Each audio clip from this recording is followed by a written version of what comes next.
Hello everyone, I am Tacit and welcome to the Brighter Shores live stream, day 43. So today, of course, a couple things. Well, we finished base 50 successfully. We finished 2000 yesterday successfully. And now we got a mix of other things we kind of want to prioritize. I would say my biggest priorities right now are some of the things we've already kind of been grinding, just kind of doing them to a further degree. Those two biggest things, which I believe are both in the title, is getting to the higher level raids. So whenever I AFK these off stream, like right now, well, you know, previous to right now, you know what I mean? Off stream I was doing this because I was grabbing lunch earlier. But, you know, whenever I do something like this is normally my go-to AFK activity until they add queuable actions. And at this point, if he's taken off for the holiday, it seems like we won't be getting queuable actions for probably a couple weeks, which means this is our AFK activity for the next couple weeks. With that being said, it is very important that we go get it upgraded. So one issue we had earlier is we couldn't really take out the 218s, and now we have basically 214 combat. Obviously, it's not all the way there, but once we get there, we'll get it up a little bit more and go do that. But yeah, we should be able to take them now. We tried taking them out as low as 209, and we could, but it was pretty inconsistent. But a 214 versus a 218, we should be a little bit more even. So we're not going to do that right now, but whenever we are in a combat mood, that is likely the target that we are going for. So getting ready for the 219 raids, that's going to be one main objective. The other main objective is, of course, continuing our crafting grind. I want to be able to make a craftable 199 as far as a weapon and everything. Currently, of course, we're using 3-star 199, but in prep for special attacks and everything else, I want to be able to make a 4-star 199. So not only will we have a 199 that has decent power, but also special attacks when, of course, they come out in the future. Beyond that, yeah, we got to do basically anything gathering-wise that feeds into that. So a little bit of mining if we need more smithing or whatever else. More gathering is a very big one that I want to focus on today. We got a 25 rake for this a while back and still barely utilized it. I used it for base 50s and got a little bit further to, you know, 53 so we can get to the next horn that we haven't even touched yet. We don't even have the card for it. I haven't even touched it a single time. But stuff like that are some of our main objectives then. Currently, we have quite a bit of knowledge, so let me go get my EXP pots and we'll go head over to the other thing. Also, someone was chatting with us earlier. Let's see. Oh, yeah, they were just asking about how to turn gathering. And, actually, that's something we'll be doing today. So if they're watching, we're going to be doing a lot more of that gathering because they're trying to get to level 50 right now. Not sure for base 50s or just for the sake of it. But, actually, I think that was the one that wanted base 50. So, yeah, they're probably going for base 50 right now. That's one of the ones they still got to go do. I came over here for a reason. Oh, yeah, I came for my potions and I guess to double check the gear shop. Oh, so hello, Isabel. Hello, Brambo. Good afternoon. What did I eat? Oh, I ended up having salmon with mashed potatoes. Yeah, that's why I was a little bit late today. I was having a nice solid lunch for once rather than just like a quick meal. Normally I'll just like throw together a sandwich or just grab something. But yeah, I had a little bit more of like, you know, an actual meal for once. And yeah, it should hold us over hopefully for the whole stream. So we should be able to go for like about 11 and a half, 12 hours, pretty much till midnight. Till midnight my time, which is like 11 and a half hours from now is probably how long will we go in, like we normally do. What am I doing right now? Oh yeah, mining XP pots. That's the whole reason I came over here. And I did want to check the shop real quick. I don't think I'm buying anything here, but I don't know, we're already in the area, might as well. Also, I still need to go get our daily cooking level. We're starting to get to the point where cooking is actually kind of annoying. But if we keep taking tasks that barely require anything or something easy like omelet, though I won't be able to do omelet in 2 more levels, we're going to be hitting the plateau of really bad ones. Oh, a helm. There's only 208. Why don't they ever do like a high level one there? I feel like anytime I check there, it's nowhere near my max level. It can make as high as a 213. You can even see it. The 213 is right next to it. But it gives me only a 208? I don't think that's worth it. If I'm going to spend that much, I want a better one. Like, if I'm going to spend that much, like, it is an upgrade, don't get me wrong. But, I don't know. If we're spending 236 silver, I want a beefy upgrade. I want that to be like a 213. I need those numbers to be switched and maybe I would go for it. But, yeah, we'll leave them as is for now. For that price, I don't want to settle on something that weak. Not that that is weak. It's stronger than what we have, but barely. For that price, it's not worth it. Alright, anyways. But yeah, we'll worry about combat later. For now, yeah, let's go to Mine to Batubin. We're actually at a point where we could do Stonemason again. We've been kind of bottlenecked out of it, but I've been putting a bunch of knowledge into it. Including even today, we'll be putting even more knowledge into it. It's one of those skills that has gotten very bottlenecked in the past, but yeah, we're at the point where we can go and train it now. So yeah, might as well get the knowledge for it, go dump it into that as well. I think we are up to Deathstone too, if we want to do anything with Deathstone, as far as like etching it and everything. I don't have that much though. I grabbed very little. Actually, is this the one I can actually use? Okay, never mind. We have a decent amount of the one we can use. The next one up is going to be really little, though. Whenever we hit that plateau is going to be kind of annoying. But hopefully we'll have a way around it. Worst comes to worst, knowledge. If we're at 179, you know, we could knowledge the rest. Knowledging wouldn't be too big a deal from there. Plus, I believe at some point there we do get flint. Let me see. Where's the next flint? 138. No, not that flint. No, that flint is very important, though, 138. That's our next big stone that we really need to go boost to. But 189, yeah, so 189 to 195 shouldn't be as bad. I should have most of the AFK activity if we were to use it to go from 195 to 200. Though I'd probably just use knowledge due to the system. It won't really be worth doing that for 5 levels when we could be doing a 200 plus method. As even though you gather it from a 200 plus method, the actual thing for stonemason is not 200 plus, which is really slow to such a degree I might just sell it to the shop. But yeah, let's go. And oh yeah, what's your flint is this? Why do I have so much flint? I guess I kept it for if I need weapons or anything. I think it's one of the ones you could build a 3 item out of. Isn't it? Let me go check real quick. I know like nothing about Hammer Mage. Let's see. Yeah, that's why I kept it. Because this is my weapon crafting material. I'll just make these balls and yeah, we get pretty good rate for that. I think there's a second material where only it needs 3 as well. But yeah, that's why I kept all the flint around. Well, not all of it, but some of the flint is because it's really good for those balls. So whenever we need like a 3-star weapon in a certain level range, we just simply make it with the flint. That's why I have all the spare flint for. Anyways, yeah, do we just start etching some death stone? I guess so, and then we can go process the granite. I think we're at the point where we could do the granite shield now if we want to. I'm not sure if I want to go run all of it, but we could. Let's see. We don't have that much. It's not like it's going to take that long compared to many grinds we've done already. But all knowledge will be going into stonemason today, 100%. And after that, we got to go worry about the gatherer grind. I will be doing quite a bit of the gatherer grind today, and I do plan to knowledge some of it if we're at a threshold where it is relevant to do so. Most notably, the gaps between bones. Because, for example, our current bone right now, if we go do it, is 53. So by like 60-ish, 62-ish, 63-ish, we're definitely going to want to start knowledging it quite heavily. Maybe even after 60. Just so we can get to the next 66 bone, because I'm not sure if I'm camping 53 all the way to 66, because the tangle fruit is useless. The snake scale, I'm actually not sure what it's used for, but I know it's in a really annoying location to gather, so I'm probably not going to bother. Maybe for the first time bonus, but beyond that, probably not worth it. And then, what else? And then, of course, we get to the bone spike, the really good bone spike. What's really relevant about that bone spike is I might suave it. I would have to go get my axe upgraded. So maybe that's something we'll need to go do a different time then. Because in 5 more woodcutting levels, we do get to Suave. Like the really good Suave. The problem is I have 0% boost on current Suave right now though. And yeah, we're going to be needing them here and there. So doing like the Bone Spike Suave route is probably going to be pretty good to have. And having that 25% tool is going to be even better. So that might be the next 25 tool I might go for. Currently, we're only at 1 gold, so we're pretty poor, though. If it's anything like last stream, we should make a few gold doing just whatever. Even if we're just doing, you know, random stuff like this. So we should be fine to some degree. But, yeah, we might need to do some leather worker to 200 at some point. Not this stream, though. But at some point, I do need to get that leather worker so we can go back to doing wood cutting. There's one big issue with Gatherer is if you're doing Gatherer, you kind of have to do wood cutting with Gatherer. It doesn't have a lot of paving like Forager does. So to make up for the lack of paving, you basically have to combine it with woodcutting because there's like a tree in every direction you ever touch. So, there we go. So, yeah, you really have to combine it with woodcutting. Otherwise, you're leaving a lot of XP on the table. So these are 2 skills I might actually start getting up simultaneously a bit. This stream, when we do get it up, it will be just the bones because I don't think there's anything near the ram horns. So the ram horns are over here.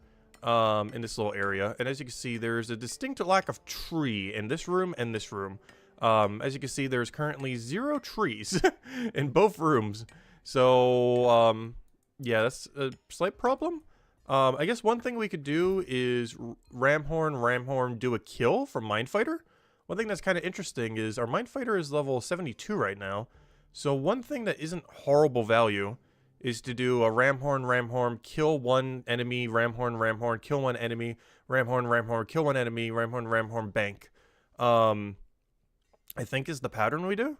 Because there's going to be some downtime on those ram horns, and I have a feeling it's close to like 10 seconds. Which means, obviously we're not going to get a kill in 10 seconds, but we can get some XP in 10 seconds.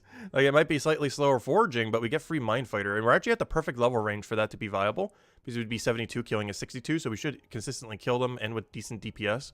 So that might be the game plan then. When we go do that, is to gather, kill, gather, kill, gather, bank. And repeat until we reach whatever gather level we want. Anyways, we go bank all this junk, get our shields back, and keep going from there. Suave is pronounced suave. Oh, is it only called suave? Oh, calling them suave is so much funner, though. But, are they really just called suave? Oh, I might still call them suave, though. Suave sounds cooler. The good old suave trees. But, yeah, I'll try to remember to call them suave. I'm pretty sure I'm just gonna keep calling them suave, though. Suave sounds cool. Hello, Mad Hatter. Hello, Brandbo. Hello, Isabel. Hope hello, too. Hello, Sir Vivian. Hello, MK Jets. Hello, Lamback. Hello, everyone else. Welcome, welcome, welcome, welcome. Oh, yeah, we do still currently have a poll. What ended up prompting me to do this is something that's actually on his Twitter this morning, or X, or whatever they're calling it these days. So I was just browsing it this morning while I was eating, and saw a comment. The comment wasn't related to Ironman mode, but it made me think about it. So his comment was the following, quote, just a reminder that using a macro to play Brighter Shores is against the rules and will result in the account being permanently disqualified from the leaderboards and trading. This is necessary to keep the leaderboards fair. It is quite easy for us to detect. The team has been applying the penalties for this yesterday and today. They have just finished triple checking them all to make sure no mistakes were made. They did reverse a handful based on improved analysis, and we are very confident. Though he said we, not we're, but yeah, we very confident. There's a mistype. And we're very confident. All the accounts, which still have penalties, we're definitely using a macro. The macro botting part isn't the part that interests me, though. The part that's interesting is permanently not able to use trading. So he has the ability to do that now, or already did. So I'm curious how this will work in the sense of what is his plan down the line if he actually is going to add an Ironman mode or not. Of course, for any of you that don't know, Ironman mode, quote unquote, is basically it's something that's always existed, though it's definitely popularized, I would say, by old school RuneScape, though it has existed since like the early 2000s, where you pretty much play self-sufficiently in a game without trading, using other players, or anything like that. It's basically how Brighter Shores is exactly right now. Like, literally right now. If you're playing Brighter Shores, you're basically playing Ironman mode, where you have to do everything yourself. You have to get all your gear yourself. You have to get all your potions yourself. Like, you're still allowed to use shops, but, you know, you still have to go and, you know, get most of the things yourself. You're still allowed to use shops and everything like that, but you're just not allowed to trade players, which is basically the current state of Brighter Shores, literally right now. However, there's never really been any signs, unless he mentioned the Q&A, if anyone knows, do let me know. But there hasn't really been any signs that he would support an official quote-unquote Ironman mode, where basically it would be exactly what the game is now, but forever. You know, in the fact that when trading comes out, you still wouldn't be able to trade, and stuff like that. We don't, unless he mentioned it in the AMA, I don't think we currently know his stance on that. If someone does know if that was mentioned AMA, do let me know. Because I don't recall it from all I read, though I didn't read like every single question that was answered, just a good majority of them. But I don't recall that really being brought up on if a official like Ironman mode would be supported or not. And the question for today is, would you opt into that if that was a thing? Obviously, if it was a thing, you'd basically have two options: enable trading or permanently keep trading disabled, like it is right now. But yeah, would you do it or not? Because honestly, I almost feel like I would, at least for my main account. My two alts would definitely enable trading. But I am actually slightly tempted, just because I'm so used to it at this point, especially by the time I get trading. It's already going to be like 2-3 months in. I'm actually considering, if such an option were to exist, to potentially keep this account permanently without trading. That wouldn't mean I wouldn't have access to trading, because I would still have the other two accounts. So those two, whenever we want to go do the Guardian or go do Hammer Mage, would have trading.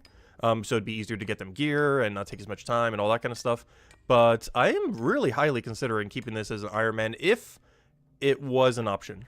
If it wasn't an option, then, you know, it's fine. We'll just go engage with trading. But if there was an option to permanently keep it disabled as like a special side mode thing, I think I would go for it. But I want to know your guys' opinion on it. Because I know that's definitely not for everyone. And some people really, really want trading to already be in the game. But I don't know. I've just gotten so used to the system already, how it is. So, I don't know. But do let me know. Also, hello, thanks, Lamback. And thank you for the 5 gifted memberships. Thank you so much. Greatly, greatly appreciated. Also, congrats to Vinolali, Sharky, Bommy, MK Fly, and Casper for getting those as well. Also, hello, Sonny. Hello, Lost Skill. Does he not mean that they cannot be used trade because they are permabanned? Yes, they're basically permabanned. So I didn't really explain the second part of that. I went on the Ironman rant. But basically, the bans I was talking about for macroing, they're still allowed to play the game, but they won't show up on leaderboard and they won't be able to trade. So that's basically what they ended up doing with it, is they essentially made it so Any account. Also, thank you, Lambag, for also getting support for yourself. Greatly, greatly appreciated for the 6 gifted.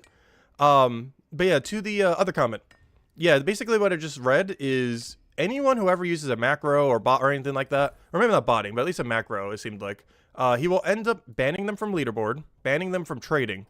But technically, it seems like they're still allowed to play the game. It's just they don't show up on any of the things. So people who are just doing that, maybe just for fun or something, you know, they're still, I guess, technically still able to play the game. They just won't have access to trading. They won't have access to leaderboards, stuff like that. So effectively, they're just isolated away from everything, but are kind of still able to do it, I guess. By how I understand it. I'm not sure exactly how the ban was, because it seemed like it was just a trade and leaderboard ban, so they wouldn't really show up on anything. But it didn't seem like a ban in that they were like completely unable to play. Though anyone who's been macroing could probably mention in chat. There's some people have been mentioning that they've been kind of messing around with it some with the game. But I personally never would, of course. But, you know, some people just do it more so for fun. And basically, he, from what I could tell, he's essentially just letting that happen, but making it just so they're isolated away from everyone else. And that there's no leaderboard, there's no trading for them, anything like that. But if they're just doing it for fun, it seems like they kind of still can. It's just highly discouraged and, you know, get them off all the leaderboards and everything. So it almost seems like they can do it if they're just doing it for fun, but otherwise won't show up on anything like leaderboard trading to ruin the economy or anything like that. So kind of interesting stance to take on it, where they might still populate the game, but they can't really do anything other than just, you know, just have fun with the game.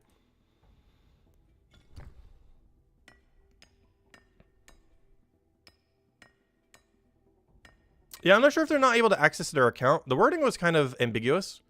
So I'm not sure if they're like permanently locked out their account, which would also make sense. Because obviously he wants to highly discourage any macroing or botting from the game. But the way I read it is it seems like a little bit more of a softer approach. Where it's like, yeah, if you are going to do that, we kind of have to isolate you. But maybe not like perma you. But it's hard to tell. Because the wording almost sounds like they're still populated, you just can't like access anything. So if you ever get caught for like macroing, it's like, okay, you're banned from all trading, you're banned from all leaderboard. But you know, you're still allowed to like play the game after your ban is done, essentially. But you're still permanently banned from like leaderboard and everything else.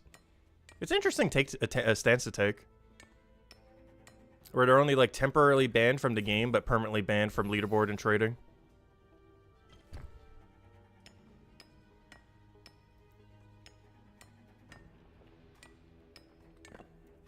Oh yeah, speaking of which, where are we these days? Wow, Patricio has gotten 3,000. That is crazy high. Oh, he's got 2,000 yesterday, and there's people going for 3,000 already. In all fairness, there's only like 1 or 2, maybe 3, maybe 4 soonish. These we can't see the second place right now, or assumably second place. But yeah, there's at least 1 person with 3,000 right now. That is crazy, crazy high. But here we are at like the low end of 2,000. Like, hey, we're still kind of here barely. We're still chilling down here. I can only imagine how much time that takes. I don't think I would ever want to play any game that hard. It's crazy to think about. 3,000 level already. That's definitely some dedication, that's for sure. I'm just concerned with how much sleep you'd have to lose to do that.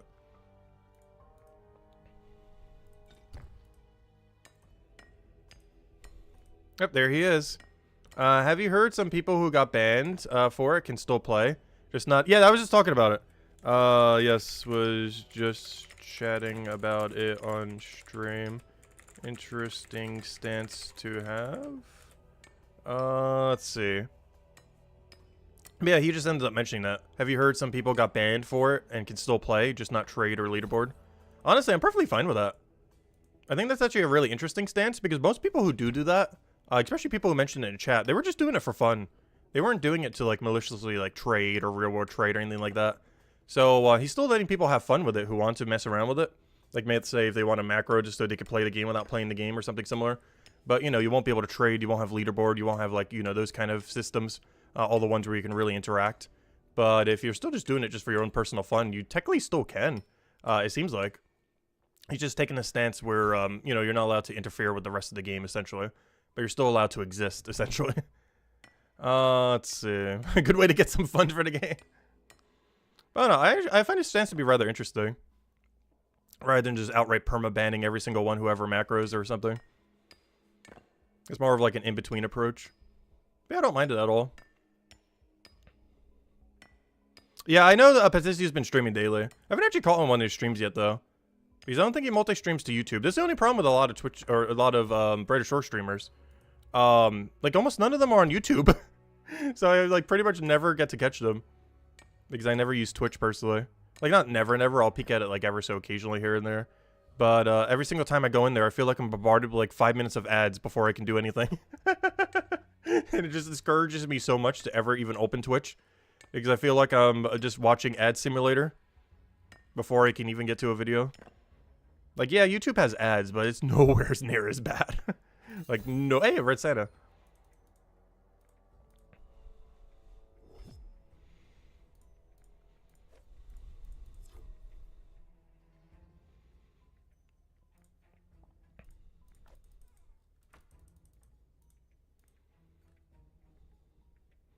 Punishment for cheating is to be turned into an Ironman. Yeah, that's the whole reason why I thought it. Because I saw that and it was like, oh, that's basically Ironman mode. I saw that, and that's honestly the first thing I thought when I saw his response. It's an interesting response to have to it.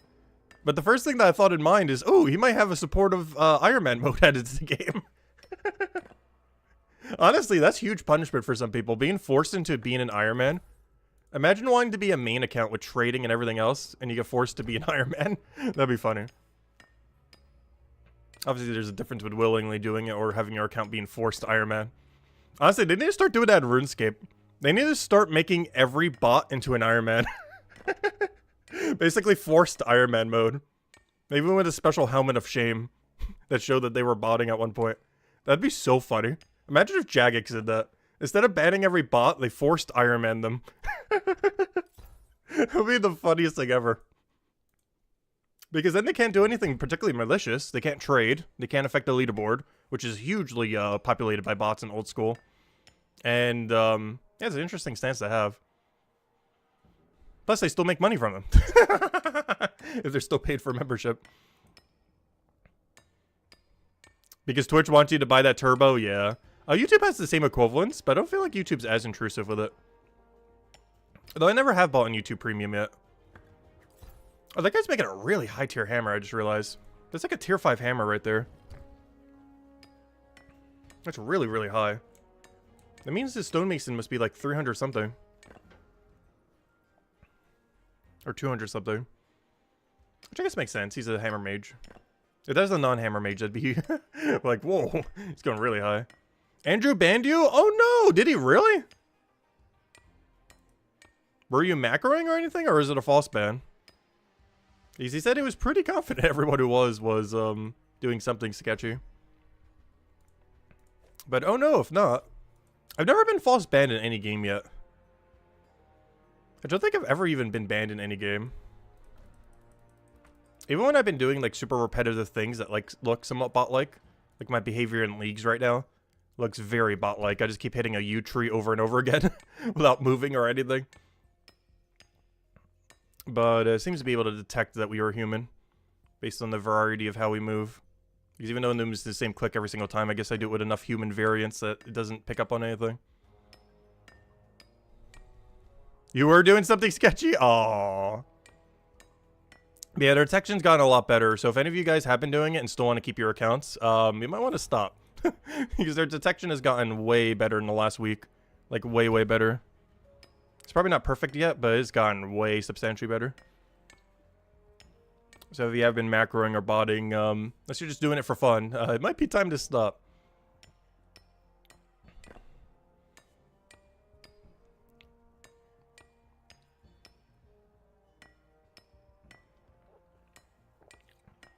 Oh yeah, Blaze, let me know what your username was in game. So I can unadd you and add the new one. Just to make sure we don't have like a dead slot on our friends list. But yeah, let me know what your username was. So I get the right one. And I can kick you in and re-add the new one. Did anyone notable get yoinked? I'm not aware. I'm not sure. Though I'm pretty sure there'll be a Reddit post or something on it. Does it ban all your accounts or only the one you were botting on? I assume it only does the one you were botting on. The accounts are actually pretty separated with how it's currently is within the game. Like, all 3 accounts basically act as 3 different accounts. There's no interconnectivity between them currently. So I assume when someone gets banned, it only affects 1 file, not all 3. Oddly enough. So technically, if you had membership and got banned on one, I'm pretty sure you could just start up another. And still have membership. Because I know my other 2 accounts have, like, no interconnectivity to this one. Like, they're all completely separate from each other, even though it's all in one file. Like, every single slot is basically a separate account, as far as the game identifies it.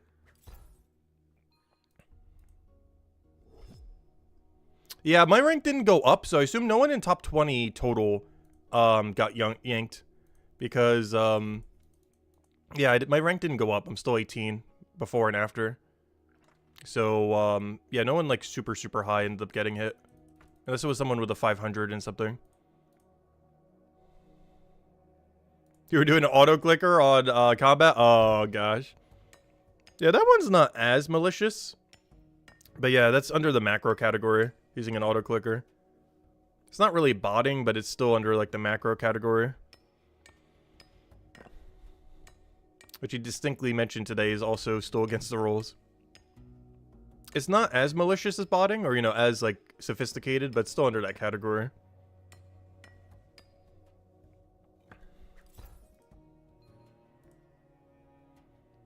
At least you're an Ironman now, I know, right?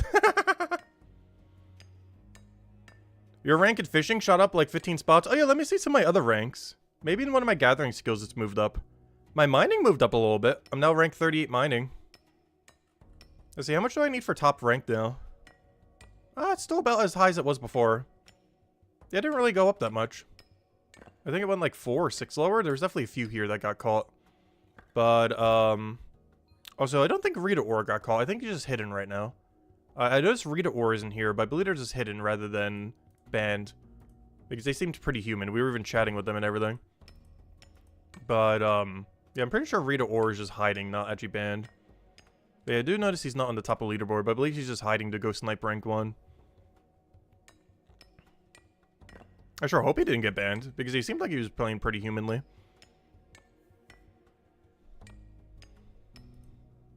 But I'm pretty sure he's just hiding to go get rank 1.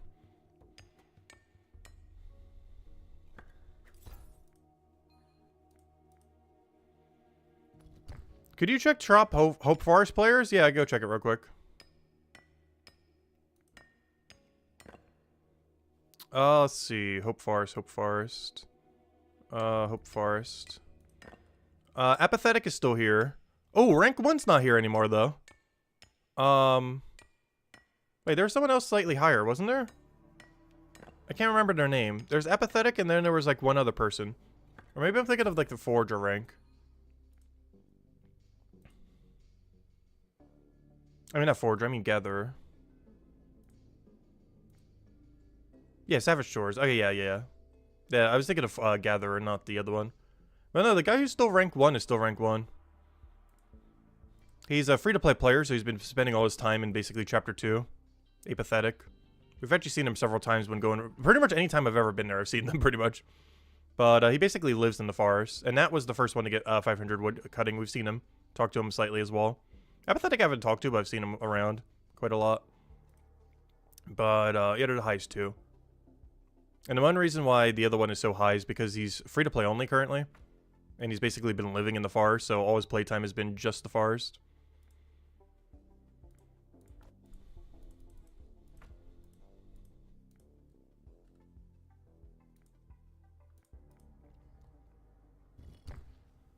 But yeah, Blaze Endo, what was your account name so I can get your old one out and your new one in? Do let me know.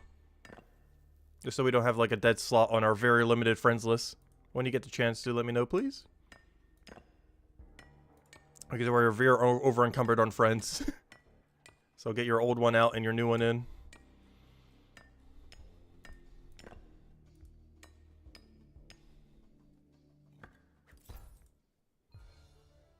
Oh, we weren't added? Oh, I didn't add you yet. Never mind. Oh, were you trying to get added and I didn't get you in? My bad. Yeah, I still need to go through that. I was mentioning I would do that this weekend. I want to go and clear through that. My bad. That's funny. I thought I did. My bad.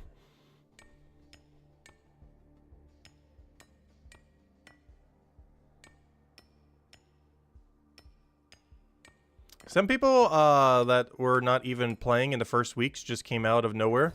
You didn't feel worthy to be on your friends? Oh, it's perfectly fine. You can get added.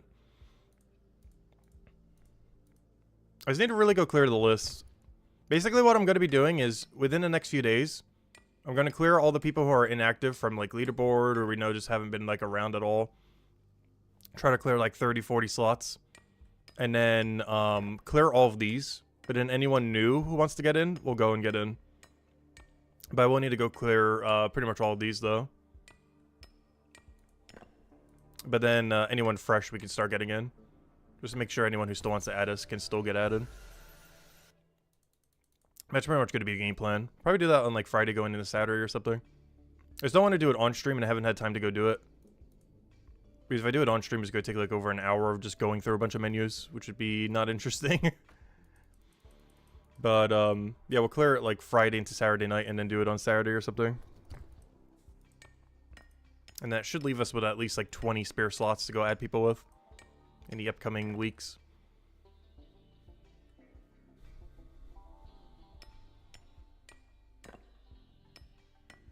Alright, let me go sell all this junk. I'm actually going to be keeping a lot of my 3 stars, though. We're getting to the point where I actually do want to keep a lot of my 3 stars for upgrading. In case we want to go do some mines in Matubin or whatever else. With that being said, I keep forgetting this menu. There we go. With that being said, we are doing a little bit of Mine Fighter today indirectly by killing the 68s.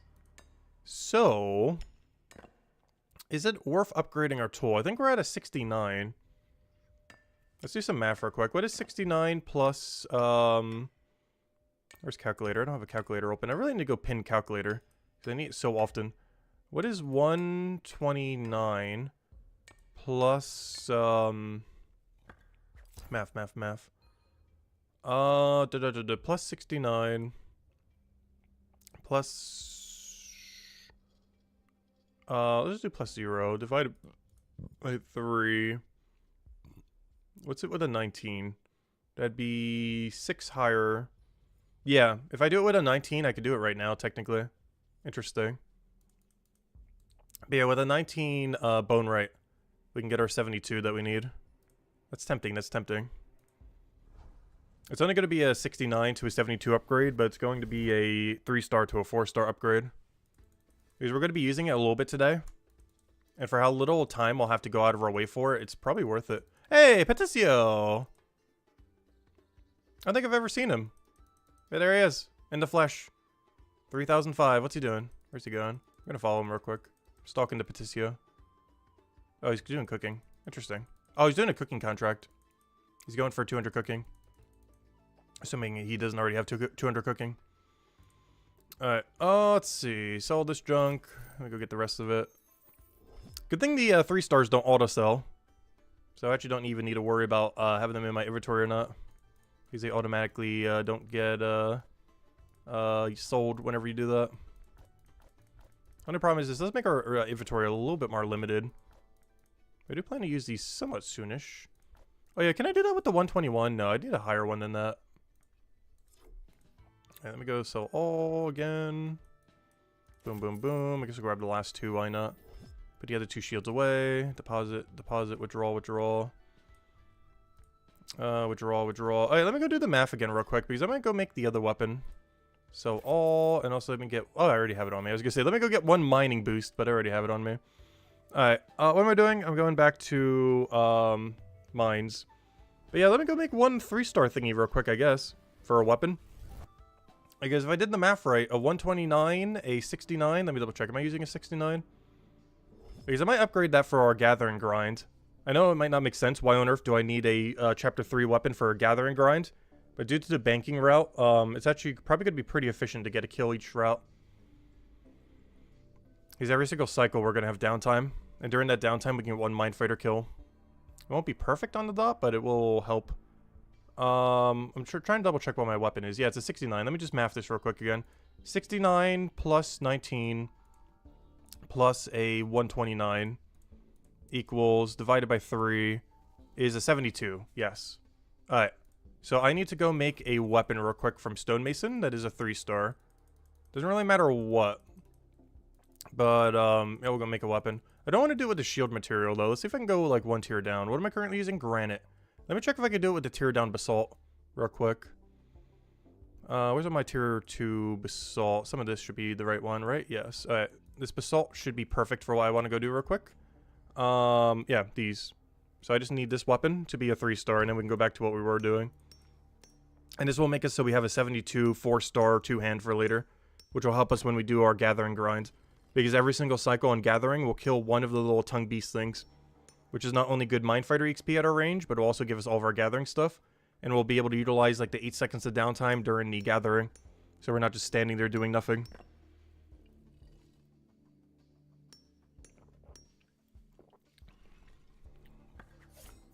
But we do need 1 4-star this first, then we'll go back to granite. This is also why I kept some spears, by the way. If you're wondering why I kept some spears of most of my rocks, this is exactly why. While I do want a lot of them cashed in for XP, I do need a few spears for moments like this. There's also still pretty good XP as well.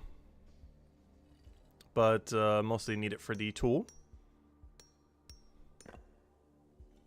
Oh yeah, it reset 5 minutes ago. True, true, true.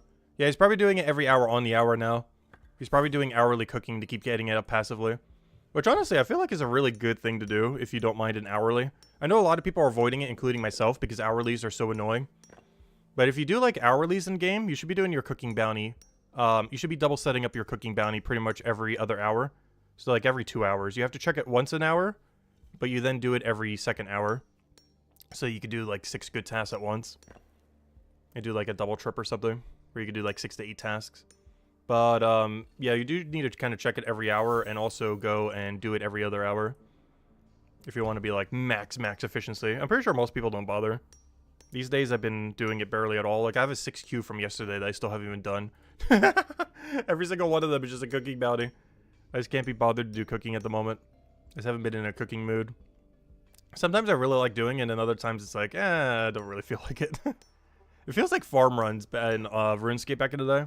Or even currently, where you have to do it like, well, every hour and 20 minutes.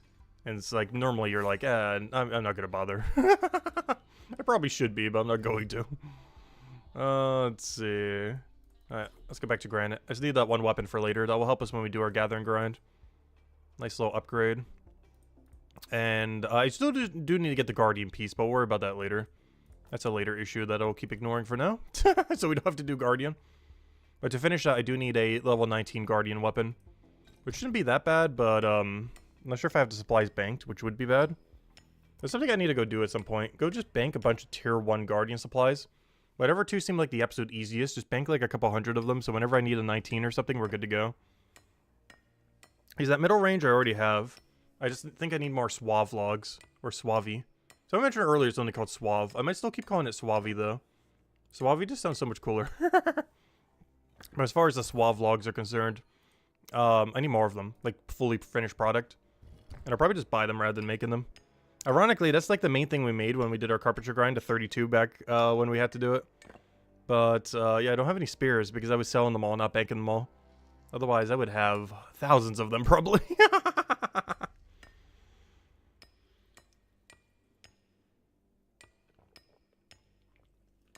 They're pretty cheap to buy them. They're tier 1, so they're basically free. They're under a silver each. So buying 1,000 of them is under a gold to go do. The biggest issue is just walking back and forth over and over again. Because the shop and the place where you have to turn it in is like a mile away from each other. It's not that bad, but it's like 20-something tiles. I guess they did that just to make sure you couldn't bank it as quickly, like other skills. Like, for example, all the mining and stones, for example, are far from the bank. Because the shop that you have to buy them from is over here. And the place where you turn them in is over here and over here. Which I just now realized is actually quicker to mass buy stone than it is to max buy ore. I really paid much attention to it. And you can actually do the same with bone, but it's also pretty far. It's about as far as ore. We have to go from there to there.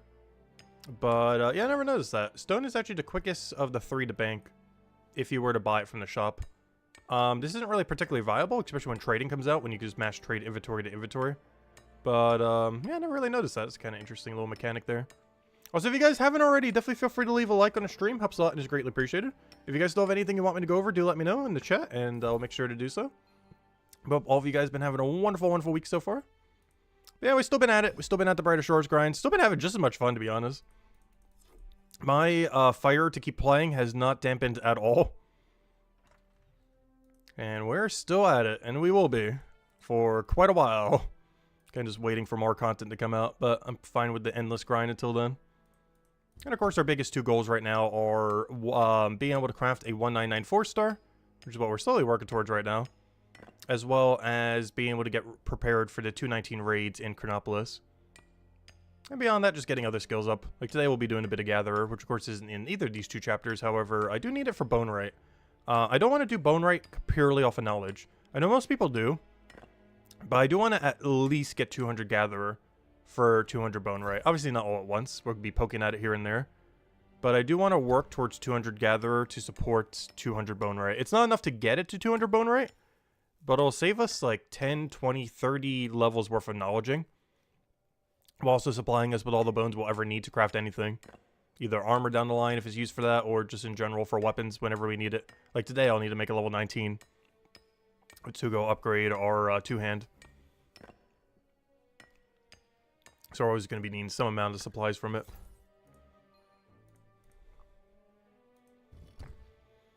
Oh, so we really need to get smithing higher. I only kept that at 200. The second I got to 200, I didn't bother to keep going. Also, you might notice we're still not wearing the 200 smithing cape. The main reason for this is I like the swords at the bottom. So I'm actually rocking the 100 cape pretty much till chapter 5. Because the only cape that might replace it is whatever the 200 armor maker cape looks like. Or the eventual 500 watch person cape. But both of those are like months away. Because chapter 5 is probably not until like late March, early February at the earliest. And 500 watch persons probably not till March at current rate. Unless I power grind it. In which case we could have it done by the end of next month. But I'm not sure how much I'll be grinding towards it, but we'll keep poking it. Every single day you'll probably see this number go by, even if we don't mention it much at all, or do anything with it. You'll see the number just sneak up by like 1 or 2 levels, and it's like, oh yeah, we got a little bit more. Slowly but surely, we will get there though. We will get there. It might just take a little while. Yeah, what are your guys' current grinds or focuses or anything? I'd love to know. I know some of you mentioned you're also going for the base 50 grind. I know some people are still going all in on like the crafting grind thing. Some people just been living in Chronopolis. Because it definitely seems like the overwhelmingly favored chapter of pretty much everyone. Everyone just loves Chronopolis. Well, not everyone, but you know. It's definitely the most popular out of any city by a long shot. Oh, you're going for 200 mining and cooking? Nice. Any reason for 200 cooking specifically? Hey, honestly, I feel like I'm getting to the point with cooking where I'm kind of bottlenecked out if I don't get like 200 foraging and fishing first. It's one of the reasons I haven't really been doing my cooking contracts. Is at level 89, we're going to have like the worst setup of contracts I think I've ever seen. Where we lose money on nearly every task. Unless it's only like 1 or 4 turn-in. And we have none of the good ones like omelet or sandwich or anything like that. It's a really dead zone in cooking. At least as far as contracts are concerned. Which means we'd have to do like super slow stews to go to the level range. Basically, for us to be able to do cooking right now, if we wanted to continue without other skills, I would have to make stews all the way till 94. And or use knowledge to 94. And don't want to waste knowledge on cooking. If I'm knowledging a skill in chapter 1 and putting on alchemy, it seems like a bit of a waste to put on to cooking. Working on base 100s? Oh, that's pretty ambitious. I feel like base 100s is actually hard. I feel like going 1-200 at a time is actually easier than going for base 100s. Just due to how some of the skills synergize with each other.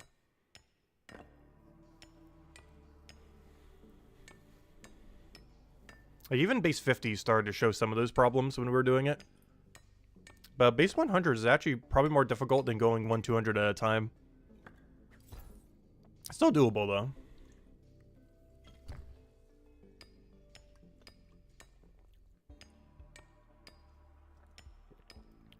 It's mostly because of how some of the skills feed from each other, but at different level ranges. Like, for example, alchemy. Or you might do something that's really low level in one area, but you need like 139 alchemy for it. Or even vice versa on some skills. Where you need like the gathering to be way higher, but the actual production thing is quite a bit lower. Which happens with mining quite a lot. Just due to the fact that it's covering 2 skills rather than 1.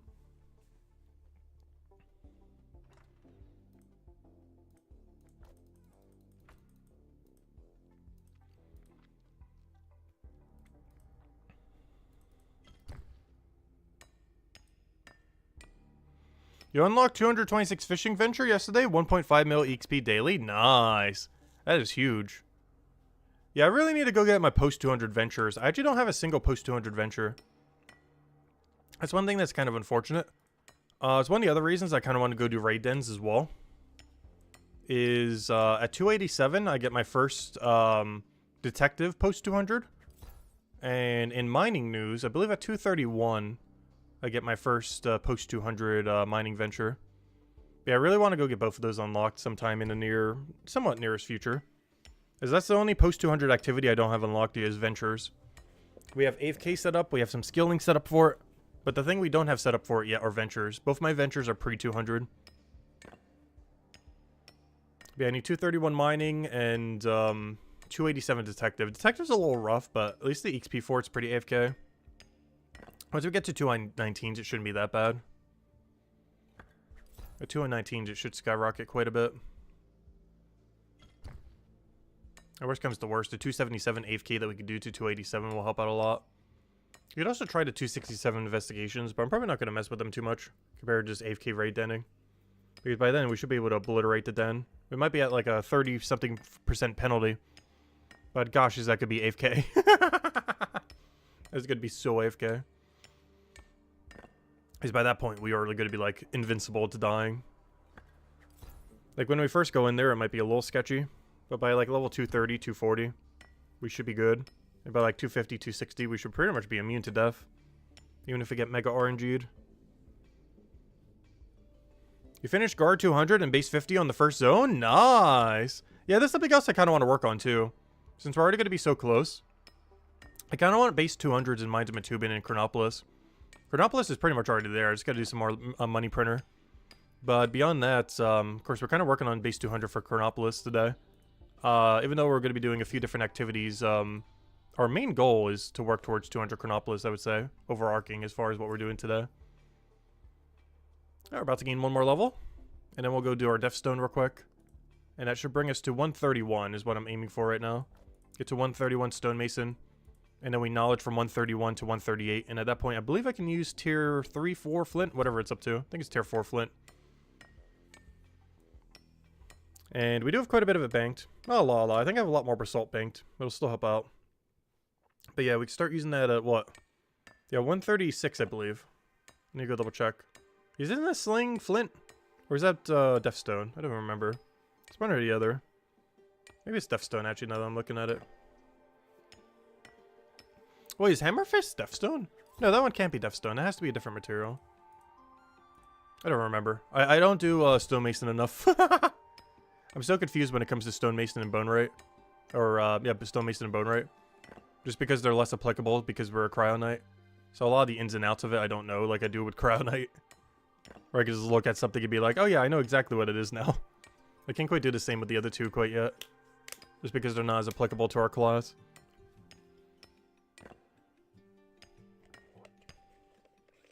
Flint is Hammerfist? Oh, okay. So that means I can do Flint around that time. That's what I thought. So that should be 138. Which I believe is the number I mentioned earlier. Yeah, 138. So yeah, that's when we can start using the Flint again. It's 138. Oh, you know why I forgot about it? It's because you need carpentry to do it. So I can etch the stones at 138, but I can't make anything out of them until 142. I remember why now. I was wondering, why does it feel like it never starts with that? It actually technically starts with the balls. But you can start it doing stone fists. It's just, it requires carpentry, so I never do it. I remember now. But yeah, we can start etching the stones at 138, but I can't start using them till 142. Due to the carpentry requirement on the other one.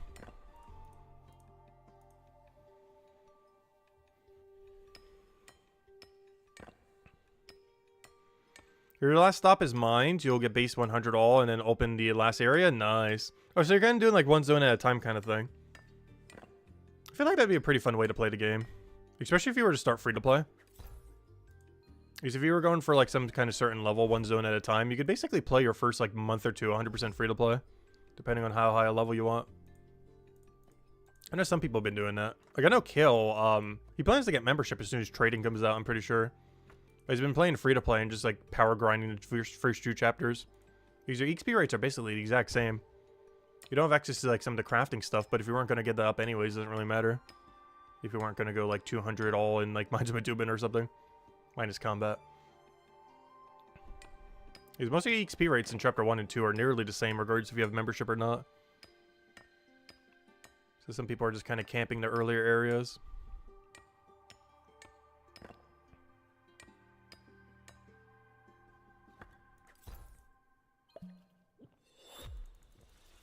Well, $6 a month is pretty cheap, though. Let's see. Though it does add up. Like, if we don't get trading for, like, another month, it's like 2-3 months that you would have been able to play without spending $6 a month. I don't really mind it, though. I still feel like $6 is pretty fair. Curious if he is going to raise that at launch or not. I kind of hope he keeps it like that for a while. But, he might raise it at some point.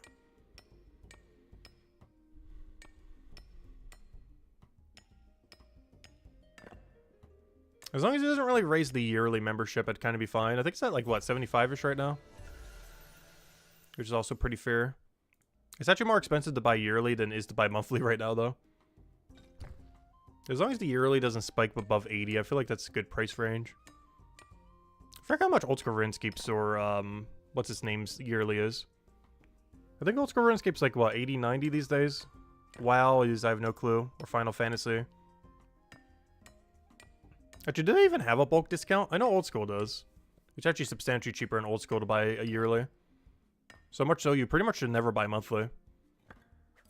Because it is substantially cheaper yearly. Like almost half the price.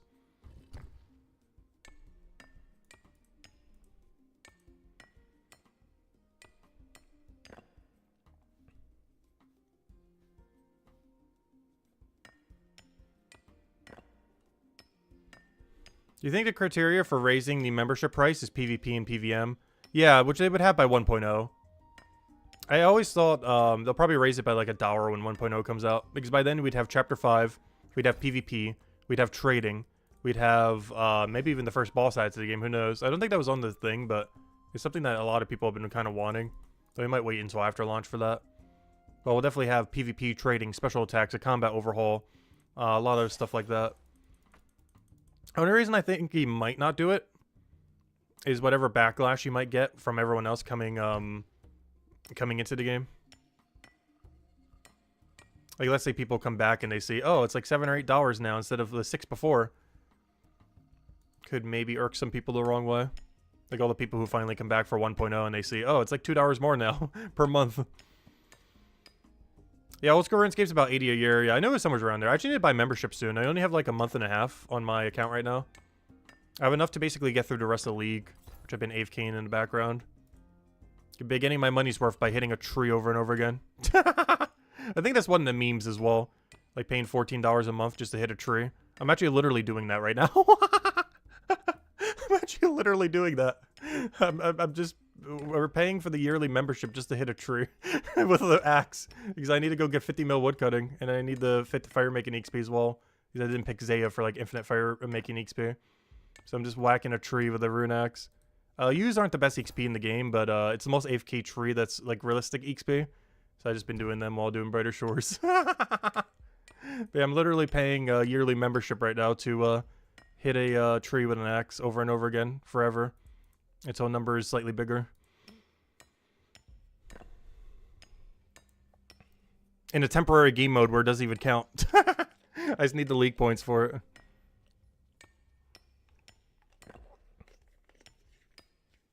Then I can go back to the main game tree where I can get a 5-minute AFK tree. I can upgrade my tree. And AFK for like twice as long. Which is even more efficient not playing the game. I feel like that's like the entirety of Old School RuneScape right now, though. Not the entirety. But I feel like you just try to find ways to not play the game while playing the game. Even in Brighter Shores, of course, we still utilize that some. Like Raid Dens, AFK, Queuable Actions, AFK when they come out. You want to buy some bonds? I haven't really messed with bonds much. I normally just buy like the yearly sub for RuneScape whenever I get into it. Bonds are pretty expensive in that game now, aren't they? Aren't they like $8 for like 15 days or something? Or somewhere around there? Like $8, $9. They're pretty expensive.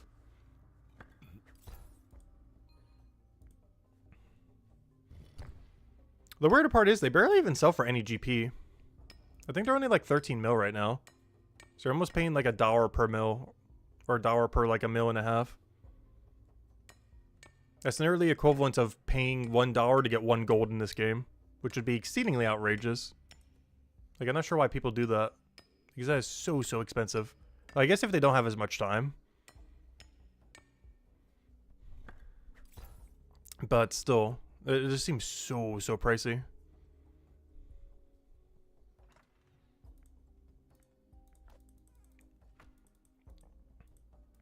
It's one thing that's kind of kept me from the main game RuneScape as well, like old school RuneScape. And I guess technically RuneScape 3, though it would definitely make an Ironman for RuneScape 3, is the best way to money make into games is literally just make money IRL and just spend it on the game. Rather than actually playing the game. That's one thing that I've always kind of hated with trading, personally. Is that the best money maker is just to dump money on the game whenever there's an option like that. Obviously Brighter Shores is never getting a feature like that, so it's a little bit safer from it. But, you know, it's basically what bonds are, or WoW tokens, or whatever equivalences are in other games. Or it's just a legal way for basically the devs themselves to sell money in the game, rather than third-party websites doing it. Because obviously they want to stop all the third-party websites from doing it, but still make money from it themselves. Which is rather hypocritical. Luckily, Brighter Shores is taking the stance of obviously no World War trading, nor are they going to sell their own currency. So you just have to earn it through in-game stuff. Even when trading is out, you'll still basically have to earn it for the most part. But, yeah, it's not going to be like WoW or old school, where you just buy a bond, sell it, and just instant make money.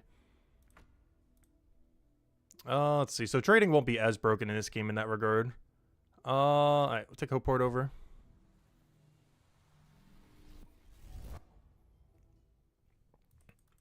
But I'm not sure how I feel about bonds. I know Andrew Gower plans to never add them to Brighter Shores, because of what I just mentioned. But they're in like a weird gray area where they're not like microtransactions in a sense, but still are. Like, I understand why they exist. I'm just not sure if they should. Actually, does Final Fantasy have an equivalence of that, or any other bigger MMO? Because I know World of Warcraft and RuneScape does. I'm not sure if any other like really big MMO that does it. I know those are the two that normally come up when talking about like a bond system, where you can basically buy membership with in-game currency. Is essentially what they are. But in proxy, that also means you can buy infinite money with money, or you know, infinite in-game money with real money.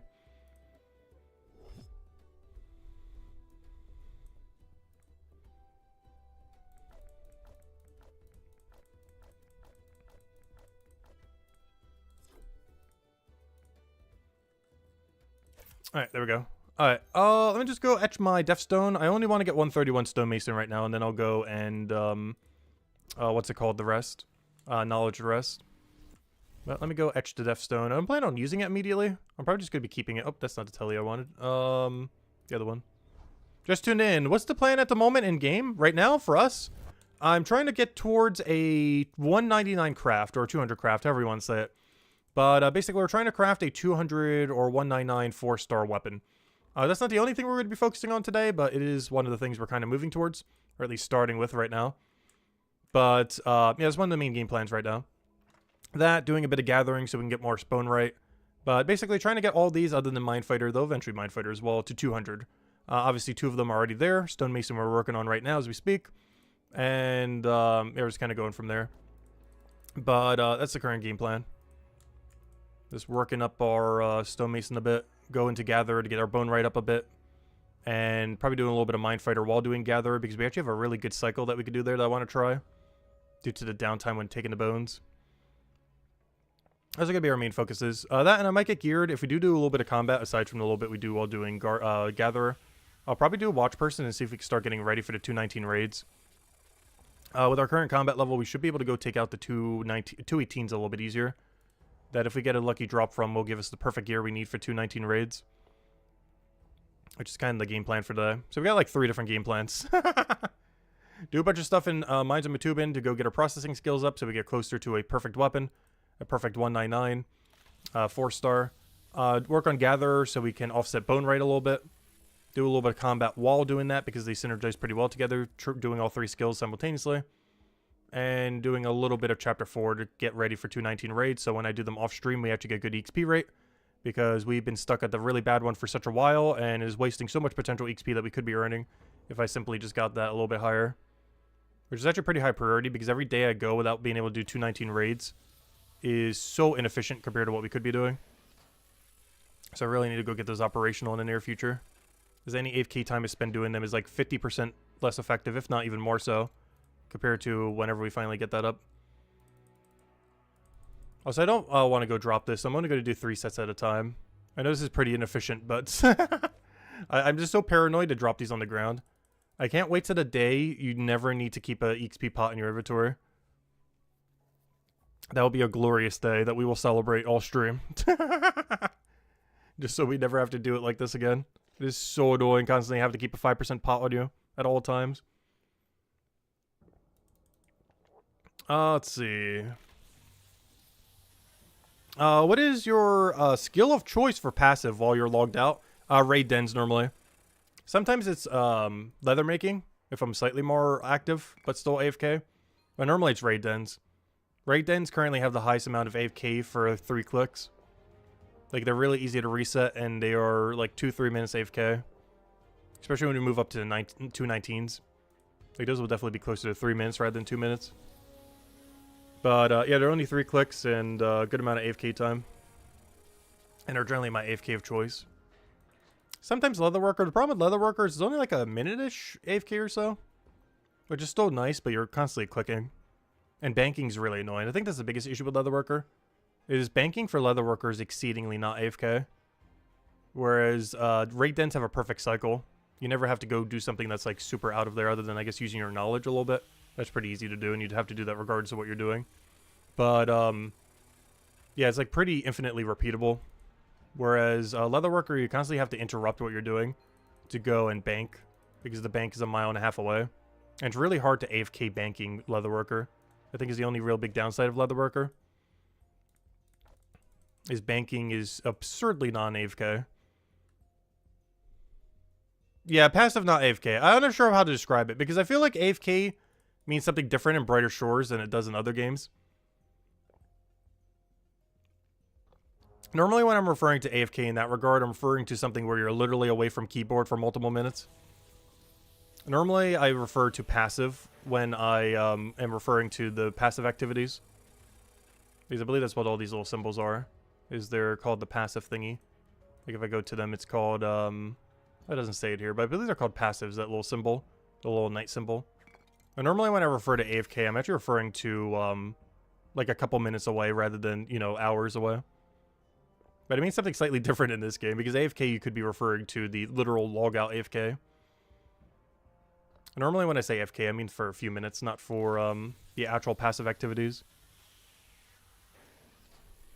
Is raid still faster after level 200?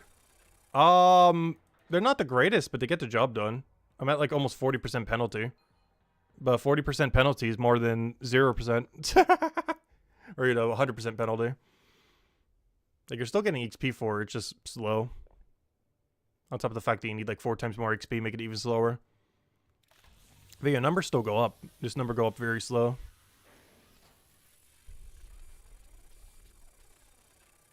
It's better than getting no XP.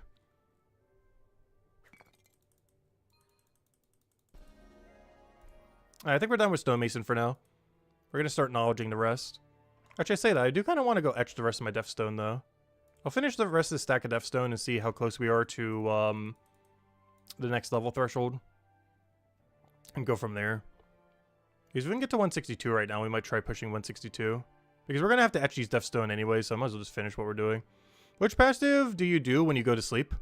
Currently, it tends to change based on what I need.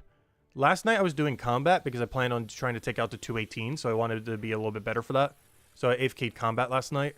However, tomorrow night I'll definitely be doing detective because we need to get to 219 so we can actually do the raid dens because I can just actively train the combat. I just wanted to do it some today because we need a little bit more of an advantage on the 218s we're going to be fighting. But tomorrow I'll be doing it the 209 detective thingy so I can get closer to 219 raid dens. And then after that, I'm probably going to be doing the mining AFK. Ideally, we'll do some active mining until then to get a little bit closer to 215. Because I really need the 215 mining AFK The 200 one, while good XP for mining, is not good XP for stonemason. Because it's a 200 mining activity, but a pre-200 stonemason activity. But 215 is the first activity for mining, where both of them are post-200. Because this is post-200 smithing, which is our more important one. As well as post-200 mining at a higher rate than what we're getting now. So this is a really important one to go get. I just haven't bothered power mining till then. Because I got to do at least like 6+ hours of mining, if not more, to go to that point. Maybe we'll do a little bit of it today. I feel like most people don't want to watch us mining for like 3 hours straight. Or more. Like, I'm not against doing the grind. I just feel like as far as stream content, it's not the greatest. If we're just going to be doing 20 iron ore over and over and over and over again for like 3 hours straight. Or even up to 6 hours straight. So most of that I'm trying to do off stream. I just haven't had the chance to do it yet. Like, I don't mind the grind itself. I just feel like it's slightly less interesting compared to some other grinds we could be doing. I know I personally like it, but it's definitely not for everyone.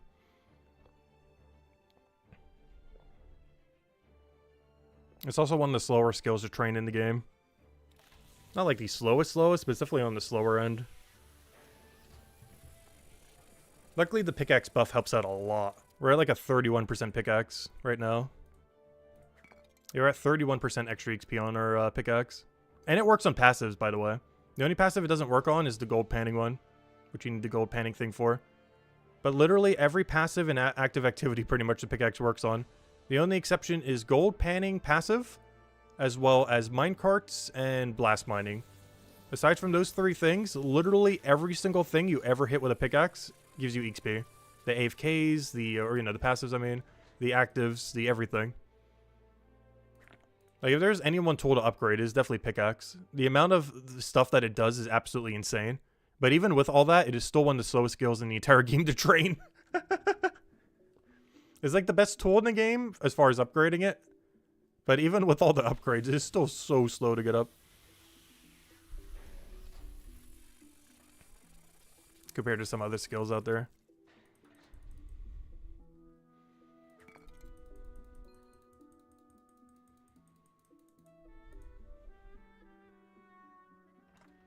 Carpentry gives you PTSD. Honestly, I feel the same. It's one of the reasons I'm trying to skip the carpentry grind. Even though I want all the production to go do all of our, 200s and everything, and even though I'm going to be doing gatherer, I'm actually still planning on skipping woodcutter carpentry for the most part. And the main reason for that is carpentry. Like, I don't mind woodcutting. Woodcutting's okay. I hate a lot of the up-downs, but you can skip it for the most part. There's some of them that don't have that much up-down. Brambles into the Suave has, like, no up-down. And just a few other things where you can kind of avoid it a bit. But, the issue is carpentry. Carpentry is the main thing keeping me from doing woodcutting. Or doing either of them. Like, gather I don't mind because it doesn't require doing carpentry. It does require doing bone right, but we need bone right XP anyway, so it works out. Also, in case those bones are used for armor maker, I do want to have them ready to go. We don't know for sure if that's going to be the case, but it's decently likely that you'll need dunked bones, smithed bars, and etched stones to go make armor. This isn't confirmed, but it is exceedingly likely that they'll be used to some degree when making armor. I don't plan to go for 500 armor maker, but I do want to do the 200 rush. Like, I want to have 200 armor maker within pretty much the first week it comes out. Not to be the first person to have it, just to have it for the sake of the fact that we're going to need it.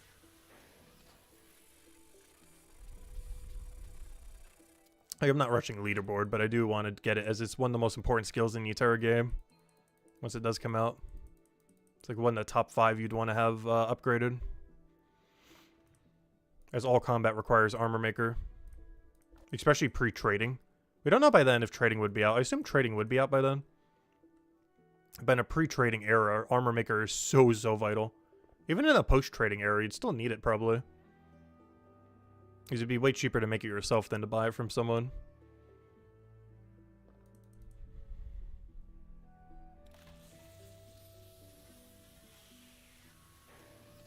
You'd rather grind to 500 combat without using 1 knowledge point and use all knowledge on carpentry than farm it to 200? Honestly, same. I might even go about doing that, where I bank very few carpentry while doing woodcutting, focus mostly on the brambles and everything, and just knowledge carpentry all the way up. It is very tempting just to not have to touch carpentry that much. I'll still do it some for some resources for every other skill. But the more we can avoid it, the better.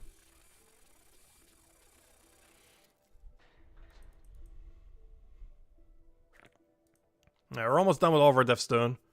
And then we can move on to not Stonemason. Actually, I think we're done with Stonemason for the entire day once we finish this Death Stone.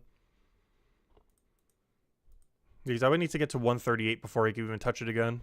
Which, by the end of the stream, I guess we'll be able to. But I would need, like, what? Let's say we get to 132. I would need 24 knowledge points. Which means, on average, it'll be like 7 hours from now before we do Stonemason again. Though we're going to be streaming long enough that I guess we will be doing Stonemason again then. Because we're going to be streaming for about another, like, 10-ish hours? 10 and a half. So we'll definitely be around the 7 hours from now. But after this Death Stone is done, yeah, we're probably not revisiting it for about another 7 hours, 8 hours. But we'll do it a little bit later to stream. I just need 138 before we could properly do it again. Without going out of our way to, like, buy ore or something else, or buy stone, I mean. Also, good evening, B! Welcome, welcome, welcome. Also, hello, Rayjat and Lolfig. Didn't say hello earlier, but welcome, welcome. As well as Smurfly. Hope everyone has been having a wonderful week so far. And it's almost Christmas! Holidays right around the corner. I finally got all my last-minute shopping done on Monday. So we're good to go. There's still some stuff I need to pick up next Monday, but it's just, like, food stuff. That I didn't want to spoil or anything. Or get fresher, like the crab meat we need and everything. As we are doing crab cakes again. It's not the only thing, but, you know, it is one of the things. I normally want to go buy it just a little bit closer to the date, just so it's fresher. Also, on the poll right now, on if people would prefer to stay Ironman or not, it's 40% would stay Ironman, 60% would opt in for trading. That's interesting. But yeah, honestly, I'm leaning towards, as long as he has an officially supported Ironman mode, I actually think I might actually make this account Ironman, if he has an option for it. Like, I would engage with trading if we're forced to have to do trading. But if we had the choice of trading or not trading, like if he actually actively gives us that choice, I would almost consider not trading. I would still trade on my other two accounts, though. So it's not that we wouldn't engage with trading at all. I'd still engage with the mechanic, just not on this one particularly. Is the game not hard enough? Oh no, I've mentioned my concerns with trading in the past. And basically every concern I've ever mentioned means nothing if this account can't trade. Like, I don't care if other people are doing it. Because I will always feel in the back of my head I should be doing, like, every trade exploit possible. As long as it's legal within the game. But if I'm just not allowed to trade, I don't have to worry about it. I can just ignore that it even exists. If other people want to do it, that's fine. But there's, like, an official game mode where it's like, oh yeah, you can't trade. It's like, oh, okay. That fixes every issue trading could ever have. Just not engage with it. But have it as, like, an official mode, so, you know, like, your account is just, like, locked into it. Because that can't be an opt-in, opt-out kind of thing. It has to be, if you opt out, it's permanent opt-out. Like, you're never getting opted in. It can't be, like, an in and out kind of thing. Like how leaderboards are.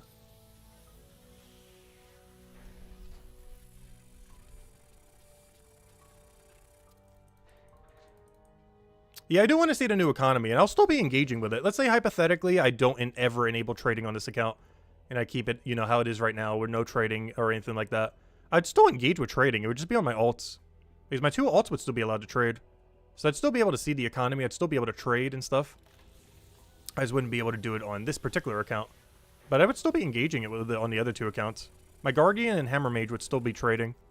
I would still be engaging in all mechanics related to trading. It's just, if there's an opt-in system for it, I would decide probably not to do it on this one. But would decide to do it on my other two. That way we can still engage with the mechanic. I just would still be able to keep this one clean. And not have to worry about any kind of, like, trade meta. We can just play the game self-sufficiently.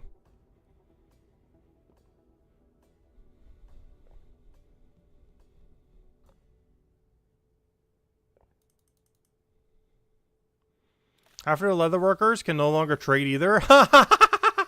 That's funny. Yeah, there was a lot of leather worker bots. The Hawk Tour girl already got banned a while ago, though. But there was a bunch of other bots. Alright, I'm almost guaranteed he's not a bot, but let's see. Is Ryan still on leaderboard? Let's see. Yep, he's still there. He gave up on trying to go for rank 1. He'll get rank 2, though. We were talking with him earlier. But, yeah, there's no way he's going to get rank 1. Ryan's going like 22 hours a day or something. Like, anytime we go to Leatherworker, we always see him. Like, I could go there right now, and I'm pretty sure Ryan is on doing Leatherworker. He's not a bot, though. He's just very dedicated to the craft. Yeah, a lot of people got banned recently because their bot detection went from basically none to actually on. They've been doing a lot the last week or so to up their anti-botting. Because obviously they got to get ready for when they add trading. Yeah, honestly, if you go to Leatherworker at literally any point, you'll probably see Ryan. As long as you get servered with him. Like, it doesn't matter what time of day it is, you'll see him there.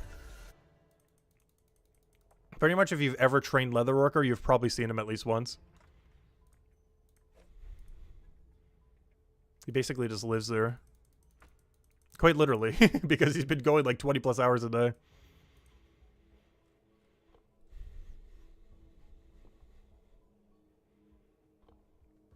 Yeah, I mean, I think the main reason why they didn't ban all the bots initially is I'm pretty sure they were collecting data on their habits and everything. Just to future-proof a little bit better. Because they went quite a while before they kind of started banning any bots, like almost a month.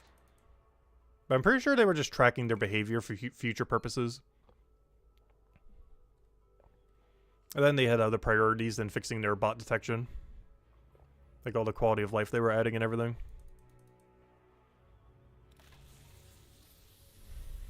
Yeah, that's true too. A lot of the bans weren't like permanent bans. They were just kind of like, you're not on leaderboard, you're not allowed to trade kind of bans. So they might still be tracking the people who are macroing and other things with it. Just to see if they change how they function or anything else. Alright, we're done with Stonemason for now. I basically locked out the skill till we get to 138, in which case we could do our Flint.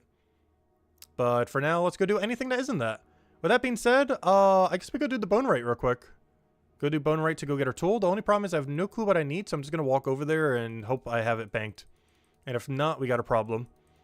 That's something I need to go do in the future. Maybe even this stream. Is just figure out what I want to go do for every single craft in bone rate at given level ranges and just mass buy that material. So I don't need to worry about it later.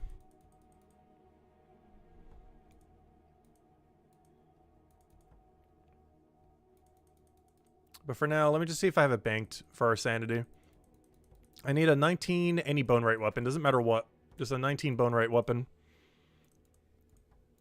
Can be literally anything.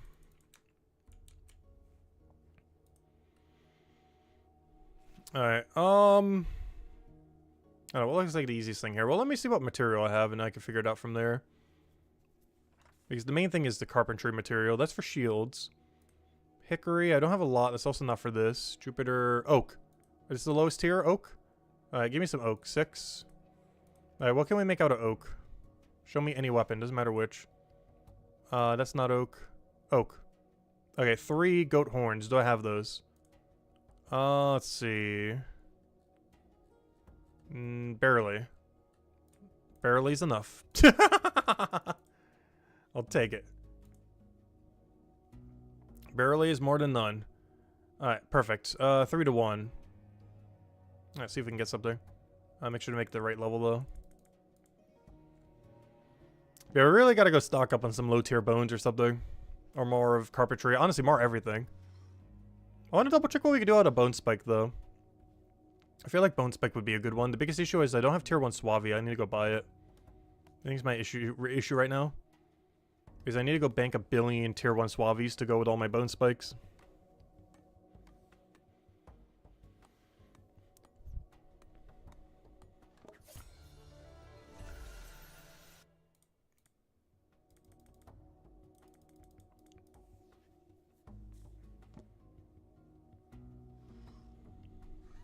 Yeah, hopefully we get this pretty early. Because otherwise I gotta do a lot of banking back and forth. But if we do it now, we won't ever have to do it again for a while. For whenever we want to upgrade something. Or we can get lucky right now and just get a 3-star here. That'd be the most ideal situation. And the reason I'm doing 19 for any of you that don't know is there's 3 rarity curves in the game. There's one from 0 to 19, another one from 20 to 199, which is why we normally mention 199s rather than 200s. And then another from 200 to 500.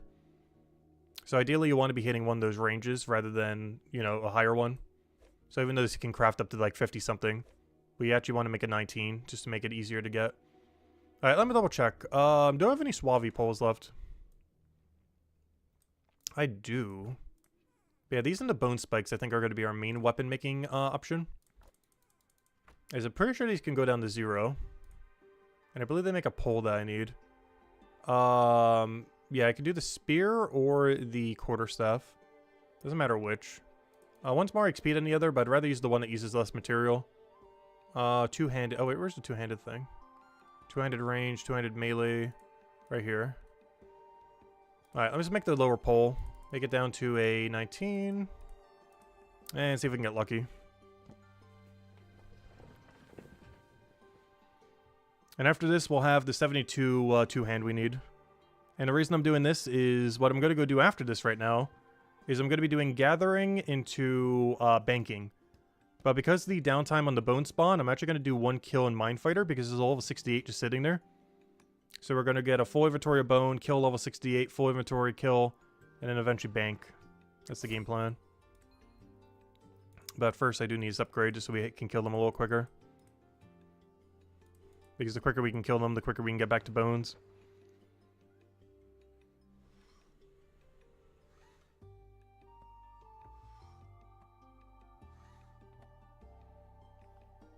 Yeah, they can make bots kind of look like humans if you have them just going and basically automating what a player's doing. That's basically what a macro is to some degree. It's basically just imitating actions over and over again. It's not quite botting, but you could basically set it to do almost like human-like actions, but just keep repeating it. The thing with a macro, though, is it's really easy to break a macro, whereas it's a lot harder to break a bot. But it's harder to detect a macro compared to a bot. I guess if the bot's really advanced, but I don't know, macro can look pretty human-like. But it does keep repeating the same thing over and over again, which does become pretty detectable if you're running it for a long time.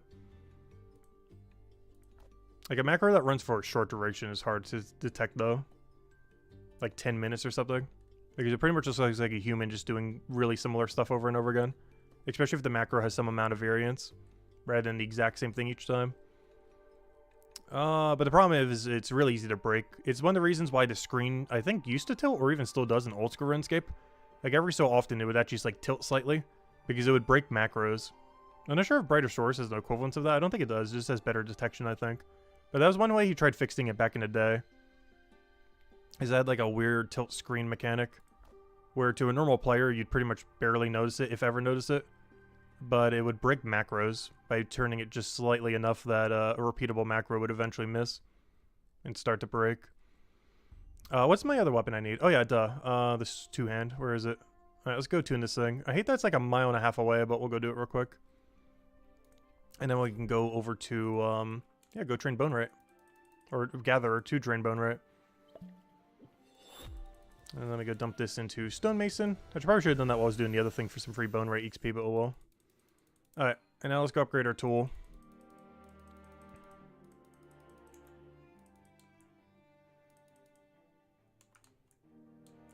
Yeah, there's a lot of ways to break a macro. It's a lot harder to break a bot, though. Bots you kind of just have to detect. The problem is a lot of bots these days can start looking a lot more human-like with how much variance they have. Whereas macros, if you run it for more than like 10 minutes, it's going to be very, very obvious.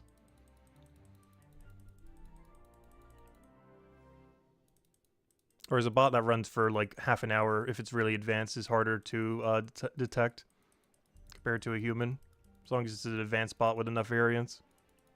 Whereas macros tend to keep doing the same thing over and over again, where it goes to like one set of things or a few set of things over and over. Alright, what am I doing? Wait, why can't I infuse? I mean, yeah, there we go. I clicked the wrong thing. Alright. This should be the right number. 72 longsword! Look at that! Oh, it's so beautiful. Yeah, we made this earlier, we made this now, and this we already had from earlier when we were training. How much of a power increase is this? Let's see. It shouldn't be that much. But we're going from a 129 to a 129 to a 149. So we got 20 power for free. Not bad. especially for how little time it took, given that we're already training the other thing anyways. But yeah, there we go. All right, let me go auto-equip for this chapter. Deposit that, auto-equip everything. All right, only thing that matters is our two-hand there. There we go, nice. I don't need to upgrade my range weapon. I'm pretty sure I can just whack them. Plus they're immune to blue. All right, let me go get rid of my potion, go get the other potion, and we should be good to go. Which I'm not even sure if I'm going to bother boosting it. How should I go about this? I guess I'll bring a boost potion with me. I might have to juggle it slightly, though. I'm only going to have to juggle it when I bank, though. Which is still going to be annoying, but it's only when we bank. When do you unlock the ability to combine weapons? Oh, yeah, what we just did. I should probably explain that. We've done it a couple times here and there. But at most, we generally only do it like once a stream, if we even do it at all. But what that was from the Lost and Found quest. It's the highest requirement quest in the game right now, and requires, you can +2 boost it. But without +2 boost, you need 61 Mind Fighter, 40 Bone Right, 60 Smithing, and 46 Stonemason. You can +2 boost all those to make it 2 lower. And, yeah, it's the hardest requirement quest currently in the game. But it gives you the ability to go to any of those towers and infuse items to the chapter. So you can combine a 3-star from every single class into a 4-star. And it just averages all the numbers. It's why I went for a 19. Well, for one, the better rarity. But the other reason why I went for level 19 was because it was exactly what we need to get to 72, which is what we need for right now. It just averages the 3 numbers out. Oh, I need some more potions. I didn't realize I'm so low on forest boost potions. That's why I got some extra leather maker money earlier. For times like this, when we need like a backup potion. But yeah, where's all the XP pots? Let's yep, give me a few. Don't need that many. Give me like, that should be enough. 100 on the dot. Anyways, I think we're good to go. Let's go head over. Where am I going? I'm going to Far Central. Yeah, I highly advise anyone who hasn't done that, definitely worth considering doing over the next month or two. It'll be really good when trading comes out, and it'll be really good when special attacks come out. As it's been confirmed that only 4-star weapons will have the ability to have special attacks. And the only way you can consistently get 4-star weapons is to make them. You can get them from combat, but it's very inconsistent when you get them and what you get from them. Whereas it's extremely consistent to get them from the crafting system. Like I wanted a rapier, so we made a rapier earlier. We wanted a 2-hand, so we made a 2-hand now.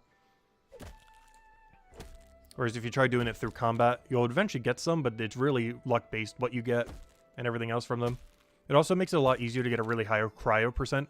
This one was a bit lower, only 83%, but for example, if I wanted to go and upgrade my 89%, which I believe is max roll right now, we could upgrade this 89% into a perfect rapier. So I can make this into a level 100 rapier, or an 80, or 120, or whatever I want later down the line, and it will have perfect cryo percent.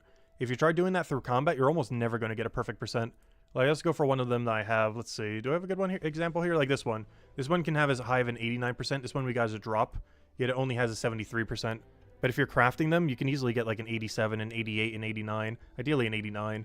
Because you can just keep making them and get the perfect one. Whereas if you get them from combat, you can get a really bad percent roll.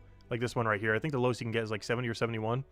And we got a 73, which is really, really bad. But when you're crafting them, like I can literally just upgrade this, like it's only level 26, but we could upgrade this to like 100 perfect rapier, or 120 perfect rapier, or an 80, whatever we want to do in the future. So it's a lot easier doing it with the crafting system than it is with drops. Alright, so I believe these are the bones we're doing right now. The Molted Goated Horn. I'm not sure what the downtime is. I want to go check. So I'm going to grab all 8 of them and then see how much downtime there is. Alright, let me do this for the first time bonus as well. I'm not going to do it the whole time. But we haven't actually touched these yet, so let's get our first time bonus. This is the tier 2 horn. We just used a little bit of them earlier. But this is the tier 2 one. Where we can start using it at, what level range? 52. So I can't make a level 0 out of this, but I can make anything from a 52 to a 111. Which is a pretty nice range. Still going to need to bank some more 0 supplies later. But this will be good for that middle ground supply. It's also our first one that we can actually do for that, too. As I believe this is our very first bone in that regard. Or maybe it was the other one, actually. This might be our second tier 2 bone, actually. Because I think the previous bone we were doing was also a tier 2. But this helps fill the middle range whenever we need it. Alright, so this thing I want to see right now is how much downtime is there right over here. Where's the timer? Timer.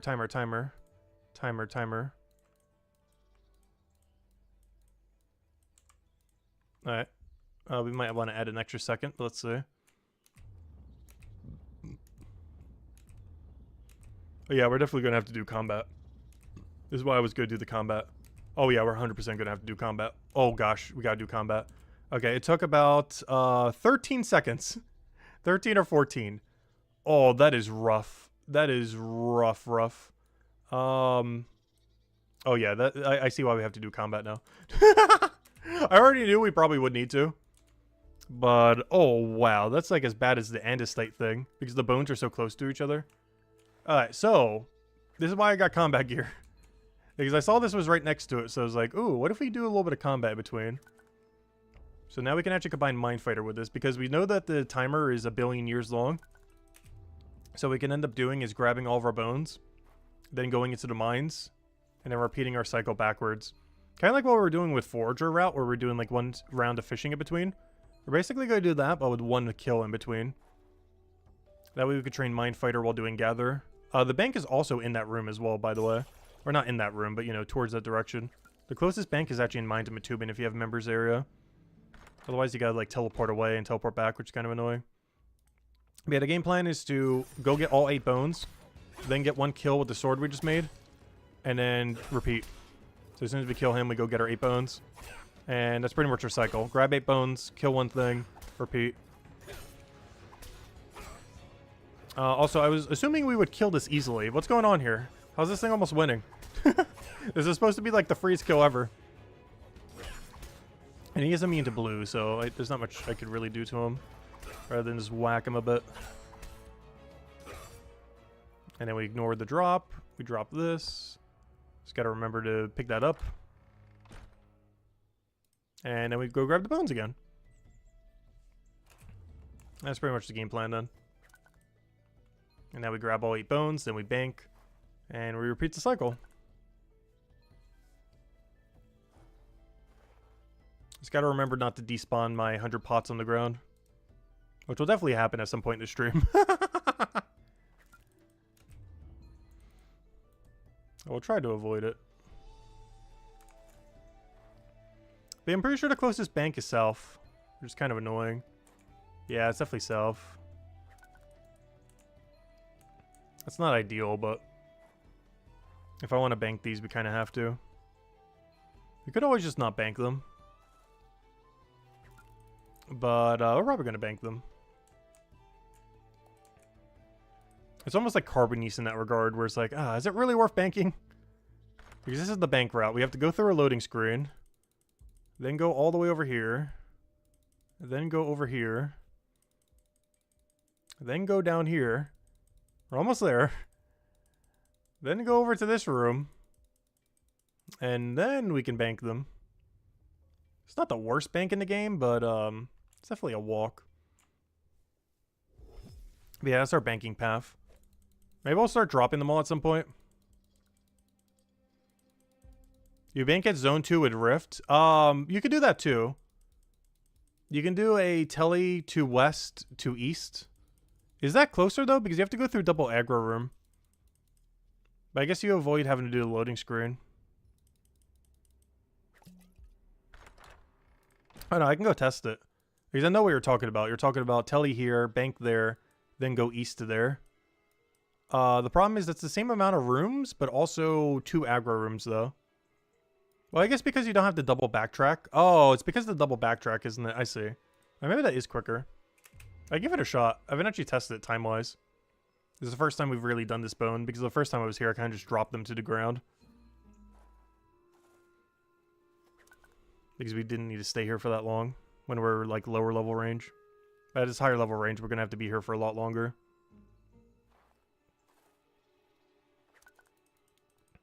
Yeah, we could always use fear pots for it. I don't know, how much are fear pots if you buy them? Aren't they like 2 silver each or something? 2, 3 silver? I never actually bothered using them. I just never really thought it was worth it. Because fear pots guarantee make you lose time. Whereas if you just path really well, you can make it so you don't lose time. Because that's one issue with potions, is they have a delay on them. So you're automatically delaying yourself, but if you were to have not gotten caught, it is actually quicker to not use a fear potion than to use a fear potion. It's one weird thing with fear potion balance right now. Is it's actually sometimes quicker to not use a fear potion than use a fear potion, plus the cost of the fear potion.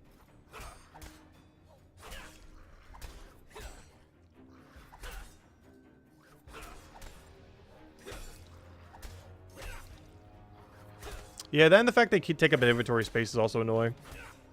If they didn't, they'd definitely be used a lot more often. Same as EXP pots.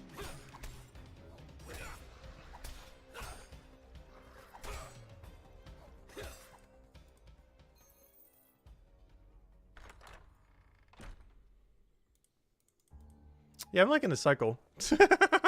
8 bone, 1 kill. I like this cycle. We're probably going to have to do the same thing for Forager in Zone 1 for some of the areas. I know Miles ES was doing that with, I think, the Death Crows. Because they were doing wall plant into Death Crow or something. Or something along those lines. Because wall plants will have a lot of downtime if you only take the 6. Similar to how these have downtime when you take the 8. So you kind of need something to break up that downtime. And what better way than go kill a unit?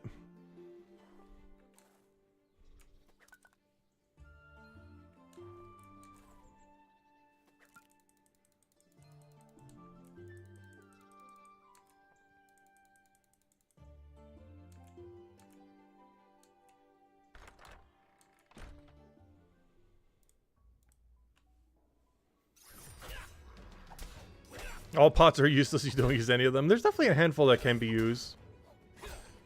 But a lot of them aren't too good of value. Like even the damage pots, the amount of time you have to drink them, it's barely worth it unless you're using it for both range and melee. Or if the enemy's just really tanky. HP pots are definitely worth it, but you only really need them later on. Most of the lower level range, you don't tend to use them that much. It's only post 200 where they're like absurdly important. You use them a bit post pre 200, but not as much. Oh wow, I actually got an upgrade? I was not expecting to get an upgrade from this. This is technically also not even an upgrade, but I'm still going to do it because bigger number. Bigger number good. Wait, how am I supposed to sell this, though? I guess I store it in my thing. I just remember to sell it later. Because I have no way to go sell that right now. There's no way I can route in a sell. There's the only problem if I get gear. Is this pathing has nothing, no way to turn in any gear I get as a drop. I mostly just kill them for the EXP. Well, one byproduct is we actually can upgrade our gear from mine to Matubin slowly. As a byproduct of what we're doing. That wasn't the intention, but it is a byproduct of what will happen. The only problem is this route has no way to sell gear. So the best I could do is put it into storage and hope I don't run out of storage. And just remember to sell it later. Should you use Key Payo and Gathering to rush 53 for your bone right is already to the horn? Yes. Can hope. Yeah, generally you do want to use knowledge to skip whatever the dead zones are. Okay, let me go try the other method. Because yeah, this might be a little bit closer. You got to be really careful and try to do some aggro skipping. Due to the structure of this room, these things have really weird aggro skips though. I could try doing it. Alright, we shouldn't get aggroed here. We should be fine. We're going to need to aggro skip the way back though. I don't think it's worth a double telly. I think I'm just going to walk back the other way. I don't think the telly actually saves this rooms going this way. Alright, good. We got lucky. The concern is going to be this room, though, for an aggro skip. No! Yes! Okay, I got it. I got it. Aggro skipped. I accidentally clicked on a tree. But I mash clicked, so I still got through. Yeah, so we just got to practice aggro skipping. You just got to walk under and move away from them at the exact right tick. It's really annoying because ticks are way shorter in this game. So your window to do it is super, super short. But if you do it correctly, they won't attack you.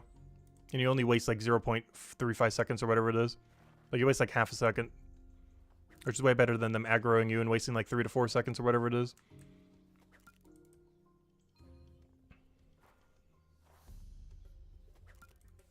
But yeah, thanks whoever mentioned that the other day that you could do middle click to move.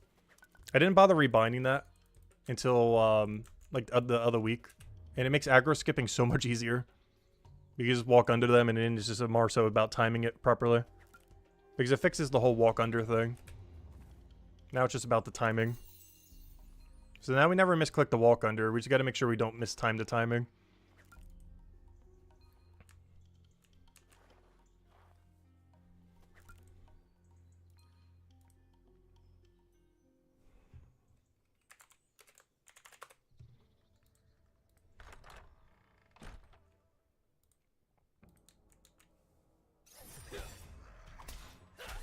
Yeah, it's definitely way less annoying than using fears.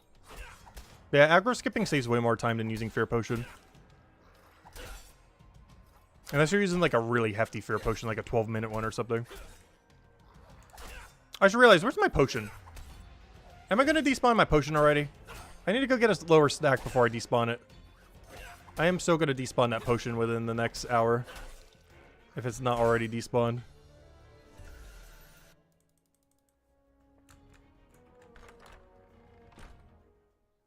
Don't think about it, potion. Don't you do it. Don't do it. Honestly, I'm about to go bank this potion before I despawn it. And just tele to a bank whenever I need one. It's so inefficient. I just am so paranoid about the potion thing. Maybe I start a timer for the potion again.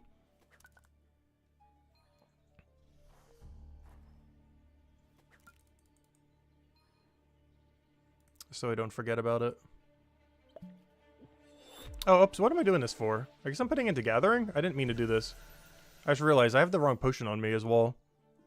Oh, I guess I'm putting this into Gathering. I didn't mean to do that, but, I guess we're doing it into Gathering. I don't know, should we boost Gathering while doing Gathering? The problem is we're at an okay level range to not need to do that. I don't know, maybe we will. I might just boost Gathering while we do Gathering. I meant to actually be boosting Stonemason right now, which means I need a mining boost potion, not a, XP boost potion. Or no, not a chapter 2, but a chapter 3.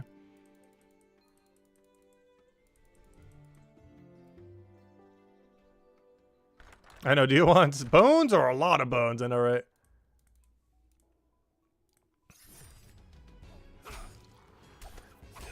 Well, how far are we from the next bone? I might actually keep it as is. Because the next bone's like a mile away. It's like 13 levels. So I probably will boost it. Also, I believe you only use this with oak. Whereas I'd rather use it with Suave. Suave is by far the easiest tree to mass get for carpentry. I mean for bone right. Or Suave trees. So I want to prioritize like Bone Spike to Suave. So the other ones don't actually matter as much.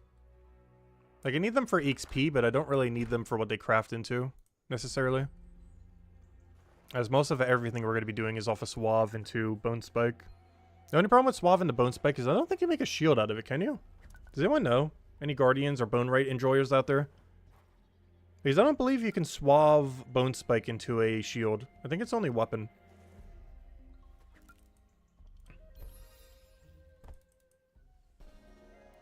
Shield is Ash? I thought you could make shield out of some other stuff as well. Can you make shield out of Ramhorn?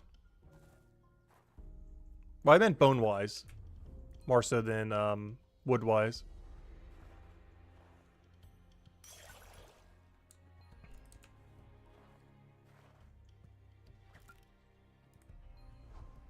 I need to look it up later.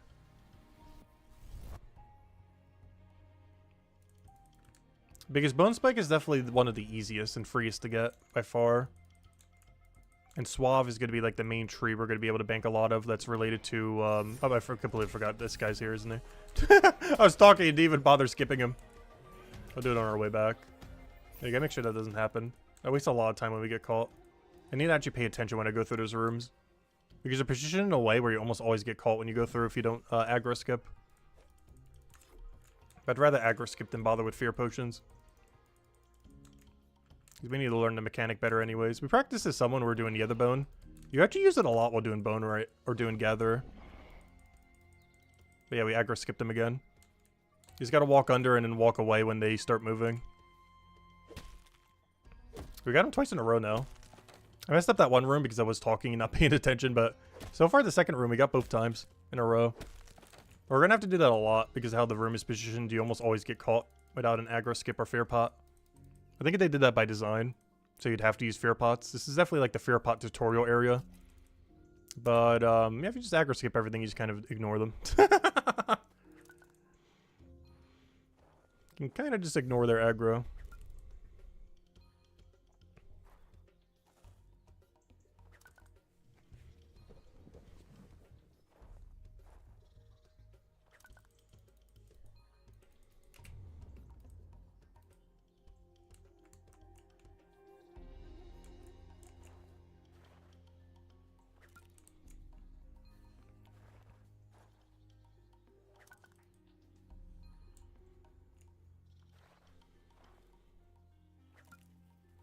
But yeah, I do believe I'm going to dump all my knowledge into Gatherer. Just to speed up Gatherer a little. Get to the real bones. Because right now we're not getting any real bones. Because right now my bone rate level's too high. But one way to fix that is to get better bone rate. I mean, get better Gatherer. Because all the bones we're getting right now, while we will need them, we don't, like, need them. The real ones will start coming up at, like, 80, 90 Gatherer. Where we can really start using them with our 90 bone rate. So right now, it's actually worth just skipping kind of this earlier stage. So yeah, all the knowledge I'm getting while doing Gather, I'm just going to dump into Gather. Just to get past the weaker stage that we're at right now. So we can get to like tier 3, tier 4 stuff.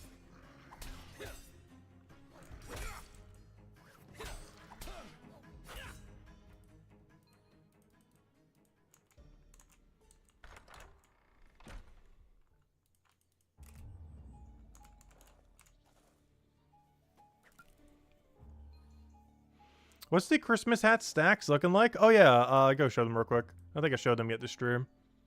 I got quite a few last night while I was AFKing too. Our Black Santa's been really buffing itself lately. Black Santa's actually going kind of crazy. We're at 34 now. It kind of started spiking up out of nowhere. But, yeah, our highest one by far is, not by far. But our highest one right now is still Purple Elf at 34. Coming to my... Oh, yeah, it's also tied with Blue Elf at 34. And then we got, like, Red Tree, which is our OG highest one. But as far as Santa's, our highest is a... Oh, yeah, we have a 34 Black Santa. Okay, that's kind of evened out, then. That's also our tied highest. Red Santa's lagging a little bit behind, though. It's still pretty high. We estimated earlier we'd have, like, 70, 80-ish of all of them. But so far, it looks like we might do a little better than that. I might have underestimated how many hats we were going to get. But I did want to lowball it rather than highball it. But original estimate was somewhere around 70 to 80, based on the rate we got on day 1. But we might actually do slightly better than that.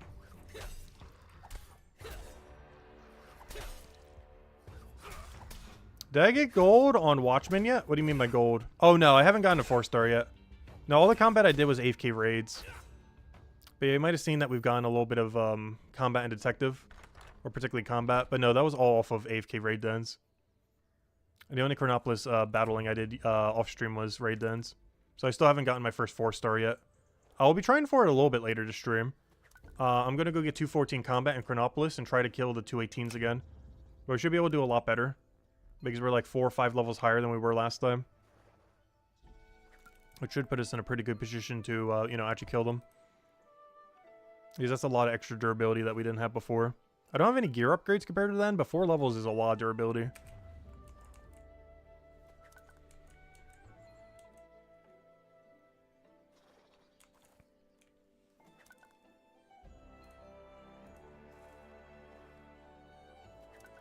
Alright, let's pay attention to aggro skips these times. Because I don't want to accidentally miss one. I keep forgetting to do it in the first room. The second room we kind of got down at this point. The first room I keep not doing. It's really weirdly shaped too, which is a problem. No! I never seen that. He walked on our path. Oh, that's funny. Oh, that's a bit of bad RNG right there. Not much we could do about that. That's really funny if any of you were watching that. Not sure how to explain what happened to anyone just listening. But basically, we did it, but he walked on my path, but then he walked on my path again. And then eventually got aggro on me because of that. That was really funny. That was some really bad movement RNG on his part. Oh, I thought we could get through there. Apparently not. Okay, I'm doing really bad this time around. We'll get better at it. We'll have to go through her a lot. We'll be like a pro at aggro skipping by the end of the stream. By the time we're done with this bone. There's one good thing about Gatherer. Is it really teaches you how to aggro skip if you want to try to learn it. Because almost every bone, like half the bones, you have to go past an aggressive enemy for. So at some point you're going to learn it if you try doing it. It's like every few minutes you have to go through them.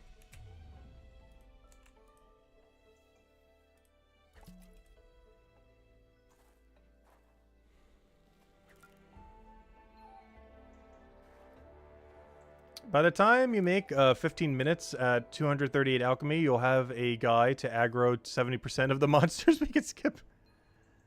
That's something I still really want them to make. Aggro potions, the exact opposite of that. Like the exact opposite of fear potions. Where you can just walk into a room and everything just auto-retaliates you for the duration of the potion. Like, someone in chat was mentioning earlier that they got banned for, I think it was Brambo, mentioned they got banned for using a macro where there was, like, mash-clicking, AFKing combat.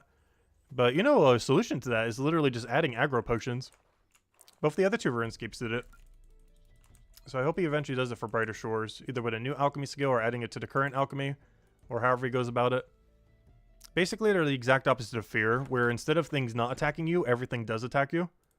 So it allows you to AFK basically for the full duration of the potion. So a 3-minute aggro potion I could just drink in here and they would keep attacking me for 3 minutes straight without having to do anything. And then I would just have to re-drink my potion to gain aggro again. It's basically the exact opposite of fear, but you use it to do AFK combat. It's kind of like raid dens, but they last for the entire duration of the potion length. So a 3 potion would be like a 3-minute AFK raid den, 6-minute, a 6-minute, so on and so forth. And of course you would actually get gear drops as well. It does imply that you're tanky enough to AFK for that long without losing to one. But for example, we could do it on those guys. If we had an aggro potion, I could literally stand in the middle of the room, drink an aggro pot, and just wait like 3, 6, 9 minutes, however long the aggro pot is for. It'd be such nice quality of life, because it allows you to super AFK combat. I hope it's something he considers adding at some point. They're probably going to be pretty pricey, though. You definitely have to make them pretty costly. Like, a 3-minute aggro potion has to be at least 10, 20 silver. As far as, like, the resources that it costs. And then, obviously, upscaling from there. But I would love to see the feature get added, as it allows you to mega AFK combat. And you can do it on basically any enemy in the whole game. Or, you know, basic enemies. You wouldn't be able to do it on bosses and such, but, you know, you'd be able to do it on, like, the basic enemies, which is basically every enemy in the game that isn't a quest boss. At least currently. But it's something I hope he considers adding. It's probably not going to be anytime soon, but I hope if we ever get, like, Alchemy Part 2, or just an update to the Alchemy as far as, like, future chapters, that's something that he adds as a potion. A 3, 6, 9, and 12-minute aggro pot.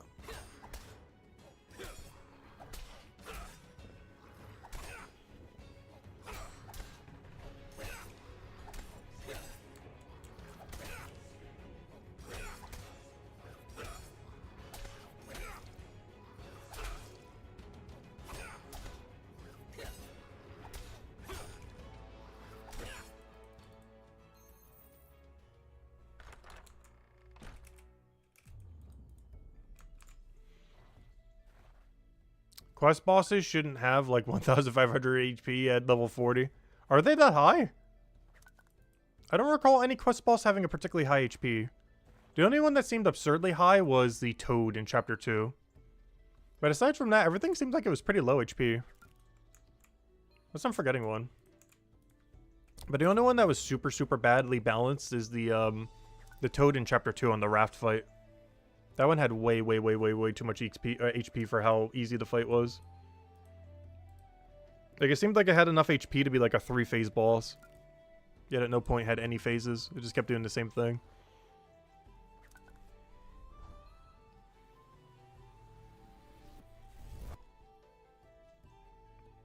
It's one of the reasons I do feel like that will be a repeatable boss later.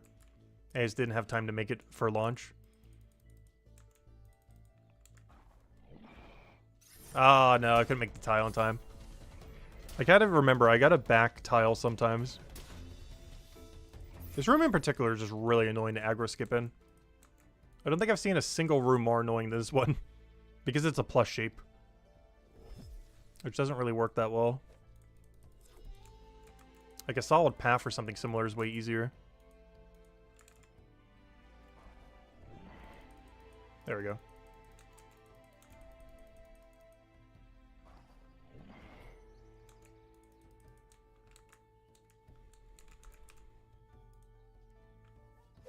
It's way harder to cut a corner than it is to do a straight line.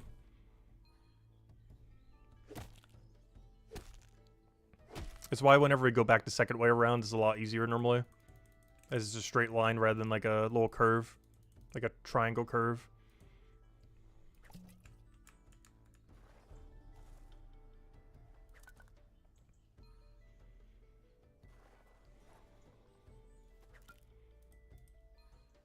Oh, yeah, the 35 boss was pretty tanky.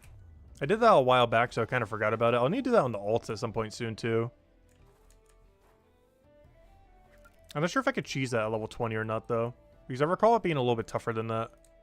Mostly because of how bulky it was. Ideally, I do want to cheese it at level 20, though. Because I think they're currently at level 16 and, like, 19 or something.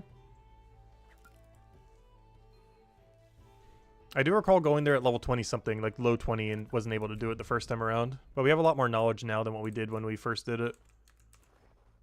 So there might be some cheese strats we could pull out that might be able to get it done. I would want at least level 20, though. Anything below that's going to be a little too low.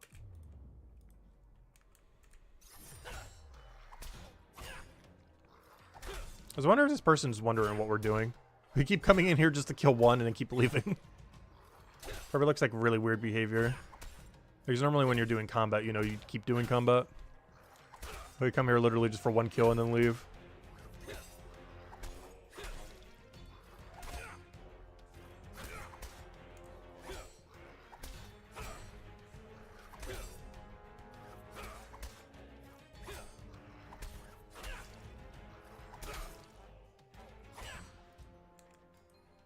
Alright, so far we've only gotten one upgrade. That's one nice broad product of doing this grind. Is we can actually get to our next objective in Mindfighter. That wasn't really an intention, but it is a byproduct of what will happen. Why'd that bone take so long to respawn? I make sure to take that one earlier in this set. I'm taking them in such a weird order. I'm taking them in like the most inefficient order possible.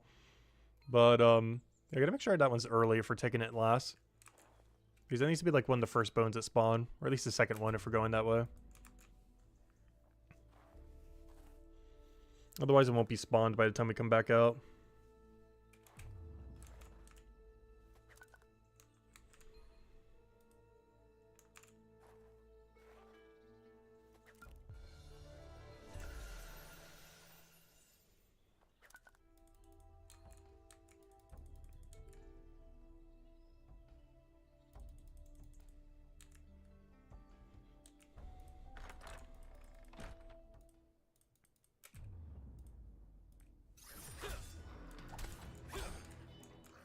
Yeah, we're putting this upgraded two-handy great use today. 20 extra power is a lot. It's basically the strength of drinking like a whole cryopot. If you account for the downtime of the cryopot and the percent chance of the cryopot. It's basically a free cryopot every combat we ever do. Compared to what we're using before. Except it costs us nothing.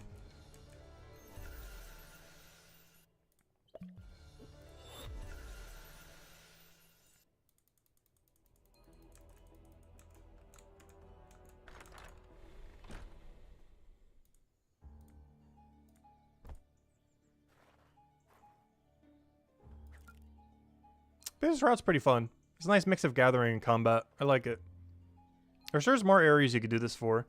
You could do it for foraging, you could do it for gathering. I'm trying to think what else skill you could do it for. I guess you could somewhat do it for woodcutting, though it's not really worth it due to the cycle is pretty quick.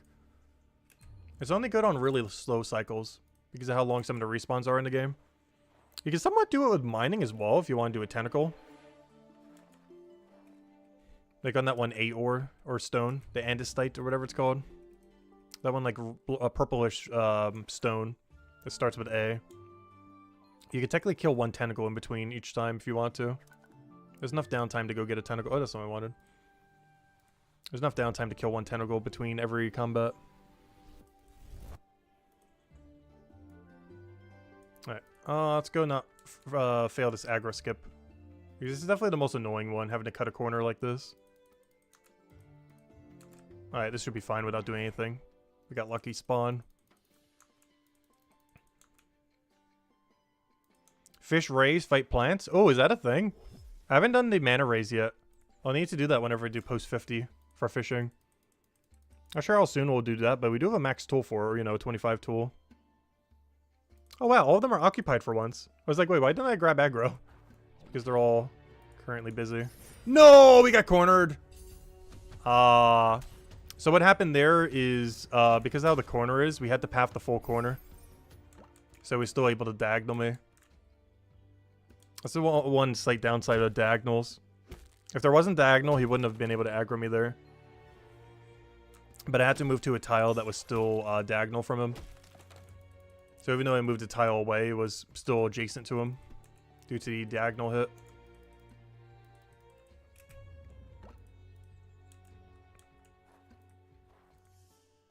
Most annoying process to do nothing. They're so much harder than the tentacles. Proceeds to do nothing notes. Yeah, I see what you mean. Proceeds to do nothing. I read that wrong. Yeah, there's a lot of weird skilling that has a weird downtime amount to it. I wonder if they're ever going to fix that. I'm surprised they haven't yet. Which kind of makes me think it's a core mechanic. But, yeah, they haven't adjusted respawn times. I wonder if they just want to keep it like that from now, or if they plan to, or what the deal with that is. Because some retime spawns for some resources is really long. Like, if we were to do Go Horn only right now, without doing one combat, it's about 13 seconds downtime. Where we're just standing there doing nothing. It's why we keep killing one of these. Otherwise, we'd be standing around doing nothing 13 seconds every 8 we take. Which instead, we kill one of these in that time.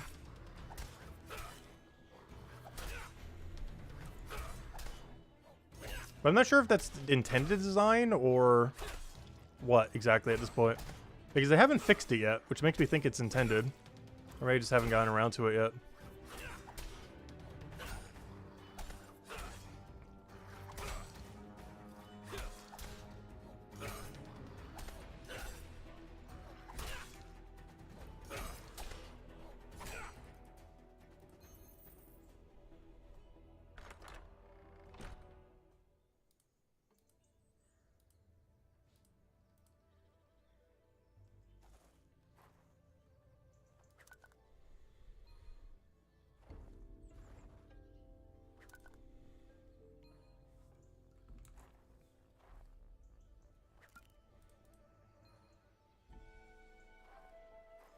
You think respawns are okay, but some places need a teleport or storage rift? Yeah. I know the biggest one is probably the mining one.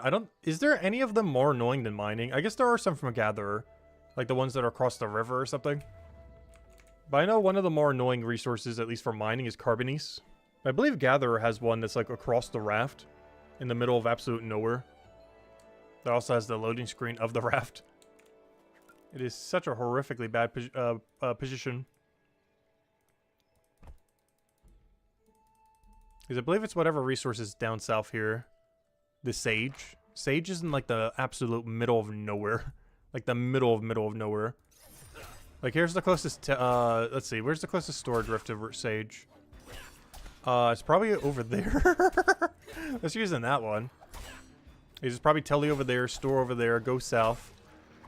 Which means to bank you gotta go 1, 2, 3, 4, 5, 6, 7, 8, 9, 10 rooms. Sorry, 11 rooms, or even 12, depending on how you look at it. Whereas carbonese is like 9, 9, and 10, depending on what direction you use. But sage is like 11 or 12 rooms, depending on how you look at it. That's how far you have to run. Oh, purple has taken the lead. Purple elf has taken the hat lead. But yeah, there's some like that that definitely need a rework.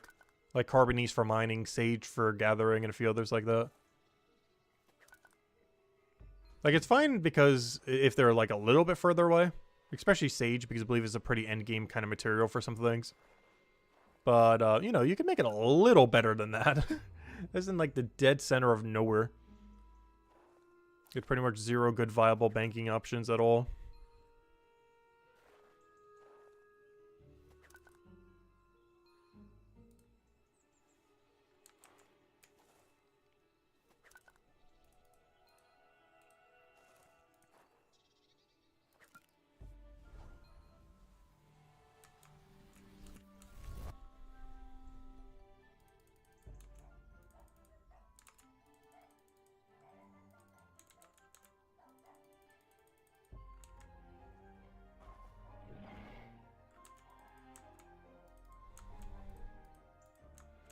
So I hope we eventually get a closer bank than this one.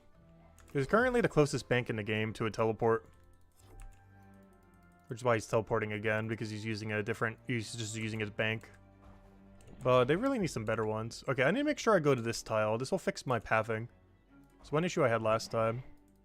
Oh, I'm going to have it again because I accidentally clicked on the thing. But yeah, this area right here is actually really bad. Because what keeps happening is if I have to aggro skip on this tile, we will always get caught. Because regardless what tile he gets pushed to, I will be on this tile and he'll be able to attack me. So that room's going to be a little annoying depending on where they are. I might actually have to move back some and then move forward. Just to drag them forward and move into their forward movement. Which is a little bit more annoying to time, but we can't do it in the other spot. Because when I get pushed out from under them, I'm still within diagonal range.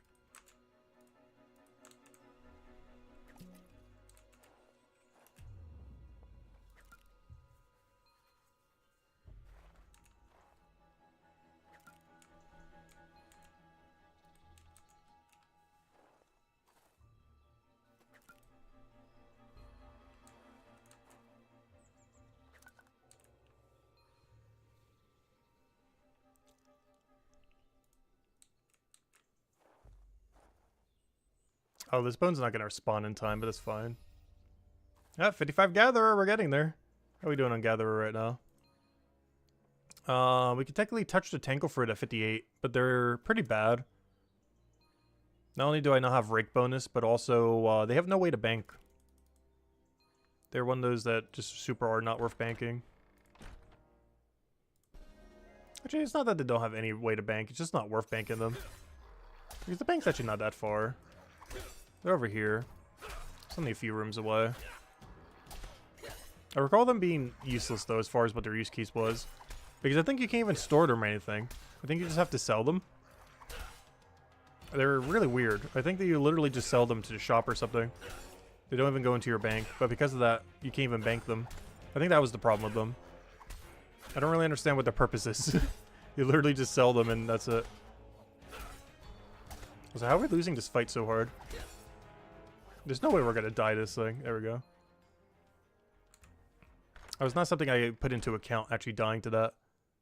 It is technically possible, though. Shouldn't happen. It'll be really sad if we do somehow. We should not be dying to that thing. That's definitely an armor issue if we do. Our armor's not awful. I got one 4-star and full 2-star. Obviously not as good as 3-star, but we still got some amount of tankiness. I guess we're not using a shield, but that shouldn't matter that much.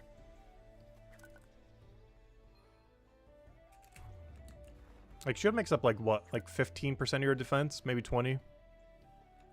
Like, it's good, but it's not, like, exceedingly good. It's one of the reasons why 2 hands are normally better.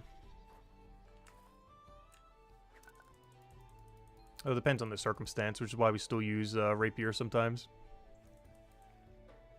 But normally if we need a go-to weapon, we're just 2-handing almost everything. What's nice about it is there's so much extra power on it that we don't even need a pot either, which is what I like about it. Like, I don't need to worry about drinking a cryo pot every fight or something. You just click on enemy and just wait. A lot more chill. I really hope this 2-hand has a cool special attack. Because I really hope we still get to main hand this a lot in the future. But if a special attack is trash, it would be basically just a pure DPS weapon in the future. But hopefully its special is not that bad.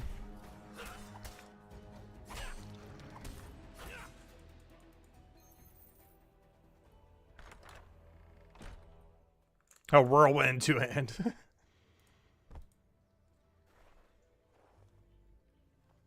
Is it about 16 more defense? Well, not all of them are weighted evenly, though. Like, gloves and boots are a lot less defense than shield. I think shield is, like, what, the second highest or third highest? I know plate body's the highest. I think legs are second highest and shield is third? Or shield is second, I don't know. I actually never really kept track of it. I know for sure plate body has the most defense of any of your pieces, though. Because they're not weighted evenly. Like, plate body has the most. Second most is either shield or legs. Third most is whatever one is the other one. Your helm is, like, the next in line. And your boots and gloves are, like, the lowest defense out of any of them.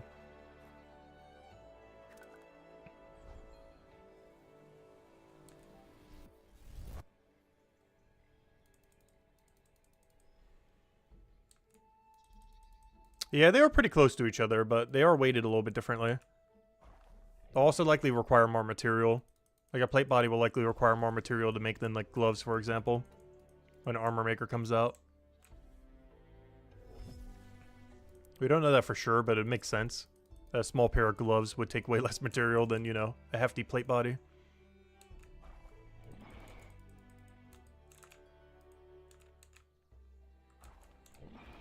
Oh, there's Nat. Oh, he's working on base 500s or something. Look at him go. He's going for rank 1 Hope Forest.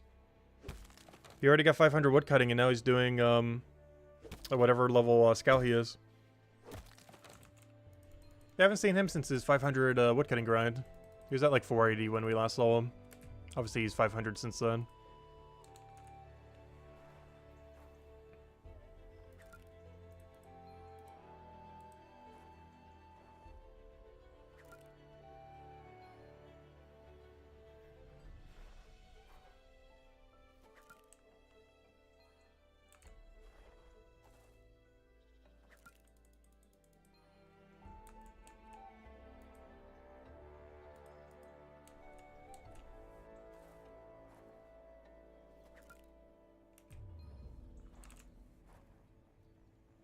Be honest, I'm really liking this method. It's like a nice little bit of variance of everything. It uses like 3 parts: the gathering part, the combat part, and the try to dodge aggro part. So that's like a nice mix of like assortment to it. Actually, I have a lot of fun doing this. It's quite a bit different than just wait for respawn. Like do 6 ore, wait for respawn, do 6 ore, wait for respawn. A little bit more variance. We're also technically triple multi-skilling. Not all at the same time, but we're gaining XP for Mind Fighter, Bone Right, and Gather at the same time. Not like perfectly simultaneously, but still pretty much together. Because obviously all the bones are for Bone Right. Collecting the bones is Gather, and whacking this guy gives Mind Fighter.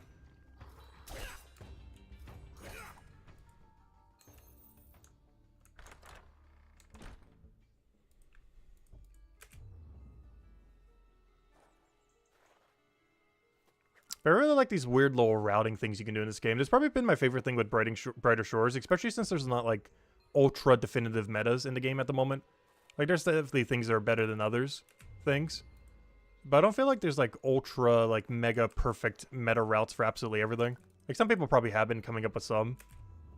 But you kind of have to like route on your own and just kind of figure out based on your levels like, oh, what's worth doing right now that we can kind of multi-skill while doing something else. It's kind of interesting. I feel like foraging does that pretty well too. But Gather has it to some degree, just not as much as foraging. Where you quite literally need to forge your own path and just kind of figure out at your level range. Like, okay, what do I want to do? Do I want to incorporate a little bit of combat or incorporate a little bit more foraging? Whatever else with it. Nice little mix of it. There's always ways that you can be getting like extra little bit of XP while waiting for the downtimes. That's the only good thing about the downtime system, I would say. Is you got to figure out some way to use that downtime. And there's definitely some creative ways that you could use the downtime in the current state of the game. Of the current respawn timers. It really comes down to preference and current levels. Like, for example, depending on our Mind Fighter level, these would not be worth killing. But because they're 68 and we're 72, soon to be 73, they're actually still within the worthwhile range. But if our Mind Fighter was way lower or way higher, this wouldn't be viable.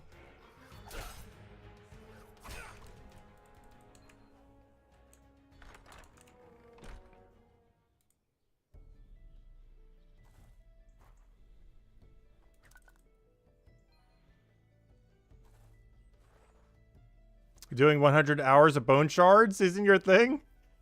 That's kind of funny. Because I was doing that in the leagues the other day. We were mining the little bone shard thingies from the wall. Not because I need a prayer XP, I needed it for the AFK mining XP while we're doing leagues for the objectives. Already has 50 mil prayer.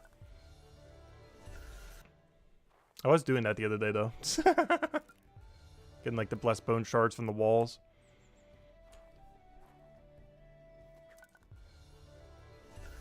Can't wait till they fix the system. The pop-up ambush system. Is this thing ever gonna go away? Gosh, how long is that interface stall gonna last? It just does not want to go away. Gonna get like halfway across the world and just be like, yep, menu's still here.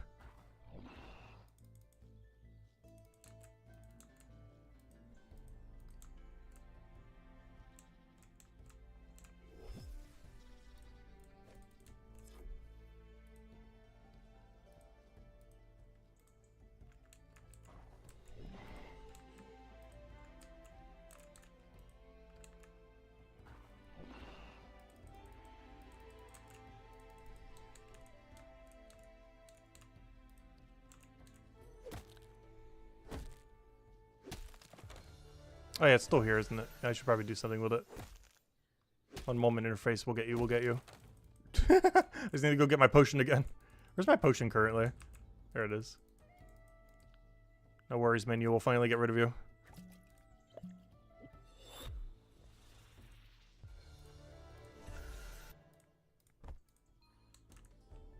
I should pick that back up before I actually need it. Just so I don't accidentally despawn it.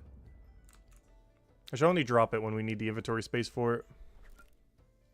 Or if I need to pick it up to use it.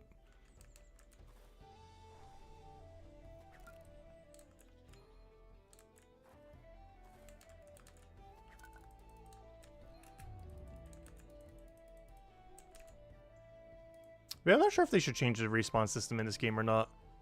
I do feel like some resources could definitely use a bit of a tweak overall. But you definitely got to get a bit more creative with your pathing with lower respawn, which I kind of like. It just never feels good when you're forced to do a resource where you have to stand there for 10 seconds, though. Like, that feels really bad. But I understand his design philosophy of why he has it that way. I'm just not sure if it's right to stay that way or not. But for now, it is the way it is, so we'll keep whacking this guy once.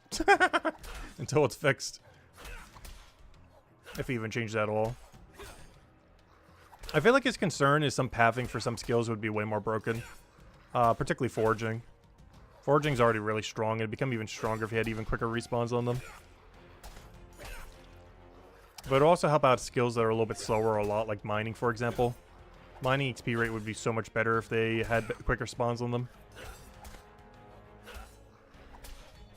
I could actually die here. But the thing is getting scary close to actually killing us over and over again. There's no reason why I should. But it keeps getting almost lucky enough to do it.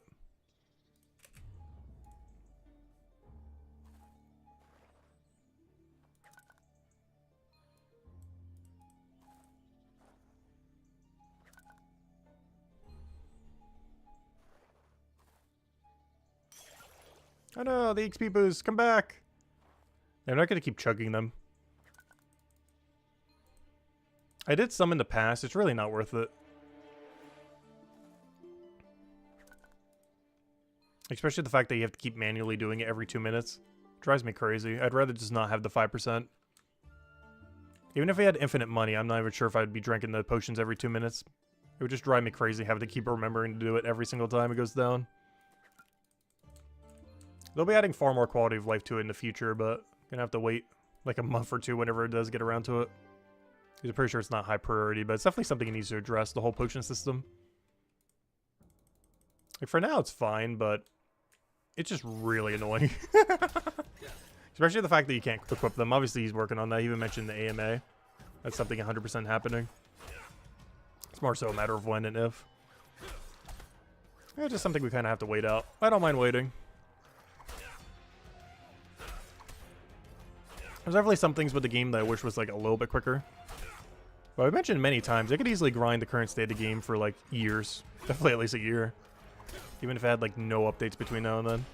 Obviously the more updates the better. But I don't feel like I need updates to enjoy what the game is right now. Other than the billion quality of life things he could be adding.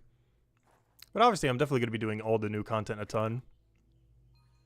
I would say in the short term, the main thing I'm looking forward to is queuable actions, but a little bit after that, I really want to see what he does for bossing. Because we are going to grind those things to the ends of the earth.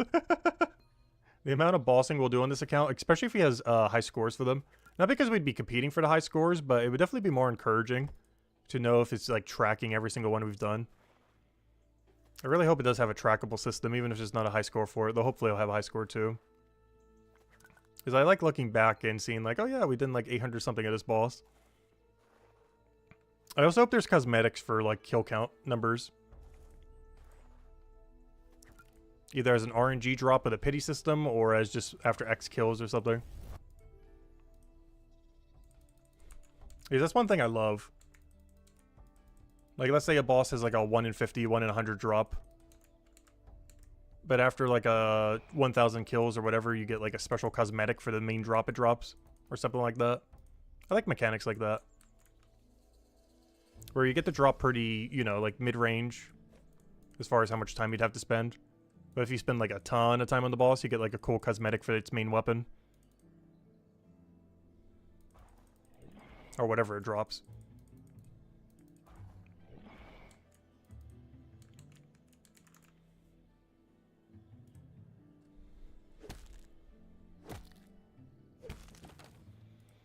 Alright, oh, what do we have here? Potions keep up on a tight shift. You like for spotting thieves. Yeah, there's a lot of times where dropping a potion's pretty good. I feel like in Chronopolis, one of the best things is when you're doing investigations. Because there's a lot of downtime in between, and then you get like a huge burst of XP at the end. Any kind of skill where it's like really XP bursty, XP pots tend to be good for. I feel like they're really clunky on skills you're constantly gaining gradual XP on, like for example, Gatherer. But skills that have like huge XP bursts, like turning in cooking contracts, turning in an investigation for detectives, stuff like that, are really good targets for XP potions. Because you can cash out all of their benefit at once. Whereas the problem with stuff like this is it's just like a gradual bit over time. Which makes potions seem a little bit less effective. Because you basically need the potion always active. Whereas for bursty activities, you don't really need it active the whole time. Just when you're claiming all the bigger XP drops.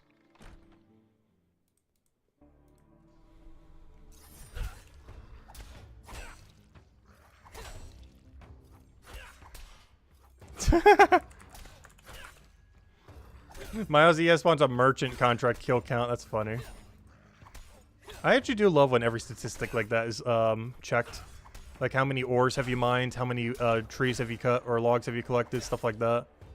But yeah, there's some data that this game doesn't currently track, I don't think, that I would love if it did at some point. Even if it doesn't retroactively count everything that has happened. Just to start doing it after like 1.0. I'm not sure if that's something he's going to be prioritizing at all. But I would love that. I just love knowing data like that. Like random arbitrary data. That's just cool to know. Like how many bones have we gathered? How many trees have we cut? How many ores have we collected? How many fish have we caught? How many dishes have we cooked? How many merchant contracts have we done? I would love a tracker for all of them. Not a leaderboard for them. Just a tracker. Where you can go to some location and be like, oh yeah, this is all my totals. I hope that's something he adds for 1.0. I don't think he will though. I don't think it's on the priority list. It's generally considered useless data, but I don't know. It's useless data I would love to know. Because I've had to guess how many bones I've collected so far. I'm not even sure what number to say. Like 3-ish thousand? Roughly? If you count like every bone we've done up to 55 at this point. I have no clue what the exact number is.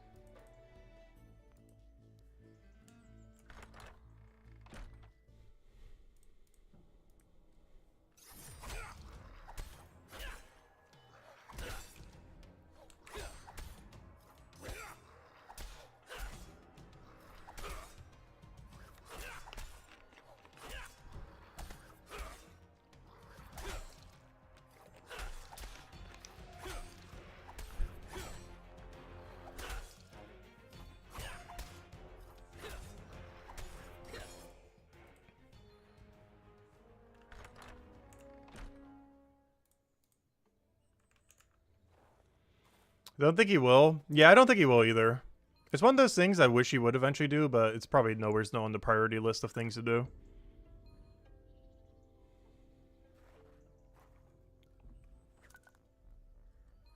I don't even think Old School RuneScape does that either. Or RuneScape. I'm not sure about RuneScape. I know Old School doesn't. It tracks some data like that, but not everything. Like if I wanted to know how many ores I've collected, or wood I've cut, or fish I've caught in an Old School, I don't think there's a single thing in the entire game that tracks it.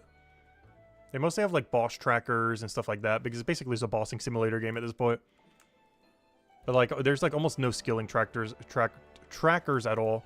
And this is like a primary skilling activity. Like if you're doing bounties or something. Or, you know, like the equivalents of what bounties are in this game. Like if you're doing like hunter contracts, it tells you how many you've done and stuff like that. But it doesn't tell you like how many logs you've cut, how many ores you mined, or anything like that kind of category of info.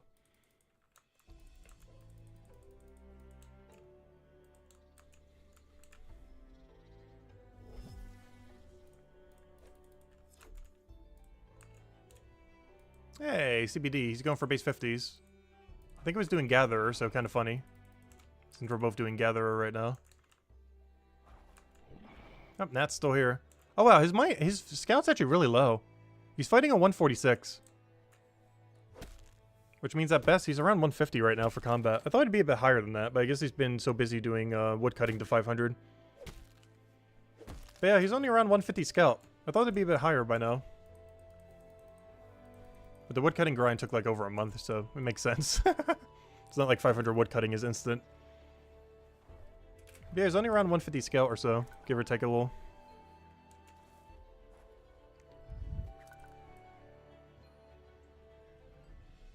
Only, as I say, as I'm like level 50 scout. But for someone who's a guardian, that's a little lower, I guess. His guardians have the most benefit doing that. It's actually the only area where the final enemy is weak to green. At least in the current state of the game. For Cryo Knight, that's chapter 1 and 3. And for Hammer Mage, it's chapter 4. But chapter 2 is the only one that ends in a green weak enemy. Like the final enemy that you have to fight.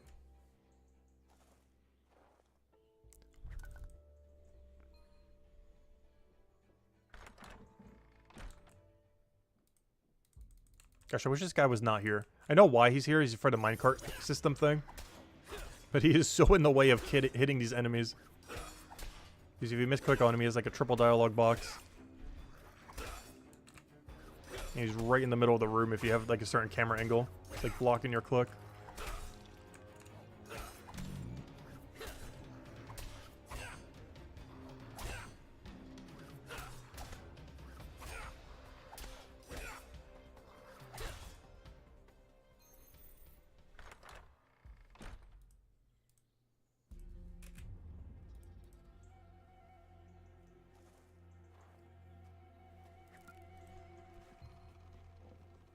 Yep, almost 56 gathering. Oh, the only problem is, one of the reasons I'm putting knowledge into it, we don't get a new bone till 66. I'm not sure if we're going all the way there right now, but we might. We'll see. I've been neglecting the gatherer grind for a while since we got the rake, and honestly, I think we need to start doing it some. I definitely want to get at least 66 sometime to stream. I don't think I'm going to try to push 79 quite yet today, though. That's going to be too much gathering. But I definitely want to hit 66 to stream. And maybe even do the activity a little. The only problem with that is to do it properly, I need 56 wood cutting. Which is a whole different dilemma. So I won't be farming them. Because I got to figure out what I want to do with that. Because that implies getting a 25 tool. But the problem is they use handsaw rather than hatchet. And hatchet is better. So I basically have to like double 25 my tool. Which means to effectively get my gather above 66, I would need not only 56 wood cutting. But also a 25 and 2 different tools. Which sounds like that's not worth it. I don't know, we'll see, we'll see. It's quite the grind just for training my gatherer quicker. I guess we could just do Bone Spike only and just ignore Suavi. I think it has a perfect cycle with just Bone Spike. Actually, does anyone know? Does Bone Spike only have perfect cycle? I believe they're far enough away that they do. Even if you don't take a single Suavi tree. I haven't done them in a while, but I could have sworn they were respawning pretty much instantly by the time you walked around. Because they're a lot further apart than these. They're like a mile away from each other.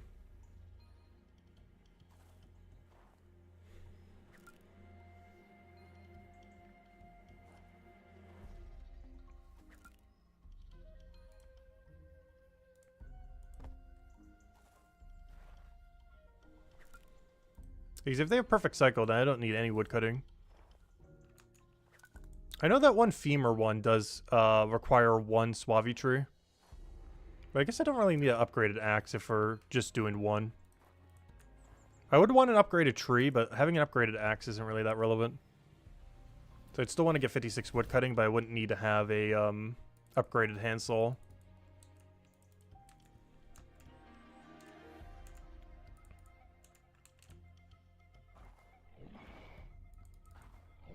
Wait, did I just get re-aggroed? I've never seen that before.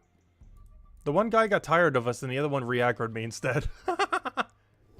I quite literally canceled his aggro all the way to such a degree where the other one got aggro instead. I don't think I've ever seen that before. That's kind of funny. But it makes sense because that's how his other game works too. I've just never seen it actually happen in Brighter Shores.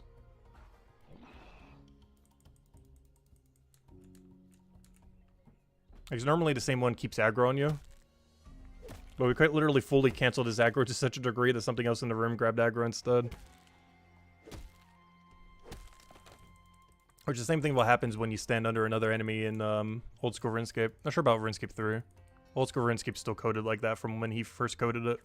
They still haven't changed it after 23 years. Because if you're in a naturally aggro area, but you red X or stand under another enemy, an enemy nearby will eventually aggro you. It's just the first time I've seen it happen in Brighter Shores, because normally one thing just keeps aggroing you the whole time in Brighter Shores. But that time it actually canceled it and went to the other enemy. It still added the same delay that Brighter Shores has before they actually attack you. The only time I've seen them not do delay is if they retreat. If someone's retreating from an enemy and you're adjacent to it, they won't have any delay. It's kind of weird. It's like the one exception. But whenever you're being re-aggroed, there's a small delay on their aggro. It's one of the reasons why the step under thing even works as well. Not sure if they're ever going to change it or not. Not really sure how intended that mechanic is. It's one of those things where it's hard to tell if it's intended or not intended. Because you can easily do it accidentally. It's more so if it's like just a really advanced tech, or is it actually not intended and it's going to get patched later. It's not really known currently.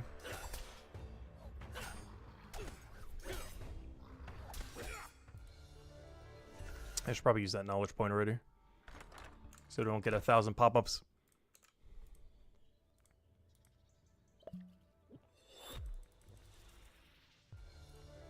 And together you go. Slowly but surely, we'll work our way to 66. Might even do the spikes a little bit once we get there. I don't plan to go too much beyond 66 though. I get most like 67. Let's just switch it up a little. Though honestly, I'm really enjoying this gameplay loop. A lot more than I thought I would. It's a lot more fun than any other bone. Because there's a bit more variance to it rather than just bone cycling the whole time.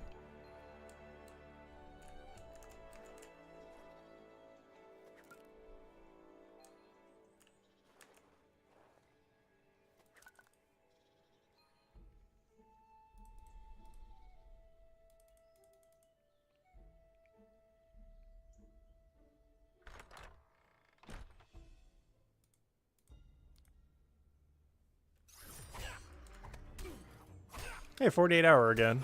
We've seen them a lot. Not sure what they're currently going for. Or it's just kind of wide farming. Because I feel like I've seen them literally everywhere.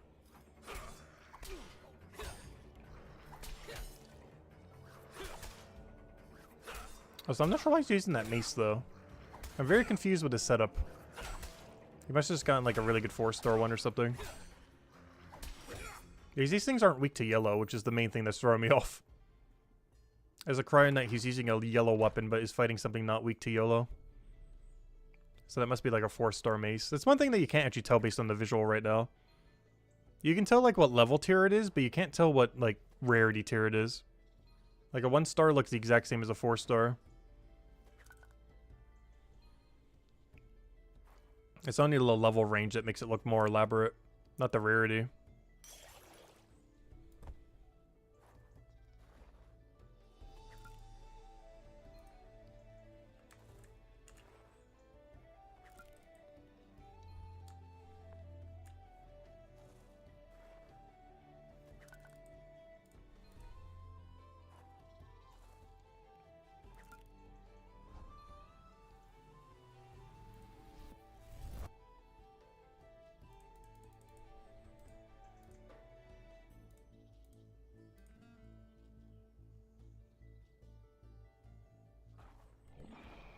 No! Yeah, I shouldn't have used the mini-map thing. I couldn't get to his tile in time. That was definitely a backup into move under. Which is something I haven't really been doing. I need to do it a little bit more often. It's just hard to tell if you're going to make it in time or not. Within like a second. There's such a small time window in this game. Like that one we're obviously going to make it pass. But sometimes it's hard to tell if you are or aren't. Like that one we definitely will as well. Some of them are a lot harder to tell.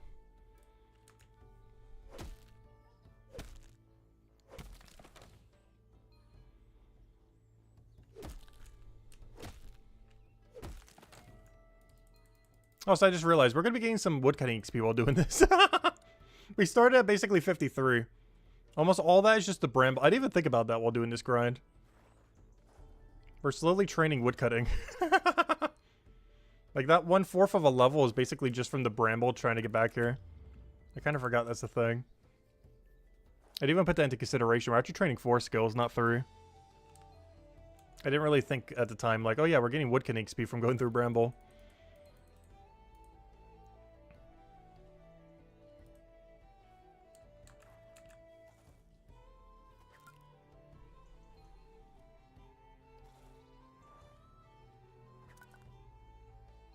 They're basically gotten a whole knowledge point worth of XP just from the bramble to get through this path. Which isn't that bad. It's not a lot, but it's more than nothing. One step closer to 56, or whatever level we needed. Yeah, I think 56 was for the next suave tree. Oh, there he is. There's too many stacked on top of each other. I couldn't find the enemy.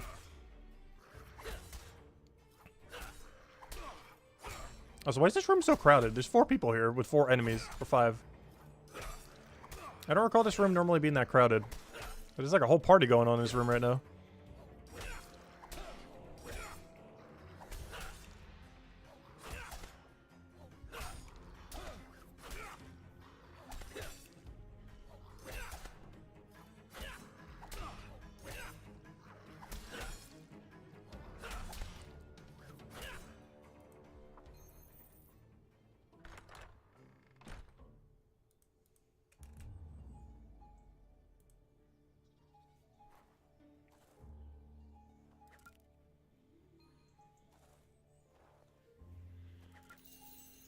Hey, purple Santa, or pink Santa, or what was it called again? Fuchsia. Fuchsia Santa. I knew they did some weird word for it. Fuchsia is such a weird word. Like, I know what it means. Like, when I hear fuchsia, it's like, yeah, I know generally what color that means. But when on earth do you ever call something fuchsia? I feel like that's something you would only ever call, like, a deluxe, like, purse or something. Like, what color is it? It's like, oh, it's fuchsia. Instead of calling it, like, a pinkish purple or something. I feel like that's the only time you would ever use that term. Is to refer to, like, a high-end purse or something with a fancier word.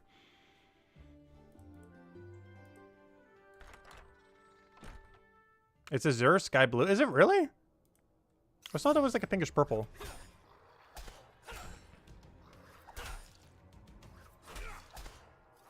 Right, now you want to go check. Let me Google fuchsia. Google. Fuchsia. Yeah, it looks like a pinkish purple. Pinkish purple, pinkish purple, pinkish purple. The exact hue Google seems to not want to know. But they're all like a pinkish purple of different hues. Oh, you were just saying, oh, okay, I see. Never mind.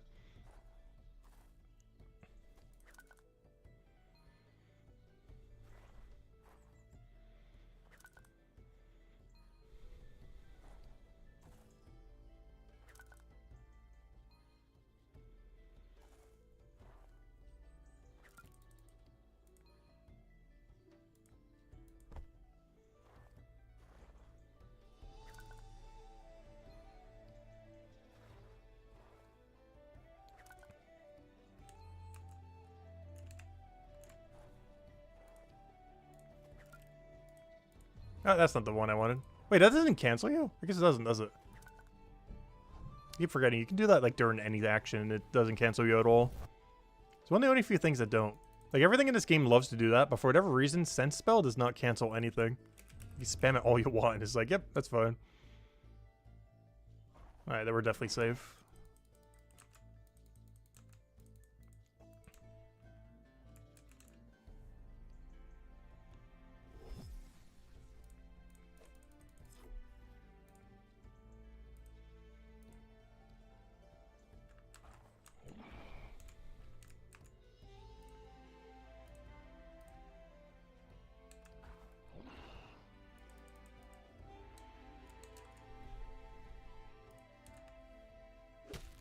We're getting a little bit better at aggro skipping. I still feel like we're a bit rusty on it. But with enough practice, we'll be able to get it every time. Or almost every time. The hardest part is knowing if they're going to get you before you reach them. In which case you have to stagger one tile before you move into them. Which I think is the main thing I keep messing up. I haven't been caught out by it for a while, but knowing when you have to wait like a second and then do walk under, compared to just walking under immediately. Because if you're too far away from them, you gotta wait till they move towards you, rather than moving on them immediately. Castle Cat. I'm not sure why. I'm not sure why some names just stand out to me, but that one does for some reason. A Castle Cat.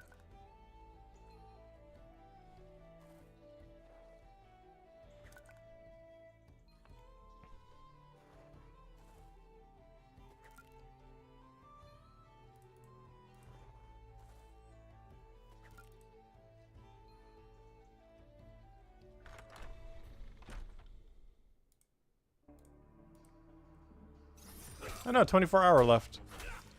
You got replaced by a Lynchet. Or Lynchnet. Lynchette? I think I've ever seen a word like that. L-Y-N, then Chet. It's like a Lynchet.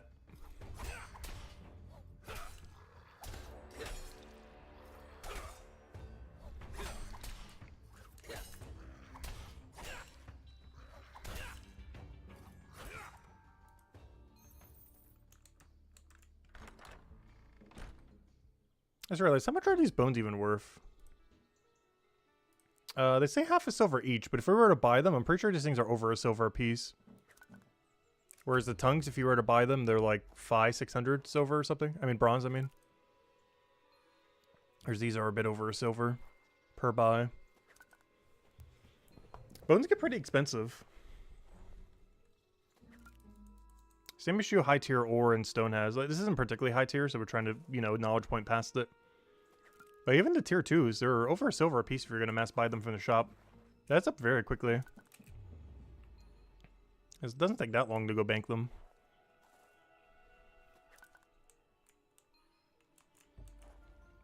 It's not the most convenient bank, but it's not like that far away. Though none are as good as Bone Spike. I feel like Bone Spike's bank is like one of the best banks in the entire game. Like, it's literally on route for your collection path. You don't even need to move at all. It's like literally just there.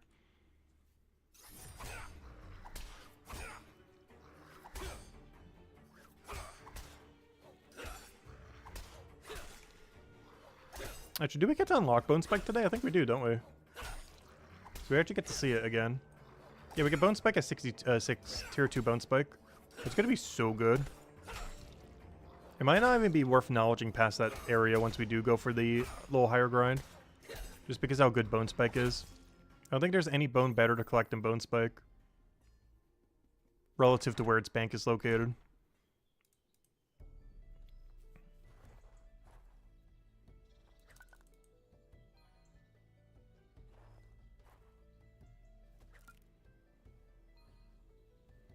Tier 5, 35% heals go hard. Yeah, I haven't had a chance to use them. You need, what, 170 alchemy? Those things are going to go for a pretty penny when trading comes out. I can only imagine how much they're going to be. Because they are going to be pricey. It's going to be one of the most sought after potions that like everyone needs. As people speculating about bossing will buy for bossing. People speculating about PvP will buy it for PvP. And a bunch of people will need it just for high level killing if they want to fight things way harder than their level range. And obviously bossing for the future as well. If a boss comes out, you're going to need them so hard. I mean, not need them, but they would definitely help.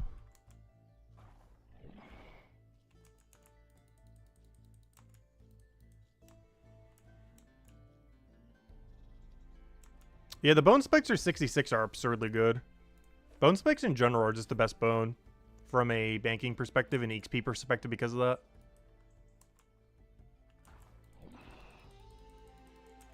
Because they have 0 time banking pretty much. Not literally 0 time, but pretty much as close to 0 time as any activity has in the game. At most you gotta move like 1 tile away.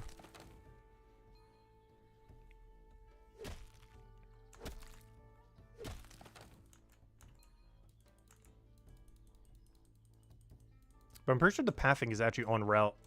Where you actually use 0 tiles to bank. Which is like one of the only few things in the entire game where it's 0 tile banking.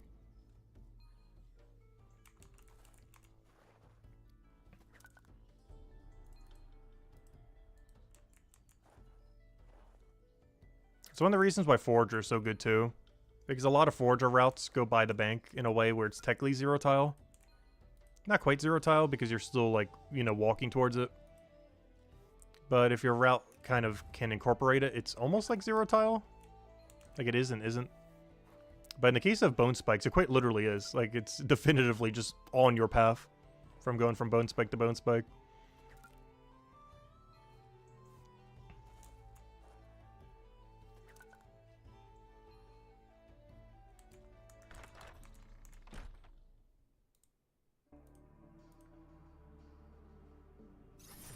Yep, 48 hours back. We're on him right now. I'll move over a tile. Watch him whack that thing with that mace. There's no way that thing isn't a 4-star mace. I don't know why he would be doing it otherwise. Because this thing's not weak to yellow, it's weak to Necrome. It could just be that his blue weapon is his best weapon. Interesting, he's using double yellow right now. He has yellow throwing and yellow weapon. Oh, maybe the previous enemy was yellow weak. And he didn't bother making new equipment for this guy. I think that's what might have happened. Whatever enemy he was previously fighting was weak to yellow. Because he's in double yellow right now, fighting something not weak to yellow. As a blue class. Or it could just be that all his good equipment is blue and you just need to find whatever scraps he had that could kill them. Due to their blue immunity.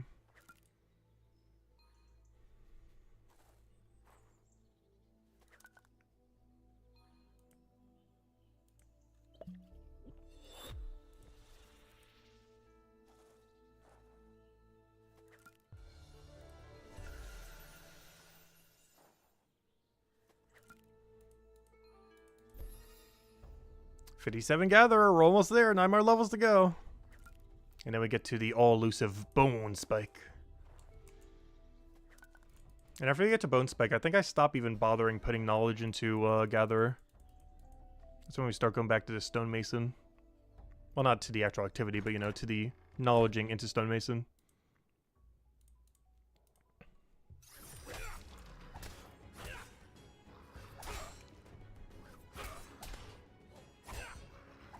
I just realized we're 2020 right now. We're about to hit 2025. That was one pseudo goal we had at the beginning of the game. Was to reach 2025 before 2025. And we did it with plenty of time to spare. We still got a good 11, 12 days depending on how you look at it. But we're going to have it sometime today. Got another purple hat. I think purple is definitely our highest hat now. Yeah, we're at 36 purples. Next highest is like, what, 34? So purple has once again reclaimed its lead as #1 hat. Because we're going to have so many useless hats at the end of this event. Gonna have an unfathomable amount of useless hats that I don't do. But it's fun to see number go up. It's another number to go up in a number go up simulator.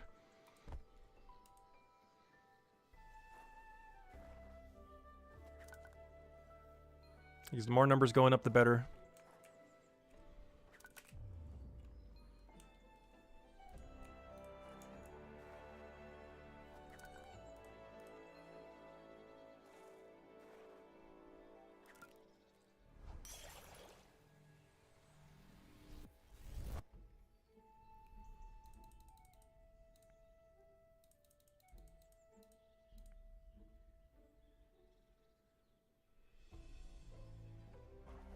Which one has aggro on me? I can't even tell.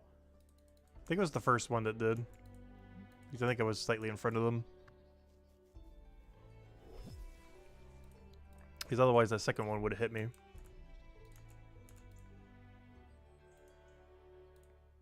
Alright, should be safe. That's interesting. He got dragged in the other direction first. Oh no, I thought I could make it. Should have stepped under. Wasn't sure. Good thing Nat is here helping me, somewhat. It's taken one of the aggros of the 4. I need like at least 1 or 2 more people in there for it to fully work though.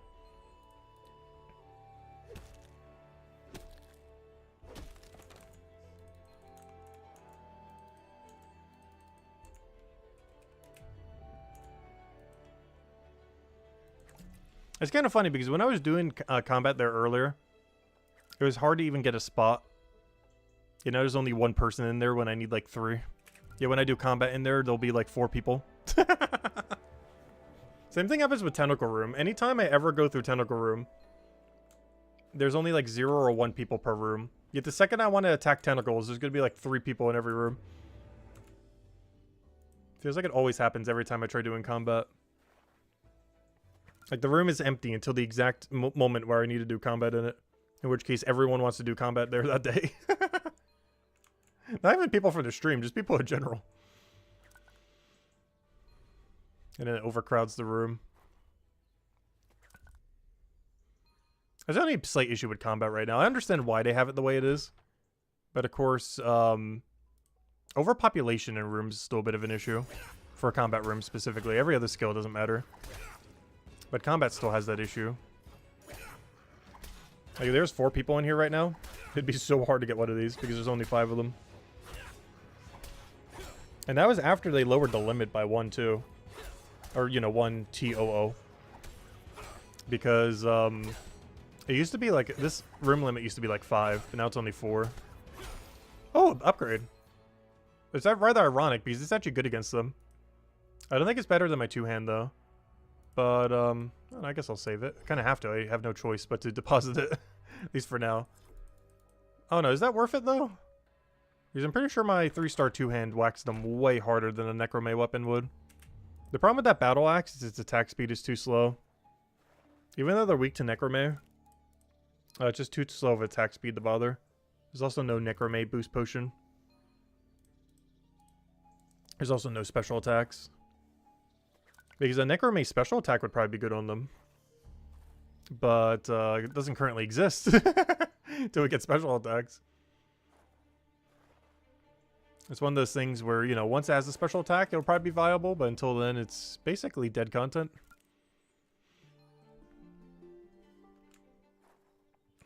It's just worse DPS than other weapons that we could already be using, like our 2-hand.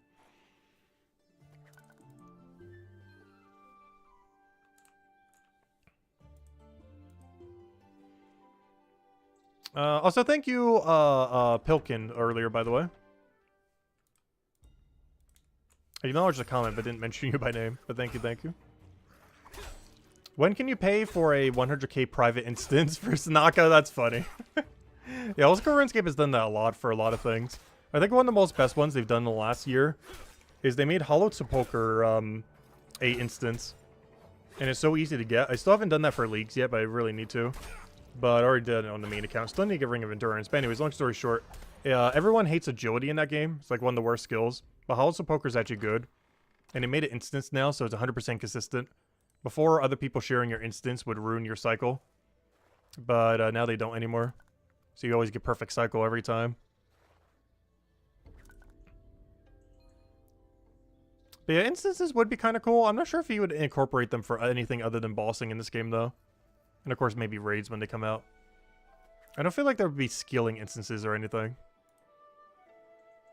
Like for, you know, there's like a combat room or something.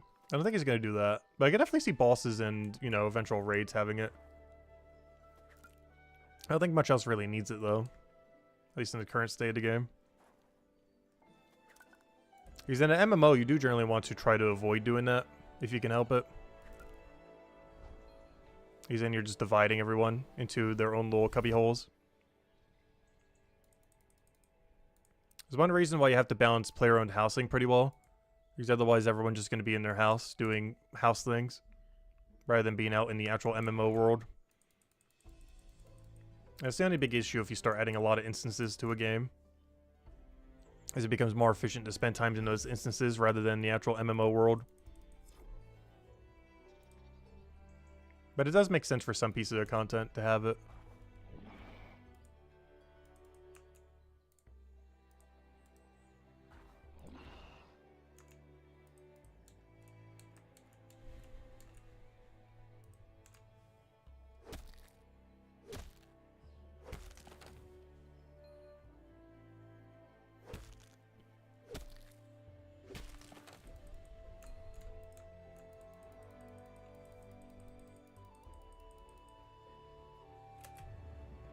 was gonna say, where's my potions at? There they are.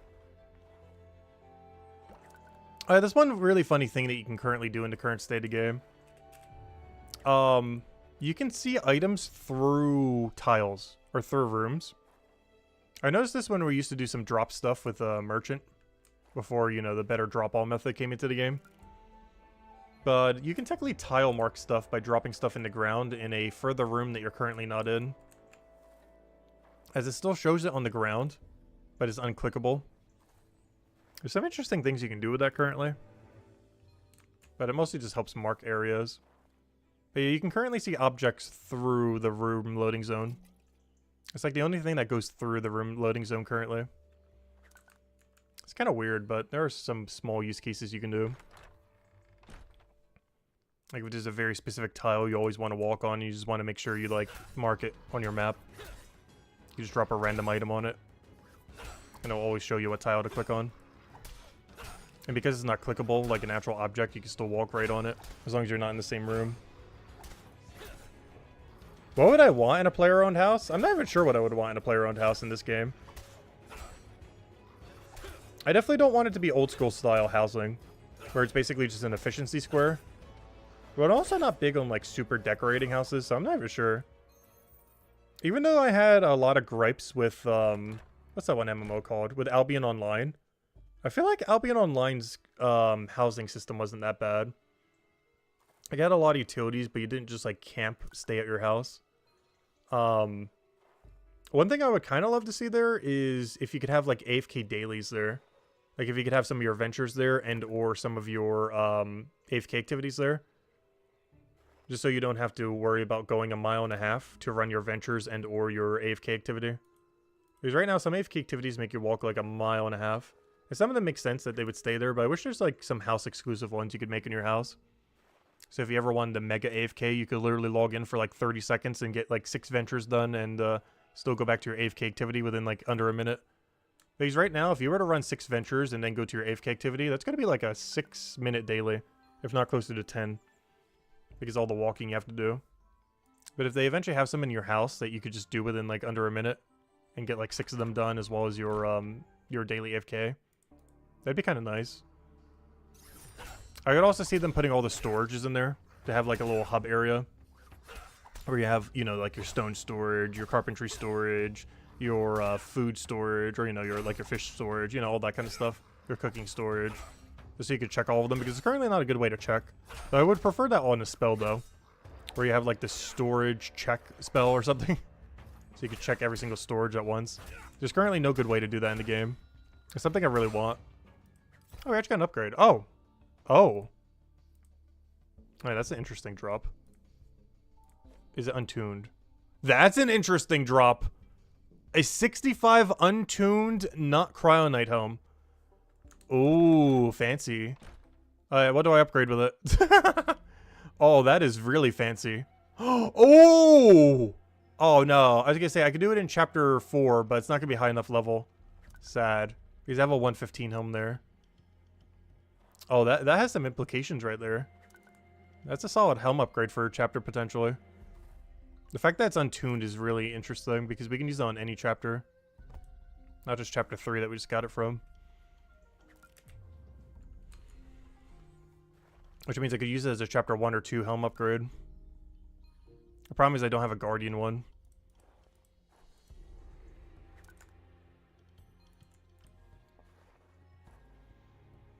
I can't wait till Armor Maker comes out. That drop means nothing when Armor Maker comes out. But because there's no Armor Maker, a drop like that is like, oh, that's super rare. Once Armor Maker comes out, we don't need to even worry about that. We just make it with Armor Maker and boom, we're done. Alright, we should be fine here. Yeah, we're fine.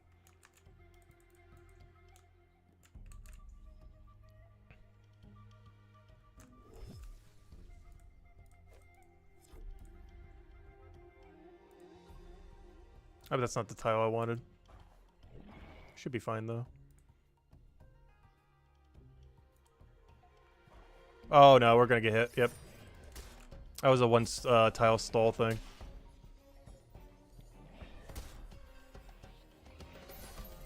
The alleyway's really annoying.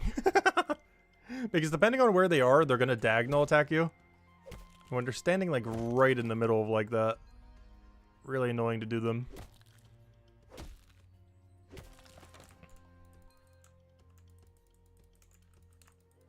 At least in the other room, you have a double tile the whole time, so you don't get bottlenecked in the middle.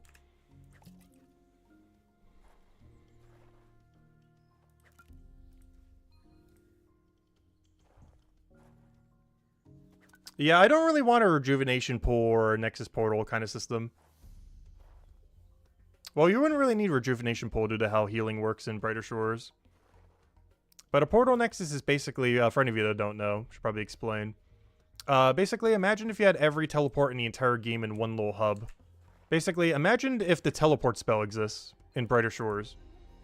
That's basically what it does. So it doesn't really need to exist because it already exists. It's just the teleport menu we already have. It basically does that, but you have to go to an object in your house to do it. Rather than have a spell that does it for free. Except it does do it with no delay. That is one benefit of it.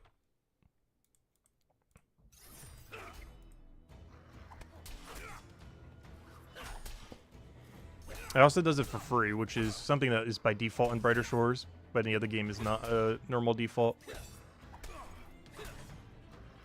It's one nice thing I like about teleporting in Brighter Shores too. It never costs any resources and it has no cooldown. It has a delay, but it doesn't have a cooldown.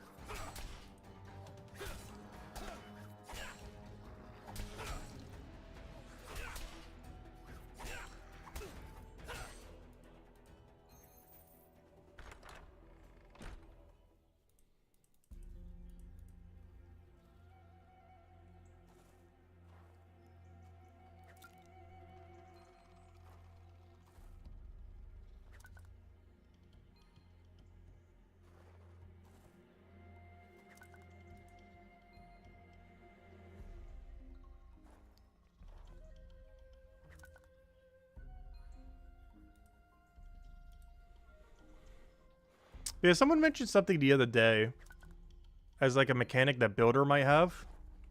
That honestly, I would love to almost see as a player-owned house kind of feature rather than Builder. And that is to have like production units. Like imagine if you have something that dunked your bones. Like 1 every hour, 2 every hour, whatever it is. You know, upgraded based on your builder or how upgraded your house is or anything like that. Just so you can auto-process some resources. Like, imagine something that auto-process logs. You know how much that would get used? Like, it would only be able to do a small amount per hour. But it would just auto-do some amount of logs. Maybe for a little bit of XP, or maybe for no XP. But the benefit is simply that they get auto-processed. Or if they do give XP, just a reduced amount. Yeah, someone mentioned that as, like, a possible thing with Builder. Honestly, I would love to see that as a feature for player-owned house. I think RuneScape 3 had it with Invention. And I know some other more modern MMOs have done it too. Like, I think Palia ended up doing it. Where at your house you could have like X number of production units based on how many contract thingies you got. But, yeah, you could basically have production units that, you know, smithed your ore, that did your logs, cut your logs, stuff like that. And it would just automatically do it. In that game, you didn't get any XP or anything from them, but it auto-did it over a long period of time. The only problem with that is if it starts to become like a daily kind of thing. It just adds another daily to the list.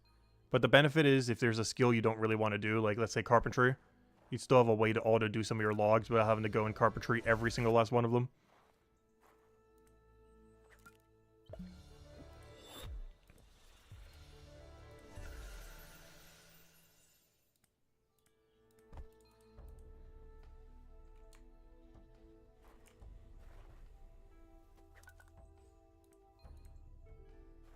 It would also be really good on low tier logs. Like the ones that aren't really worth doing yourself, but you would still want to have done. Like you still need the resource, but the XP for it would be so trash that's not worth doing. It'd be really good on those. Like we have a bunch of ore in that category. I still have like several hundred ore I need to go process, but it's like really low tier ore. Oh, I got diagonaled. I'd be really careful with that. You know what? I actually want to go practice. I want to deliberately do it in this room. I want to try a double move and try to dance with them. Yeah, we're going to go dance with one of the things real quick. I've never tried dancing yet. I'm not even sure if you can in Brighter Shores. It's never really bothered. Let's see, can you dance? Oh, it would help if I didn't misclick. Let me try the other room. Oh, has anyone tried dancing yet? I'm not sure if you can in this game.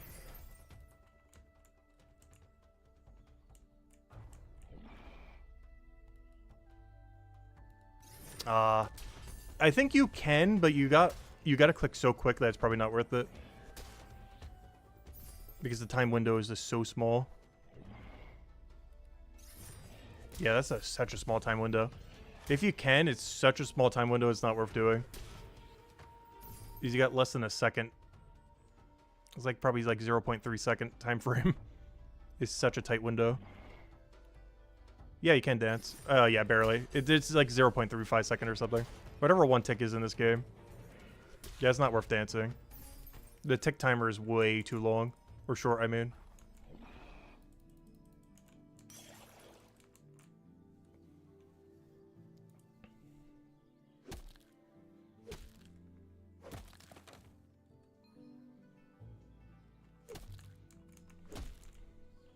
It is technically possible, though.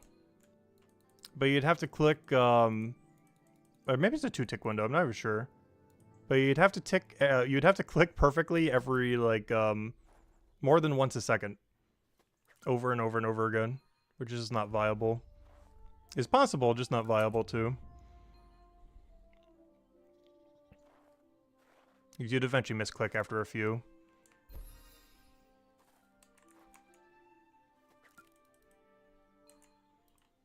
Because every click has to predict where it's going to move. And you got less than a second to react to each one. It's not consistent where it's going to move each time. It's somewhat randomized. It does still have the east-west priority thing, but sometimes they like to move diagonal for reasons I can't explain. But sometimes they diagonal move away. Randy does that for hours on end. Well, what he does is generally a little bit different. Which one are you referring to? His mechanics in old school are a little bit different. You also have a 0.6 second window, rather than a, the tick system in Brighter Shores is way quicker. It's almost double time compared to old school. So your window of opportunity is way, way shorter in Brighter Shores. But yeah, there's like tick eating and stuff like that in old school, which he does a lot of for various challenges. Because you can do damage stalls and tick eating. And tick eating is a 0.6 second window. But you only have to do it at the attack speed of your enemy, which is normally around a 2.4 to 3 second interval. And then time something within a 0.6 second interval. But I believe Brighter Shores is a 0.325 second interval or something. I keep forgetting. I should probably know what that number is. It'll be used a lot for really advanced stuff, but right now there's very few things you use it for. Other than some movement tech.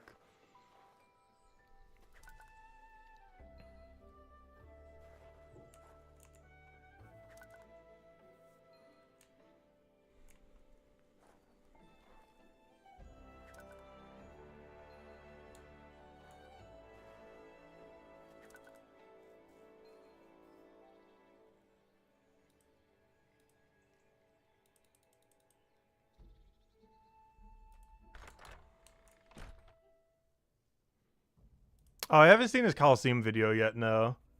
I think that came out during Brighter Shores, so I haven't seen it. I've been basically, like, all in Brighter Shores. So I haven't really had time to see stuff like that, for the most part.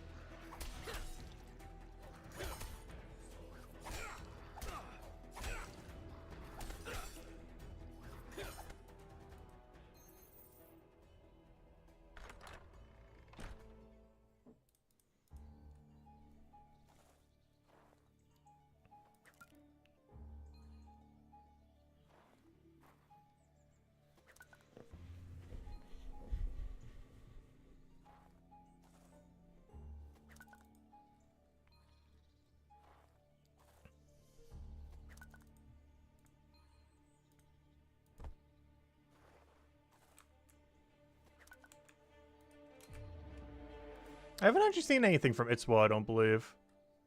He's actually an old school RuneScape content creator I think I've actually never watched. I know he exists, I just never watch his content. Randy I've seen some stuff from. Because I used to, like, basically the two main account types he plays are, like, the only two I've pretty much played in RuneScape, for the most part. Other than Max Hardcore. But he plays a lot of level 3 skillers and defense peers. Which is pretty much exactly why I generally play in RuneScape. So those videos like that I generally watch. But I haven't seen too many of his, like, challenge videos of other types.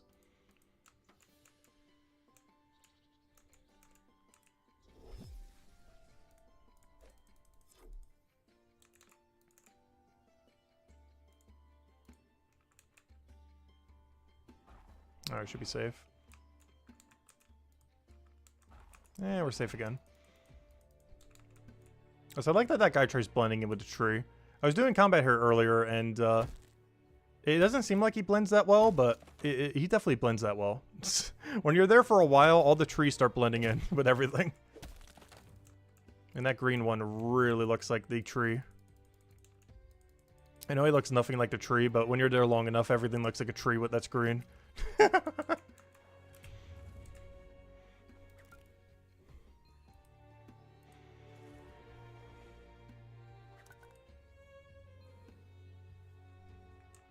Yeah, I do a little bit of variety. I know recently we've been doing basically only Brighter Shores, but for 6 days we did do Brighter Shores and Old School.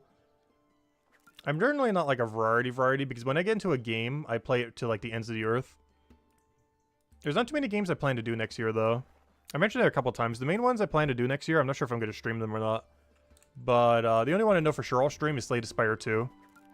But other things on my radar are Xenoblade Chronicles X, which is like a 100-hour RPG, like JRPG. And, which I think that's it, actually, at the moment. I was going to say Silk Song, but Silk Song didn't get confirmed yet for next year. Still in development hell or whatever on earth it's doing. Yeah, there's only 2, I think. There's another one I'm forgetting. But Slay the Spire 2 and Xenoblade Chronicles X. Xenoblade Chronicles X I might just do in my own time. Though I know 100% for sure I'll be streaming Slay the Spire 2. The problem with a really long JRPGs, I feel like people have to be, like, really invested in it. And a lot of people just don't want to get invested in like 100-hour watching an RPG. Which is understandable because that's so long. And as for basic completion, that's not even counting like side quests or anything. Like basic completion is like 80 to 100 hours. It's one of those really hefty RPGs. Kind of genre games. Which I don't play too often, but I have played a handful of them. Xenoblade Chronicles has been one of my favorite series for them though. In like that JRPG category.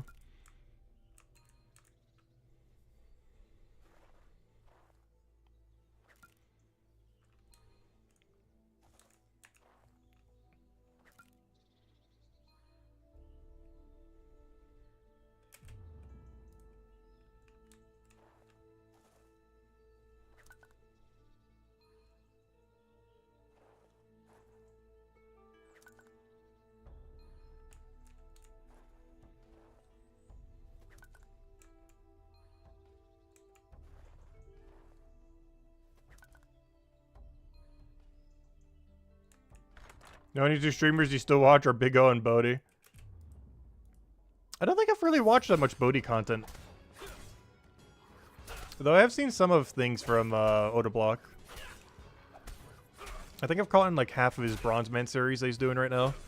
Which is kind of like Iron Man, but when you kill something in PvP, you unlock it permanently from the Grand Exchange. It's like an in-between of having no trading and some trading.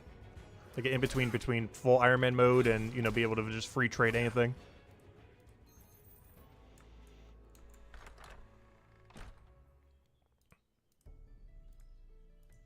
Though my favorite content I've seen from him is definitely anything he ever does with hardcore stuff. Like the hardcore groups and the hardcore just solo stuff that he does. But currently I don't think he's running any hardcore until he runs his next hardcore group. I think he was originally going to get it with Bodhi and a few others though. For his next group. It'll pretty much be like every biggest content creator for the game pretty much. Which would be rather interesting. That's all I pretty much play on modern old school right now. It's just a max hardcore. So that's definitely some of the content I like to see the most. Then level 3 skill or defense pure content. But other than Rendy, almost no one really makes content around that. Like, there are a few, but not that much these days. Skilling is basically dead in RuneScape, or old school at least. I heard it's also pretty dead in RuneScape 3. Because they're both basically just bossing simulators. So very few like level 3 skillers and stuff like that these days. I do like skilling only. Of course, Rendy also does like challenges and stuff.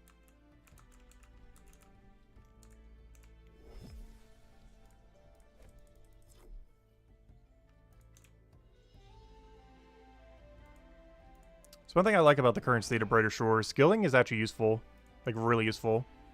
Like, more useful than combat, almost. It is so useful. Whereas old school RuneScape and RuneScape 3 are far beyond that at this point.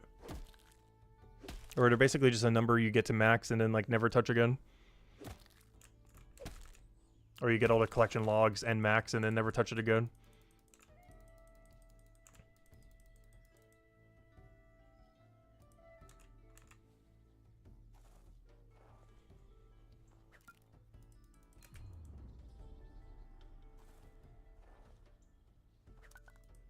Oh yeah, doing push-ups mid-fire cape or something, yeah.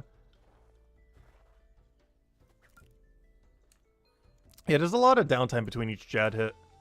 I think it's like 3 seconds or 3.6 seconds. There's a lot of things you can do in 3 seconds.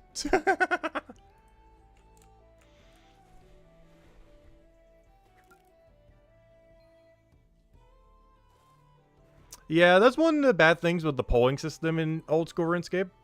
There's a lot of faults you can point to. But I feel like one of the biggest faults is it basically keeps fortifying the type of player that keeps voting. Like, if PVM content keeps winning, more PVMers will be in the game, which will keep voting for more PVM content, and the cycle continues. It's probably the biggest issue overall with the polling system. Is it's basically turned the game into like a PvP bossing or PVM bossing simulator. Because some PVM stuff ended up winning early on, like Zora and such. And then it was like, oh, more PVMers coming to the game. And then more PVMers coming to the game vote for more PVM content. And then, like, the cycle keeps continuing until the whole game is, like, 80-90% PVM. That's the only really bad thing that has happened with the polling system with old school. Well, a couple things, but that's one of the few that you could point to as a pretty big fault of it. Is it keeps just refortifying what is already being improved. So if PVM keeps getting improved, PVM is going to keep getting improved in the future. Which will lead to more PVMers, which will then keep, approving the PVM content. And the cycle just keeps continuing. And then when anyone requests for content, it'll be like, oh yeah, PVM. It just becomes like a vicious cycle that keeps looping into itself. It's the only thing that's, like, really bad direction that old school went in. That they kind of had no control over. But it's the polling system that actually causes it. Not necessarily the community itself. But the combination of the two is what basically caused it together.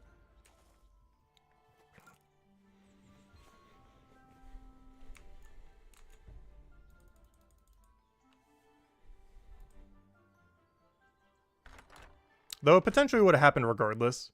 Because I'm pretty sure RS3 had the exact same issue. Yet they didn't have polling.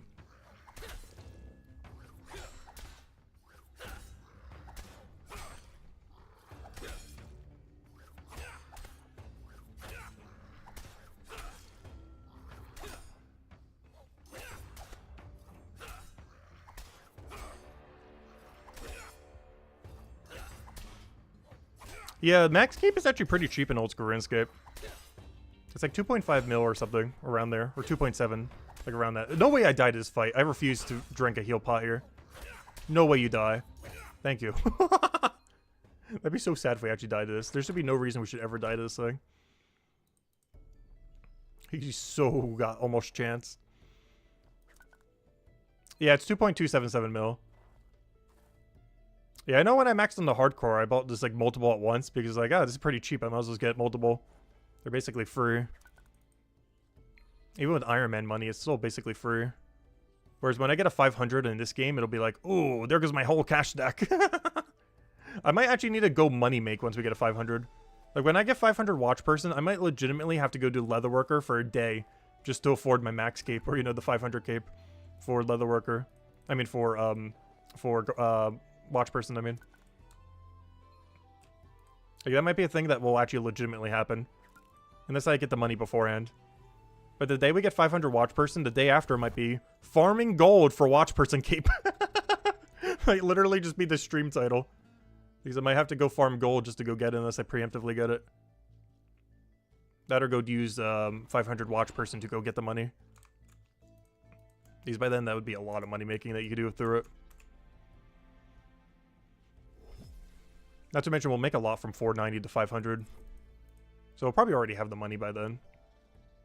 But there's a non-zero chance, depending on how much we spend on potions, that we would actually need to go money making just to afford the cape.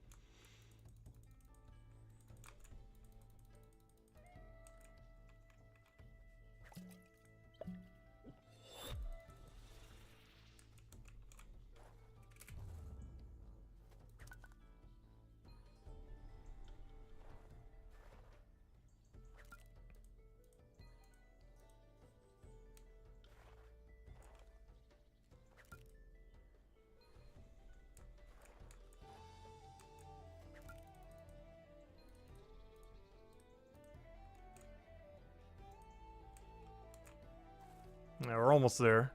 Wait, based on how many levels we've gained, how far are we? Yeah, we got about halfway there so far.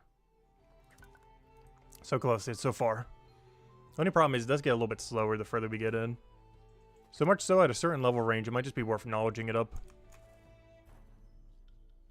I'm really enjoying this gameplay loop though, I do have to say. It's probably one of the weirdest we've done so far. But we're training basically 4 skills at once, or technically 3, with the other one coming in later.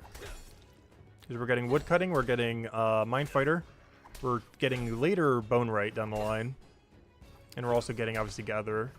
Mostly gatherer, but getting a little bit along the way. So it's 48 hours still here. I wonder how long they're going to be here other than for 48 hours. Honestly, I'll still be doing this an hour from now. They'll probably still be here. In all fairness, so are we, but still.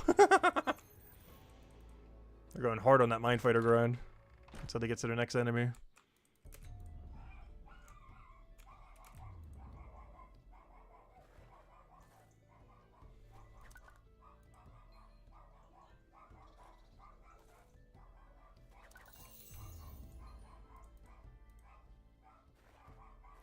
Gosh, the dog's going crazy. Someone just rang the doorbell. Not sure if you guys can hear it.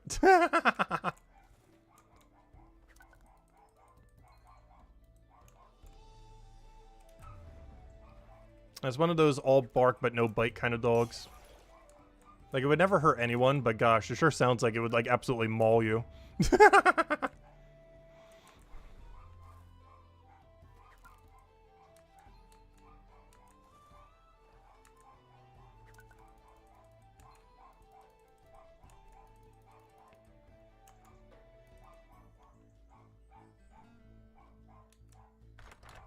I think your dog is fully charged. Yeah,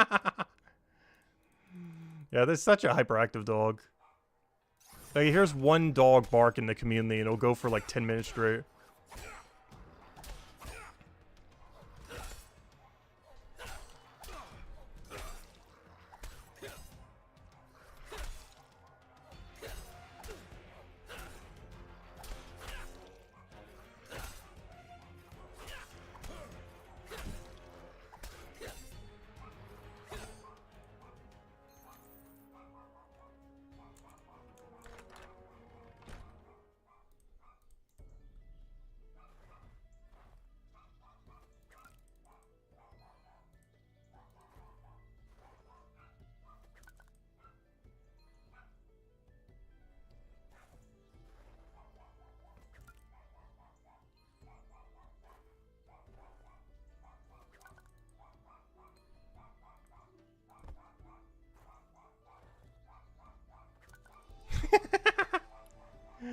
Oh gosh.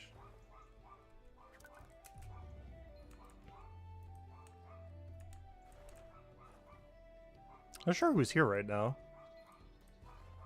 Hey, someone from the household let them in. I'm not sure who was supposed to show up today.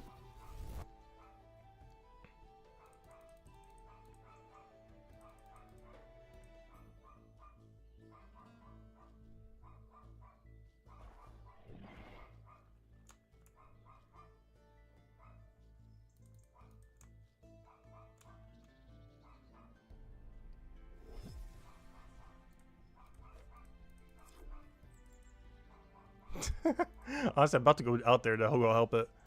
So I think they both went outside. Oh, it stopped. Oh, nope. There we go. Silence.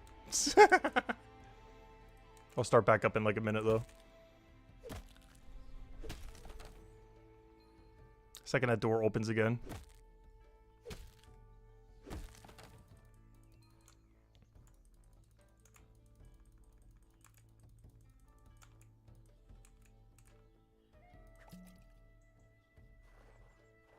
I almost need to go get like soundproof boarding for this room.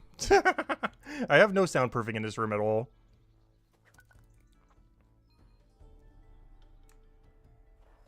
And all the rooms are like so close together because it's a really small house.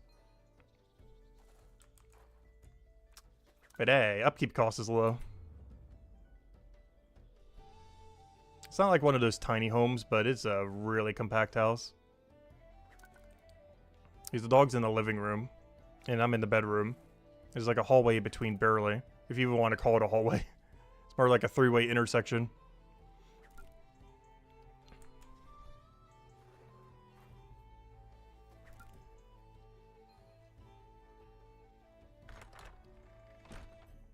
Did I expect some mail? No, I checked the mail the other day. Our box is like half a mile away as well. Well, maybe not half a mile. It's one of those where the HOA has all the mail at the same spot. It's almost like a P.O. box without having a P.O. box. Like, it's still attached to my address. But it's a similar system to how a P.O. box system would work. Where there's like 100 boxes all at the same spot. It's almost like a mini P.O. box system. But, no, I already checked the mail the other day. I checked out a card for my dad and grandma as well. But yeah, the mail's already been checked.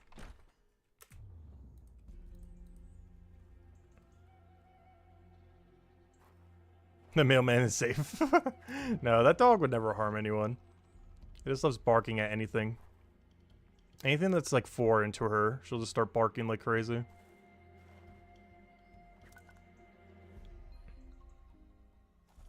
It's almost like a confused bark, even though it sounds like an agitated bark.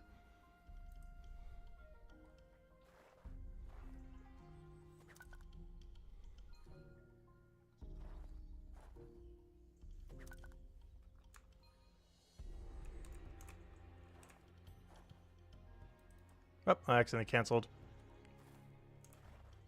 I haven't done that in a while. Accidentally canceling an action. Hey, when queuable actions come out, that won't happen anymore. Queue up the whole room. Hopefully we'll be able to queue movement as well. Just for the ones that need to be tile perfect. My only concern is queuable actions might have like a weird extra delay to them. In which case you'd still have to do them manually.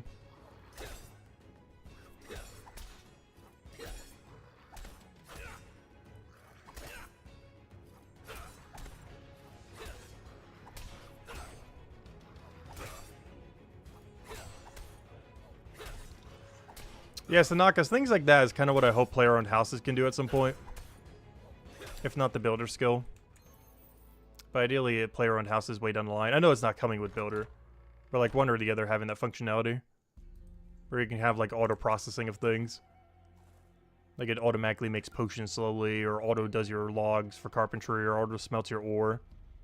It'd be for a very slow rate, and potentially for a greatly reduced XP, or even no XP at all. But it would auto-process it for you.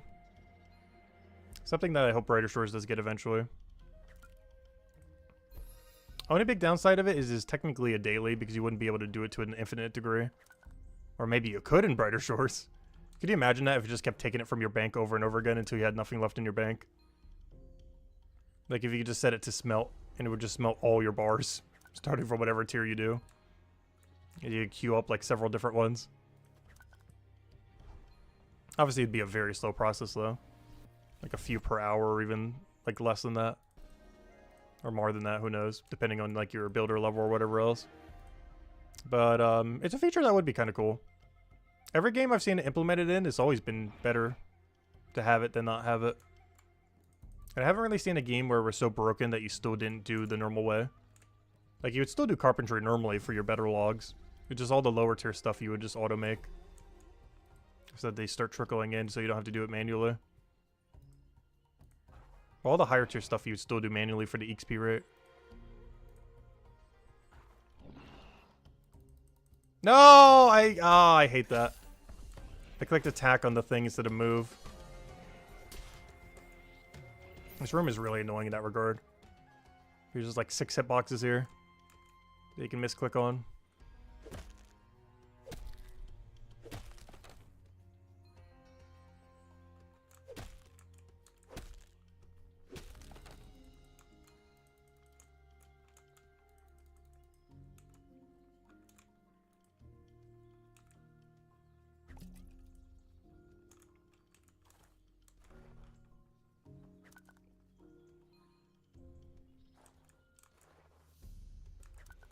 Yeah, the biggest issue with queuable actions is if you can't queue a node that is dead.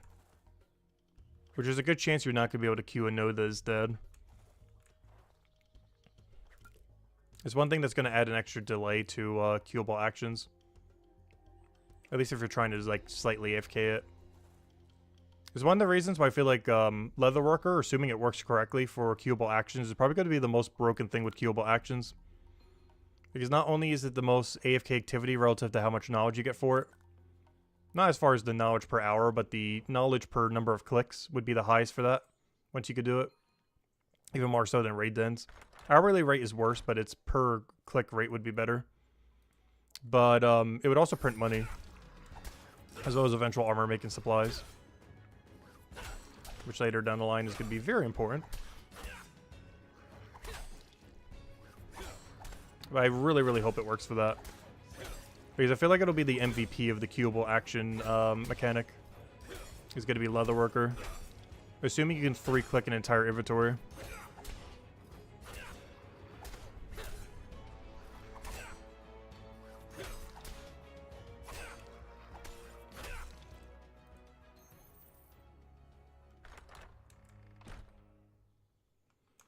How do you get this door open? Where are you currently? Because it requires chapter 3. Like finishing chapter 2 quests, having membership, and going to chapter 3. Free to play doesn't have access to it.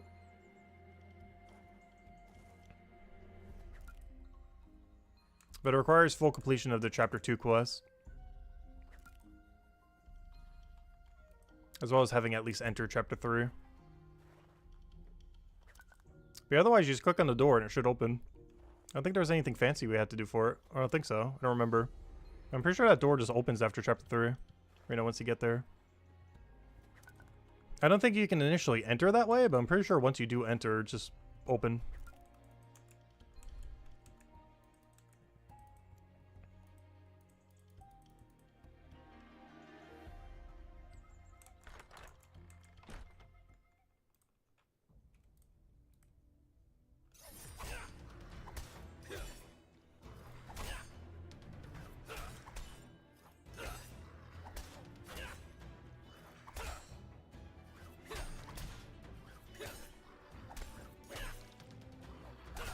You'd be tempted to make 500 passive potions overnight, foraging level.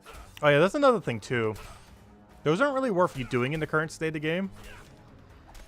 But they definitely could be in the future if there was like another way of getting them. Beyond like trading or anything. Like if you almost had like a production thingy that can make them for you. Because they're currently not really worth doing the AFK activity for just to get the XP. As you'd be better off just doing the XP at the other activity. But, you know, if you can get them through trading, or if you can get them through, like an automatic system, then they would actually be viable. Because things like the 10% AFK pots, the biggest issue with them is, for one, you need like 1 billion of them, and their cost gets astronomically high. But the other issue with them is, you have to waste time doing a passive to get something that only gives you 10% for another passive. which is not good. Because you're wasting passive time to go get only 10% when you could be getting 100%. There's one big issue passive potions have at the moment. Greed potions don't have that issue because you're making so much money that you make all your money back. But passive potions have a really big issue in that regard. Because they just burn money, but making them is a waste of time.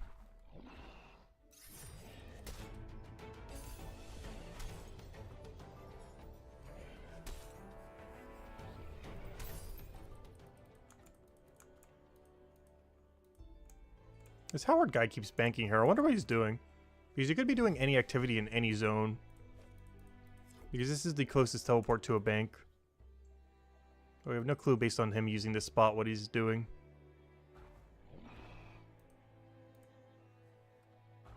Oh, should be fine, right? No, should have walked under. I have it in both rooms in a row. Unfortunate.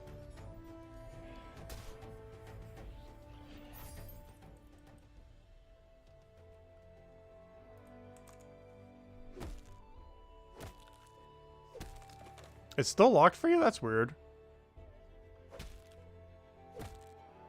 Are there any passives that are worthwhile? Generally any passive that doesn't require another material is always good. And pretty much every passive post 200 is really good for the skill. At level ranges where, they're like your best option. Because you actually have to start using them post 200 a lot of times. Because there's some dead zones and some skills where you really need them.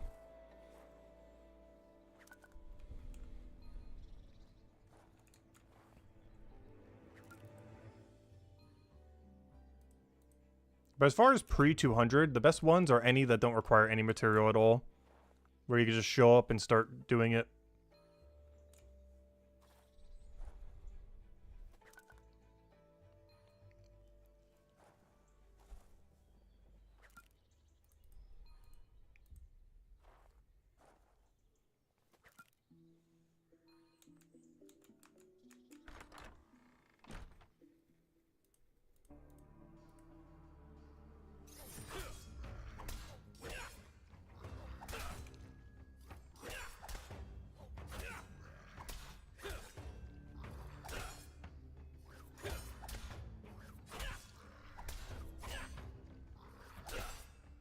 Yeah, I could have sworn that these got automatically opened during the quest or something. I don't remember these ever being locked. Well, other than, like, you know, in Chapter 2 they were locked, but... I don't remember any time in Chapter 3 that these were still locked. So I'm not sure the exact moment when they opened. Because afterwards I simply went to them and they were open.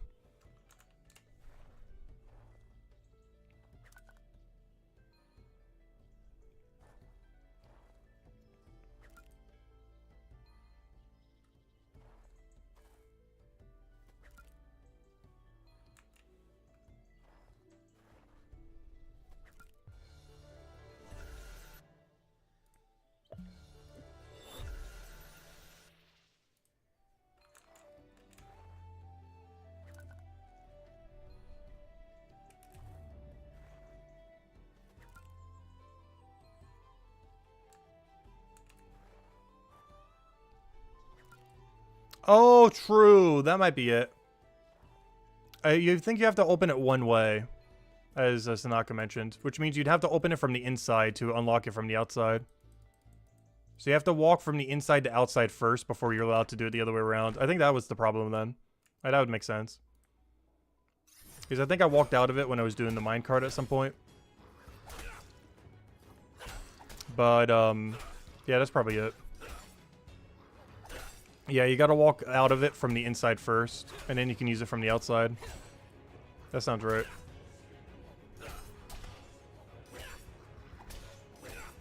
They open when you get permission from the captain with the skill requirements and members. That also sounds right. I'm not sure. One of the two is right. Oh, plate gauntlets. Side grade, but bigger number, good.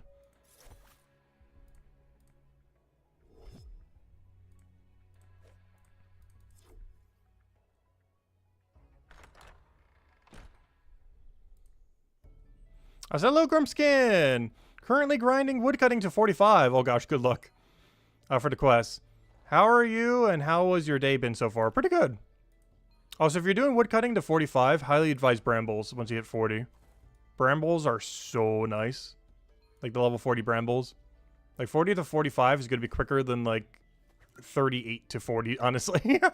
Brambles are just so good. Maybe not that much, but they're pretty much like the best woodcutting you do.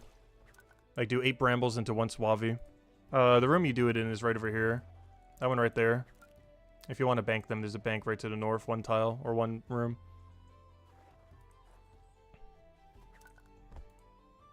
But yeah, brambles get really good at 40. I think they're even good at the level 6 ones, like the really low tier one. Yeah, good luck with the grind. Honestly, woodcutting has grown on me a little bit.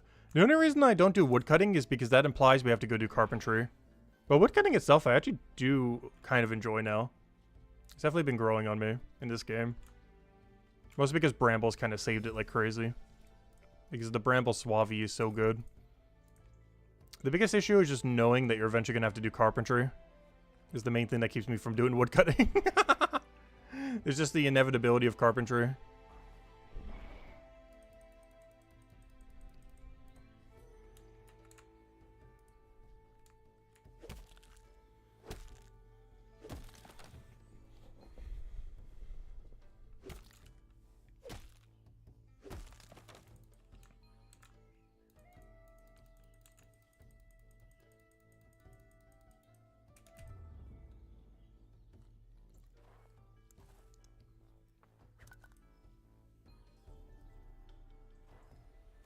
But our current goal right now, actually, what is our goal? I guess try to hit the bone spike for 66 is what we're aiming for right now. We're at 59.5. And we're putting over knowledge in the gatherer, so it's going a little bit quicker.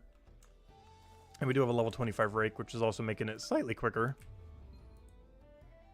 The only problem with this tool is it doesn't get as upgraded as like the fishing spear or the hatchet or the pickaxe. It only ever goes up to 3-star rather than 6, like some of the other ones do. So your enchant matters even more when it comes to a skill like this. Because a bigger percent of your total percent is based on your enchant rather than the tool just being upgraded. Like, I don't even think we get a level 2 rake until 111 gatherer. We're at 59 right now. We don't get another 5% for free until 111. We're like halfway there pretty much. It's so far away. So the enchants that you have on it is even more important. Because right now we have 0% from stars and 10% from enchant. And at 111, does that move to 5% and 10%?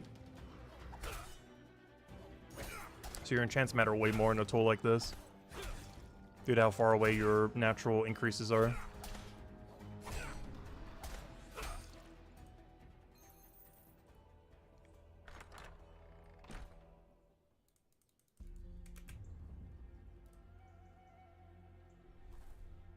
Yep, 2 more levels in 2025. 1 more level will hit the year, and 2 more levels will hit the one of the goals we had before the end of the year, which we definitely smashed. I set it low because, well, it was, you know, 2025 to 2025, but I had a feeling we'd easily get it. But yeah, we got it with like what, 12 days, 13 days to spare. But how much we're playing, it's more so an inevitability based on the XP rates and everything. So we kind of knew from pretty much week 1 that it'd be possible. Though we did get it a lot earlier than I expected. I thought it'd be like a week. But we got it like 5 days earlier than that without even trying to go out of our way for it.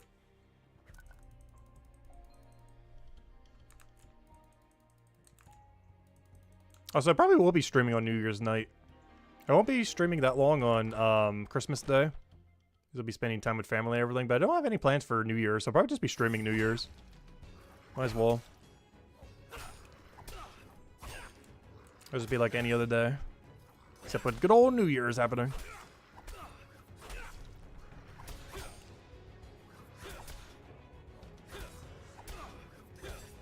Has anyone hit 500 carpentry yet? There was one guy that was rushing to it. I don't think he's done it yet because he's doing it alongside woodcutting. He's not doing like a carpentry only rush. He's doing like woodcutting and carpentry simultaneously. But yeah, I'm not sure if anyone has yet. It's definitely one of the harder ones to get. Yeah, Sap was one of them that was doing it simultaneously. They're doing wood cutting and carpentry at the same time, rather than just going all in carpentry. So someone could be higher.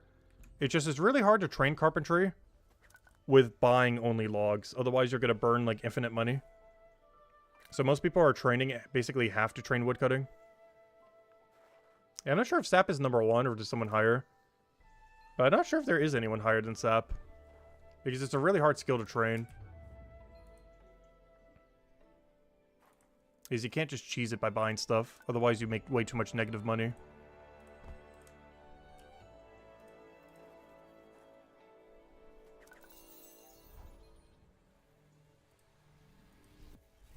So anyone going for that grind is going to have like 450 plus woodcutting by the end, if not 500.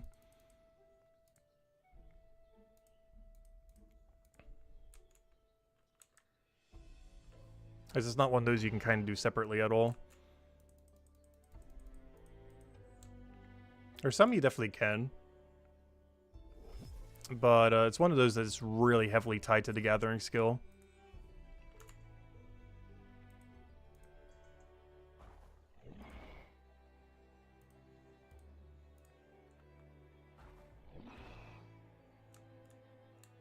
Oh, Nat is still here. He's been there this whole grind with his 500 woodcutting cape.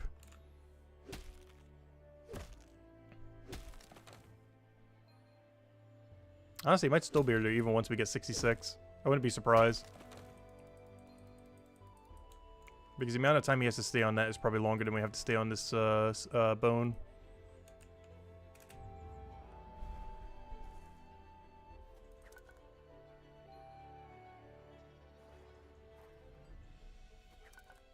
Yeah, carpentry is really, really slow. It's not just an awful skill, but it's also a very slow skill. XP-wise.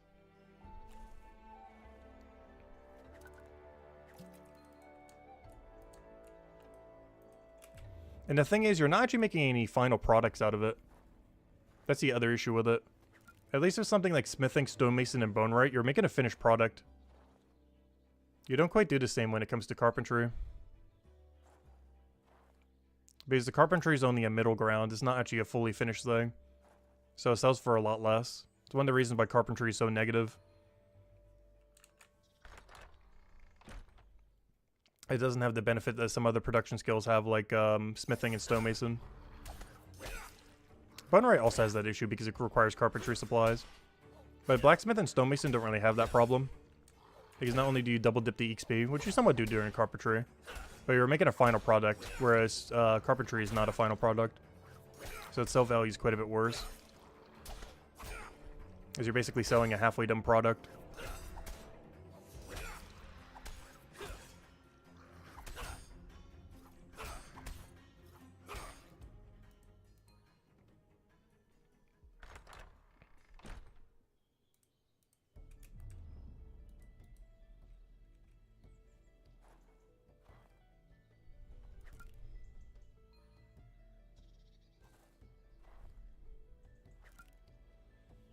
But yeah, that's actually, I just realized that. That's pretty much uniquely bad about carpentry.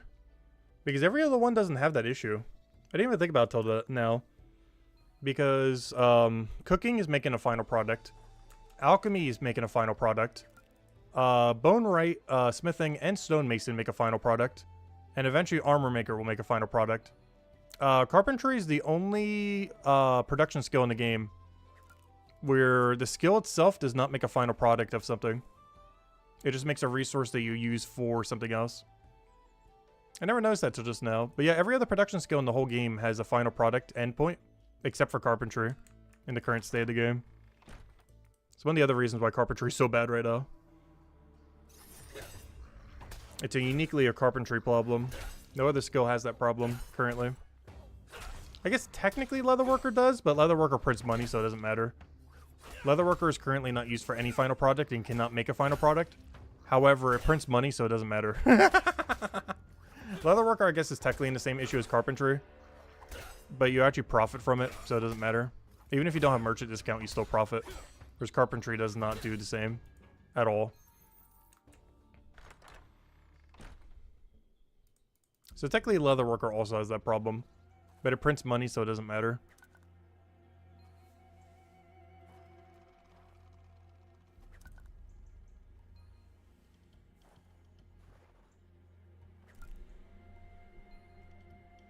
Do we think we'll get an update tomorrow? Someone on the other stream said he's on vacation already?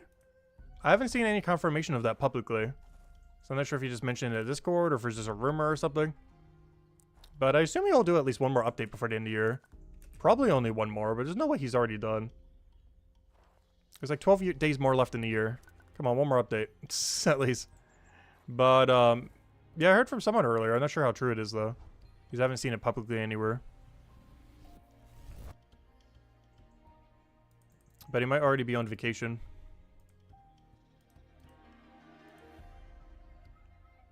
In which case, it'd be very unlikely we'd get an update until next year, then.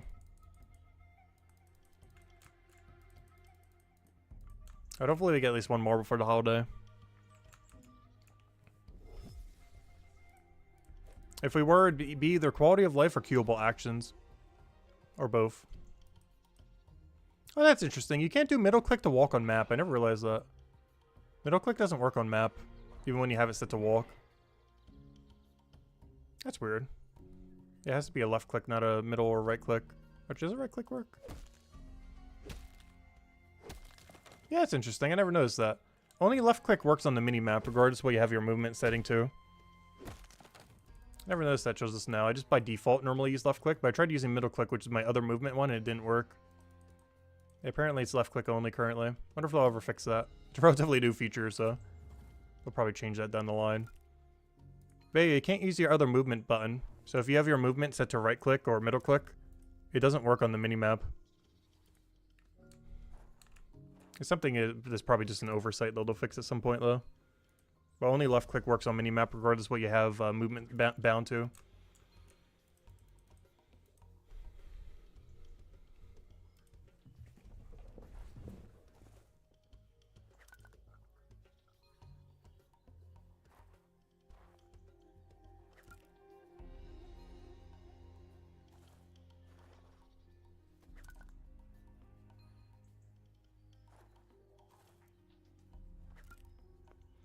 Oh, so we're getting a lot of free Mindfighter XP from this. We've already gained a whole level and a half. I knew we'd get some, but this is going over really well. We started at like 72 and a half, we're at 74 now. Might even be able to take on those tentacles now. Because our two hands even better, if we don't want to rapier boost them. I can also upgrade my throwy thingy to be slightly better if I want. Because we're going to be doing more stonemason later.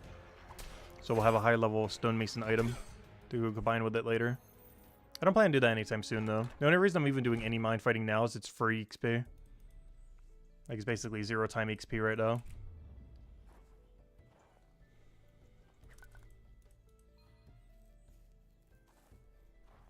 But I don't plan to actually get Mind Fighter like too much up right now. It's just a byproduct of the skilling method.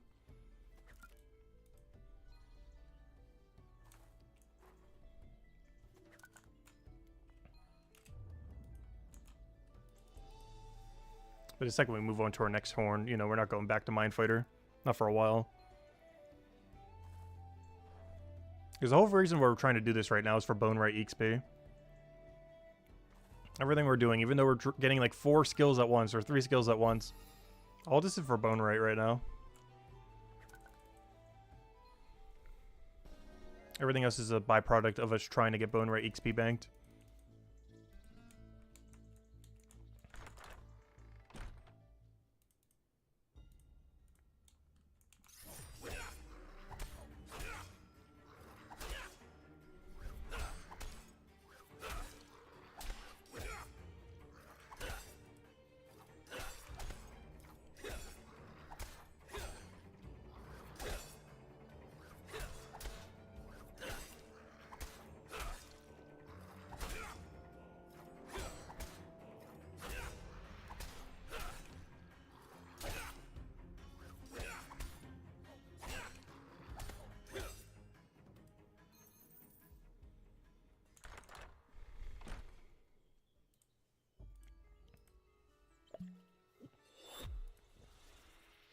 Oh, I forgot I don't have my point yet.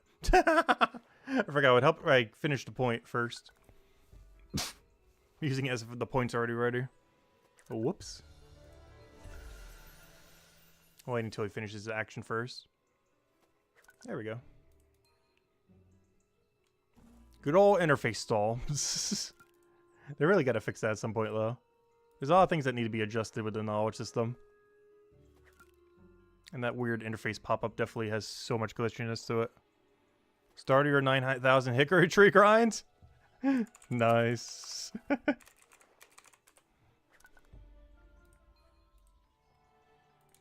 That's a lot of trees.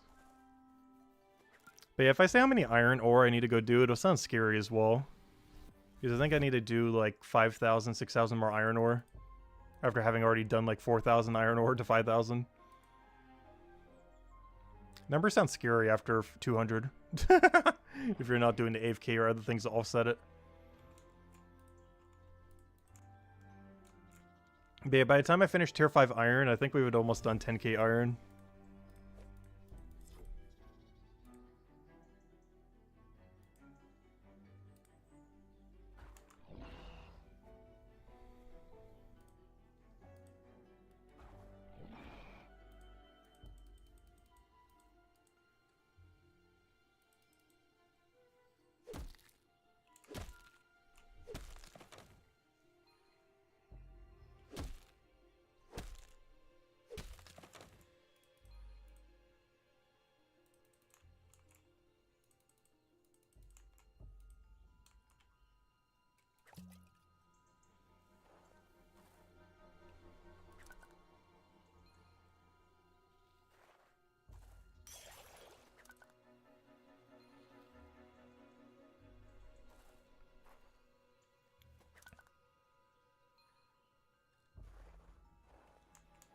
Oh, so that's another thing. I have no clue how many of these bones I collected.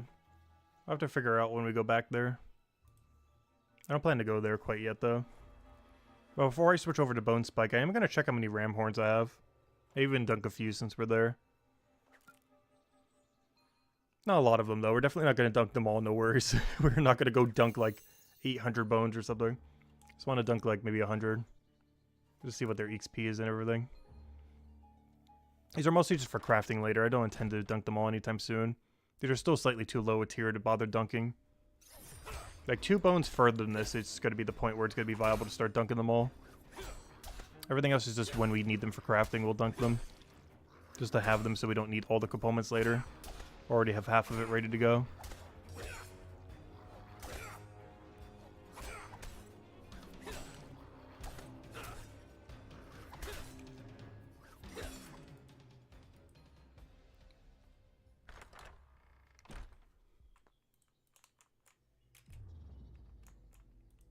Hello, bone. Bone? Bone? There you go. I do the kill and still have to wait. I guess that was a pretty quick kill then. Because I don't think we've really had to wait that long. That must have been one of our quickest kills we've gotten so far. Our DPS isn't getting any better either. Gaining combat levels doesn't make your DPS go up. Just makes your defense go up. And your HP. Air Troll DPS goes up with gear. I believe it does, unless it's doing like a weird small percent, I'm not sure. I don't believe it is, though. I'm pretty sure damage is purely gear base. There's so many things with combat that I don't know currently. Plus, they're going to be overhauling it, so whatever it is now is probably going to change it later anyways. Any combat we do is purely for XP. It's basically just a skilling node that moves and attacks you back. This is the tongue skilling node. And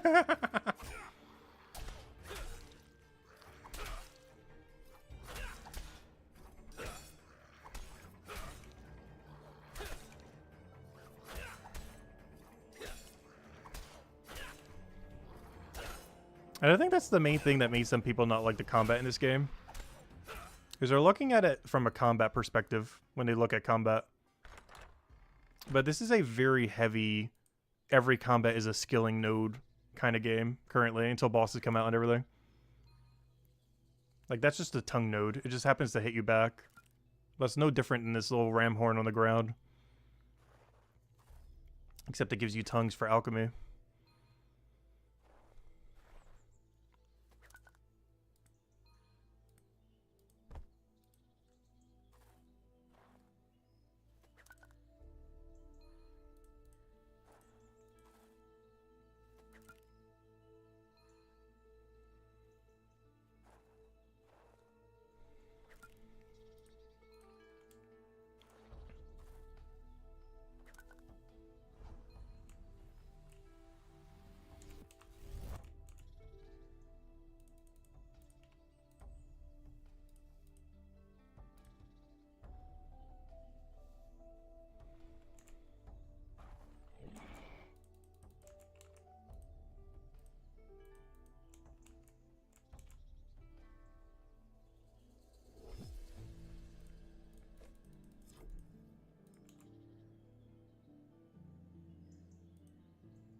Nice, we got the skip. Barely. It's hard to tell with like 3 things on top of each other. I didn't even know if I clicked the right tile, but yeah, we got the right tile.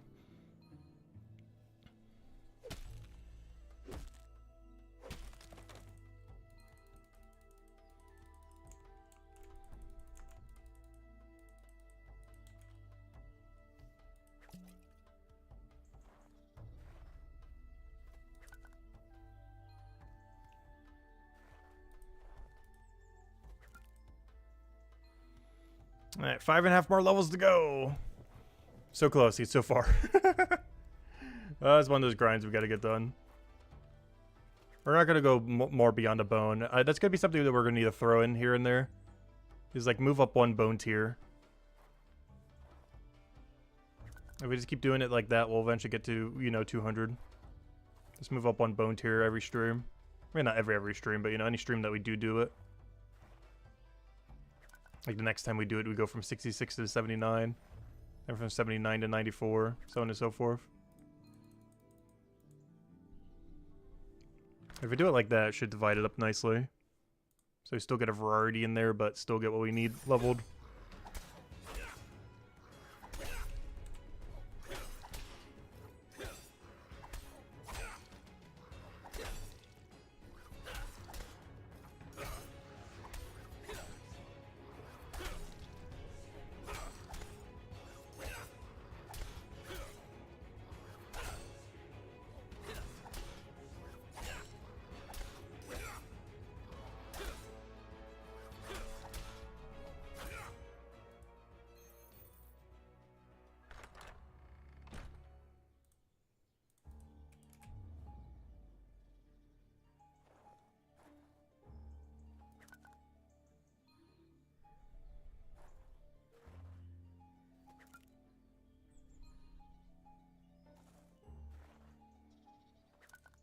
Alright, 1 more level and we'll hit 2025. Happy New Year! 12 days too early.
Actually, do we reach on next cycle? Probably 2 more.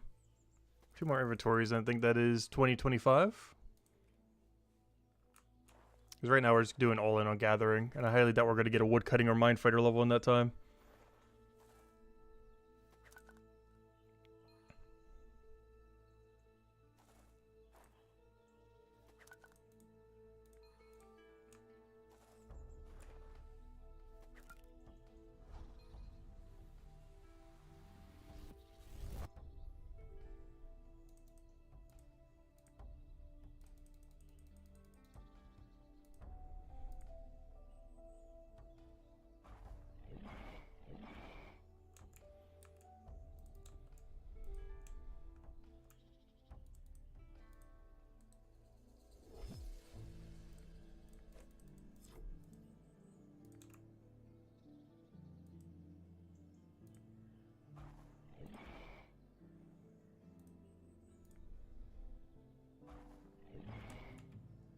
And that is still here. Is that 48-hour guy also still there? That's one funny thing with this game, because anyone who's still playing the game at this point is like so dedicated to Brighter Shores. Yeah, when they go on a grind, gosh, they stay on it like the entire time. Like we'll be done with our grind and they'll still be there probably. Though combat is a little bit quicker than Gatherer, but we are knowledge in Gatherer, whereas they probably aren't knowledge in combat.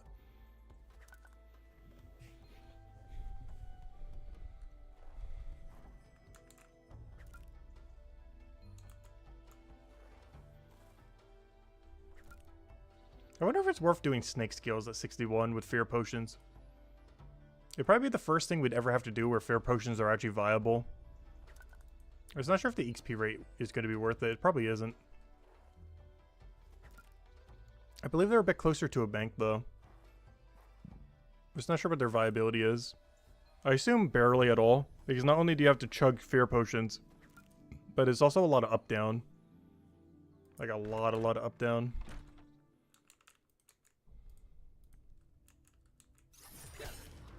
Yep, 48 hours here as well.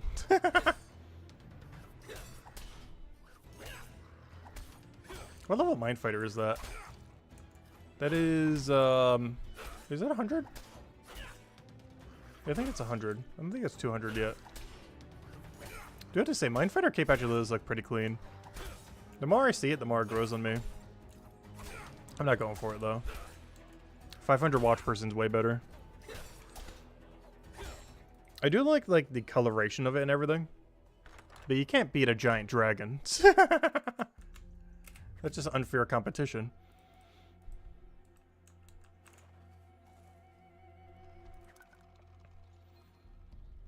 You got a bunch of little bats and a salamander or whatever else is on there. Hey, Red Santa hat.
So I wonder how much gold we've made from all the drops so far. I'm only banking the 2-star and obviously 3-star plus. Like, I'm not doing any 1s, but anything higher than that I do. But honestly, we've probably made like an extra 30, 40 gold. Just from the drops.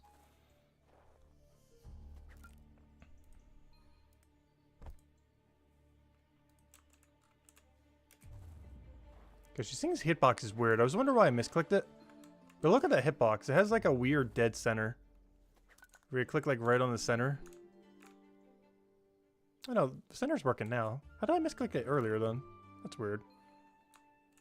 It looks like it shouldn't have a center hitbox, but it actually does. But the other one didn't for some reason. I'm not sure why. I guess it was just a weird camera angle.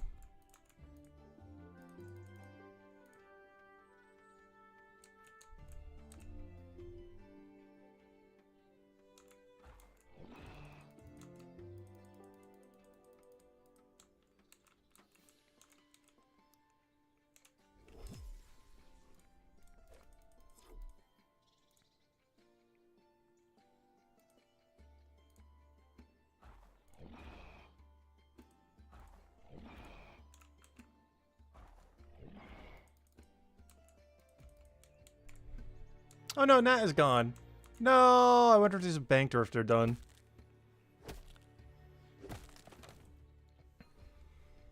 That's the rank 1 woodcutter right there. Probably going for rank 1 Hope Forest at this point. The only reason they don't have it is because they went for 500 woodcutting first. So they weren't really focusing on carpentry, so their total level's a little lower.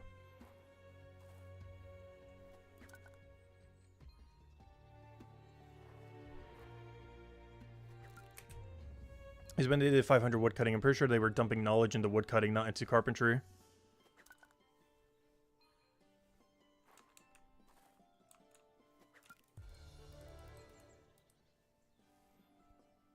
Level 33, you can upgrade your hatchet. Nice. Yeah, the extra 5% comes in really handy. That's a lot. It's one of the few skills that gain a lot of upgrades. The hatchet for woodcutting, the spear for fishing, and the pickaxe for mining. Get the most amount of upgrade of any tool in the game.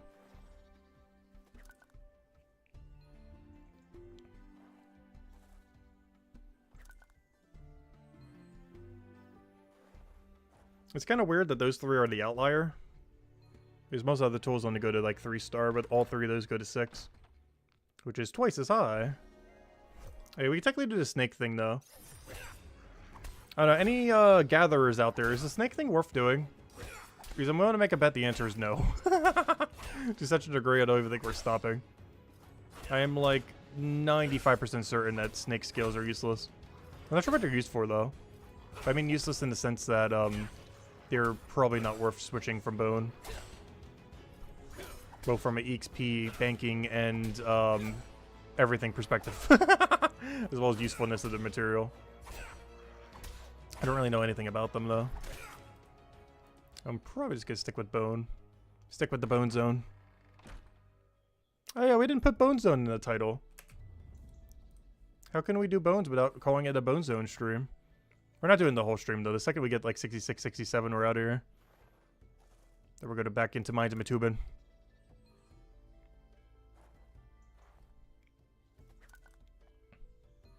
And or getting ready for the gearing of Chapter 4. One or the other.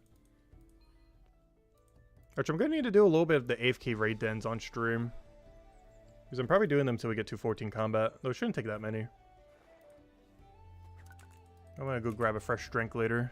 Because I'm actually running out of both water and soda right now. Actually running really low. Gonna need a hydration break. That'd be a good time to go do the AFK den. Because we should only need like 3 or 4 of them. Take like less than like 10-15 minutes.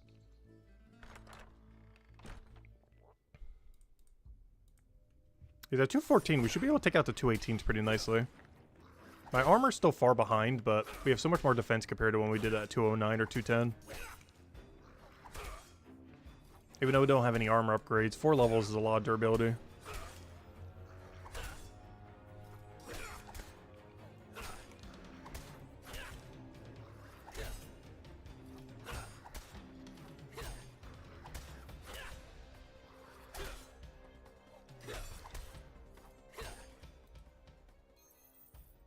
So no 4-star from these yet today.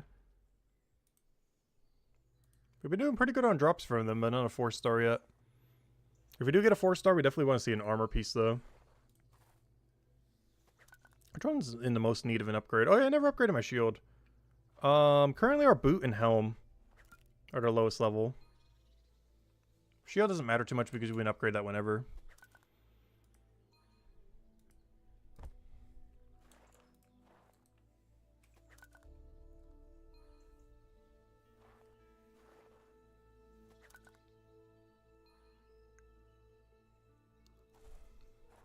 There's one weird thing. Normally the arrows only show when you go to a new zone.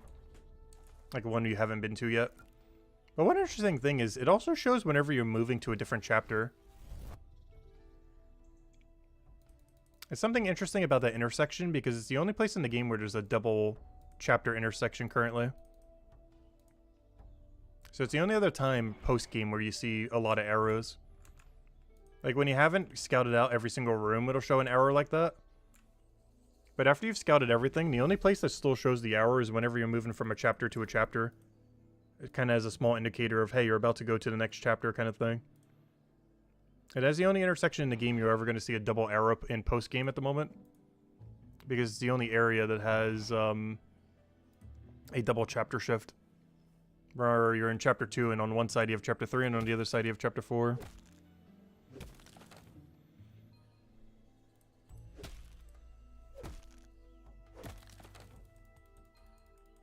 You're having fun cooking? Oh gosh. Are you at the stew, I'm not sure what to even call it.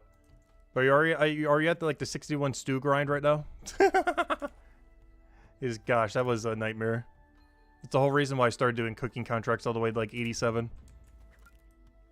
Is I didn't want to have to do that again if there was ever another cooking requirement or something.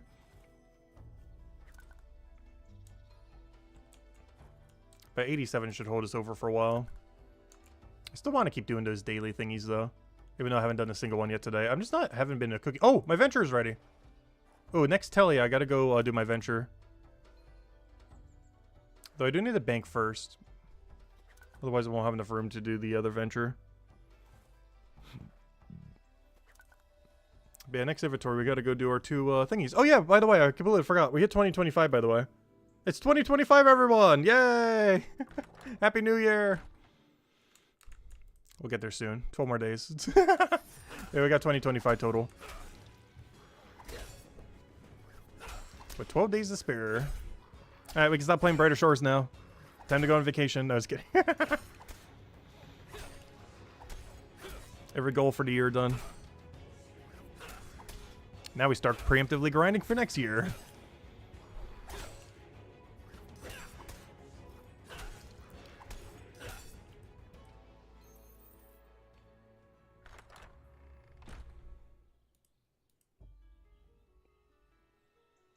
You'll be doing the vegetable stews? At what level, though? There's just some level ranges where it's a lot better or a lot worse.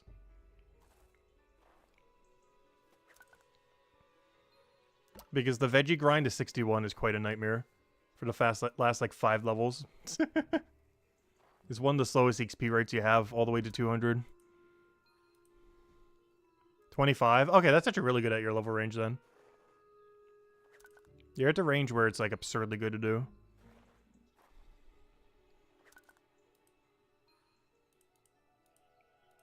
That's like the golden age of stew right there. It starts to fall off a bit by 40 though.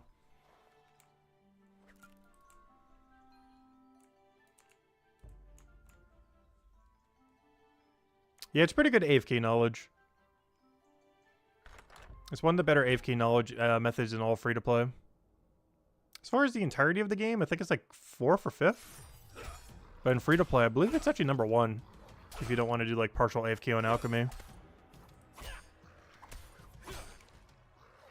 Oh, someone was talking to us in our room. I didn't even notice. Whoops.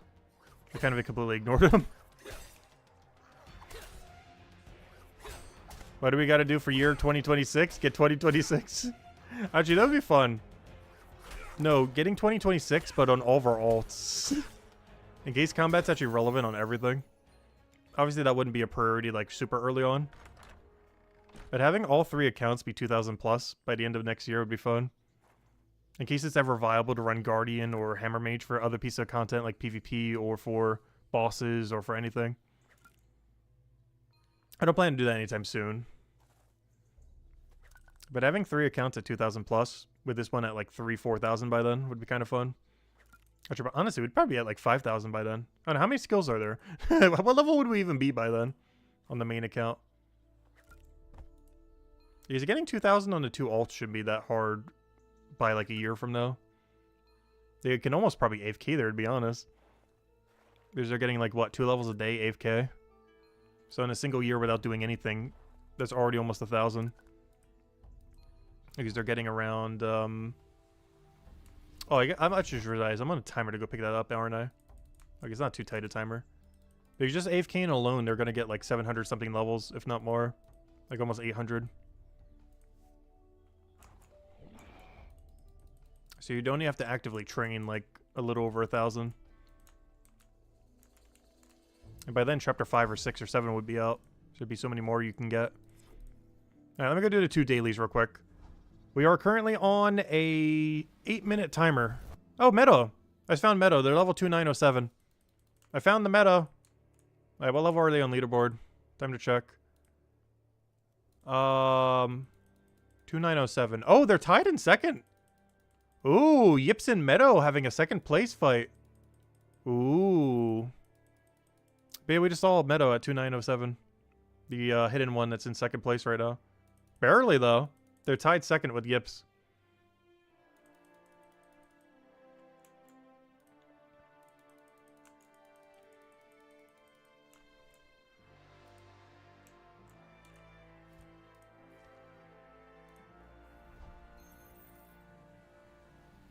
Also, that's one thing that we still don't have post 200 yet. The grind we have to do to get there is quite a while away. But I don't have a post 200 venture yet, nor a double venture. I don't get the mining one till 231, and I don't get the detective one till, like, gosh, like 267 or something? It's, like, absurdly high. I'm not sure why it's so deep. But it's, like, absurdly deep. Because we're doing the 194. But yeah, 287. That is so high. But yeah, for mining, we get at 231. But yeah, 287. That is so high. The funnier part is I'll probably have that before I have 231 mining. Just because mining's such a slow skill. The sadder part is the mining one might actually be harder. Despite that being a 287 requirement to a 231. But honestly, 287 detective is probably easier to get than 231 mining. Especially with AFK raid dens, once we hit like the 219 raid den. Because until queuable actions come, we can't really like AFK mining currently. But you can AFK detective. Or, you know, active AFK, whatever you want to call it. Hey, how many explosives are we up to? I'm still not sure what I'm doing with these. Because I'm not using them. I got 240 of them. I have no intention to ever use them. They only sell for like 2.49 each. Or sorry, that's how much you buy them for. So the most we could ever sell them for in the market's like 2.5. That's literally the highest cap you could ever get.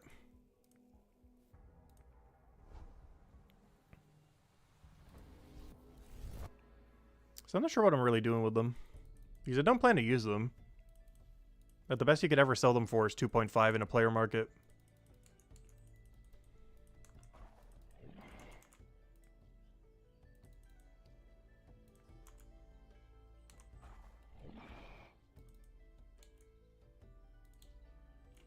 And we got the aggro skip. That one gave us like so much time though. He was in a really good position because he wasn't in that bottleneck. The biggest issue with that room is when they're in like that single tile area. When they're in the double, they're pretty easy. It's when they're in like that weird corner in the single tile that it become more difficult.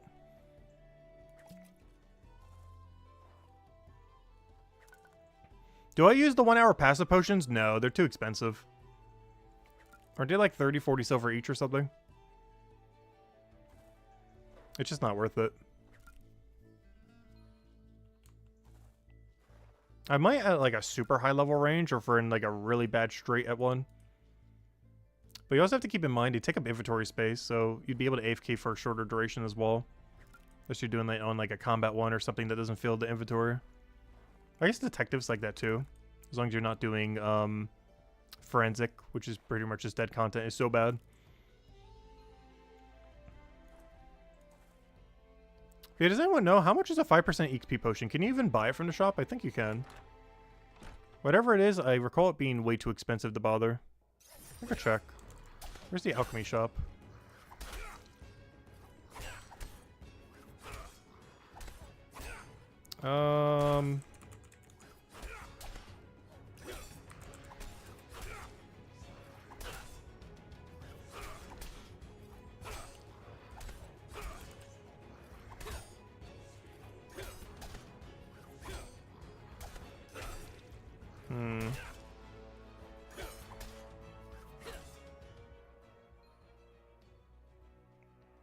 Does the shop show up anywhere? I'm not sure how to get to the shop.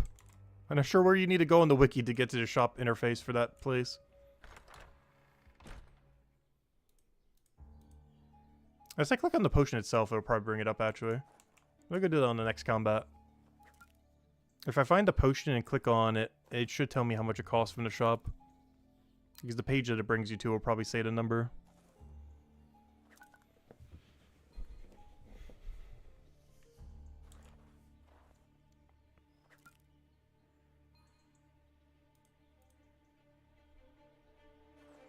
It's really weird. You can sometimes middle click on these in that dead space they have in between. It's really weird. Depending on your camera angle, you can click in the middle, but other times you can't. It's really strange.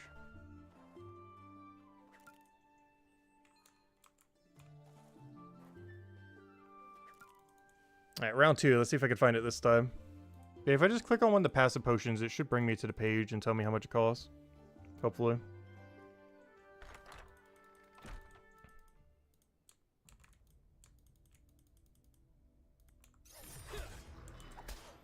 Alright, let's see. Where's the passive 5%?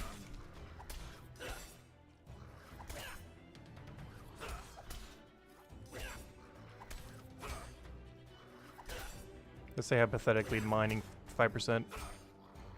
26.4.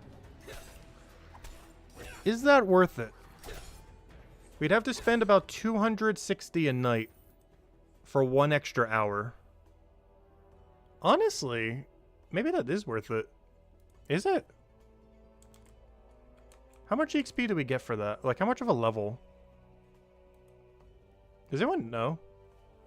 I think it's like 1/10 of a bar you get per hour.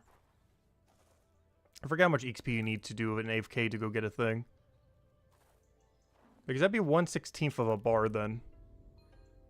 Which means for 1 level you'd have to pay 3.6 gold. If I did the math right in my head real quick. Or sorry, 2.6 gold.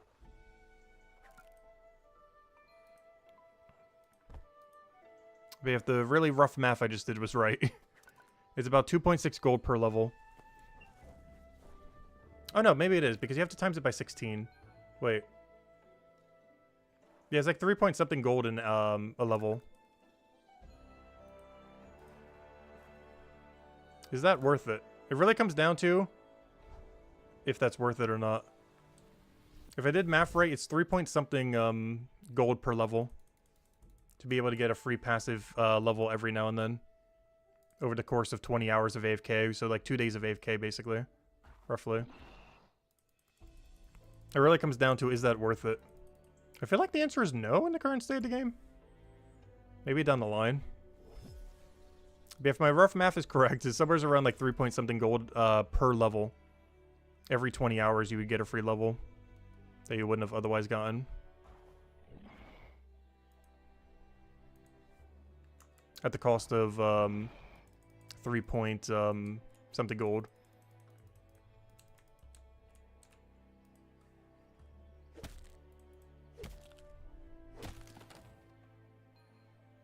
What's the highest you can enchant tools? Realistically, 25 or 30. In actuality, 50 or higher? I'm not sure. Anything beyond 30 is 100% not worth it, though. Even 30 is barely worth it. Which I only did for the pickaxe. But 30 is the realistic max. Not because it's actually max, but because anything beyond that, you'd probably have 500 before it's even valuable to even keep going. With how the XP works in the game currently. The goal to XP ratio is just so bad beyond that point. So 25-30 is like the highest high so you'd ever want to go. Otherwise the money would be better invested into like anything else.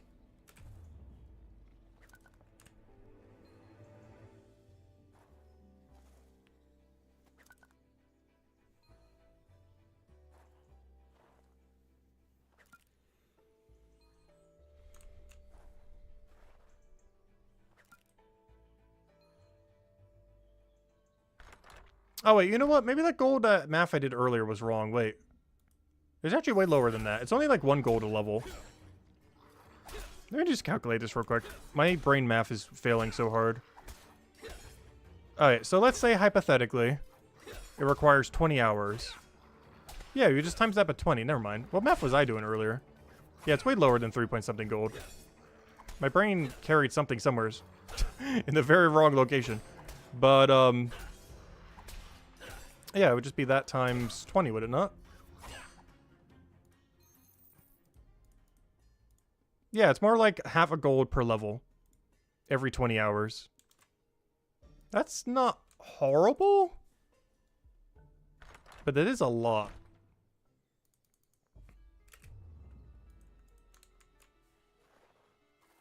Because if you were to do that all the way from 200, let's do the math on that real quick. If you were to do that all the way from 200 to whatever you need to get up to, so 200 to 500, how many levels would that be? Every 20. So that would be, I cannot do this when this pop-up constantly coming up. What are you doing, pop-up? Go away! I'm gonna go use my thing.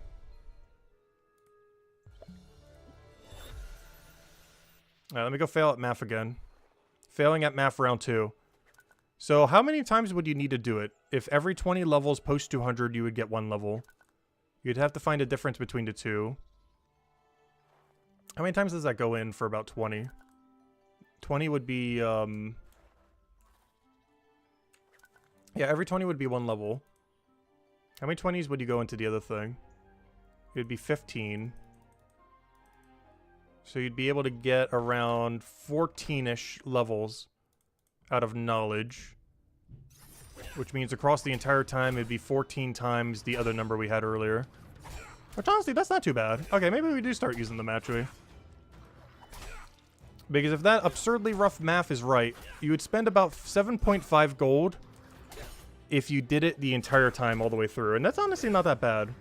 7.5 gold for a perpetual 5% XP across all AFK activities. I might start doing that. That's not awful.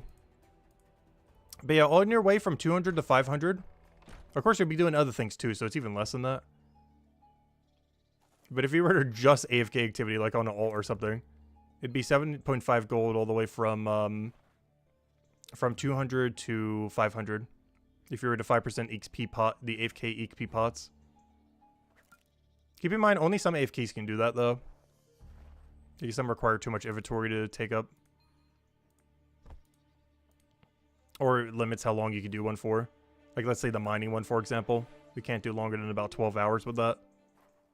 Otherwise, you would run out of inventory space. Well, maybe not, actually, because the... never mind. That's actually not quite the case.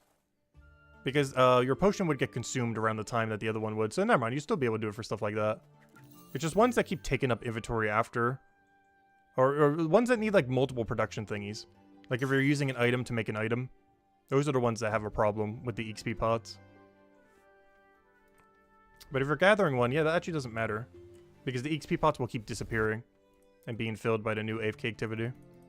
It's just the ones that you need a material for, like smithing and stuff like that. That'd be a little bit of an issue. Because the max you could do is like 12-ish hours. So you wouldn't be able to like 20-hour it or anything like that. The other slight issue is all the AFKs don't have a potion bank near them. So whenever you would need to bank, you'd have to go like a mile away to go get your potions. See that also being a slight issue. Not a big one, but a factor nonetheless. Yeah, that's time that you're getting no XP just to go get your XP pots.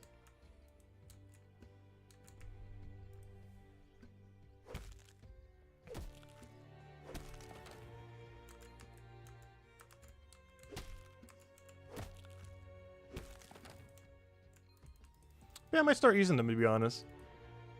That's not too bad. I thought they were way more priced than that, but it's not too bad. The only big issue with that is we would be burning more money every day. That means every day I would burn about 260 silver. Roughly, like 250-ish. Just for 5% more AFK XP. But we're at the point where that's honestly not bad. You definitely have the gold to support it. It's better than using nothing at all. So yeah, I'm actually going to start doing that. I think I've been convinced to go use 5% AFK XP pots now. Just buying them from the shop, of course, instead of making them. But yeah, I think I'll start using them. Probably should have already been. But yeah, the amount of cost isn't really that high.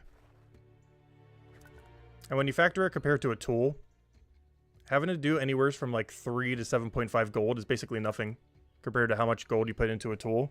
So if you look at it like that as well.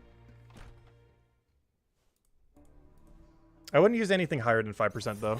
Because how much is the 6% spike up to? Whatever number it is 100% not worth it, I assure you. Whatever number we're about to see here.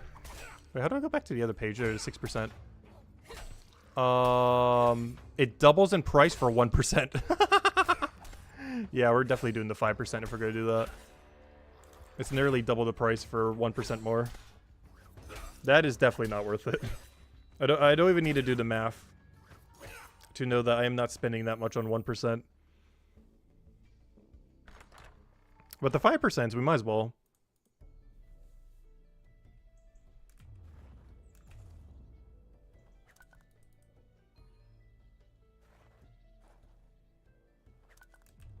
Oh no, the 6%, oh no. They're not horrible.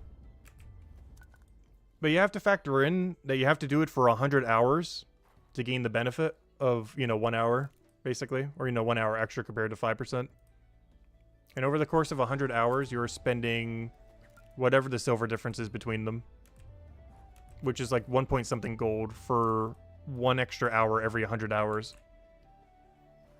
Yeah, the pricing is pretty brutal on them. Like, if you were, like, loaded, it'd maybe be worth it. But that comes out to basically over... It's about 1.5-ish gold. Somewhere around there. For 1 extra hour every 100 hours. Which doesn't seem that worth it. Even if you're loaded. But 5% definitely do seem worth it now that I'm looking at them. 5% compared to using nothing. On an AFK activity post 200. Not pre 200 though. But post 200 becomes worth it. Yeah, I need to start doing that. I haven't been the last like week when we had the 200s. But that's definitely worth it. Also, I believe they stack with greed. If you want to do the combat AFK. I'm pretty sure you can use greed. Actually, does anyone know? Has anyone actually tried? Is it possible to use greed and EXP at the same time when you're doing the combat AFK? There's one rather ironic thing about that is you eventually reach a combat point where you actually profit and get extra XP from it. You can? Oh, that's cool. Now that's some tech right there. Because that will make it so your XP pots are actually free. Or get to a point where they can be free. Or even to the point where you're profiting while doing it. Which is kind of crazy. Where you're double potting and still profiting.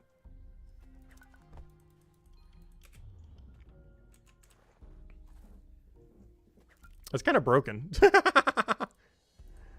Combat AFK is actually kind of broken.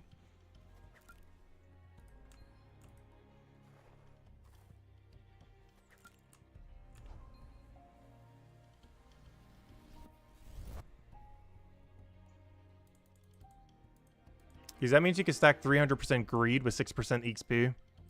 And still profit. At a certain level range. I'm not sure what level range you need for that to be profit.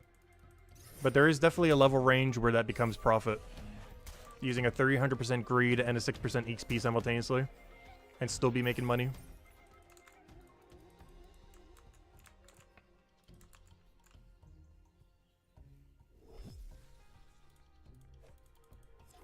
I have no clue what level range that becomes available though. We're talking like 300, 400 something. But there is eventually a level where that is viable. I'm just not sure what level it is.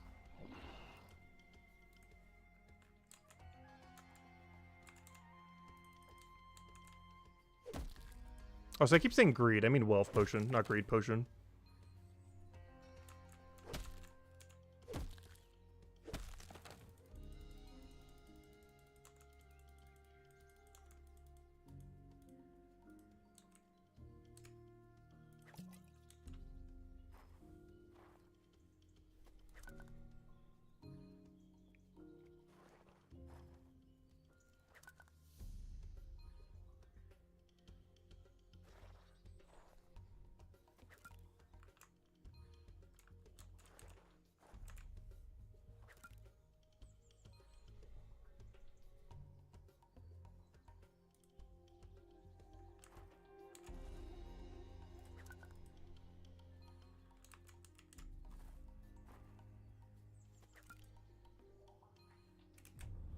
Even more of a reason to get our watch person up. You will at some point.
Oh, so still no 4-star today, by the way. So of course, this will be a non-200 plus 4-star. I will be doing some combat later on Watch Person down the line. Later to stream. But beyond that, this is like our fullest combat we're doing right now. A little poke on these guys, and then eventually the Canopolis later to stream. Because after I finish the Gatherer grind, I kind of want to do something else in Mind of Matubin a little bit. Not sure what, though, yet. And then we'll probably go over to the Chronopolis 219 raid grind. Because I want to have that operational this weekend. I was saying like Tuesday or Wednesday of next week. But I lied. I actually want it by this weekend. I want that operational, honestly, by like Saturday. This earlier the better. I almost feel like rushing it, but I don't want to just AFK raid like 8 hours on stream again. If we can help it. At some points we might need to. But at this current point, I don't think we need to have to, but I still want to get it operational soon. I guess today is what, Thursday? Yeah, Thursday. So yeah, I want it operational by Saturday if we can. I think it's doable. Between off-stream and a little bit we grind we do on-stream. I think we can get 219 raids set up by then. Because the sooner we get them set up, the better AFK XP we get off-stream. As far as, you know, AFK raid ends. Which is generally our active AFK of choice off-stream. So the better they are, the more we get progress we get off-stream. Oh, that was for me? I thought that was for him. I got scammed. I would have walked under you if I would have known that. I thought it is the other guy's aggro, not my own. Whoops.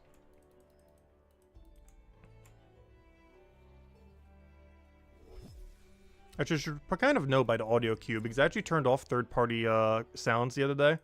I didn't realize that it actually turns off everyone around you. But in doing so, if we ever hear aggro like that, we actually know it's our enemy for sure. Whenever we hear his charge sound. Because we don't hear anyone else's charge sound, so I actually should know that now. I forgot, we changed that like a day or two ago. Because I didn't realize that's what that slider did. But if you turn off, it's this menu right over here. If you turn off third-party SFX, it turns off everyone else's, you know, surrounding audio effects. So if we hear something like charging at us as if they're doing aggro, we actually know it's our enemy and not someone else's. If we use the audio cue. Because we'll only play audio if it's ours now. So we'll actually always know if it's ours or not.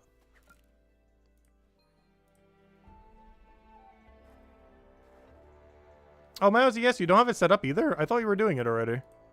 Didn't realize you haven't gotten it yet. Yeah, 219 is brutal for setup. It's definitely been the hardest so far to set up for. But it's mostly because it's post 200. I feel like the other ones won't be as bad. But yeah, the 219 is the first post 200 one's definitely been the biggest nightmare of gearing up for. Hey, another Red Santa. And only 4 more levels to go. Then we get the really, really good bone spike. And at most, I'm gonna go do like 1 level bone spike. Might not even do a full level, we'll see. Because we already know what the process is for them and everything. I do want to touch them a little bit though. Grab like a handful of them. Even if it's not a level, I want to get like a few inventories. And they're right on top of a bank, so they're really quick to bank. They're probably like 1.3 times quicker than what we're doing now. They're definitely the quickest bone in the game if you're just looking for any bone. If you're just looking for generic insert bone here, which is generally what we need when we're building just anything for an upgrade. The bone spike is the best generic insert bone here category of bone. I might not even knowledge through it when we do the grind later down the line. Just because it's the most important bone for anything that isn't a hammer mage. I mean, anything that isn't a guardian. As it's the easiest bone to mass bank.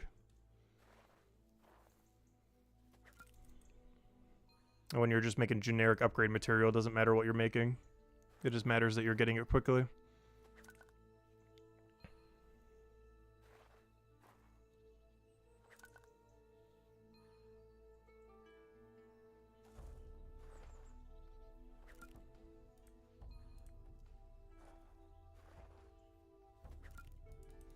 Oh, you're doing it right now, but you have to heal every fight. Yeah, that's rough. Yeah, I had a feeling we'll probably need to do that initially for like a couple levels. But that's one of the reasons I was going to AFK combat. To kind of get it back in line. Is my armor is pretty rough for chapter 4. We're in like pretty much full 1-star. I think we have like 2-star pieces that we bought from the shop. Or did I even buy them from the shop? No, I think they were drops. No, I think they were below 200. They were like a 198 and a 199. I just haven't gotten a 1-star that's higher than them yet. They're pretty much going to be in full 1-star. Which is not going to go over well.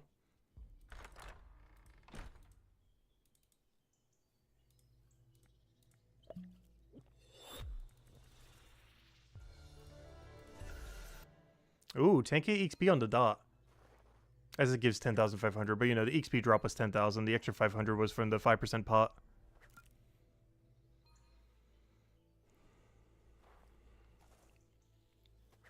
I like how I say that, and then the potion's like, nope. But the 500 that made it not exactly 10,000 was the 5% bonus.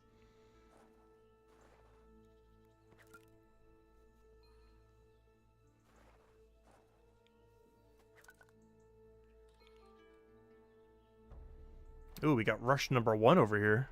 I wonder if they're free to play or they just want the name Rush.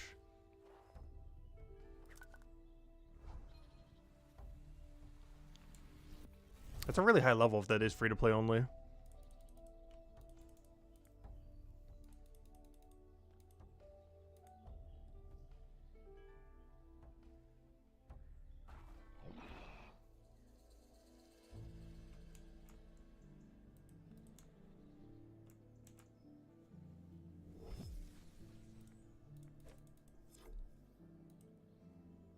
That guy's name is Big High War God. That's a reference to Bandos from RuneScape.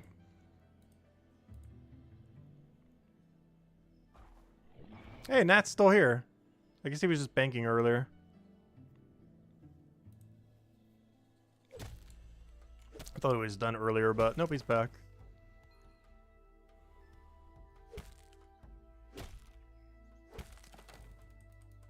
Or he's on his lunch/dinner break. Actually, what time is it right now? Gosh, it's been 5 hours. Time needs to slow down when we're doing this game. I need like a time slowing machine. Definitely does not feel like we've been doing this for 5 hours.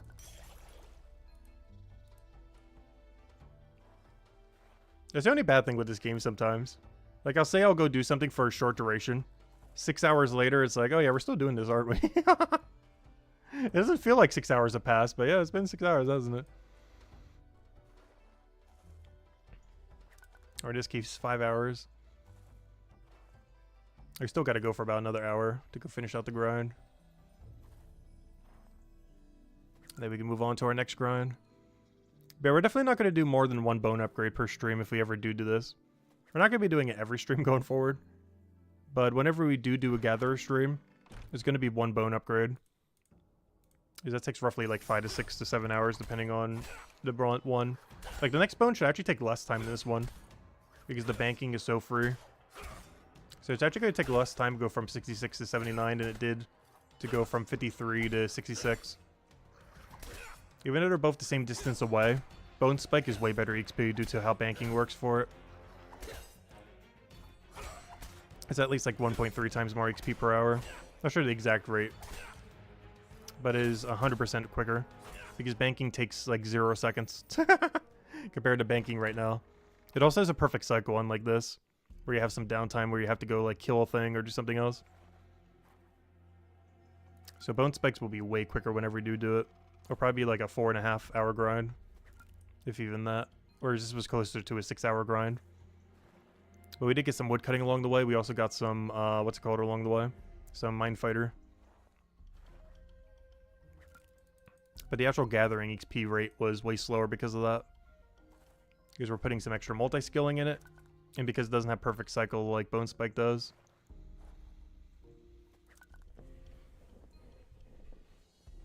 Jimmy is fishing. Oh yeah, Jimmy is a bot I believe is doing, I think they're going for like rank 1, zone 1 or something? I'm not sure.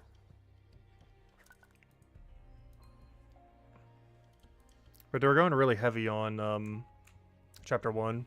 I'm not sure why, but it is what they're doing. Not sure if they've ever mentioned the reason why. Other than just for the sake of it. Because he has membership and everything. He's just going all in Zone 1. Pretty sure Central's been doing somewhat similar. But more so in the foraging route rather than the combat route into everything else.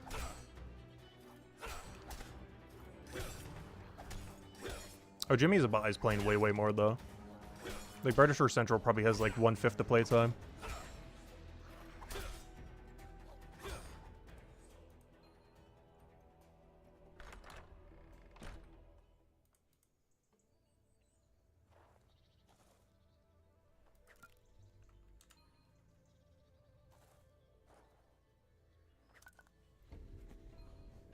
Like, honestly, Jimmy Zabot's gonna get 500 foraging before him at this rate. He'll probably have like 500 all in Chapter 1 before Brighter Shore Central gets 500 foraging. It's because he has way more time to play.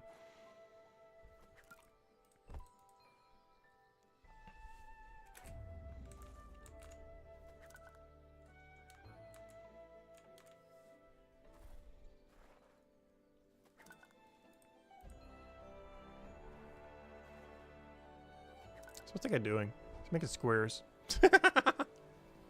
Oh, you know what? He's waiting for the respawn. I see what he's doing. He's waiting for the respawn of the bone. Because it has like a 13-second timer if you're waiting. Ah, I should have walked under. Rip. This corner is so brutal.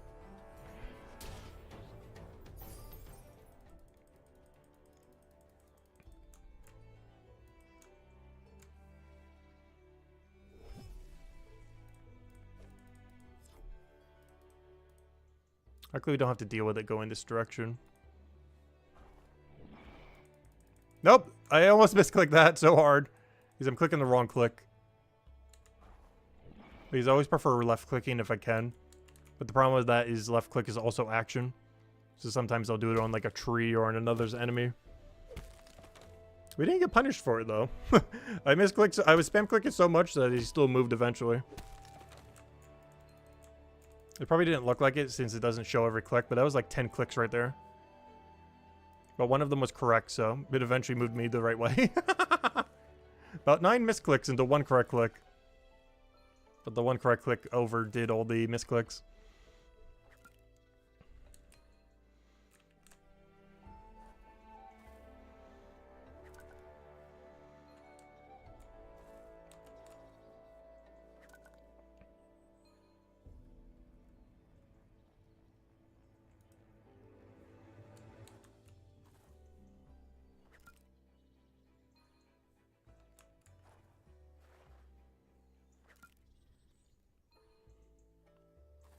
We're about to get a Mindfighter level from this as well.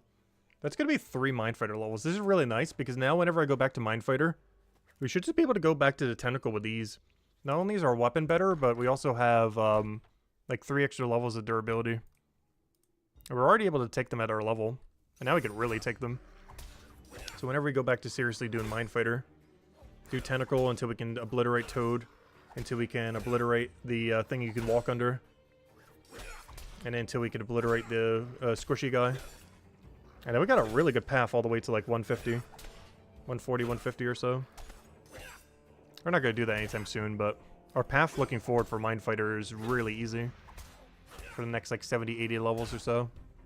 Then it gets a little bit annoying. It's like a weird wall in Mindfighter. At least for Cryo Knight. Where every option you have is bad. It doesn't last that long. And we're pretty much out of the wall period. Like 75, we could just go to Tentacle, which is easy.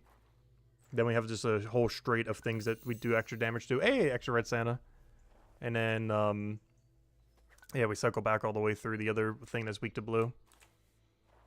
There's 4 enemies that we want to kill as a Mindfighter, or as a blue Mindfighter, or as a Cryo Knight Mindfighter.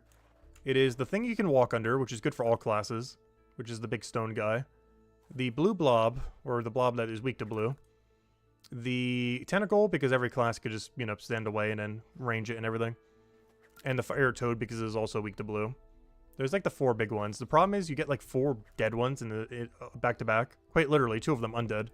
But, yeah, you get like 4 straight that are all annoying. That's basically the dead zone that we've been stuck in right now. We're almost out of the dead zone. It's not quite the way for our other classes, though. Like, this one's weak to green. This one's weak to, yellow. So, honestly, Guardian probably has the best distribution. Because what was the other one weak to green? It was, this one, I think? Yeah. So I would say Guardian, oddly enough, probably has the best distribution through Chapter Mindfighter. Because there's enough of a gap between all the good ones. The only problem is you get a double good one into a double good one, so maybe not, actually. You'd have the issue in the inverse order, where these 4 would be annoying. So maybe every class is actually set up to have annoying. Because their 4 annoying would be in a different order then. It'd be the Blob, the Undead, the Tongue Guy, and then the Goblin. So never mind, yeah, they wouldn't have it any better. They just have a different straight where they go on a dry streak of not ideal enemies.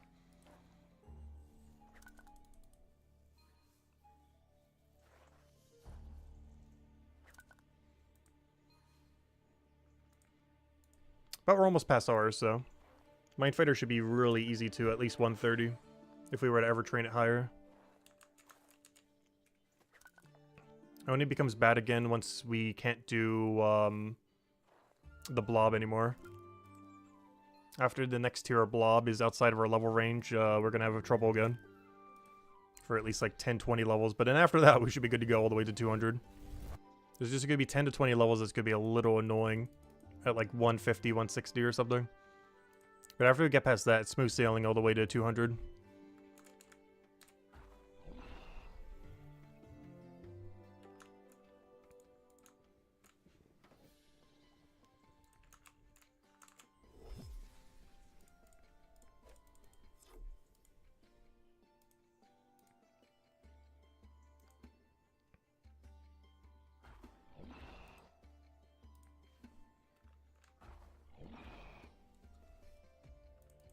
Oh yeah, smooth sailing, that's funny, because the game is called Brighter Shores. I just realized that. Honestly, Andrew Gower and his team, they gotta add sailing. They really need to at some point. Ideally before Old School RuneScape, because it would be so funny. Especially if Old School RuneScape eventually nukes sailing. Because you know what game won't nuke sailing? Brighter Shores, because there's no polling system. We're gonna get sailing if we want it or not eventually. It's more so a matter of when and if. Or it just comes down to what he does for it and everything. There's no way you're going to have a name called Brighter Shores and not add sailing at some point. It might be like Chapter 11, but it will come.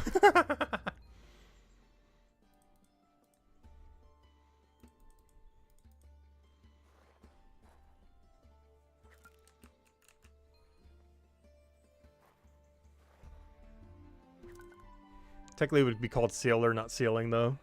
The sailor profession.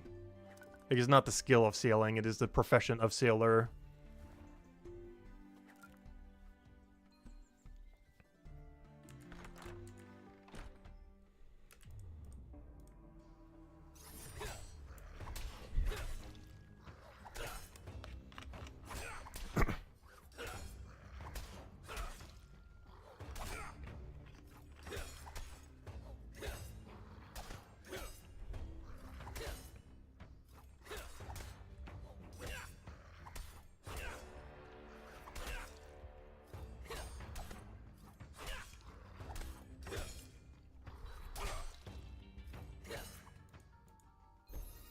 Hey, 75 Mindfighter, nice. It's probably the last level we're going to get before we need to move to next bone.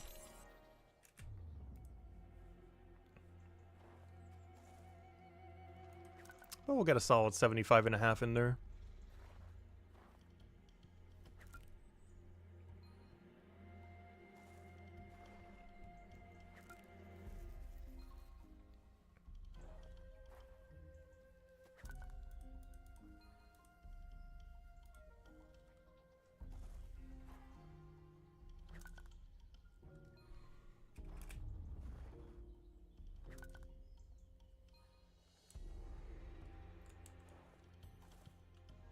So does anyone else constantly move their camera around with arrow keys? Am I, like, abnormal for that? I feel like I move my camera so much. I'm not sure if it's, like, weird for the viewing experience, but I'm just used to doing it. Like, constantly switching up camera with arrow key. Oh, wait. Oops. Why am I waiting? Like, waiting for the spawn as if we would be doing that. Let's go kill the thingy. This is how we wait for the spawn. Because I feel like I'm always, like, jittering the camera around. Not, like, constantly, but I always do it to, like, the most beneficial angle. Even if there's no strategic reason, just so the camera looks better. It also makes it so the camera constantly keeps changing.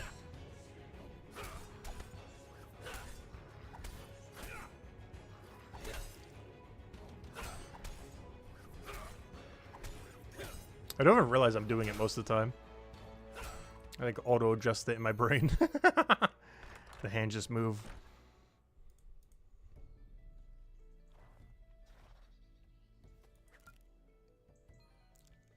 Up, 63 bone rate. I mean, I wish. I mean, not wish. I wish it was higher, but 63 gather. 3 more levels to go. Any second now.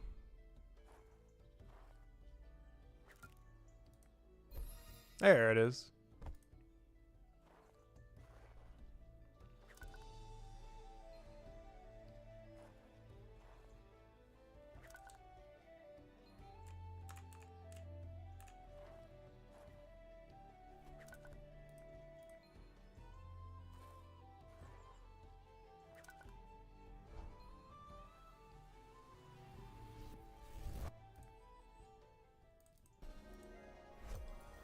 Oh, we get some kind of egg. An Abdoran egg. No clue what that is used for. But we got an egg. Oh wait, that wasn't mine? Sure sounded like mine. I just did an aggro skip for the wrong enemy. It did not get punished by the one that was actually chasing me. Because it was so far away. Oh, whoops. So always make sure to click into the next room. Just in case.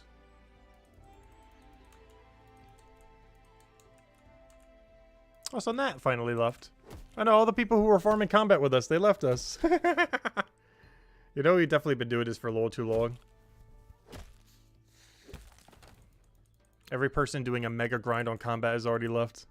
Though combat does go quicker than gather for sure. They all left us.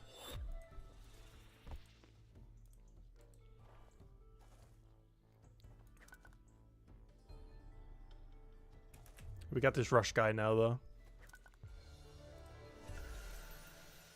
Alright, wait for the drop. There it is.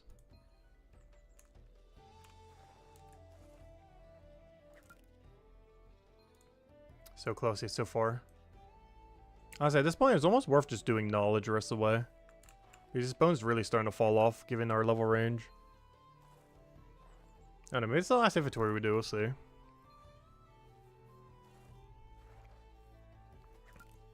It's gonna take a while to knowledge the rest of it up, though. But it might be worth it at this level range. Because his bone is really starting to noticeably fall off.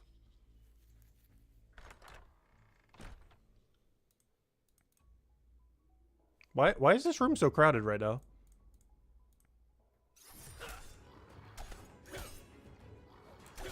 Same issue happened earlier.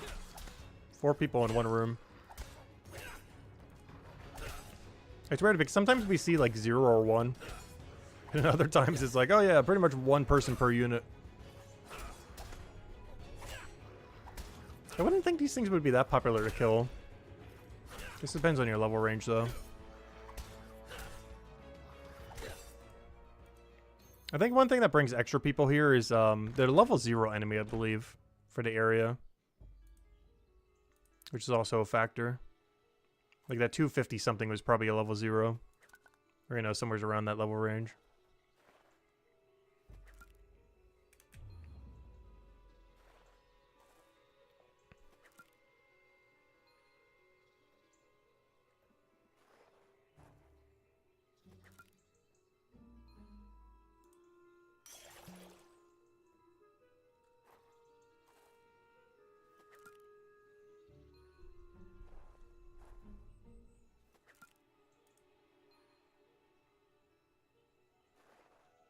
But I think one more set of bones and we'll go check our bone storage. I'll just walk there because it's actually quicker, I believe, than going the other way from where we're currently at. Normally you wouldn't be able to, but since we're starting from here, it's quicker to go from here. But yeah, this next set will be the final set we go for now. Actually, maybe the set we just grabbed is the final one. Because, yeah, we'd get 8. So, yeah, never mind. Yeah, we're done. I want to acknowledge the rest. We will be back to bones later when we get 66. But I think I'm going to acknowledge the rest of my way to bone. We're just in a really dead space for bones right now. But while we're here, let's go deep fry a couple bones. I'm not going to do that many. I mostly just want to see what the XP drop is and get like maybe 100, a little less. But just deep fry a handful of them. I mostly just want to see the XP drop more so than anything. Maybe because we're already here in the area. What level range is this bone again? It is 52 is when you would be able to start dunking it. We're at 90, so it shouldn't be that good. But we will eventually need it for some amount of upgrading material.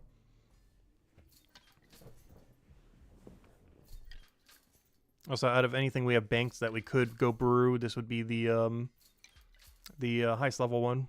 At least for now. Obviously not the highest we can do, but the highest we have banked. Let's see, what is this XP drop looking like? It is a hat. A 726. That is not great, but it's more than 0.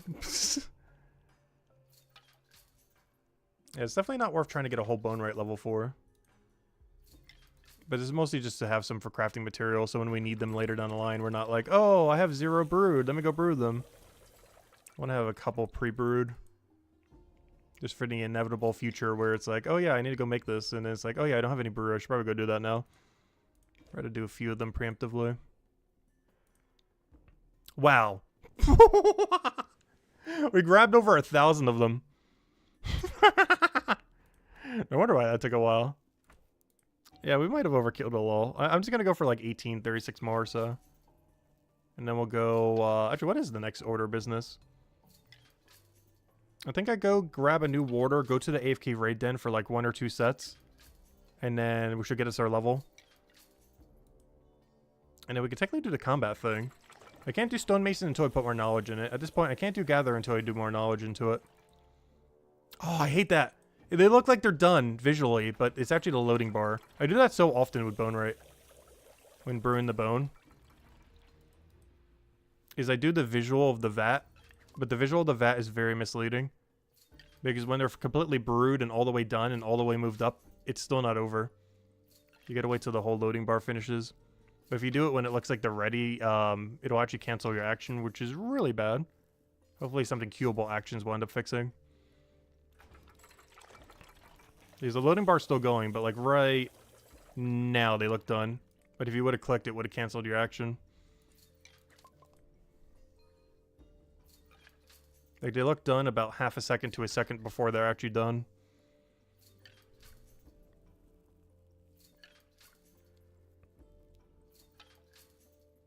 Alright, we'll do one more set. And that should give us like 50 of them pre-made for later. So if we ever need to make like a 1-3 star, we're already good to go. Hey, bone right bar is moving. It might not be moving much, but it's moving. I can't believe we just did over 1,000 of them, though. No wonder why it's felt like we've done a lot of them. But yeah, that should hold us over for a while, for sure. And I'm not going to be doing any knowledge into gather either when we go do the bone spikes at some point. That's not today. Even despite that, though, it should take about the same amount of time of doing these with knowledge compared to doing the other thing without knowledge. Just because of how much better the bank is at the other location. The other ones also have a perfect cycle with no downtime. Whereas these, of course, we did mine fighter, a little bit of wood cutting. Like, we were at 53 wood cutting. We're at like 53 and a half now. Just from the bramble we kept cutting when we went through.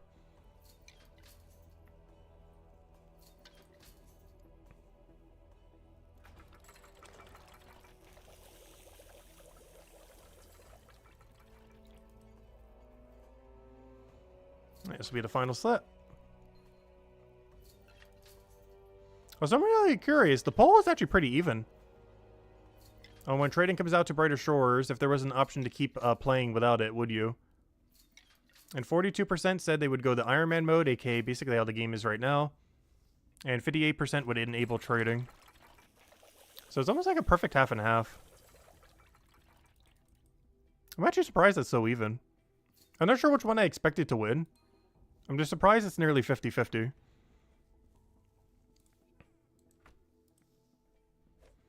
Alright, let's see. Alright, let me go to the AFK thingy real quick. I need to go grab a water, get a quick bathroom break from all the water. Maybe get a soda too or something just for a little bit extra caffeine or sugar. Oh yeah, let's make sure I actually use the right gear too. That'd be a fail if I go in there with what I'm currently wielding. Oh yeah, let me go grab my stuff from my storage real quick. Wait. There's two things I gotta go do. A couple things. First things first, let me go grab all the scraps I was banking just to sell. Which includes you, and unfortunately probably you. Alright, we're good to go. And now I can auto-equip Chapter 4. We should have enough space. Perfect. Alright, let me go bring him to this real quick. Let me go take a short, like, minute or two break. Just grab a couple things. He needs his combat XP anyway, so it'll work out perfectly. And just send a few of these. Even when we come back, we might still have to do another one or two. But should get most of the XP we need. Alright, be back in 1 minute.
Also, I'm almost back. 1 minute. 1 minute. Almost there. Stretch, stretch, stretch. I'm in such a weird position right now. I'll be back in 1 second.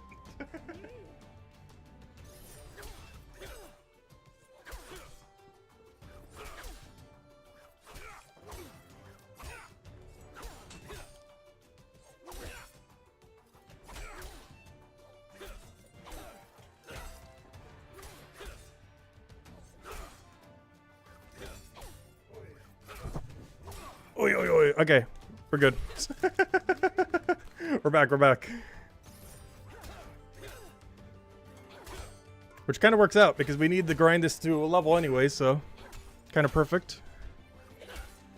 Oh, it should be good for the rest of the night, then. Got a few snacks. Got a little bit of caffeine. Got a fresh water. Like, as stocked up as we could be right now.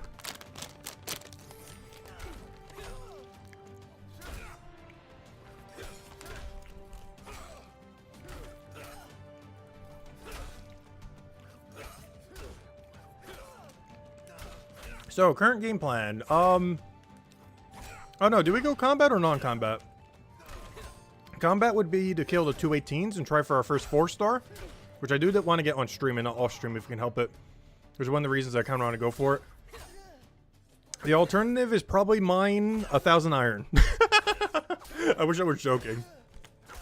So I might just do the combat one and try doing the iron off stream. It sounds like a joke, but I actually need to mine even more than 1,000. We just got to keep chipping at it so it gets there. Given that we just got 1,000 bones, I kind of want to do a non-gathering activity. Because I think we overkilled gathering today a little. Just a little. But it had to be done.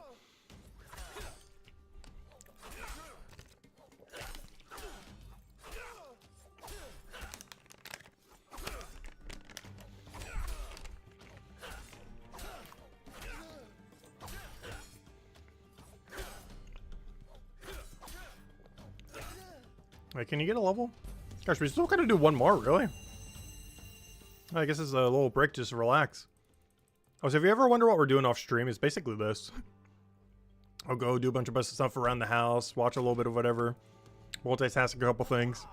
And he just keeps walking back and forth over and over again. It's pretty chill. Pretty sure most of you guys have done it by now, but if you haven't done AFK raid dens, or passive AFK, well, whatever you call this. Active AFK, whatever you want to call this. They are so chill. You can do like anything. You get like 2-3 minute downtime to just do whatever. It's really nice.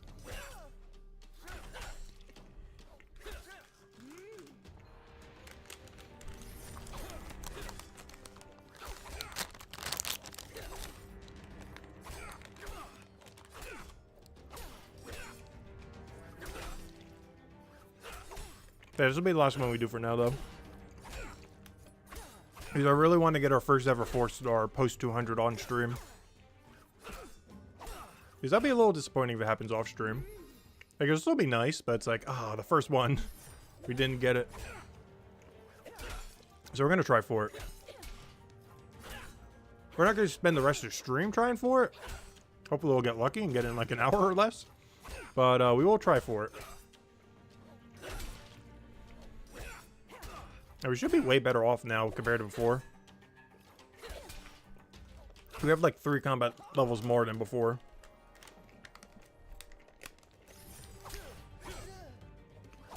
Unfortunately, no armor upgrades though.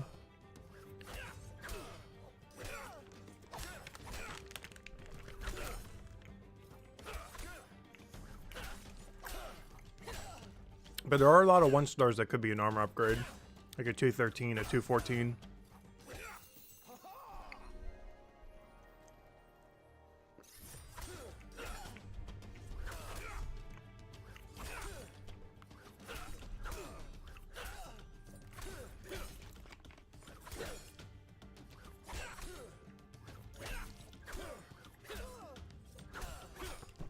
Alright, I'm good to go now. Let's go back to combat. I do need to go trade out my potions and sell out all this junk. Let's go head over there.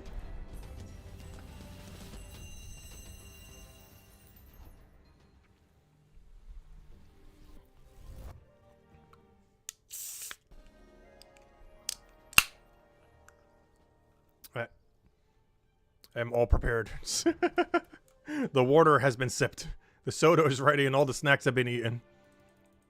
We are good to go for the next 6 hours. Alright, so let me go switch out my potions. Sell all this junk. Maybe see if we have an upgrade. I don't think it's worth buying, though, because we're just going to be getting so many from what we're killing.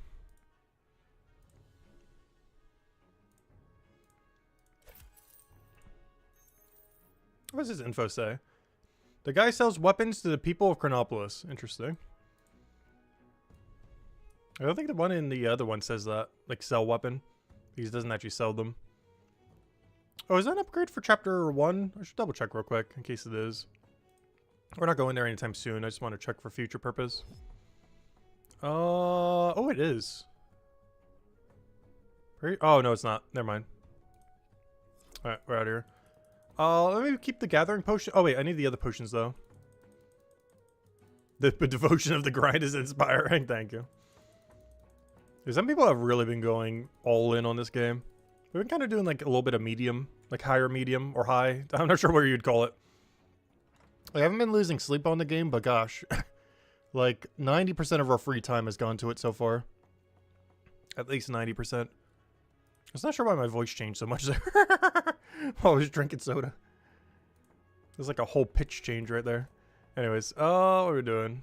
Oh, I made a bunch of arbores earlier. What else do I need? I guess that's it, right? Because I got my EXP pop, my heal. Because I'm not using cryo for this. They're immune to blue.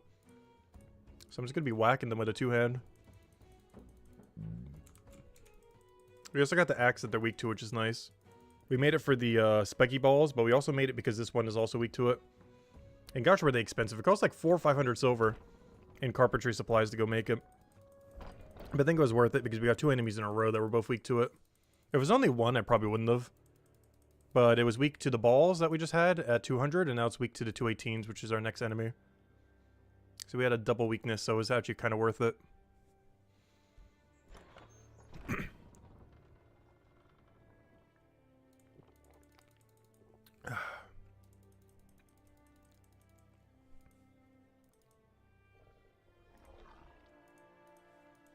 Oh, Ozzy's still here. He was here yesterday. Oh, he's been here for a while. Obviously, he's not been on the whole time. The last time I saw him, he was also still killing these. Like, the last time I've seen him was literally right here, doing exactly what he's doing right now.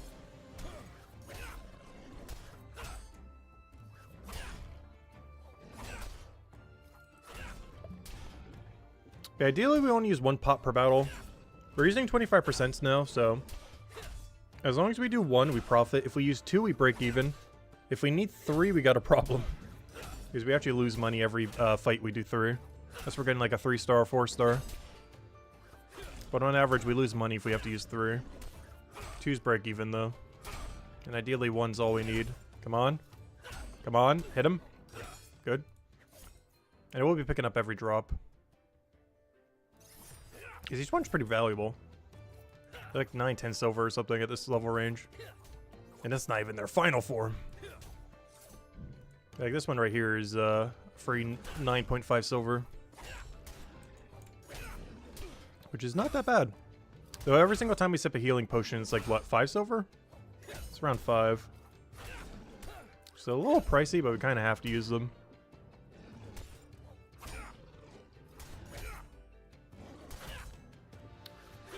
Yeah, main thing we're looking for is any upgrade and our first ever post 200 4-star. Ideally, have something useful. The 2 most useful would be a 4-star plate body or a 4-star longsword. With the 4-star longsword being the absolute best. And I guess the third would be either rapier or honestly any armor piece. Even if it's something lame like boots or something. But it's better than getting a useless weapon. That is like the one we don't want to see. Out of any drop we get, we do not want to see a useless weapon. Like a Fireblade 4-star or something. It'd be so bad.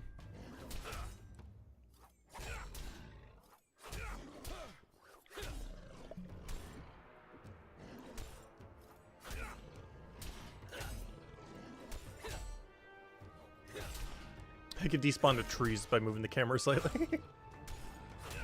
You can deforest the whole forest by just moving the camera slightly.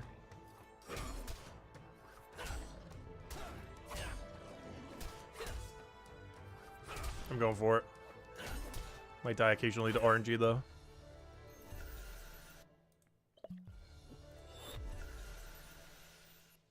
Oh yeah, also this is us still training gathering, by the way. We haven't actually stopped. We're just doing something that isn't gathering. Because we're in kind of a dead zone for the bone we were doing. Or it's way better to knowledge it than to actually do the activity itself.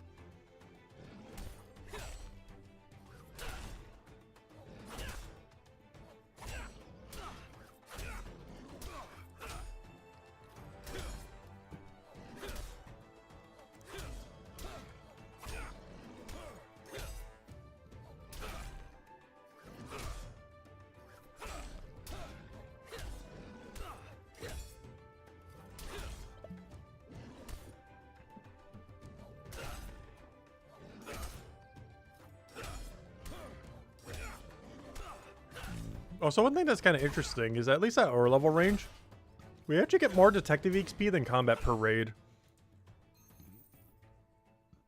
I think it's also because of our manacle. I do have level 25 handcuffs, or, you know, enchant level. So that may also be contributing to it.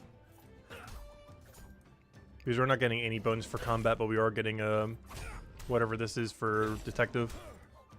Which honestly is not bad. 20% extra. That's actually a pretty sizable amount.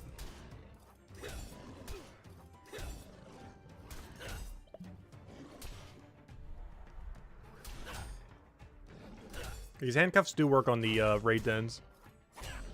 There was a bug with like the first week where they weren't, but they are now.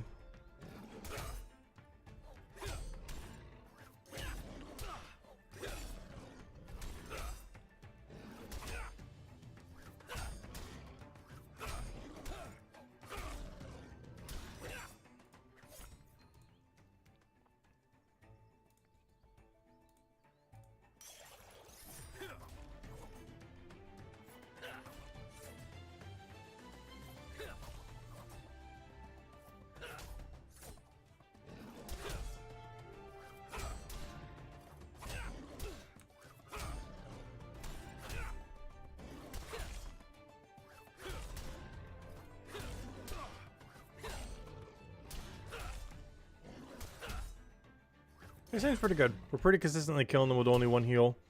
We will occasionally die, though, if we commit to the one heal system. But I think it's worth it. Because chugging 2 is just not going to be worth it every fight. Unless we're really down bad. But in a fight like this, we'll just go until death. If he somehow kills us from here, we get a problem. He's going to kill us from here. Yep. Or as I mentioned it. Yeah, that will happen sometimes. But I think in the long term, it's fine. I think it's better than double healing every fight. Yeah, that will happen if he starts hitting, like, only 80s. Or 70-something. Whatever his high rolls are. He did kill us with an 80, though, so we know he at least hits 80.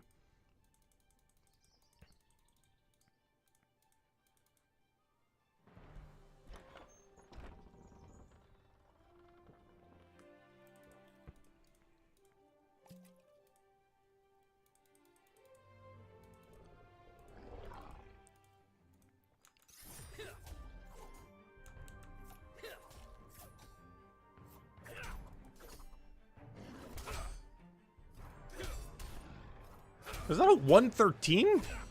Oh no, that was on him. I was gonna say. There's no way mine's hitting 113. Yeah, never mind. That was on his. False alarm, false alarm.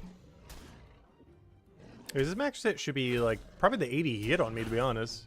Like really low 80 if it's higher than that. Yeah, that's his. That's doing the damage splat.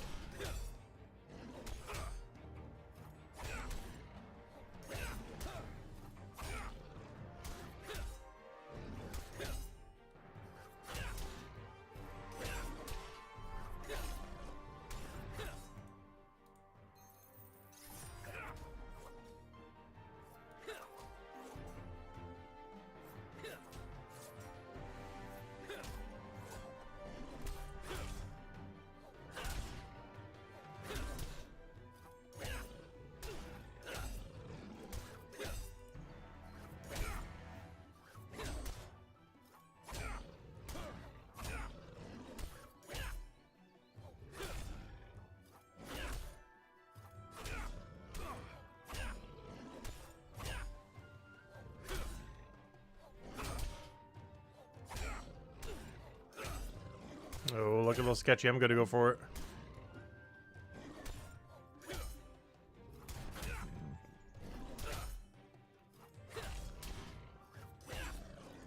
Deer hide. Oh yeah, that's another thing we can get here.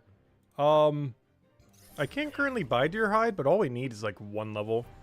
So it's not that big a deal. Well, the 1 level is in, you know, 1 tier. I need 5 merchant levels, which is like the equivalent of gaining 20 merchant levels, which I will do at some point. Just haven't bothered doing the grind yet. But yeah, we actually can't buy these yet. And even if it could, we're saving 1.5 silver each by banking them. It's not a lot, but it adds up, I guess. I will still be keeping them due to our frequency of dying. Or it's actually viable too. We're gonna have enough deaths that it won't be that annoying to bank them.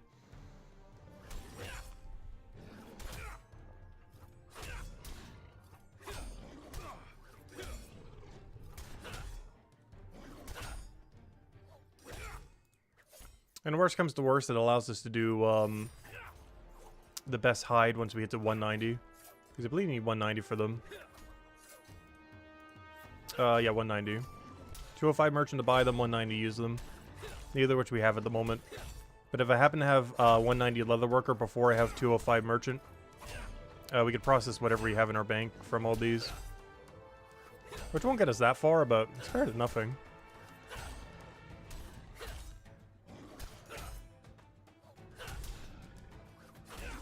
It also allows for a weird banking route that you normally wouldn't do when doing leatherworker.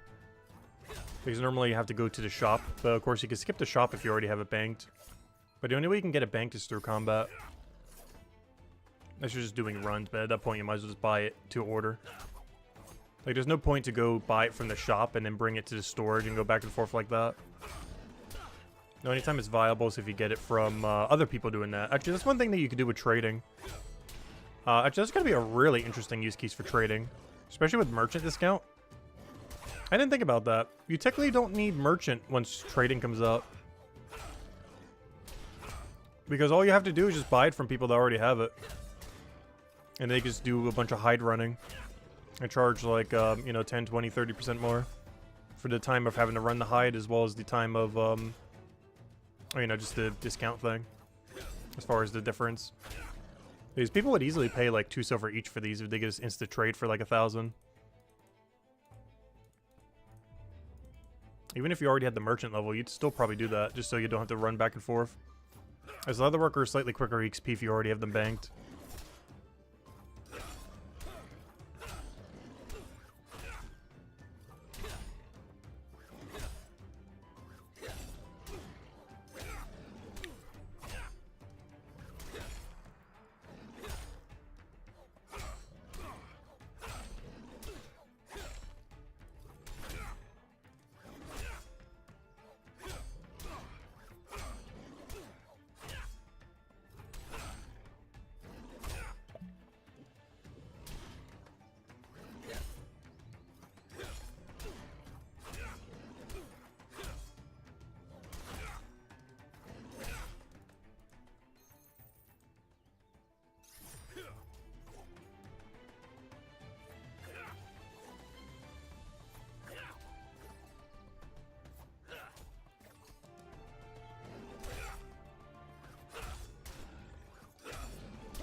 But I'm still holding out for that 4-star. I don't even care if it's like the worst 4-star ever. I just want to see one. Ideally a good one. Especially if it was a 2-hand. Could you imagine? We would just obliterate. Honestly, we could go to them now, pretty much, if we got a 2-hand. Like, if we had 219 detective, but still only had 214 combat. Oh, then again, technically I couldn't. Because I would still need 219 combat, I just realized. Because they would drop as a 219. The drop itself would be a 219. So technically I would still need 219 combat. As any 4-star from them will be a level 219 4-star.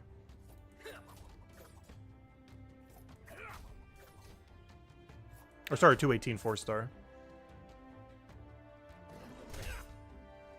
So if we do get a good 4-star, we could probably be fine with 218 then. And not need like 2020 or 220 or 225 or something. It'd have to be like a really good one though. Like 4-star, 2-hand, longsword, 2-hand rapier. Honestly, even our Frost Sword might even be worth it. It wouldn't be as good as Longsword, but it might be good enough that it's better than 3-star Longsword.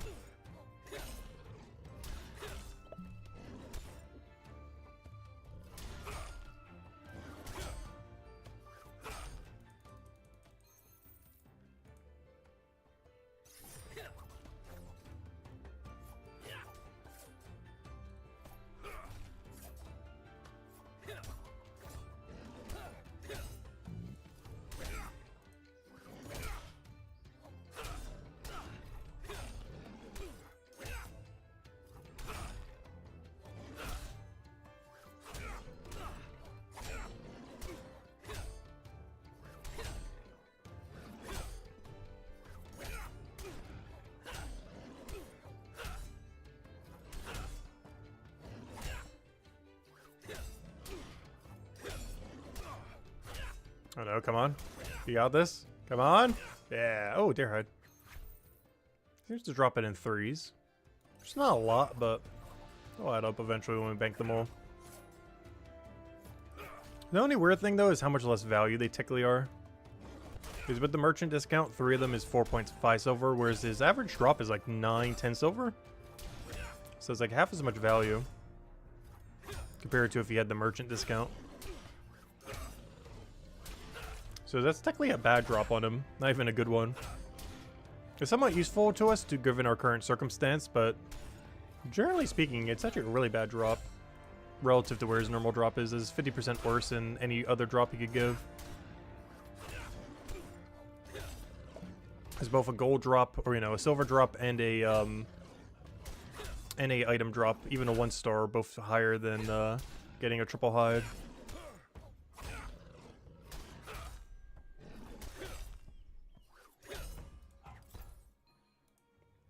Let me double check. What do we need to upgrade on 1-star wise? Plate body, boots, and gloves. So something like this likely isn't an upgrade. Nope.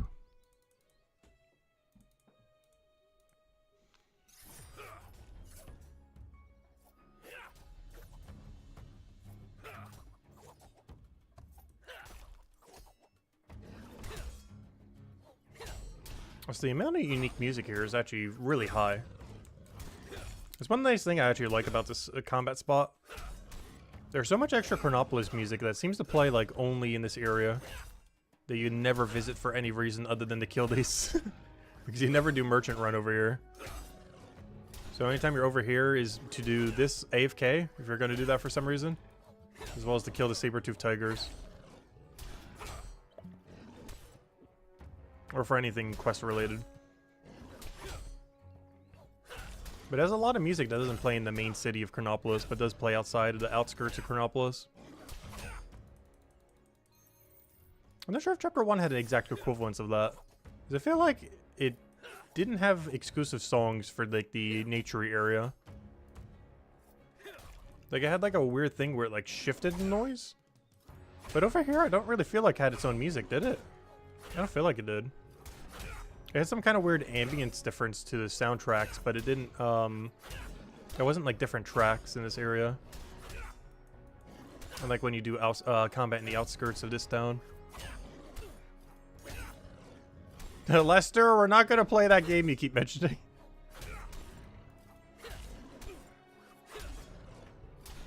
That's funny though. I didn't even think about that. Is there anything good on Christmas sale on Steam? I haven't even checked it yet.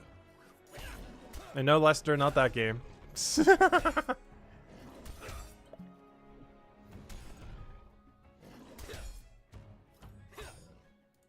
I haven't even checked to see what's on the Steam sale. My backlog is like so long though.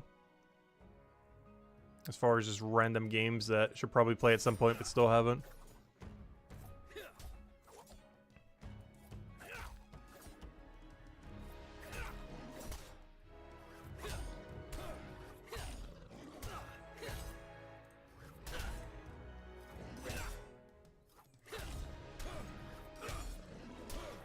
Yeah, winter sale goes to January 2nd. Oh yeah, Rivals of Aether 2 came out, didn't it? I'm just looking at like the front page and it's like the first thing that's advertised. Let's see, Dragon Age, the Veilguard, sounds like a long RPG. Planet Coaster 2. What else is recommending? Bunch of discounts of things like 90% off, gosh. Don't look too interesting, though. I might die to this guy. We're gonna fight it out. Tank it, tank it, tank it. Tank it. Yeah, worth it. Oh, I think it's upgrade. Oh, I forgot we're not the level yet, are we? Probably would be, but we're not the high enough level. Oh yeah, Tabletop Simulator. I don't think I've owned that yet. Some people have asked if I would do anything with it sometimes. Because I think it has like a lot of modding done to it. Still on my wish list. I never bothered buying it. I feel like you can get it cheaper for 10 bucks though. Let's see. Don't Starve Together. I should probably pre-buy in case I ever want to do it. Let's see. Farming Sim, Farming Sim, Farming Sim. Let's see. Oh, drink healing pot. Oh no, nothing's really popped out. Trying to think of anything on my backlog that I've been like not buying. Temtem 72% off. I'm about to die, by the way. That was that one. That was that one. What's it called? What do you even call that? It was like a Pokemon like that I never got around to. I think they've had a lot of controversy since then. I wonder what the reviews say for it. Let me go check real quick. Let's see. Temtem. Yeah, the reviews are down. I know they've been doing a lot of controversial things lately. I still never did try it. Not sure if I would at this point. It's on sale for like 12.5 bucks. But it was one of those where Pokemon was at like its lowest and they kind of capitalized on it. But then did a lot of sketchy business practices and then yeah, like everyone kind of left. Is my understanding of what happened. I never played it though. Not sure what the current state of the game is even like. Let's see, what's the player base at right now? 312 players. The top comment on a recent Steam thing is servers down? Question mark. That's pretty funny. Yeah, that's pretty much where I thought the state of the game would be right now. Let's see. It's highest reviews on it right now. Negative, negative, negative, negative, negative, negative. A few positives in there though. Yeah, I'm not sure what they did, but they did something wrong. Probably won't even bother. There's one of those like Pokemon likes. I haven't played a couple of them. They've been pretty hit or miss though. And Temtem I think went down like the entire greed route at a certain point. And right now they basically have like 300 people playing, despite it having some live service elements.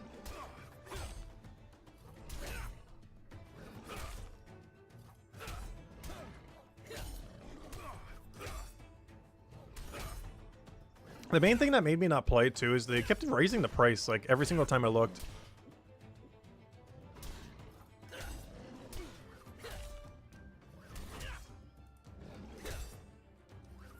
Because I think that game started as low as like 19. And without any sale on it, it is $45 right now, which is 100% not worth it. At like full price. It's barely even worth it for 12.5 for a game I'd probably just play through the storyline and never touch again. Because if you think about it, you know how much we spent on Brighter Shores so far? $12. And we still get like a few more weeks of it with that $12. Like that's a deal. You know how much we played Brighter Shores in the last 43 days has it been? And I've so far only spent $12 on it. That is some good money's worth. Especially if you spend 1 month in free to play and don't even spend the $6 the first month. That means that at this point you would only spend $6 on the game. Obviously it's reoccurring, so you'd still be spending more over time. But I definitely got my $12 worth, that's for sure. Like multiple times over.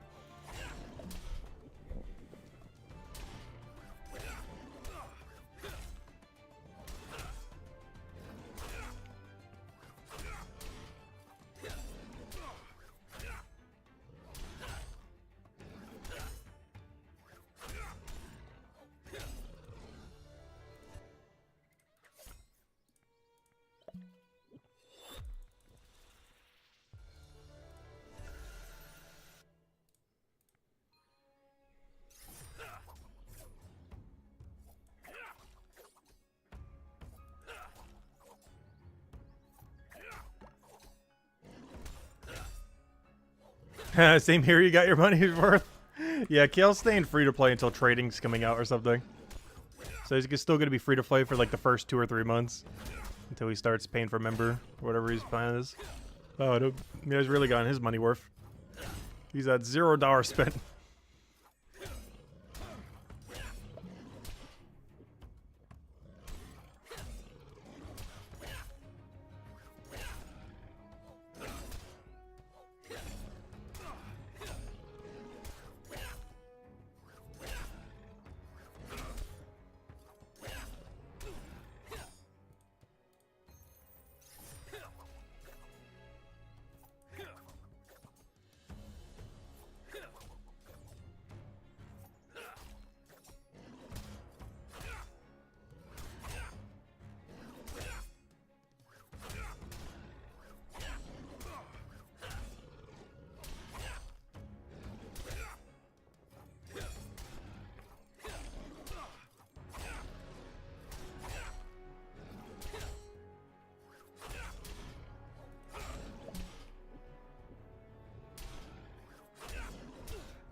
I just realized I only have 1 heal pot left. That could be a problem. Luckily, we're in elite enough that shouldn't matter. When's that quality of life auto-equip combat pots coming in? I've been doing that so much lately. Forgetting my boost potion or forgetting my heal pots when we're using a ton of them. I'll do it eventually, though. Not like a high priority thing, but I definitely enjoy it whenever it does come out. It's one of those combat quality of life, whenever they do like a billion combat reworks, that would be so nice. Just auto re-equipping combat pots at the end of a fight. Like, it makes sense why there's a 20 limit, because of PvP and other things in the future bossing. But, you know, if you could just like auto-equip them after the end of a fight, that'd be great. If it's easy, you have some in your inventory, just refilling them back to 2020.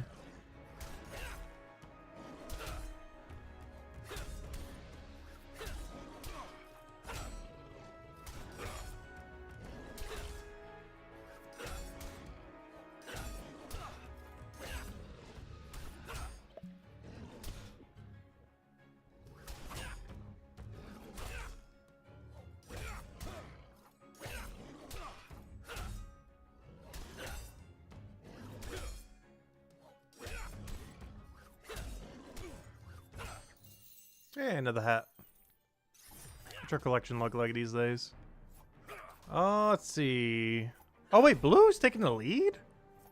We just got a blue. Yeah, it took first place. I didn't realize it took that big of a lead. I know we just got one, but wow. Yes, our highest by 2 now. The blue elf. Which is actually nice because blue elf actually does go with this outfit pretty well. Though if I'm gonna wear a bluer one, I'm probably gonna do the blue pudding. Blue and white pudding are really, really nice. But probably the blue one so it matches the trim a bit better. I gotta go with the OG Santa hat. Which is falling behind a little bit, but it'll get there.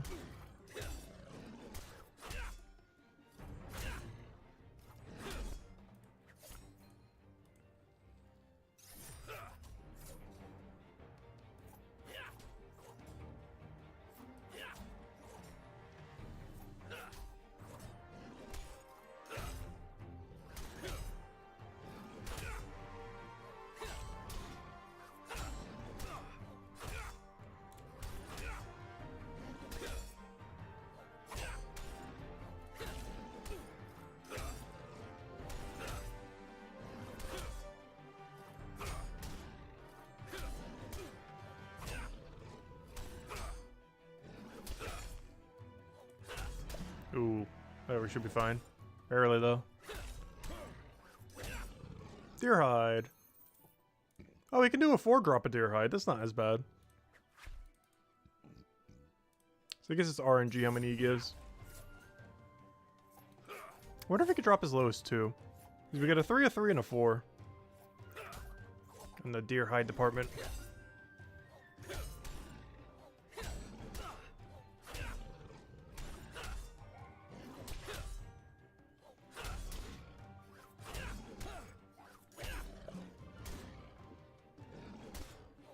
I started to realize we rarely even gained half a level. Gosh, combat post 200 does get slow. I'm so used to doing those AFK raid dens now that when actually doing the normal combat, it's like, oh yeah, I forgot, it's not quick, is it? These raid dens kind of feel quick just because you put so little input into them compared to everything else.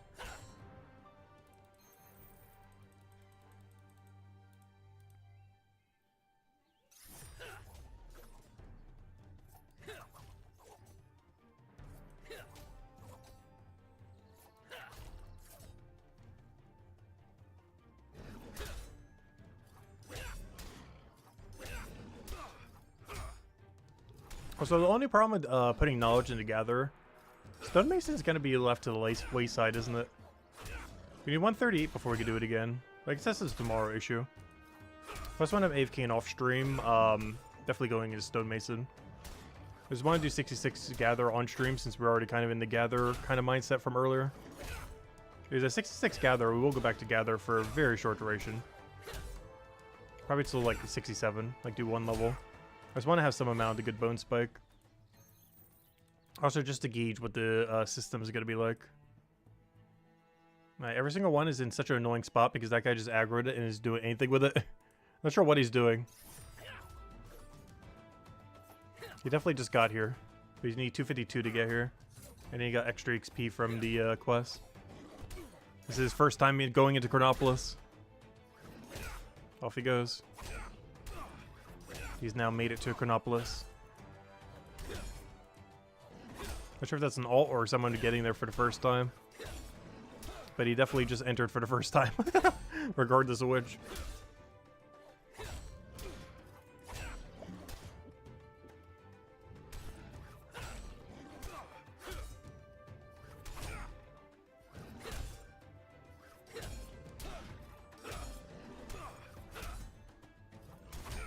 Yeah, it should be fine here. Please show us a non-1 star. I know you're in there somewheres.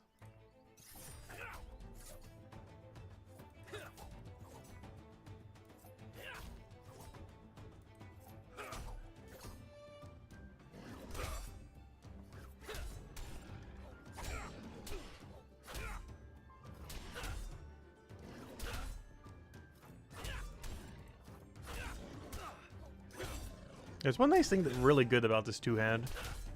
I don't think any other class really has an exact equivalence to this. I know Hammer Mage has yellow fist, or you know, physical fist I mean. But the one on Guardian I believe is too slow. It has a ranged weapon and a one hand, but the one hand is too slow to use. So Current Knights are kind of the only class at the moment. This could change in the future though. That really has like just a physical damage DPS that's like not horrible. Because the problem with the one on Hammer Mage is it's one-handed, so its overall damage is a little worse. But this one gets such a higher value compared to other things. Like look how much better damage it has compared to like our two-hand range. And even if this rapier was a 3-star, it'd still have like 20 power on it, like 10, 20 power.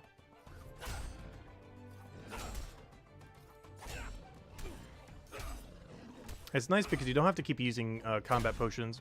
It's not as good as using your combat potion, but you don't have the nuisance of constantly having to click them.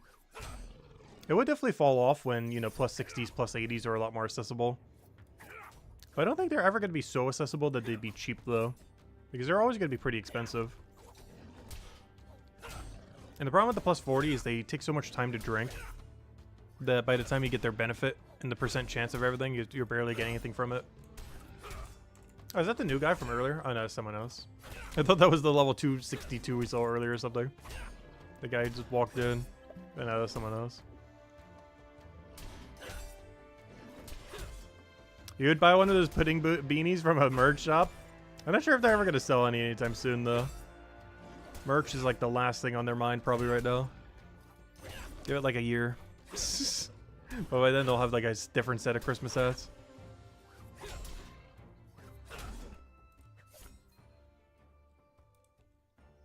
But I highly doubt this game's getting any merch anytime soon.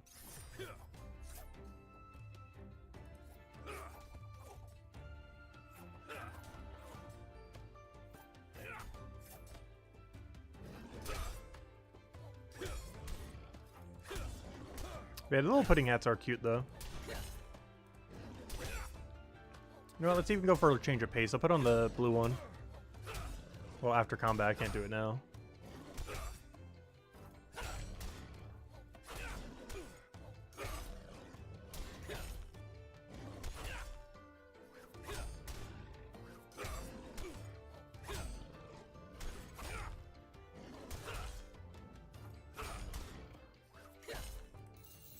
There we go.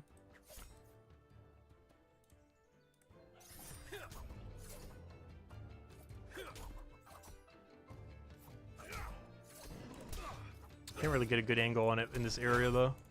But there it is. Yeah, this one and the white one look really clean. Yes, the other one's good too, depending on what your outfit is and everything. Blue just matches Cryo Knight so well. And the white one just looks like it's the one that belongs on it. Because you get like the whole snowy thing with the little white on top. Almost looks like a little snowball. A little snowball on its head.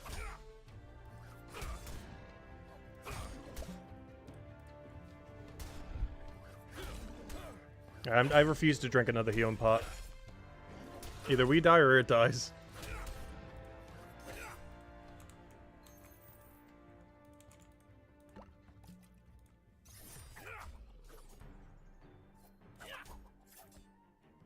Hammer Mages has a clone of the sword you're using, except it's Necro.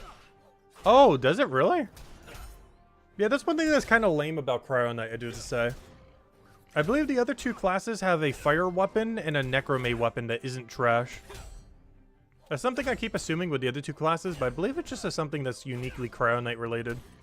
Cryo Knight has no good necromay or fire weapon, which isn't too big a deal. But, yeah, they literally have nothing. Like, you're just two-handing everything. That would be under that category.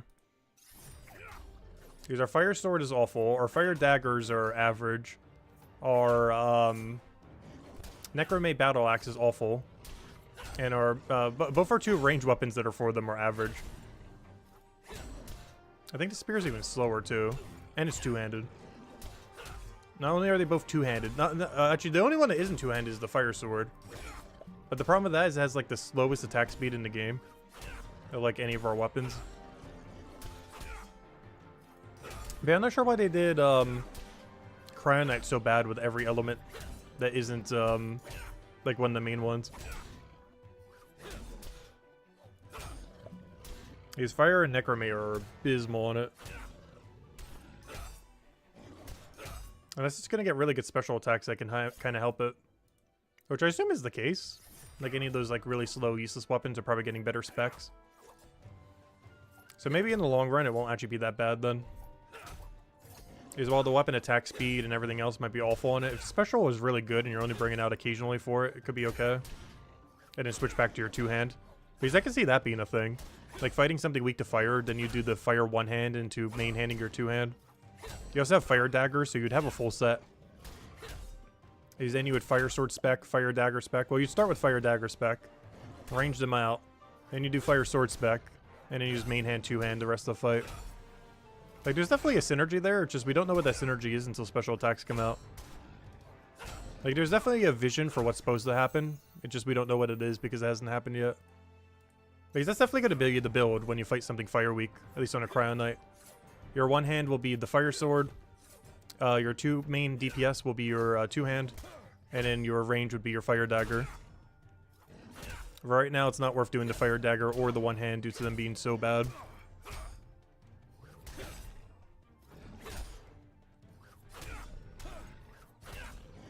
But that likely will be the case in the future that you actually would use all three.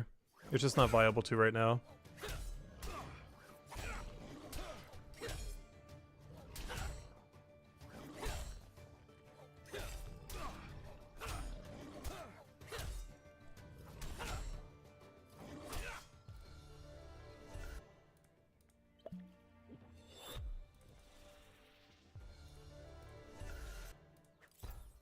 Hey, 2 more gathering level. So close, yet so far.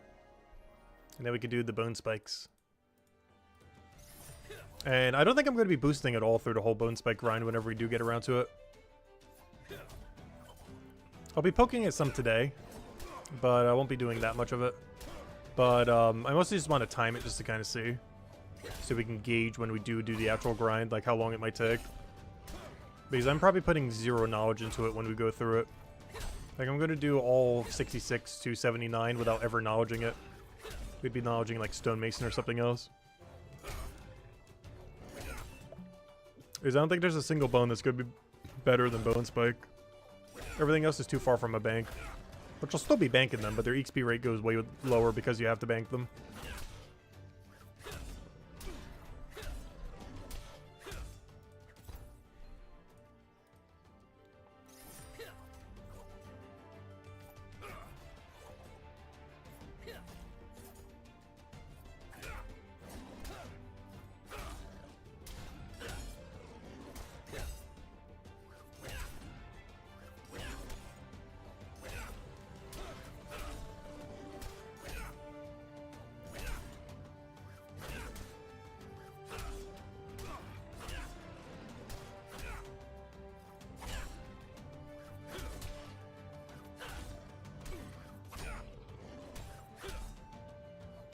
So we're doing pretty good at not dying. I think this will be the first time on the Tigers ever that we get a full inventory.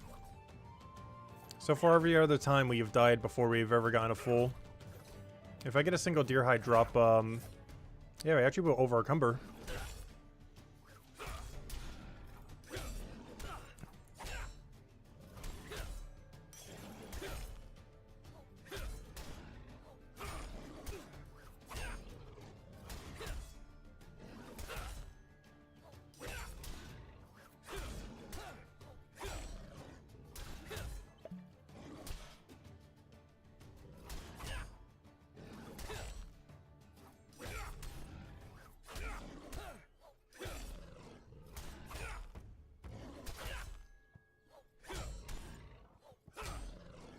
Oh, speaking of which. Oh no.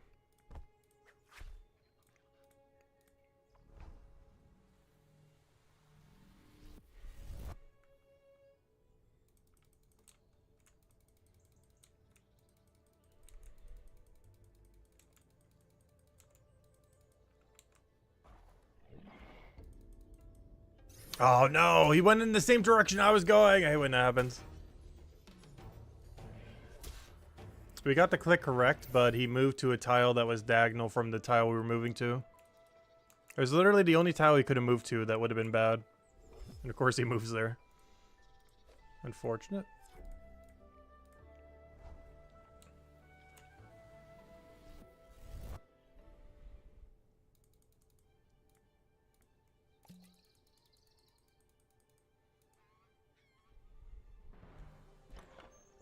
There's the only problem with walk under.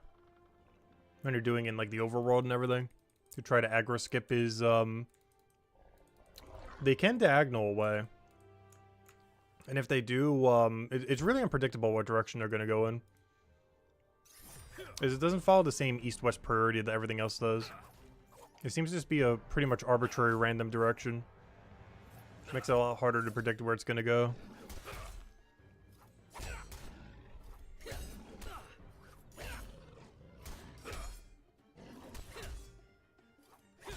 We found a duck.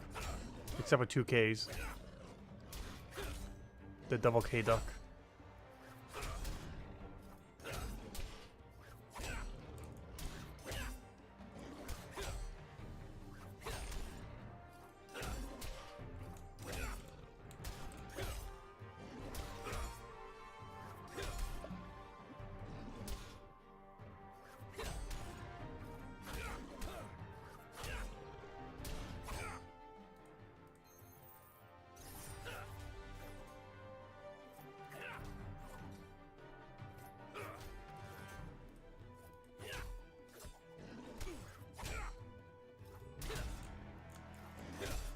I do want to check something. Where's the other camera angle? This room is like the weirdest camera mechanic I think I've seen in the whole game.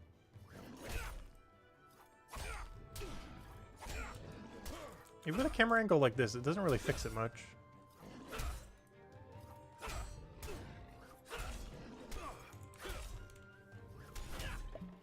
Oh, we're down really bad in this fight. Honestly, I don't even think it was worth using a heal pot. We're probably gonna need another.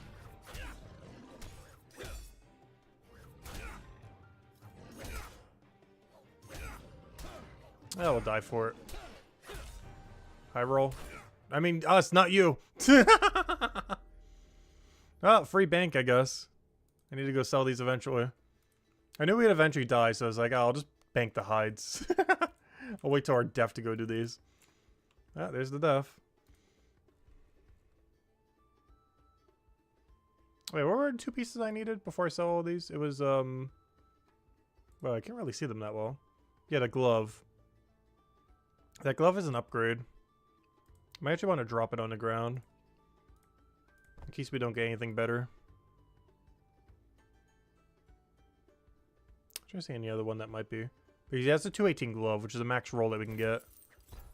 So worst comes to worst, this will have to be the glove we would probably use when we, Actually, you know what? Just so I don't forget about it. I'm actually going to be putting this in my storage, just so I don't accidentally, get rid of it later. That is realistically going to be the glove that we use. Oh yeah, while I'm here, let me go get rid of this junk. Some junk from earlier I didn't sell.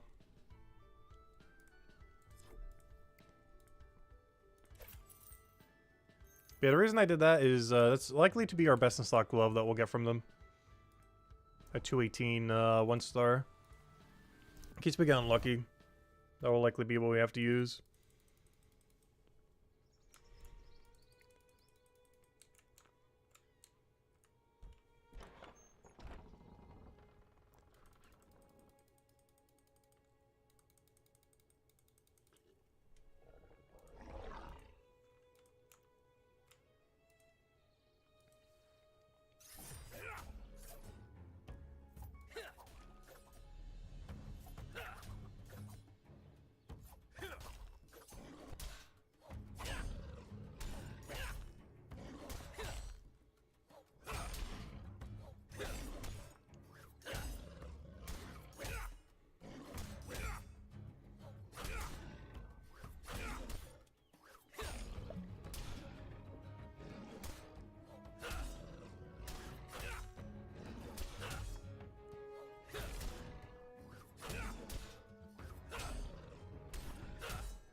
Oh, so we haven't seen anything above a 1 star yet today. I just now realized.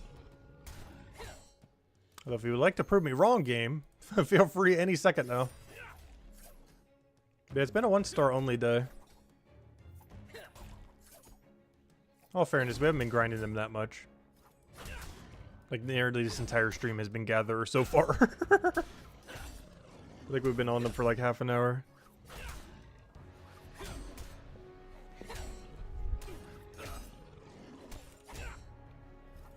Like, is this us still training Gatherer, by the way? Very slowly, but we are still getting it up with all of our knowledge. That's why we have a chapter 2 pot in our inventory. We're still in a bit of a dead zone to actually be training it. So we're doing anything but it to train it right now. Hey, Ozzy's back. Another 1 star. Yeah, rarity post 200 is kind of brutal. You could easily get like 2 full inventories in a row, just 1 star. But hey, at least they sell well. Even the dullest 1 stars are still like 8 silver each. And you only go up from there. Like, the cheapest thing you're getting is basically an 8 silver drop.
Plate legs. Is that a... It might be. Let me check. Ooh, it is an upgrade by one single value. His ability is hit with physical and ice. And has the same ice and one higher physical. Hey, for our current needs, it's better. I'll take it. Oh, that's sad. Yeah, it is technically an upgrade. That's a very low bar, but we gained one singular defense stat. And our blue is neutral. And because it hits with both, it is technically one defense better than what we had. But hey, it's an upgrade. One singular defense upgrade. With 200 something values.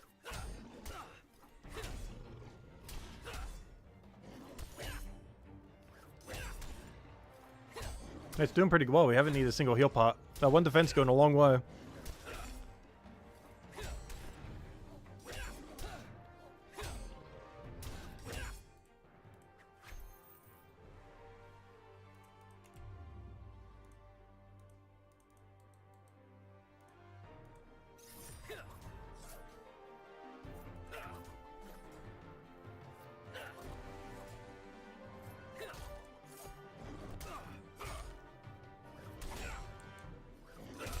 And that would look so weird, though. But honestly, that... Oh, no. Something about the different color legs I actually still like. I don't know. Something about it. Oh, those are like the dragony looking. Wait, what? Oh, wait. Is that the boot or the... I know the boot has a design like that, too. Is that actually from the legs, though? Oh, that's some good legs. It's like the dragon wing kind of design on it. Wait, hold up. Is that my leg? I think that might be from the leg. And not the boot. Let me see. Oh. Oh. Oh. I like that. Yeah, it is definitely the leg. There's like an extra little dragon wing on it. Ooh. Shiny. I wonder if the tier 6 still has that as well. Because this is tier 4 or 5? I have no clue these days. It's some number. I like that, though. The boots have it too, but it's a lot more subtle. It's a lot more profound on the leg. It's also in the hat if we were ever wearing the other helm. This is one tier down or a different visual or something, so it doesn't have it on it. Plus it's hidden underneath a holiday hat. Even if we were wearing it.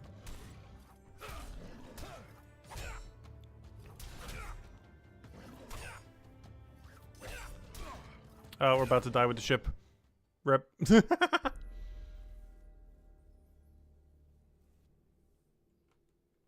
Oh, that's that burnt orange color too, isn't it? Of course it is. Tempted. Is this the color pivot time? I'm considering the color pivot. Just for a change of pace of color. Gotta go change our hat accordingly, though. Let's see. Give me an orange. It's time to change seasons. Let's go into the orange pivot.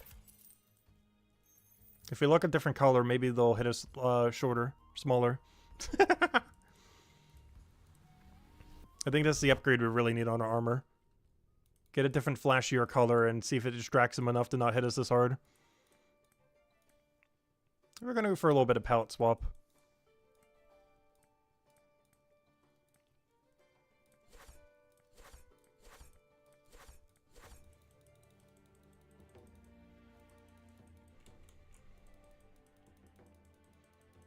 What's interesting is I believe this one orange over here isn't actually the one on the leg right now. I'm actually not sure what color that one is. We'll find out when we put this on. These will either match or not match.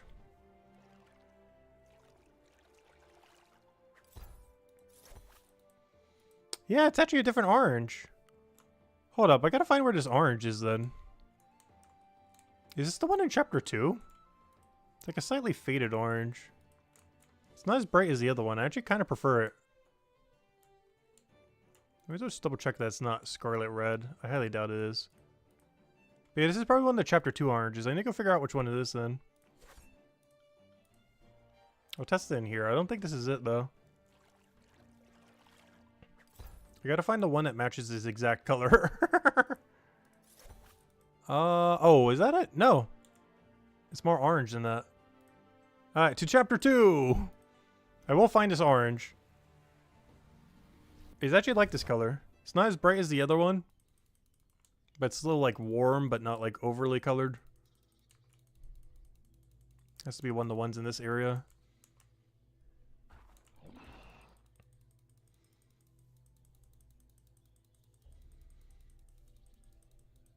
There's one nice thing about the drops being colored.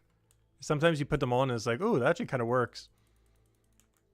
But, yeah, we're going for a little bit of a palette swap. We're always in, like, the cryonite color, pretty much always. Well, it's because it's just so overpowered. The color is just so good for cryonite. We'll go for a little bit of a different color for once to match the new legs we just got. Just gonna find the color that matches. I wish there was a way to examine it. Is there not a way? Can I not, like, examine the color that's on it? Info. Yeah, it doesn't say. It's got to match the color to the color. It's definitely one of these. It's more so a matter of which one is it. Which one did I say is really good here last time? There's one of these that I really liked. That I feel like might be this color that's on it right now. But no, we'll keep trying to figure out until we get a color match. If I could figure out where my plate body is. Oh, so hello, Krydek. Welcome, welcome.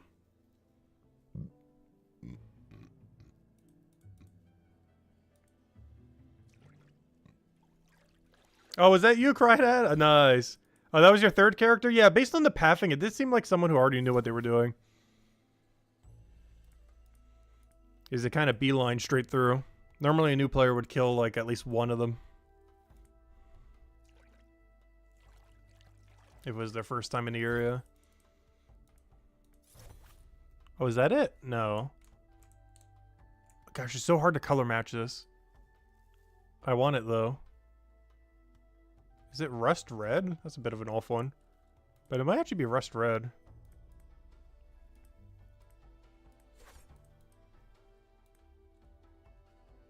Is this like an orange-ish red color?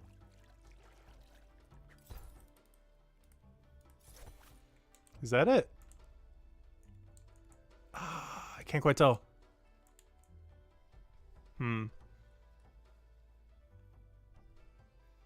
Does anyone know? Actually, I could test it here. Does it let you put a color on a color that is already colored? It does.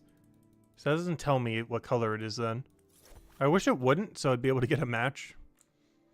Yeah, I don't think it's rust red.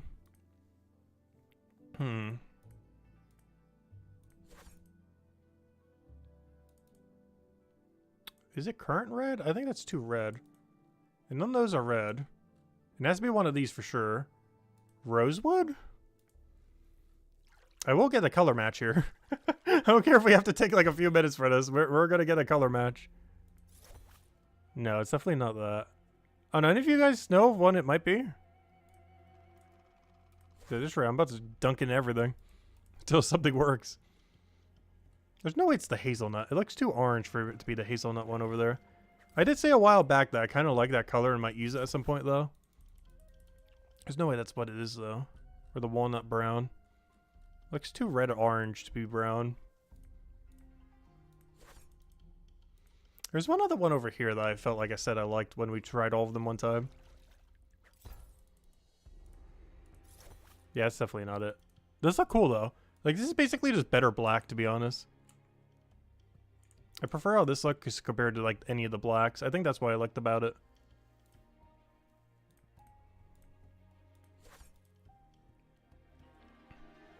Neutral? Or tawny brown? I feel like it was a redder, though. Did we try current red yet? The one literally called current red. Or current instead of current. Yeah, I'm not sure what the color match is. I feel like every single one I've tried has not been exactly the right color. It has to be one of them. It can't be a color that doesn't exist. That does look close, I do have to say. I can't tell if that's exact, though. The current red. It looks slightly too red compared to, like, the orange that it has, though. It's hard to tell. If I do another piece, it would be a bit more obvious. Like the boot. Because the boot's, like, right next to it, so it'd be really obvious to tell.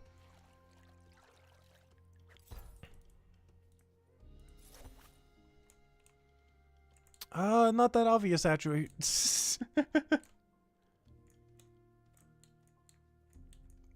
We could just dunk it in it. Let's see. If I dunk it in and it changes color, the problem is I can't undo the color. But if we dunk it and it looks exactly the same.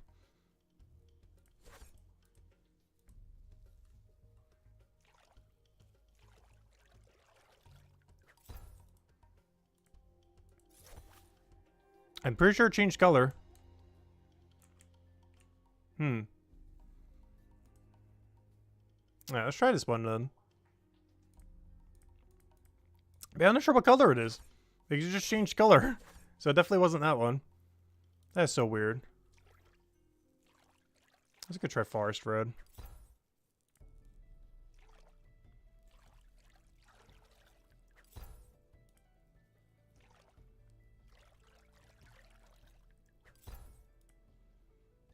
Because I want something that isn't burnt orange. Burnt orange is just too a little too bold for me.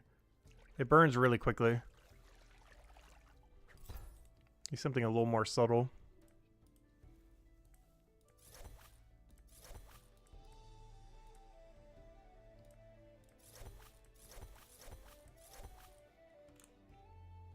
I might just be rolling with this. It's good enough for now. We're going to want to change it again later, but for now. Alright, let's see if this makes us tankier. We're going to distract them with color. Now that we've palette swapped, they'll hopefully hit us later.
Come on.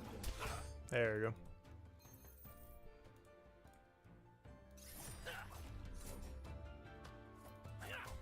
But I'm still not sure what color those legs were from earlier. Because everything we tried seemed incorrect. Even the final color we settled on. It's hard to tell because there's like 10 different reds. Like reddish oranges in that room. Like a lot of other colors, it's really obvious because if it's like a greenish one, or actually a greenish one, there's a lot of too. But if it's like a, you know, like a yellow color, it's like, oh yeah, there's like 2 or 3 that could possibly be. But green and reddish oranges have like a billion for some reason. Kill him.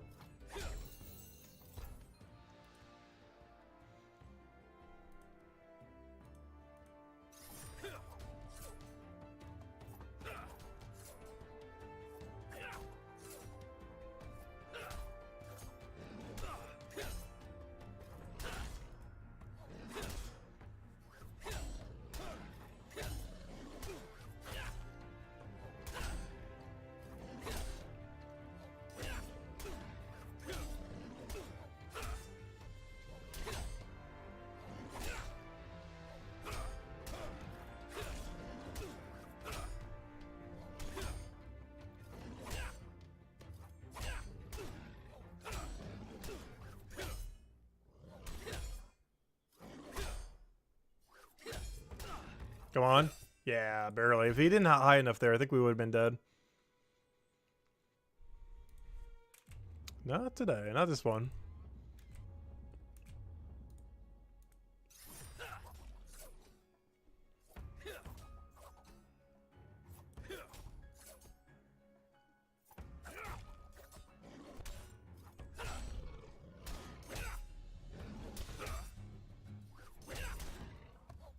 I just realized he's using the tier 5 longsword. Ooh.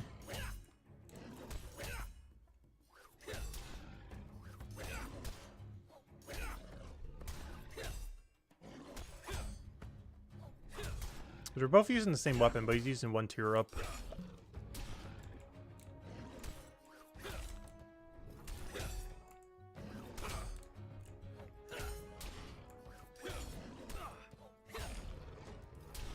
Oh no. Oh good, he low rolled. He looked out there.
I just realized the glove I have is actually an upgrade.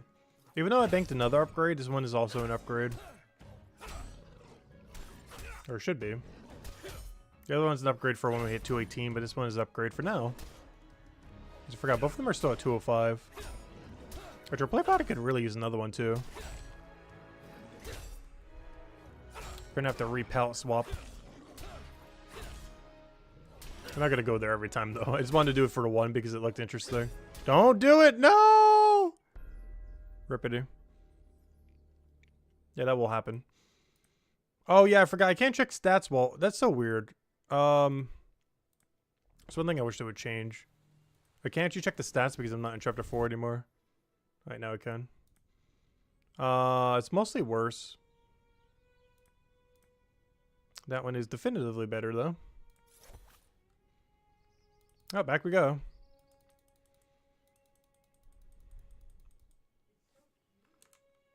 I was gonna sell them, but since we had to be there already, let's go straight in. Because yeah, you can't check your stat difference in not the same chapter. Like unless you check info and info, but you can't check like the compare because they both have 0 because you're in the wrong chapter. Something they'll probably change at some point though. They basically have to be in the chapter to compare two pieces of gear to each other.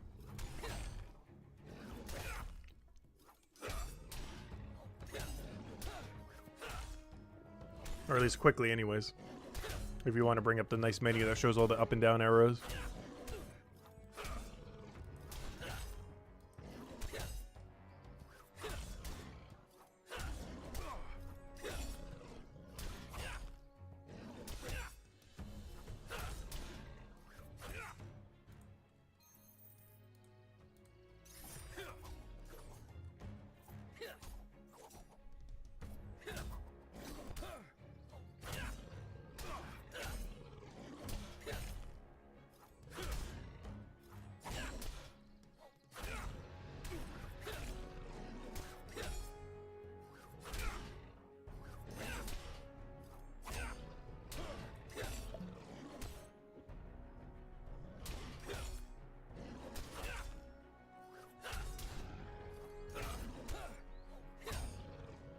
So we've almost gained a whole combat level, which is basically the equivalent to gaining 4 combat. You know, compared to like Mind Fighter or the other thing. Which is quite a lot, given that earlier we gained only 3 Mind Fighter levels. It's like right now we're basically at 3 as well for this one, even though we gained 0 levels so far. But the effective amount of XP bar is about 3 levels compared to the other one. They're about even on both Mind Fighter and Chronopolis that I done. Because all this was back to back, whereas the other one was during Gathering.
Yeah, we're definitely gonna have to color palette swap again. I just don't want to do it again until we get a lot more armor. Because otherwise we're just gonna be constantly swapping out.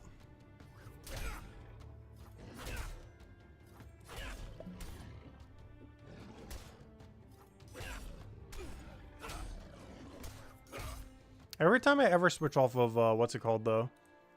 I just go right back. Anytime I feel tempted to be like, oh, let's not go Cryonite color. And it always sucks me back in. I think if I had more cape choices, I'd probably switch it up a little bit more. But I don't want to spend the money on a cape. Because what's every 200 cape we have right now? 200 mining, 200 smithing. I'm not getting the 200 smithing one though. 200 mining, because I don't want it like a different colored one. 200 Chronopolis would be pointless because I'm getting the 500 one. 200 Detective I don't think is that good. Out of any 200 I have, it'd be 200 mining. The problem with that is it'd have to be green. Green or yellow. Oh, let me go look it up real quick.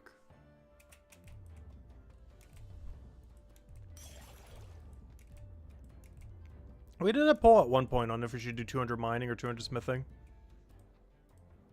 And 200 smithing did win, but then the more I saw it, it was like, I don't want the 200 smithing cape. I'd rather just have the 101. But honestly, I'm almost considering the 200 mining cape.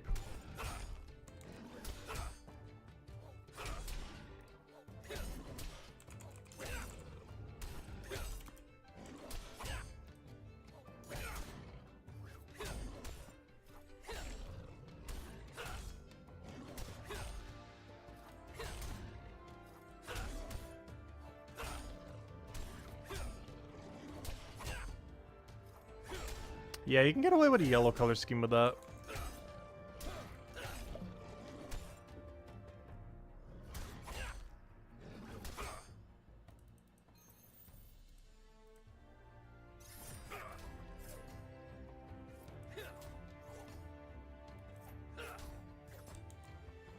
I don't think I would want to go down the green route. I think the only thing that throws me off of why I don't want to do it is the brown doesn't go that well with Cryonite. It's the same reason why the leather worker cape doesn't go too well with it. Yeah, I think we just hold out for armor making cape. I think that's the problem. The capes we want, we either don't have or don't exist yet. 200 armor maker cape and 500 watch person, I think, is still the objective. Because 200 armor maker should go really well with armor. And 500 watch purchases could be our main keep whenever we get it. It will take a while though. But when we do.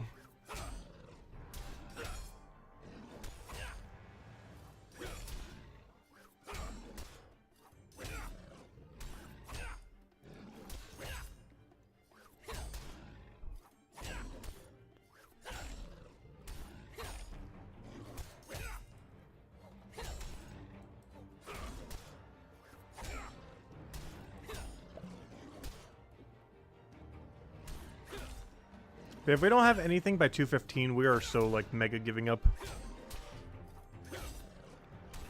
At least for today. I still want to get the first 4-star on stream, though. I don't want to accidentally get it off stream. Which makes me kind of want to keep doing them. Or, you know, the first post 200 4-star. At this point, I'll honestly take anything. You give me, like, the worst weapon in the game that we're never even going to use because it's so bad. I just want to see one. Just to know that they're out there. Because at this point, we're pretty much at drop rate, if not slightly over.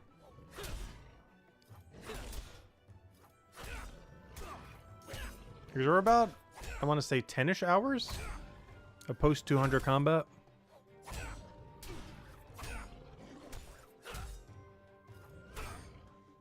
We should be seeing one every like 8-ish. I should just hit it. I'm not sure why he healed. Must be like mega low roll. That was a hit rather than a drink.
Ooh, I will go for, yeah. I'm not sure what their cryo percent is. I don't know if this is worth it or not. We'll keep what we have for now. That's one thing that's interesting. When something has a mixed attack, there's nothing in game to check their cryo percent. Or, you know, their percent they'll do elemental. Because this is an enemy that is hitting for physical and elemental. But nowhere's in game can you check on this card what its elemental percent is. It'd be nice if they added that to detect or to, you know, what we're doing right now. Like this page. Yeah, I don't think there's any in-game way to check. I'm pretty sure it'll be data mined eventually or something. But nowhere's here does it tell me what his cryo percent chance is. We know that he is cryo, but we don't know what the percent is. No way he high rolled us.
Oh, no. Oh, I have so many mixed feelings right now.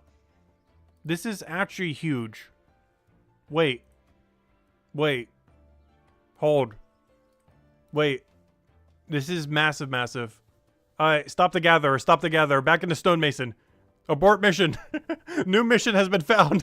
Wait. How big of a weapon can I make now? Ooh. Wait, that's actually huge. Alright, entire plan pivoted by one drop. Wait. That's actually amazing. I don't need bone right for my weapon. Abort gathering mission. New mission has been found. Get stonemason and smithing higher. We're not doing bone right for a little while. New target acquired. We just got a 211 bone right weapon, which we could combine into our 2-hand for a 4-star 2-hand. The only thing I'm missing is the stonemason component.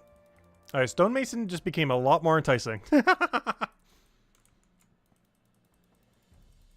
Alright, the main thing I'm doing right now is trading out my pot for the mining one.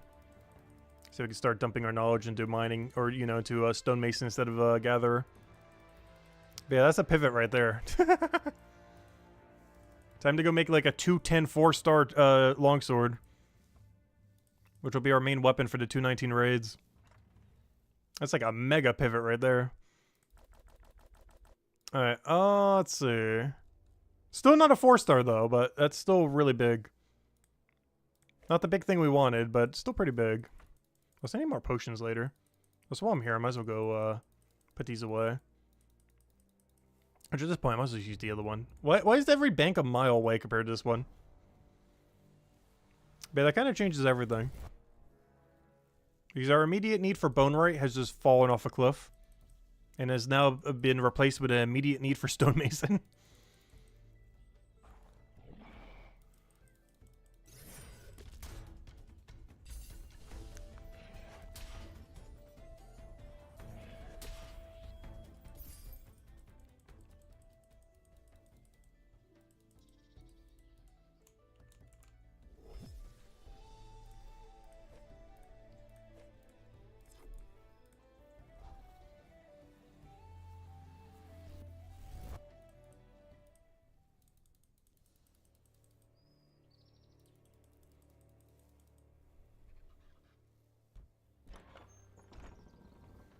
A little unfortunate that I rolled a 211 though. I think that's like one of the lowest rolls it could have even gotten. Because I think it's only like a few level range when you get one that's like a 3-star. I know 4-star is always max roll. But I'm pretty sure 3-stars roll within like a certain amount of distance that isn't as far as the others. So it's like almost the lowest roll we could have gotten. But a 211 bone right is still huge compared to a 90. Those are two very different numbers. Because now it's actually viable for us to make a 210, try to make a 210 longsword. Or somewhere around there. Because otherwise our best in slot weapon would have been a 199 3-star. But now we have potential to reach like a 205, 210, 4-star.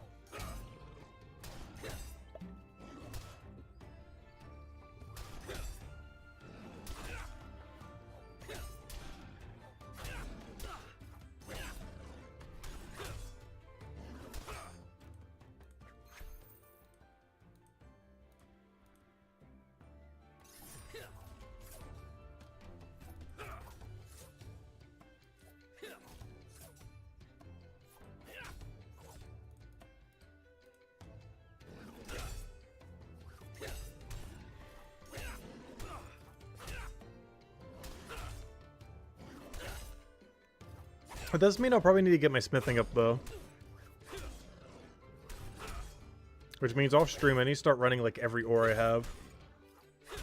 Because to make that more viable, I'm going to need to get my smithing to, like, 205, 210. So we can combine a 211 bone right with, like, a 210 smithing.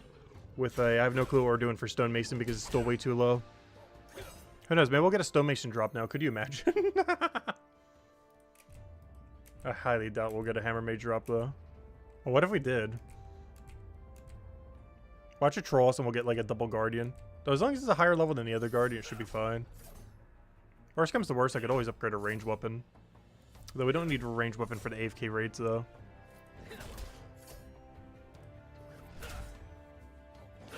Oh, so we're doing them non-AFK. For some chip damage, I guess. Oh, he's going to old hags. He's been here for a while, Ozzy. There's a lot of deaths that are going to be coming for him soon. Hags are by far the most annoying unit probably in the whole game. They just have such a wide damage range, and when they want to hit, they will hit.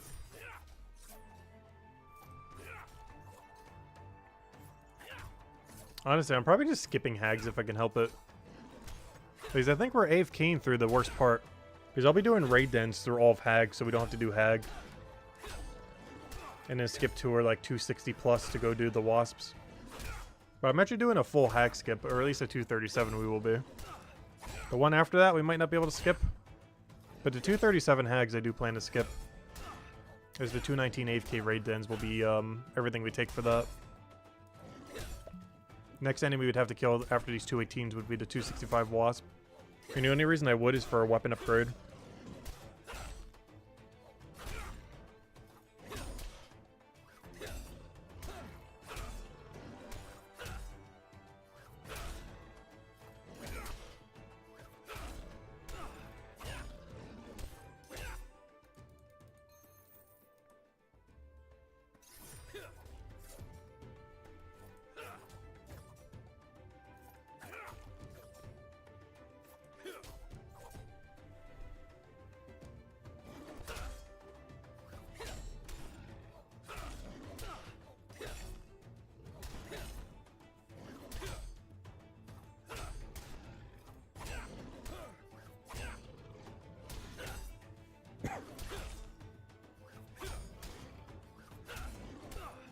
I just realized we really low rolled. I forgot. They can drop as high as 218 and we got a 211 mace from Bone Right. Oh, we got a mega low roll. That's unfortunate.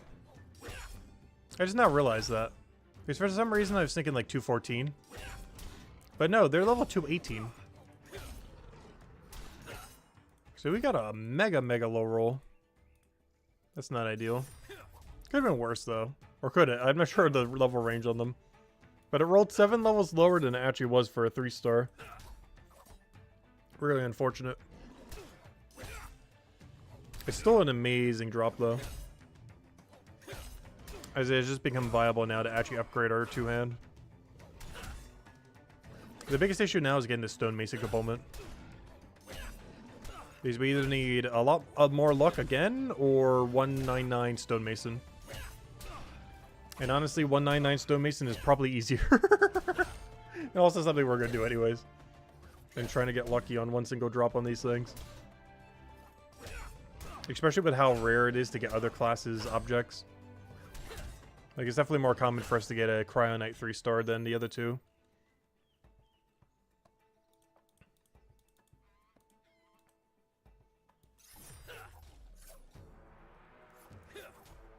Though if we were to get one, though, we would have to, like, mega rush to 210 smithing. Because then be able to make, like, a 210, 211 2-hand. Which would be perfect for a 219 AFK raid den. And it should also, the main reason why this weapon needs to be so good is because I'm skipping Hags, most likely. Because I just can't deal with them. It's for my sanity, we're not going back. I won't have an upgrade until we're, like, 265. Which means whatever weapon we go use from 219 we'll be using for 40-something levels. So it better be good, because we're stuck with it for 40-something levels. That's a while. It's like more than a week post 200. Especially since we're not going to be doing it perpetually. Just here and there. Could even be 2 weeks.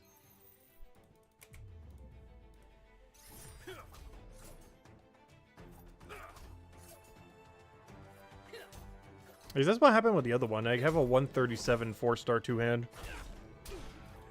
I was using that on the 168 raid. Even though it was like 30-something lower.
Oh, is this the first stonemason level? We need 138 before we can go back to it manually. Because that's when we get tier 4 flint? Yeah, it should be tier 4. The only problem is I don't have a lot of tier 4 flint banked. I banked a lot more at tier 5 because I knew we'd need it. But I didn't bank a particularly good amount of tier 4, I don't think. Though we should have a really good amount of tier 4 basalt afterwards, which should be 148. Does this look like a basalt object? Stone mace. I have no clue. I guess? I don't know enough about hammer mages. I think stone mace is basalt.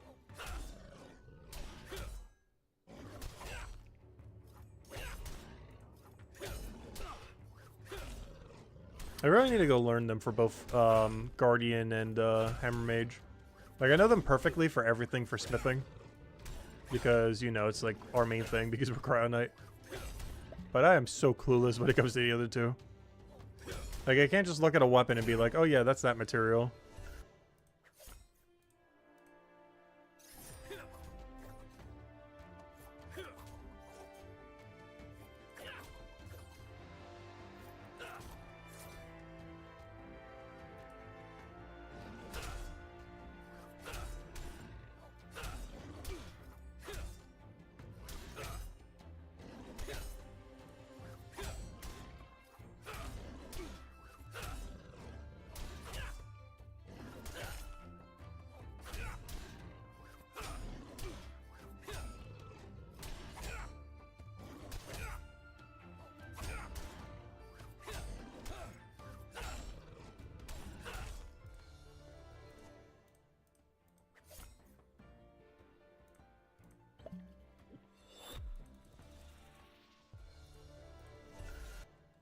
There we go, 132 stonemason. 6 more till we can train it again.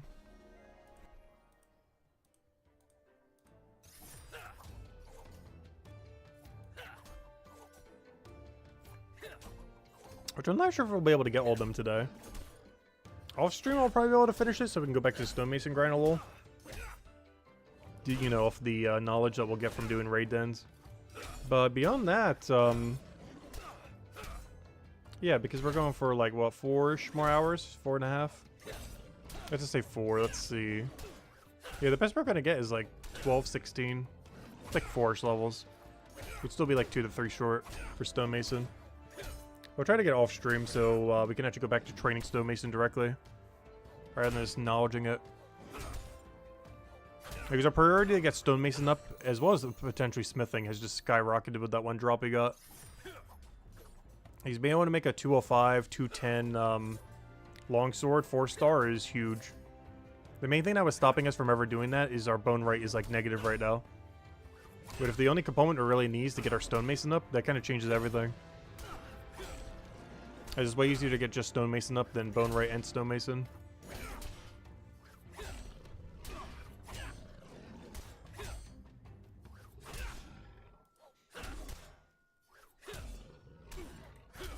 Because now it's actually viable for us to make our own 4-star weapon above 200.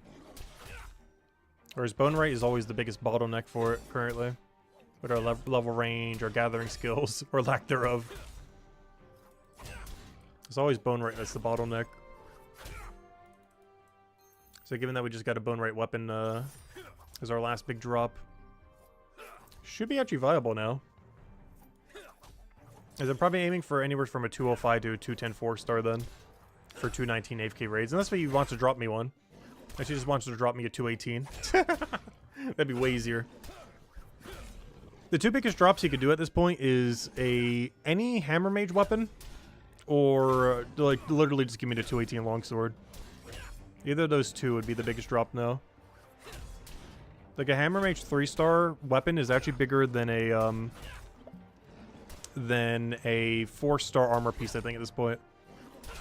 Due to how much better the DPS would be compared to a little bit of armor.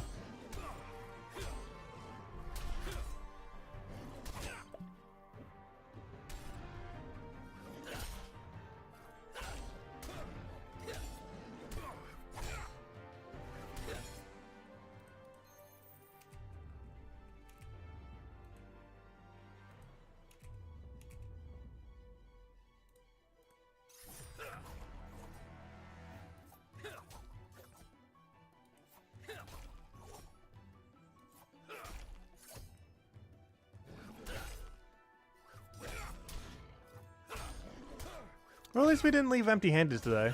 The one thing that's kind of weird, I haven't seen a single 2-star all day. We've only gotten 1 3-star and that's it. No 2s, and still, of course, we have not found a post 204 yet. I still want my first one. That might be the poll for tomorrow if we're still doing any amount of combat here. Because that'll probably be the last day we need a gear, like combat-wise, for the 219 raids. But honestly, the poll is probably going to be, do we get the 4-star today? Yes or no? I'm not sure how much we'll be doing combat tomorrow, but it's the last day of combat prep we would have to do for 219 raids. And whatever we have after that is what we have.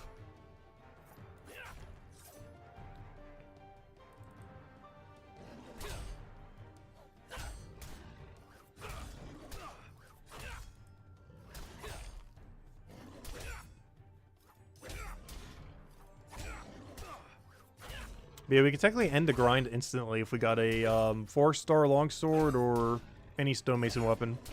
Literally any.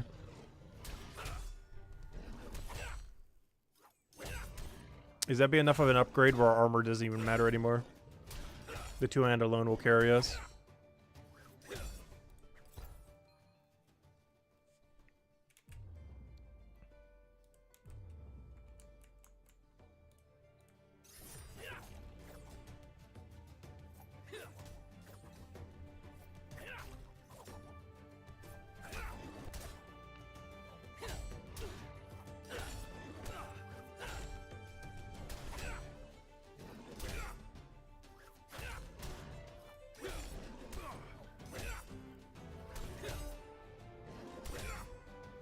Oh, so that's another interesting upgrade I didn't even think about either. What if he drops us like a 218 longsword? Like not a 4-star one, but literally just a 3-star one. That's another pretty big drop. Like literally just a 3-star longsword. The problem with that is it specifically has to be longsword and not just any 3-star weapon. For a hammer mage, it could be any. But if we did get a Cryo Knight drop, it would have to specifically be longsword. I guess technically rapier, but I'm probably not running rapier for it. The problem with rapier is it falls off once you don't need your shield defense anymore. Like when you're tanky enough to never die. So you normally want a longsword, the AFK raid, since it has better DPS when AFK. There's less survivability, but you eventually get to the point where you just, you know, always survive a raid then. Regardless of what you're wearing.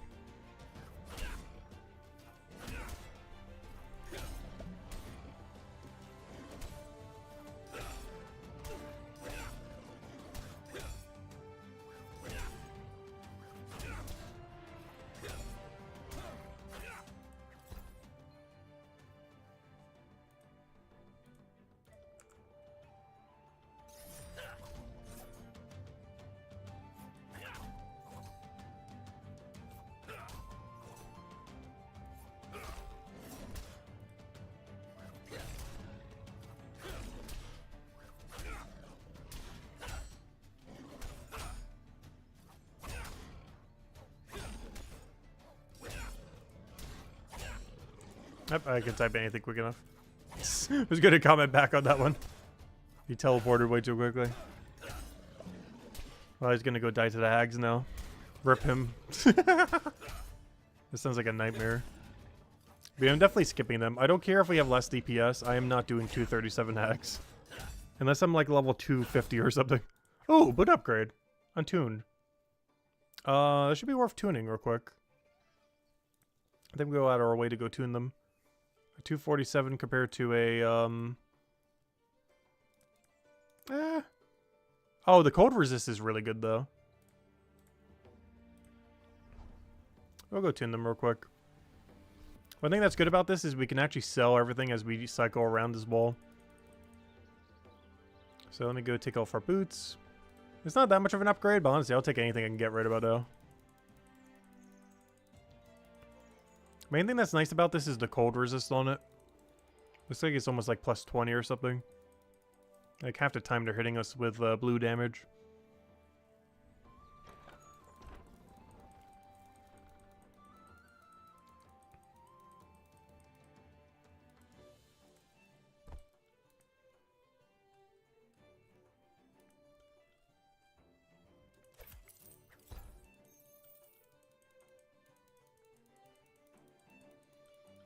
now we're walking around barefoot. Technically he has boots on, but still.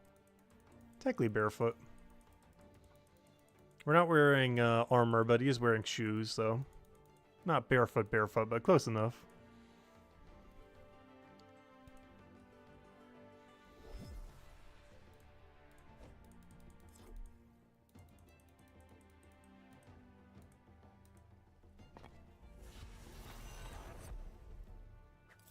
But yeah, it's like a plus 5, 10-ish physical and a plus 20 cold.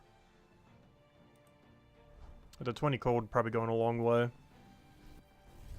Unfortunately, we can't see the stat difference because I sold the other boots. I just wanted to do it preemptively just so we don't have to worry about it.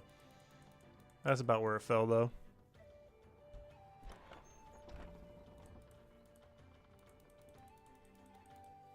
So are we in full 2-star yet? Oh, not even close. Never mind.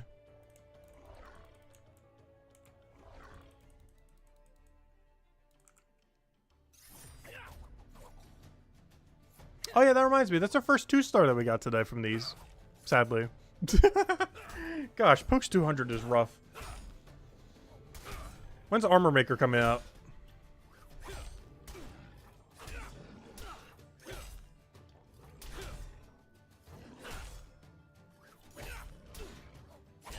Like our eyes light up the second we see anything that isn't green 1-star on the ground.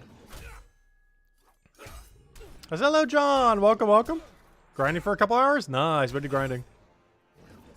We're still trying to get our first ever 4-star post 200. We got a really cool bone rate drop earlier, which we're going to likely combine into our 2-hand later down the line.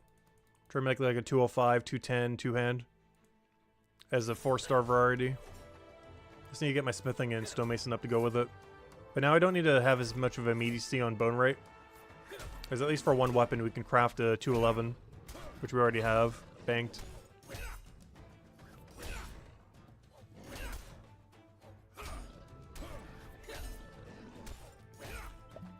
I'm not sure why I'm healing. I'm in like such a lead right now. Hello, Dan. Old school RuneScape player. How does it compare? It's definitely in a lot more of an unfinished state compared to old school RuneScape. It's also missing a lot of the core aspects that you might expect, like bossing and such. But if you like the grinds, like if you liked getting max cape, or have multiple accounts that have been maxed, this is definitely a game that has a ton of grind if you want to go for it. But right now, it's more comparable to RuneScape Classic in the sense that it's not even done yet. There's still a lot of work that it needs. It's getting like a full combat overhaul probably in like a month from now. Getting special... It doesn't even have special attacks yet. It's getting special attacks in probably about a month from now too. Around the time of the combat overhaul. These are probably going to do both at a similar time. There's two different aspects to it. The combat overhaul and then the combat rework. Or the combat rework and then special attacks. We're doing two separate things. But both of them in combination should make the combat a lot more fluid. As well as more engaging other than like an RNG gear check test. As it tends to be most of the time right now. But I've been enjoying it. We're at like, what, 600 something hours? Oh, there's all the capes. Bunch of profession capes. Does have 99 capes as well. Though for different level ranges. But we're at 600 hours right now, so I've been enjoying it quite a bit. It's also really good synergy with old school RuneScape, because you can really AFK it while doing both. Like right now, I'm still doing old school right now. I'm on the hard. Well, that's technically our max hardcore, but I'm just AFKing woodcutting in leagues, trying to get our tasks done. But yeah, it's really easily multitaskable with old school as well. There's a lot of pretty AFK things you can do in Brighter Shores, particularly in Chapter 4, as well as combat in general. But quite a few productions can also be pretty AFK if you want to do them, like Leatherworker, Detective Raid Dens, stuff like that.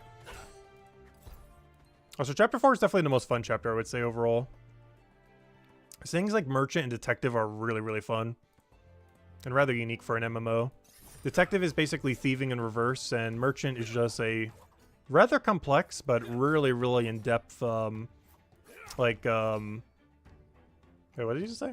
The other person in the room. I don't know what you just said. Anyways, we get distracted by, like, everything happening. But yeah, Merchant's really in-depth, kind of like, I'm not sure what I would call it. Food delivery service? It almost feels like, Gosh, what's that one called? DoorDash. It almost feels like you're a DoorDasher. Because you have to keep routing like a billion different things every single time. I was trying to compare it to an old school RuneScape because I don't feel like it has an equivalence. I don't feel like most games have an equivalence of what our Earth Merchant is. I guess maybe a clue scroll? But you don't really have to route a clue scroll. The plugin basically just tells you where to go.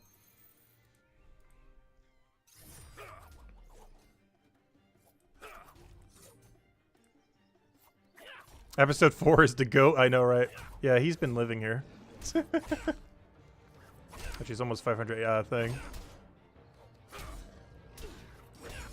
Working on getting cooking up. And got 3 levels to get level 51 alchemy. Nice. Are you going for Brandolph Inheritance then? Good luck. Yeah, the double untuned storage is really nice from that. Like, the second they buffed it, I just spent a whole day just going for the quest. I think it's just so worth doing afterwards. Especially if you plan on doing any amount of Bone Right, Blacksmith, or Stonemason. It just saves so much time having to bank. Or not having to bank, I should say. No, I was gonna say, we're gonna get RNG'd. I should have healed way earlier. I was like, oh yeah, we'll definitely win. And it's like, oh, nope. Yeah, combat's a little RNG heavy right now. But it's gonna be overhauled soon. Special attacks alone would probably fix it, but apparently they're doing more overhauled than there's that, but I'll have to wait and see. A lot of specifics we don't currently know about it, though.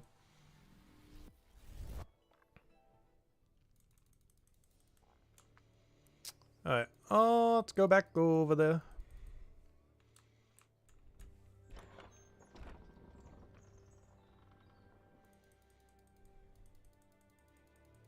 I need more healing pots soon. We're actually running really low. Next time we die, we're gonna need more. Because even if I don't die, I only have enough to take out like 20 more tigers, roughly. Before I just run out of heal pots.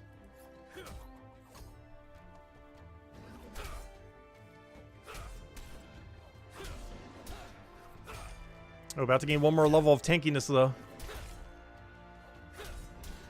Hey, too hard to reply. Gosh, I've seen him everywhere. He's doing a little bit of everything. I feel like every single chapter I see him. Doesn't matter what we're doing on a given day, he eventually pops up.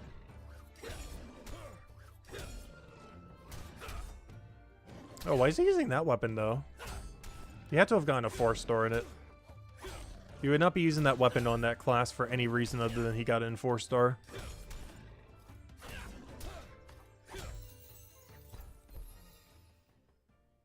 That's a really bad weapon. I mean, not really, really bad. I think it's only 1 tick slower. But it's bad enough that unless you get it in 4-star, you should pretty much never be using it.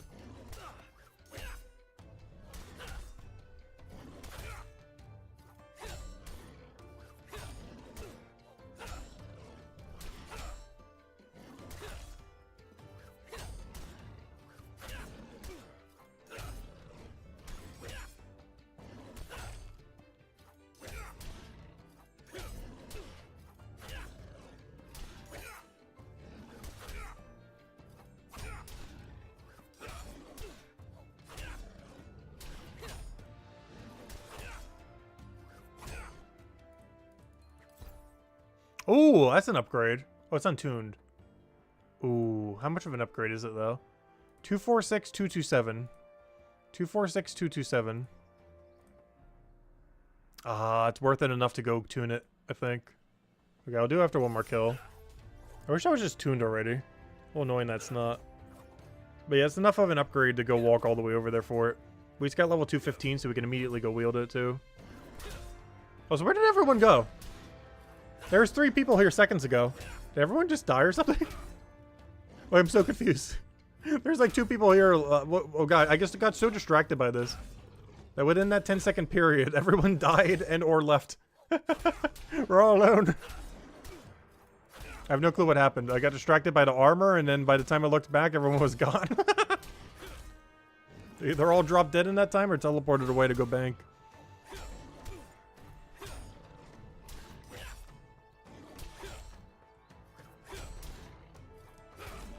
No! Speaking of which.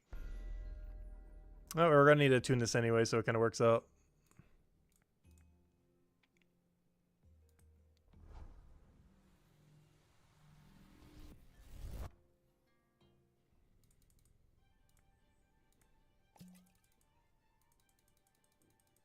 But after the next stuff, we'll go get more healing pots. I said this stuff, but see if this plate body can help us a little. It's not much, but it's more than nothing. I'm not gonna bother selling our one thing. I will go store our 3 hides, I guess, while we're here. I'm not gonna bother selling 1 plate body. I guess technically 2 because the one we're wearing now. That's not enough to justify going there for it.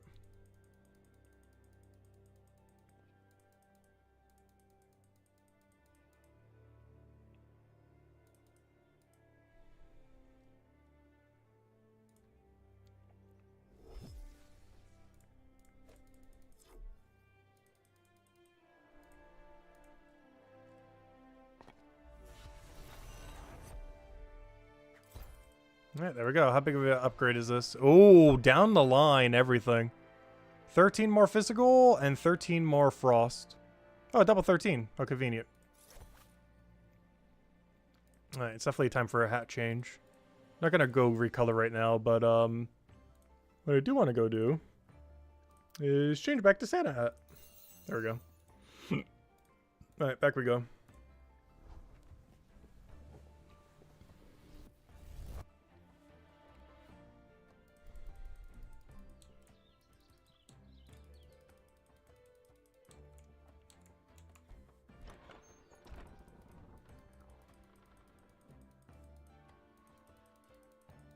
Yeah, that's one thing I never know what to say whenever someone asks, like, what's good about Brighter Shores?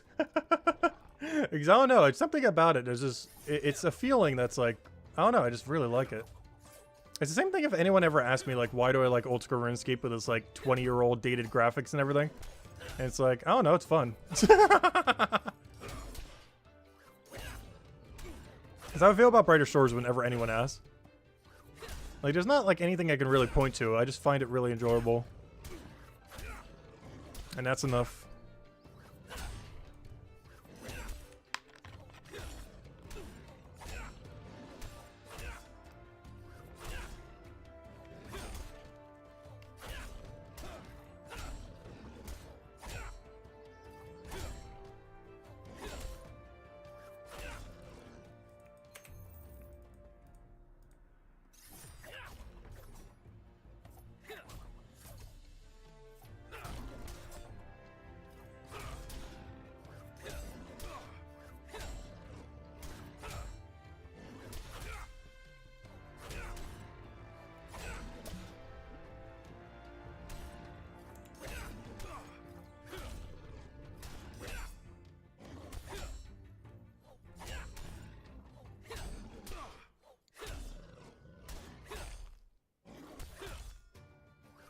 I kind of want to stop doing combat for now, but gosh, I really want the 214 to be on stream and not off stream. Like, obviously, if we get it, we get it. It would be very obvious that we didn't craft it, especially if it's an armor piece. But even if it's not, like, you know, anything 218 we can't craft right now. The only exception to that is if I get a stonemason piece. It's the only way I could technically have a 4-star that isn't. But even then, if it's not a 218, you know it's not from this. Because, yeah, there's no way we're crafting up to a 218. Even with the 211 bone right. Even if it got a 218 stonemason, it'd come out to like a 2... Well, it depends what our smithing level is, but at that point it would come out to like a 210-ish. Whereas if he drops a 4-star, it'll be 218. On the dot.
Hey, Duck is back.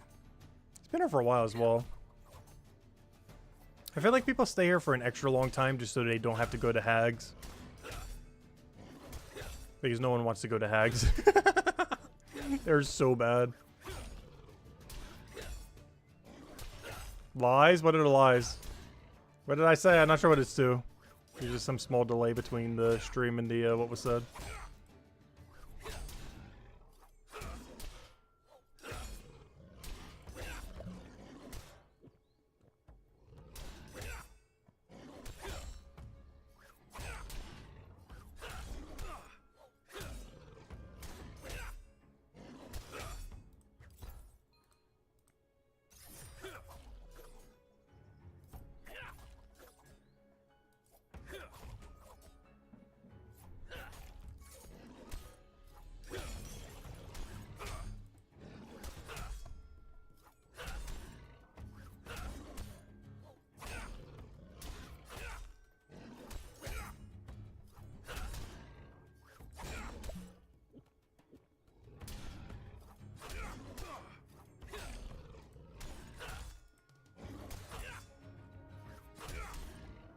Oh, he keeps going in even more of a gap.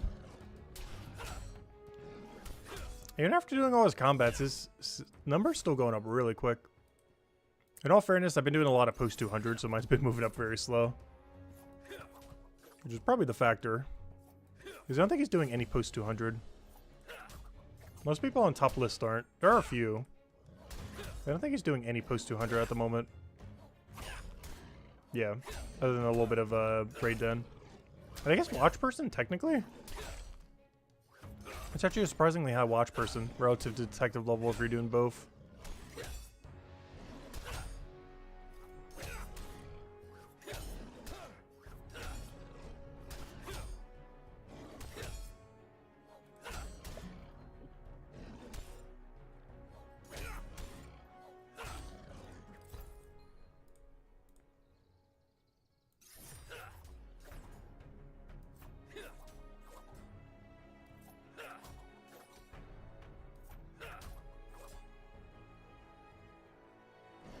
I think he just pulls out his sword and just waits. It's better than him moving forward, though. Otherwise, he'll grab aggro earlier.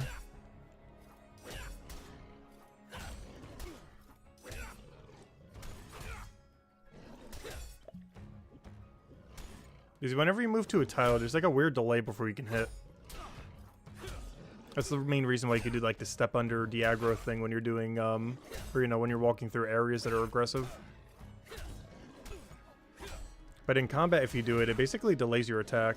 Like, if they're ready to attack and you move into them, it's going to delay your attack, and it can still hit you as you're moving into them. So you normally want to try not to do that if you can. Oh, this might be a banked helm right here. 218. Who's got the max roll helm? Not sure what its value is, but 246 is the main one we care about. And currently we're wielding a... it's only 6 higher. It's barely an upgrade. It's an upgrade in the one statistic that matters when we do raid dens, which is the physical defense. So this is an upgrade, so I'll probably bank it for now. Till we get another one that's 218.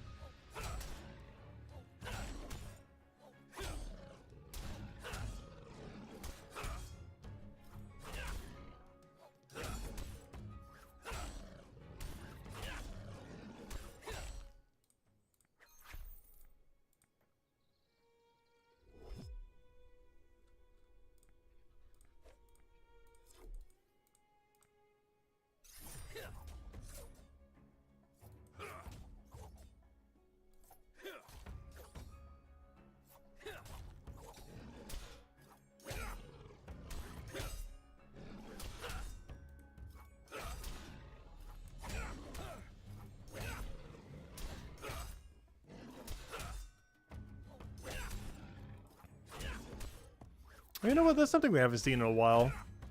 I just now realized, have I even never gotten a 3-star shield ever from a different class? Because I'm just now thinking back. I don't think I ever have. Because I was just looking at my shield like, oh, maybe we could upgrade that at some point too. Like we can our weapon, but it's so much harder because you can only do it with a shield drop. Whereas the other ones, you can do it with absolutely any weapon. Like, you can't do it with a different armor piece or with a different weapon. It has to be a shield. A shield to upgrade a shield. It's the only one that's really picky as far as how it's currently upgraded. Whereas all the other ones are pretty flexible. So it's almost impossible in the current state of the game to make a 4-star shield out of enemy drops. You pretty much have to do the production skills to get it. At least until trading and armor maker and everything. Well, I guess that armor maker doesn't help with that. At least until trading.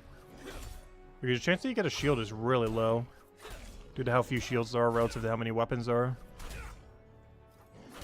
As opposed compared to armor. Like, everything is so much more common compared to it. Even just like at my inventory right now, there's not even a single shield in it.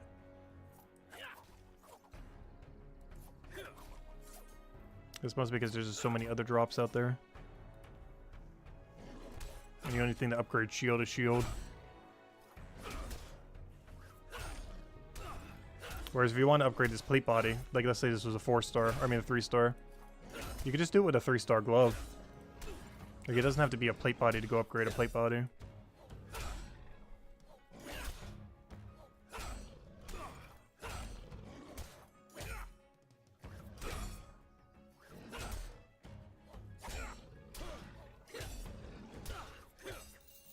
Hey, we got the blue pudding hat. I just realized that's bad. I can't diagonal that. Mistakes have been made.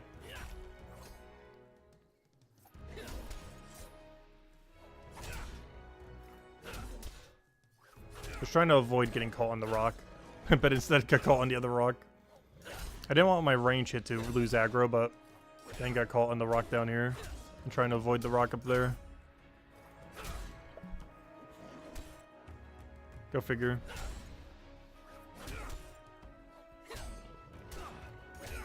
But yeah, we'll go until our next death or until this inventory's full, I think.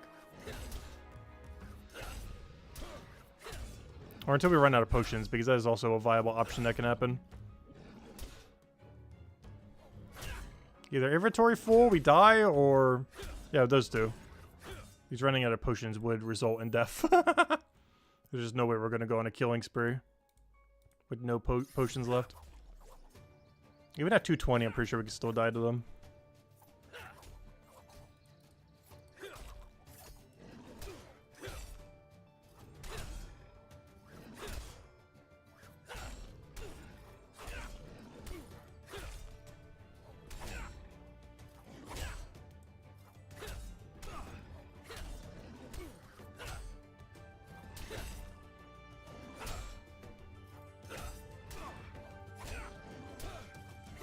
Yeah, don't die. What are you doing?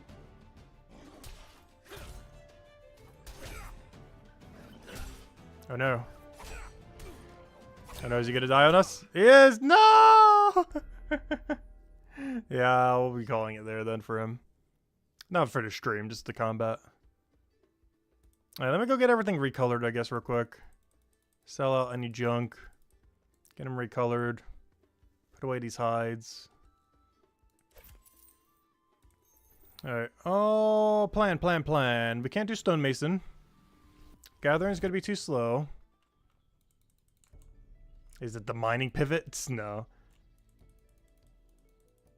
I somewhat want to go back and do combat again, though. I really want that first 4-star. But I don't think today's the day. I think tomorrow's the day.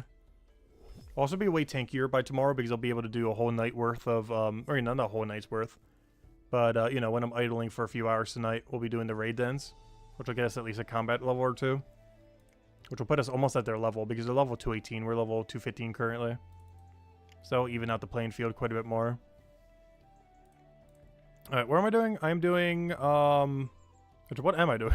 There's so many things we can be doing. We should definitely be doing something in mines. I'm just not sure if right now is the time we should go do the iron ore. I don't know. Do we mine or smith the iron ore right now? We gotta do something with iron ore, I feel like, right now. Actually, if we're doing that, I should probably get rid of the potion. So we don't have to keep juggling it. Oh yeah, let me go color my armor too. It's gonna bother me if I keep it like this. Even though we're gonna have to do it again tomorrow, I'm still gonna do it now. Even though we already did it again today, just do this other color. But, oh no, just nothing beats that one color. I do want to try a different color, though.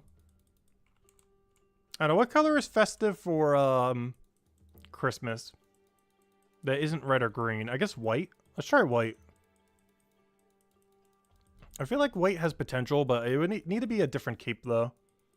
It'd have to be like the 500 watch person cape or something. I'm gonna try white. I put it on before, but I've never kept it on. So I'm just gonna keep it on for a little while and see if it grows on me.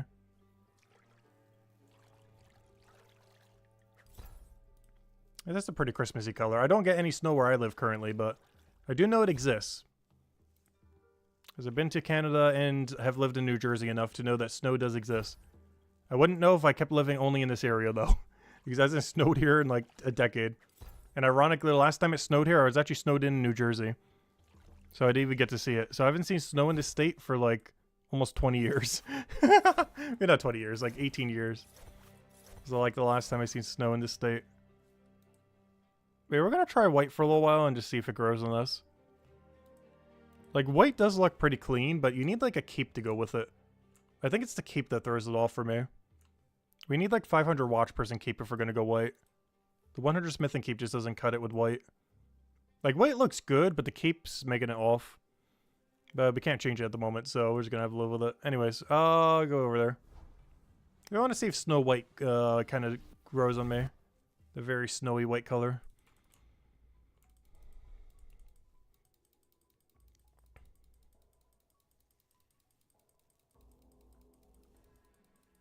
But yeah, I guess it's finally time to start post 200 smithing. There's a couple things we could try doing. Making the perfect rapier. Or, just doing the bars. Either or, we got a lot of both.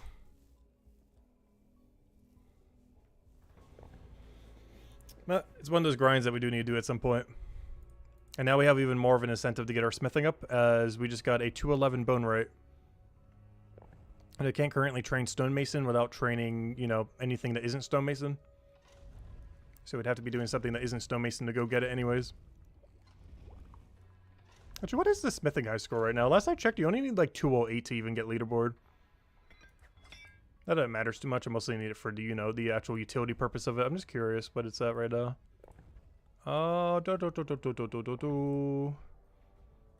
Billion people at 200. Yeah, you only need 206. 206 smithing is top 20. Because everyone just went to 200 and stopped. And in all fairness, fair, I did the same thing. That's really funny, though. There's like a 30-40 way tie with people with 200. Which I gotta check. Can I see people around me? Let's see, I can't see all the way up. Actually, I somewhat can. I can't see all the way up, though. We can see it's as low as 54. We can't see what the other highest is yet, though, until we get a little bit more XP. But that means there's about 30 people with 200, and then only 200, and never bothered going further. Which means there's actually more people with 200 smithing right now than everyone above 200 smithing. This is like 300, 200, or 30 200s, whereas the rest is like 20 of them. Like 23. That are slightly above 200. Or very much above 200 in the case of the top of the leaderboard.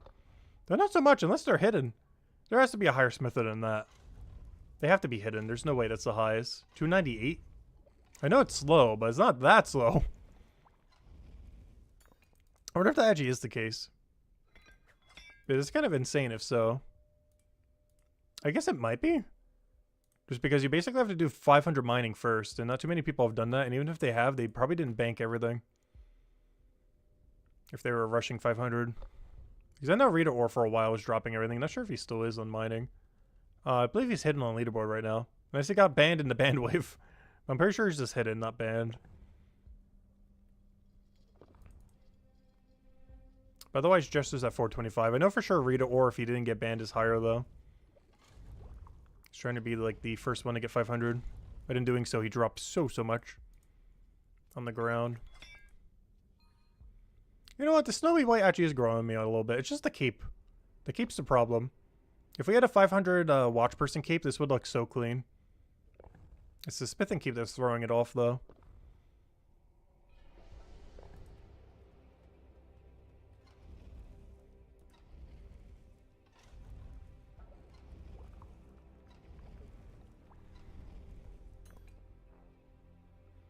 Yeah, I'm gonna go probably try for a perfect rapier. It's gonna be a 199 rapier, though.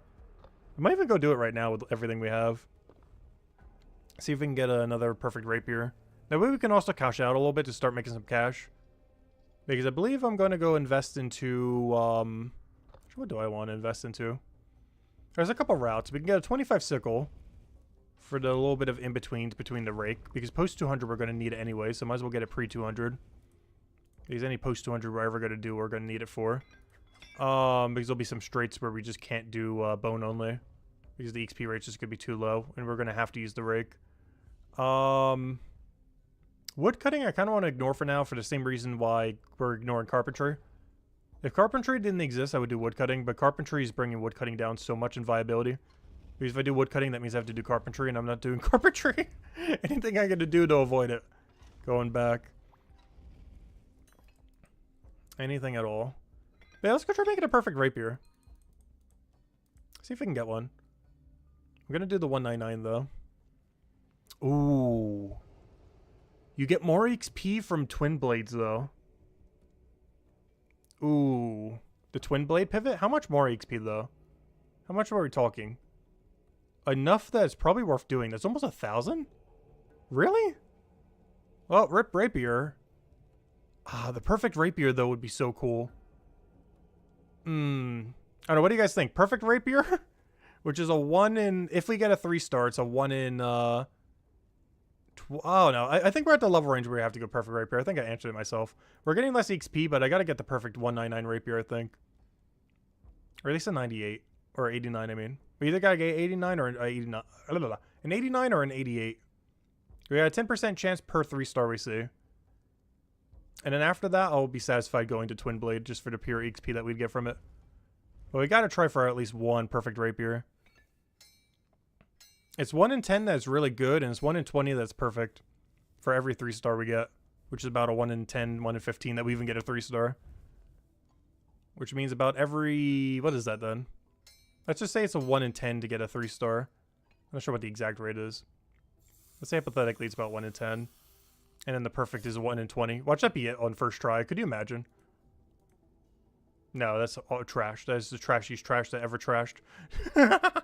Roll gun. I think 71 is the lowest it could roll. We got 75. But let's see. Let's say hypothetically it's a 1 in 10. And then the other thing's a 1 in 20.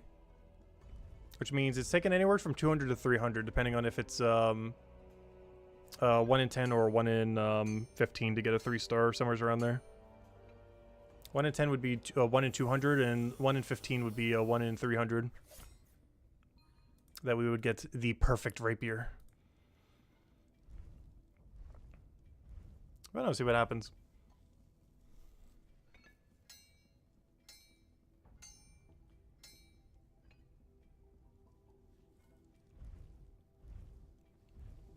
We are going to try for it. If we don't get it by like 10 rapiers, we'll probably give up though.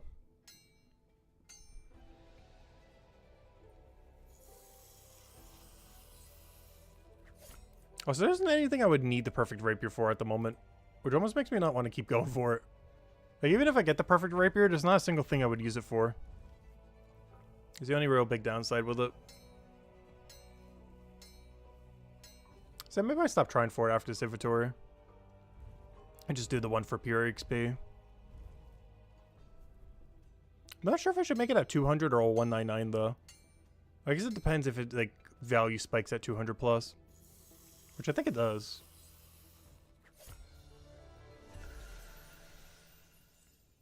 Its rarity will be awful, but it's, the value per will be higher. Something I haven't actually tested yet now that we have it. Alright, that's interesting. The shield actually can't even be made into a 199. I did know that from earlier because it's a 200 shield. So you can't even 199 it if you want. Unfortunately, its ratio of bar to EXP is worse than making the twin blade.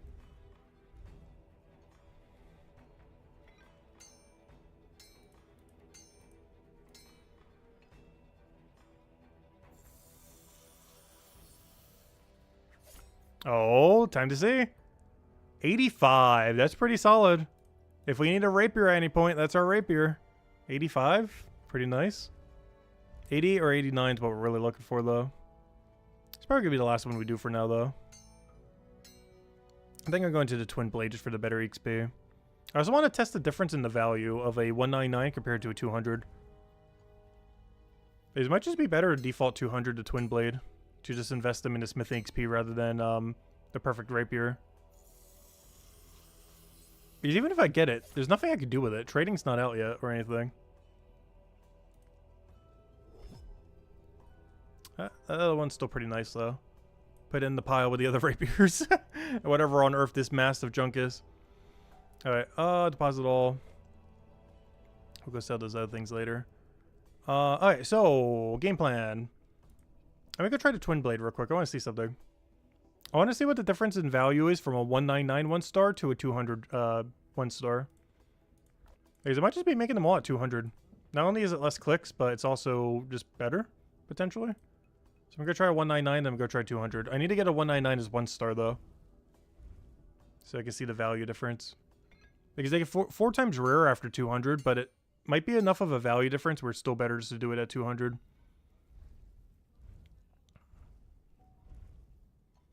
I'll find out in a second.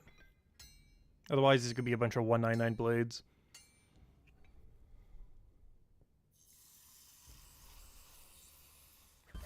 Perfect, I got a 1-star. And now we have a near guaranteed chance that this will be a 1-star, so, let's see. This one is worth 8.9 silver. Is this next one going to be worth a way bigger number? Or a slightly bigger number? For it to be worth it, this next thing would have to be over 10 silver. Probably even over 12. To make up for the lack of rarity that I'll have.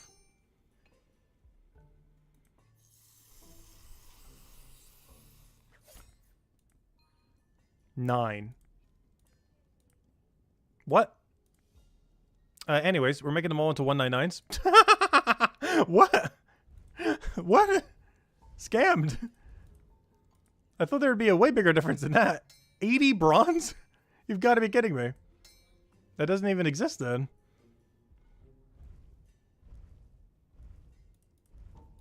Alright, well, anyways, we're making these into 199s.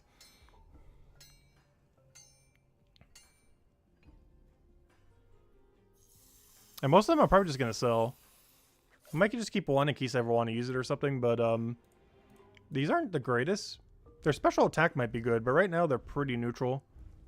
I think they have a little bit more damage than your average range weapon, though. While having no elementals, so they're pretty flexible. But the big issue with them is their slower attack speed. Oh, so maybe they're two-handed? Which isn't as big a deal, but it's relevant occasionally. Compared to the one-hand frost disc. But yeah, that's what they, never mind. I forgot I'm doing 199. I was gonna say, even though we didn't get our 200 plus 4-star, we could still get our 200 plus first 3-star, but never mind. I forgot we're switching back to 199. I don't understand why there's only one difference, though. How is it only 80 bronze more? When you have a rarity shift of, like, a billion. But yeah, it's not going to be worth making a, honestly, until, like, 220, I don't even think it's worth making a above 200 compared to a 199. Hey, we got a hat. Just because the rarity cut off.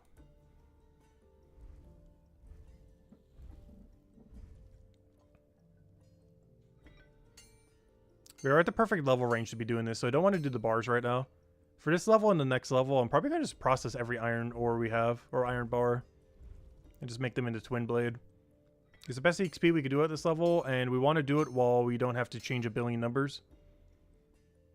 Because if we go too much higher, like let's say we're 205, I'm going to have to click the number like 6 times, which would take forever. Whereas doing it this way, right now, we only have to click it once, which is nice. I would still prefer if we had like a make all button, but he'll get to it with queuable actions, hopefully.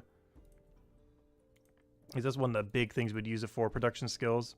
Especially if you could do it on a leather worker. Oh, too low. There we go. At least it kind of warns me because it can't even go that low. So I can't accidentally misclick -10. Because even if we do, it's like, oh, it can't go to that level. Because its minimum level, I think, is like a 195.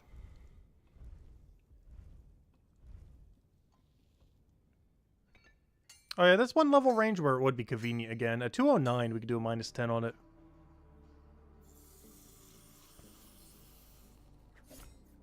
Oh, so where's all of our 3-star ones? We were getting so lucky on Rapier. Now we go into the same thing that has like the same rarity, and it's like, nope. Pretty much 1 star only. I don't plan to keep too many of these though. At absolute most, 2 of them? Probably only 1. Because what do I need it for beyond Chronopolis? Just that.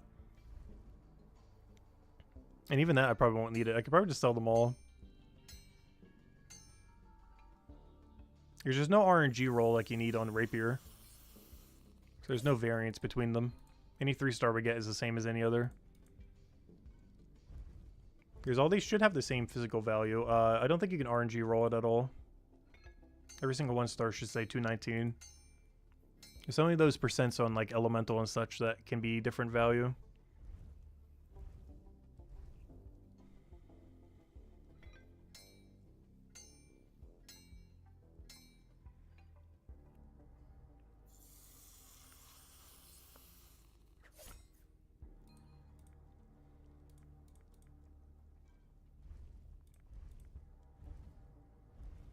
We're actually making quite a bit of money from this. Every single one is at least 9 silver. A medium drop is 14, and an epic should be about 39, 40, 42. Somewhere around like the 40-ish area, give or take a few.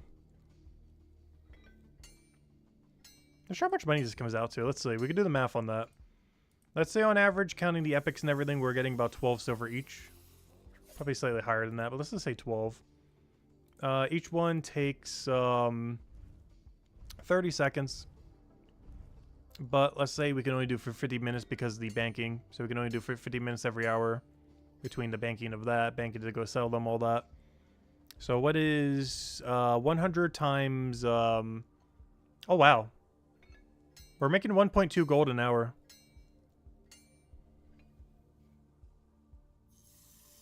Oh, no, I did the math wrong. We're doing, yeah, about 1.2. Because we're making about 12 silver each, counting the rarity and everything. The lowest we can even make is 9 each. And accounting for higher rarity, it should average out to about 12. It doesn't look like it based on this, but because of the epics, it will. If we could ever get any.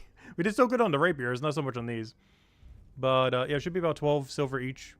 Roughly, give or take a little bit. So, yeah, it's about 1.2 gold an hour. If you already had the bars ready to go.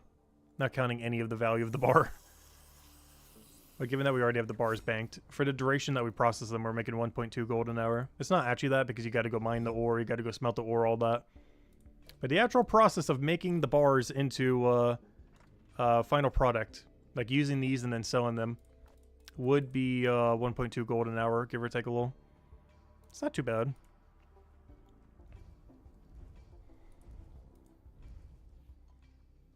It's still worse than Leathermaker, but at least we're getting Smith XP. Which is a bit more valuable to us than Leathermaker XP right now.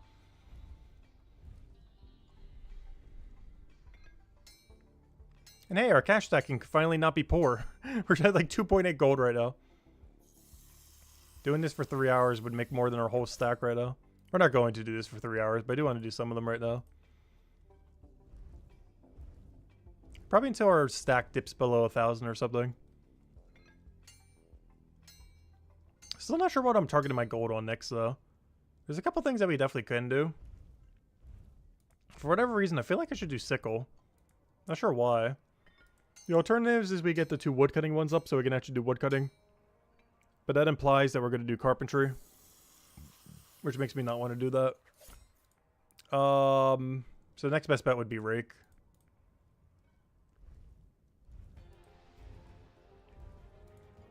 That way if we ever do post 200 gather, we're good to go.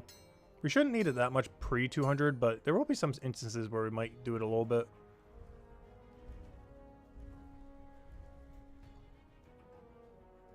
I just realized I'm looking at the furnace the wrong way. I'm not even looking at him doing this thing. There we go. So I find it funny because oh, good. We can finally see how much this is. Let's see. We get how much each? 56. Technically 57. Wow, that's not bad. Oh, maybe it's more than 12 each then, if you account for that. Because our lowest roll is like 9. The other one was like 12 something. And then this brings them all up because it's like 57.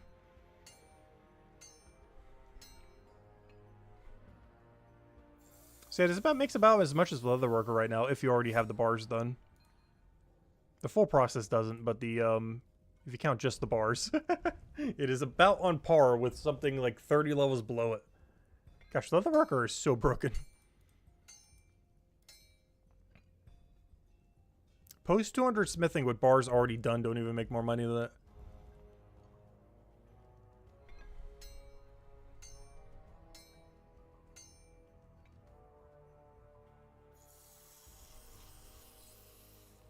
In all fairness, I guess this technically isn't post 200 smithing. It's technically 199 smithing. But still. That's mostly because of the rarity fall off. Yeah, that's one weird thing with the rarity fall off, though. You're basically making 199s all the way until, like 220, 230 before it's even remotely viable. Unless you really need a weapon out of it. Otherwise, you might even want to wait all the way to 250. Because the extra rarity makes up way more for the little bit of extra value you'd get. Unless you were making them for a very specific purpose, like upgrading something. Our inventory is full. Alright, let me grab all the iron. Do a couple more sets. Go sell them all at the bank, and we can finally see all of our profit come through. Alright, all these are the same value, right? They shouldn't be any different. 219, they should all be 219. 219. 219. Yeah, they don't have any RNG roll on them. And these are 234s. And how much is the epic? 249. One thing I want to go check is what's the difference on damage of that compared to this? It has 4 higher base damage. Hey, it's more than nothing. It's not an RNG roll or anything. It just happens to have slightly higher. Kind of like how the two-hand has substantially higher. But yeah, for not having any elemental, it has 4 higher base damage. That is not a lot. I wish that number was a little bigger. I'm pretty sure special attacks will make that more worthwhile. But if you were doing it on something elemental neutral, the only benefit you get from it is 4 damage. That is so low. Yeah, I guess I'll keep one of them then down the line. Not like right now. But I should keep one of them for our range weapon afterwards. Because the only reason we're using like the yellow one now in that chapter is because they're weak to yellow. But if we need it for anything else, we'd actually want to switch to this blade. Like you say, 4 damage is 4 damage. It's not a lot, but it's bigger number. Problem is the attack speed of these, though. I believe they're two-handed, and I believe they have mid-range attack speed. But in all fairness, most of our range weapons are like that, other than the blue disc and the bow. But no, I don't know. Special attacks will save them, though. I really like how they look, though, is the thing. Out of any range weapon, it's probably my favorite looking Crown Knight range weapon. The problem is their viability is really mid right now. Like, they're not the worst range weapon we have, but they're far from the best. The biggest thing they have going for them is they're neutral against everything. So you don't have to constantly keep worrying about, oh, is this weak immune to yellow or green or whatever else? Yeah, there should be the same roll, right? 249. I don't think they can have a different value. Yeah, there's 249s. I didn't think so. Alright, let me go sell everything. Including the 4 stars, because yeah, I'm just going to trash them. If we really need one, we can easily make one, whatever. So I'm just not even going to keep one in the bank. Alright, let me go grab a bunch of junk. I do want to keep the rapiers, I guess. So we're basically playing without Branolf inheritance then. Good old Branolf inheritance. Honestly, I should go get rid of a lot of this. Because we really don't need all that. I just know it's going to go so well when trading comes out.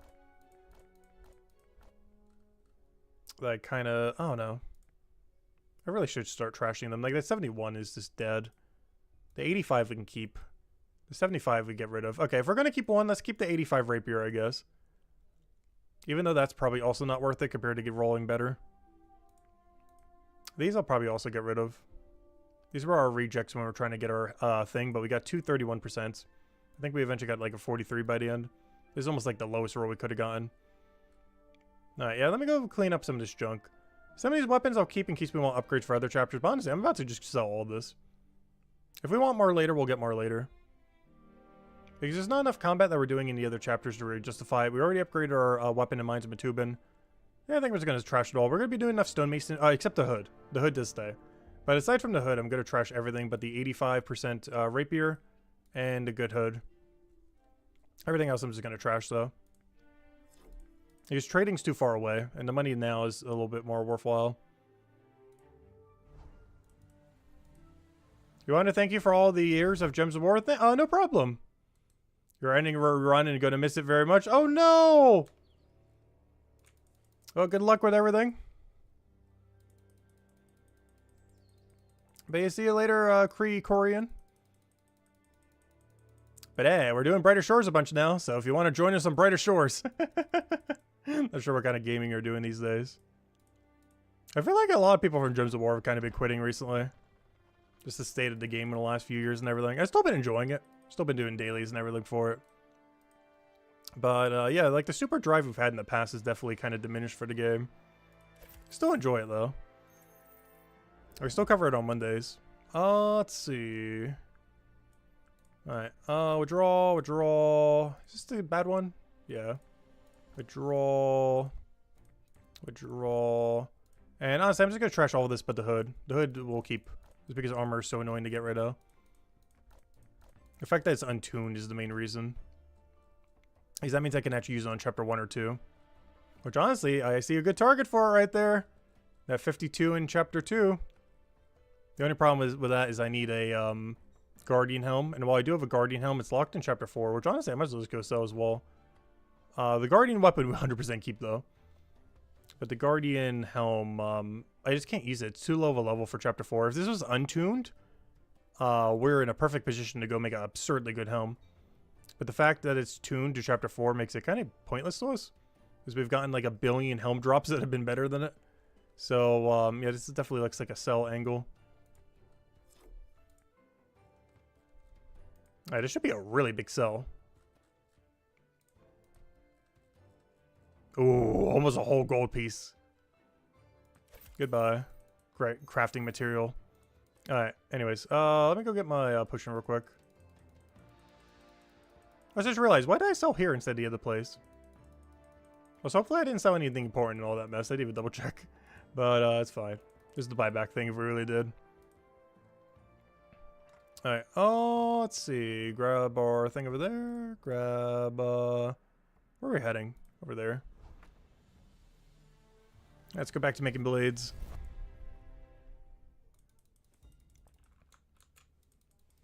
Yeah, there should be a little over 1 gold per hour. Anywhere from like 1 to 1.2. Maybe 1.3.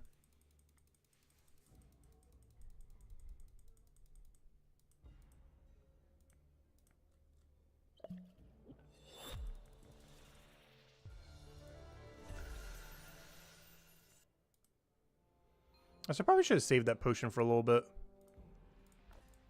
Because I'm not going to be able to cash that in time for our knowledge, I just realized. I should have saved it for our double knowledge, but oh well.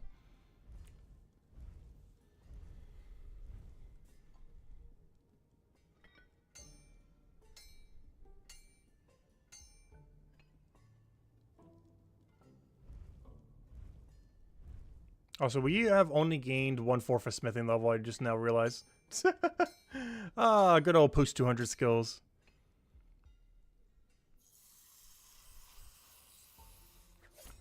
That means doing our best available method we pretty much have at our level is roughly barely even a level an hour. I don't even think it is a level an hour. It's like slightly lower than a level an hour. Okay, I see why leaderboard is so slow, or so bad. Or so low, I should say. Or, you know, why the highest is so low. Not that one. The smithing one. But yeah, we're doing our best available method right now. And it seems like we're getting slightly lower than 1 level an hour.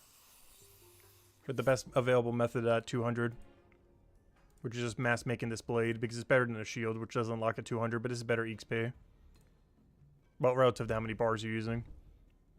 I guess the other one's technically better XP per hour, but it's worse per bar per hour. Or per bar, I should say. It's more XP per hour, but less XP per bar.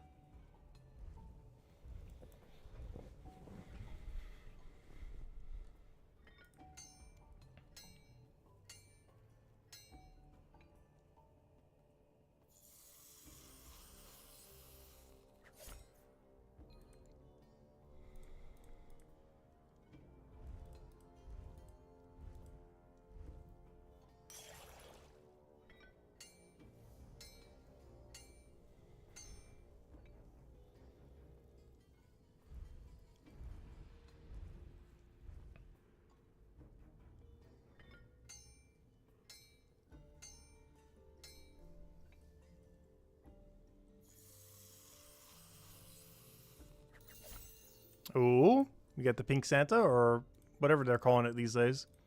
I forget the term already. The fuchsia. There it is, fuchsia. I saw the color, is like before the name even came up, is like, oh yeah, that's fuchsia. Such a weird color name though. It's one of those really odd words.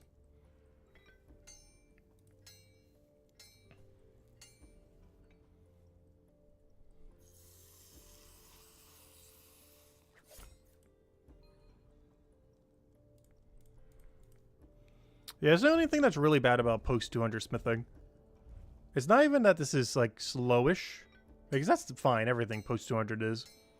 The problem is 200 smithing isn't good until like 230 smithing. Like almost everything from 200 to like 230 is dead. Though we do get the AFK at 226, so I guess that's our long-term goal.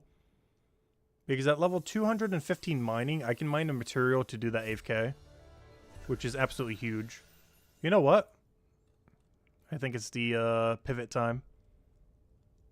The blacksmith thing. Because I need to have this all the way up by the time we hit 226. So I think it's time. Because I know for sure I'm doing that 226. That's not even in question. But, yeah, I kind of want to have it before we get there. Because I'm going to need like 36 knowledge up to that point.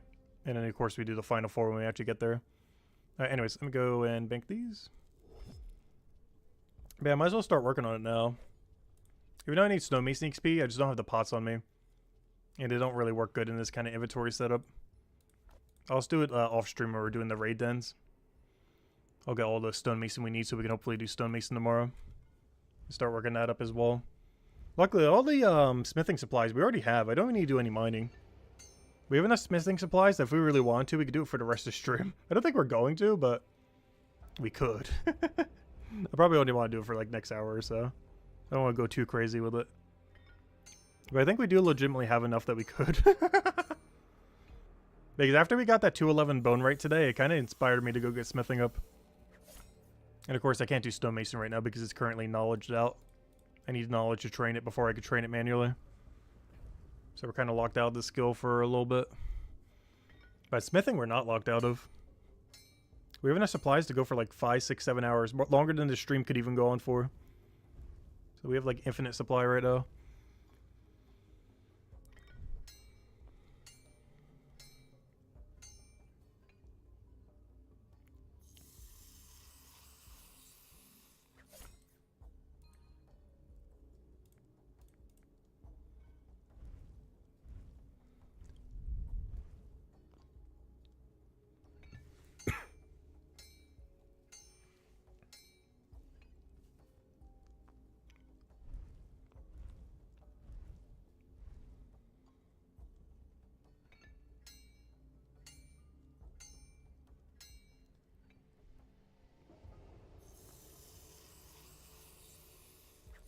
Ooh, we got the shiny one.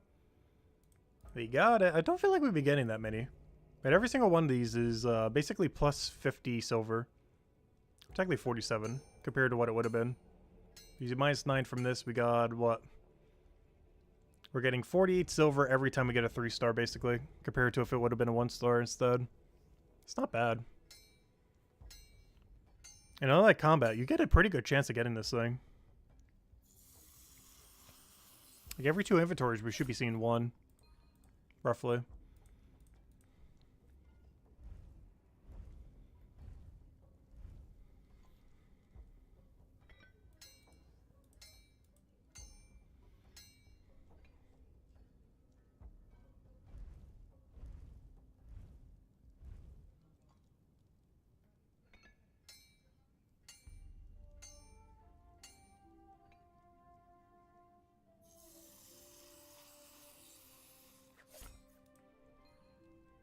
There, we got 1/3 of a bar. I keep looking at that number. It's like, yep, that's a post 200 skill. No, it should skyrocket once we get to 226. Because the amount of AFK mining I have to do from 215 onwards is so high. Because our options from here to there are so bad. He's at 215 once we get there. We could technically start doing Carbonice, but Carbonice is banking in the middle of nowhere. And I don't plan to actually mine too much of it. So that AFK is going to go pretty much from 215 to 239. Except for maybe like 2 or 3 levels where we get the Carbonice banked. Because I plan to only get like maybe 1,000 of it and then never more. Because I do plan to bank all of it. But I plan to only get like 1,000 rather than like 10,000 something like iron ore.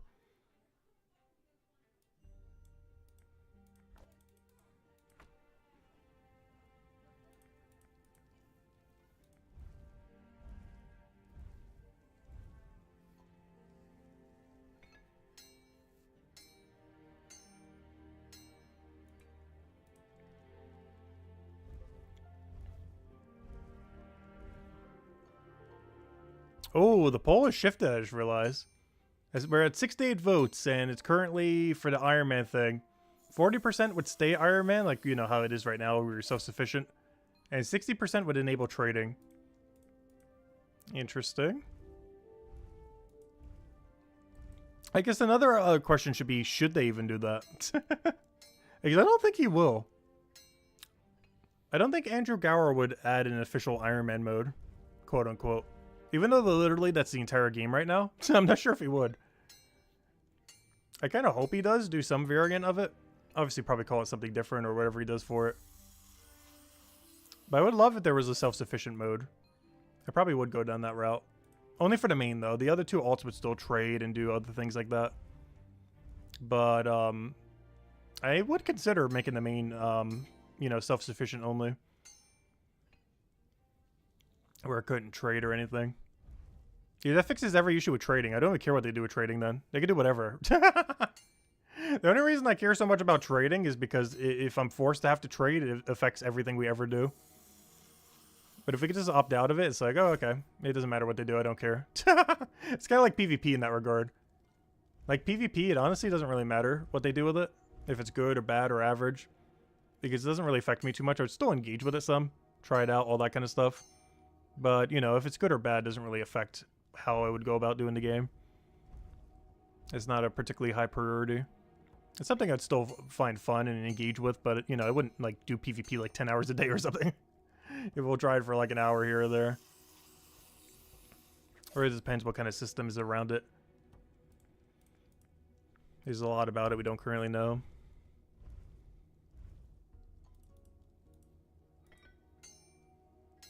As well as how on earth it's going to be balanced. Because how are you supposed to do like a Cryo Knight versus Guardian battle? Like the Cryo Knight would always have advantage in that situation. Like unless you're doing mirror matches against your own class.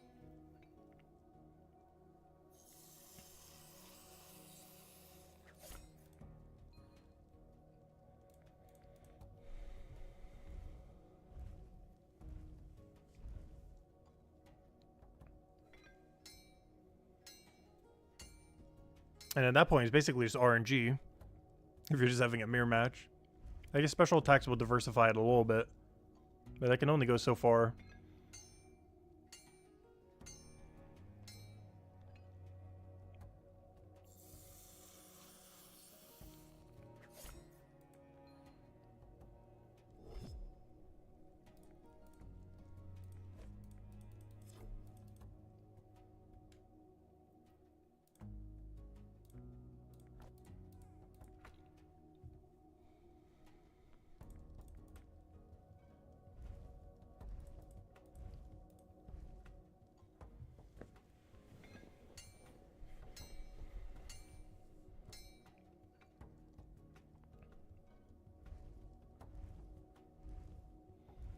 But I think tonight, when I do go do the AFK activity, like the true AFK activity, like log off, the kind of thing, I do think I'm going to test the 5% XP pots and see how I feel about them. Because after all the chatting we did with it today, I think I've finally been convinced to go try them out. We'll be using them on Detective. It's going to burn a bit of cash, but, you know, we can make that back so freely with almost anything these days. Like we already mentioned, we're making like 1.2, 1.3 right now. Just that alone is, what, 57? Like that's enough for 2 hours of AFK tonight when we go buy the wealth potions. Or not the wealth, I mean the XP pots. Or then again, I did price it earlier for the other chapter. I didn't actually do it for Chronopolis yet. Let me go check. I don't think it's that much different. Let me go check it real quick. Apothecary, or not apothecary, whatever it's called. What's potion making called again? Alchemy. Alchemist. Let's see. Where's all the passives? Where's 5% Chronopolis? Because I checked the mining one. I didn't actually check Chronopolis's price. Let me go check. It is 33 silver each. A little bit pricier, but probably still worth it. What is that for 10 hours then? 330 silver? It's basically free these days. 30 silver per night.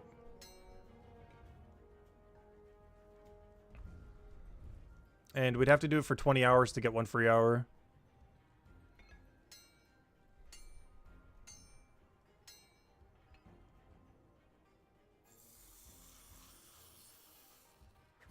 Which is basically 2 nights of AFK. How many of that would it be needed for a level, though? Because you would need about, what, 8 of those for a level? Because every 20 hours equals 1 hour. But every, like, 10-ish hours, I believe, is about a level. So that's what... I wish I knew that what the exact was. I don't remember. Well, let's just say it's 10 for now. Which would mean you have to times the other thing by... Math. I do this math so wrong right now. Alright, let me try backtracking from where we were. I need to try to figure this out in my brain. I need to sort all the data points. Okay, so... You need 20 of them to equal 1 hour. You need 10 hours, that's 200 of them. Is that correct? Did we math right? It's 200 of them for 1 level post 200. So whatever that times 200 is 1 level.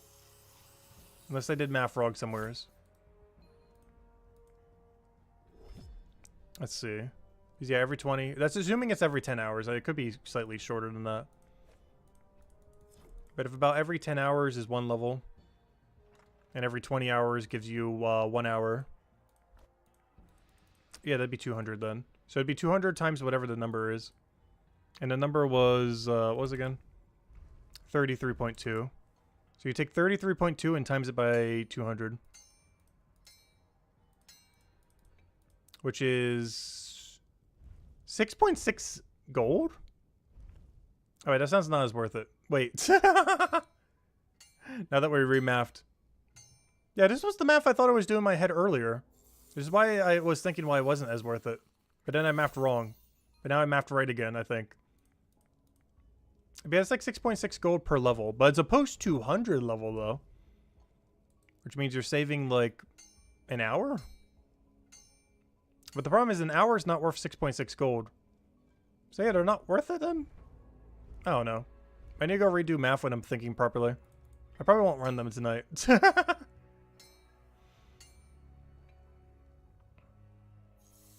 They keep running the math differently like every time. I need to go do it in the morning when I'm actually thinking straight. Because if that's the case, if it's about 6.6 gold per level, that is probably not worth it. Of course, we are talking over a long duration of time. But let's say hypothetically you did that for like 20-something levels. Let's even just say 20. Post 200. From 200 to 500. Let's say you did that for 20 levels. That is, what, 6.6 times 20? Which would be, math. Where's calculator? Just make sure it's right. 6 2.6 times 20. 132 gold for 20 levels post 200. From the 200 to 500 grind. If we're doing math right now. 132 gold. That is basically a max tool. Or, you know, like level 50 tool. Yeah, I don't think that's worth it. Yeah, I need to go redo math later, either off stream or in the morning when I'm thinking straight. But, yeah, we went from thinking it was not worth it to not worth it. But I think I'm ending on the it's not worth it side. My verdict is not worth. The exception is combat. Because using wealth plus those might be worth. But any other thing is not worth. I think is my verdict. I don't know, we'll see. But hey, free XP is free XP. 20 levels is a lot of levels. Post 200.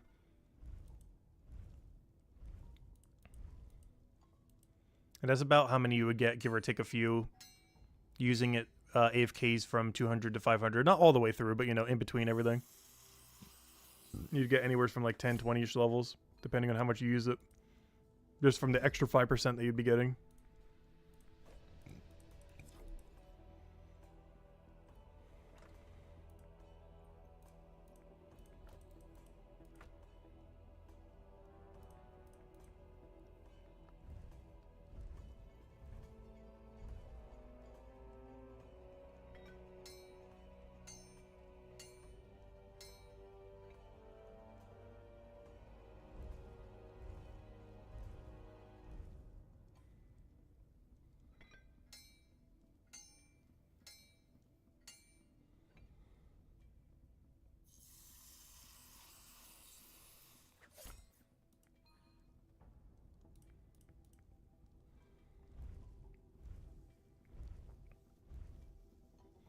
Hey, we're about halfway to our smithing level.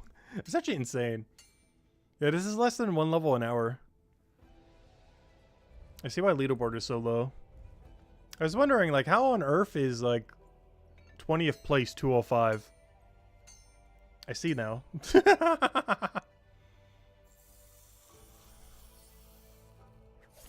worst part is smithing post 200 doesn't get good till, like, 226 or so.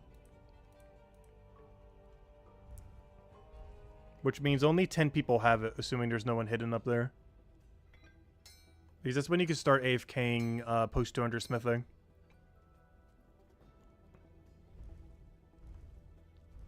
But that means the longest grind you ever have to do for smithing is from 20 to 226, or from 200 to 226. After 226, it's not as bad. It's still bad, but you have an alternative. Because if you want, you can just burn money buying the material and just do it, even if you didn't mine it. But anything prior to 226, you're kind of out of luck. I guess technically 206, you could do the gold. So I guess that's still good too. That's something I almost forgot about. The problem is I can't mine this, but I can still do it. I'm not sure how much money you burn doing that per hour. Though I could figure it out. Let's go find Signet Ring. It would be the difference between Signet Ring and whatever that tier of gold is. And if the wiki has both of them on it, then we can actually figure out how much we lose per hour. Signet Ring. I know for sure it loses. Oh no, it's just Shenarium. I want out of gold. Let's just go to smithing. Or blacksmith. I'll just find it through the AFK thing here. Or the passive. See what the full list is. So we can break down the amount that we burn per hour. Because you definitely lose money. It's more so how much do you lose. Here we go.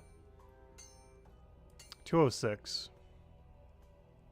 So if you were to buy it, it would cost 36 silver per hour.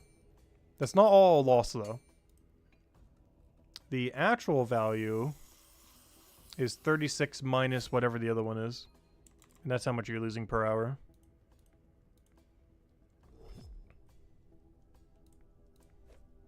I know I'm out of storage. Now, time to do a bank run. Just do one more set real quick.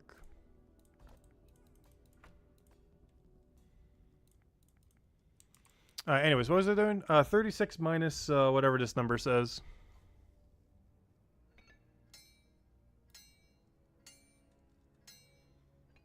Oh, it tells you. 17.6. So 36 times, or sorry, not times, minus 17.6. We got an 18.4 per hour. We do it for 10 hours. It's 184 silver a night that you lose. But you gain like a smithing level a night for 184 silver. Wait, silver? Is it only silver? No, that would have to be a gold piece, would it not? Because that's not bad if it's only silver. Hey, let me reevaluate what we just mathed. It should be straightforward. That's the loss per thingy. I wish I would say per set. Because it's showing the 0.00005. But what we really care about is the other one minus the other one, which we already have the number for that. That's 18.4. Oh, I see. No, that's still it. Per hour, yeah. Yeah, it is only 184 silver an hour. I mean, per night, if you do it for 10 hours. That's not bad. I would definitely take that. That's not awful.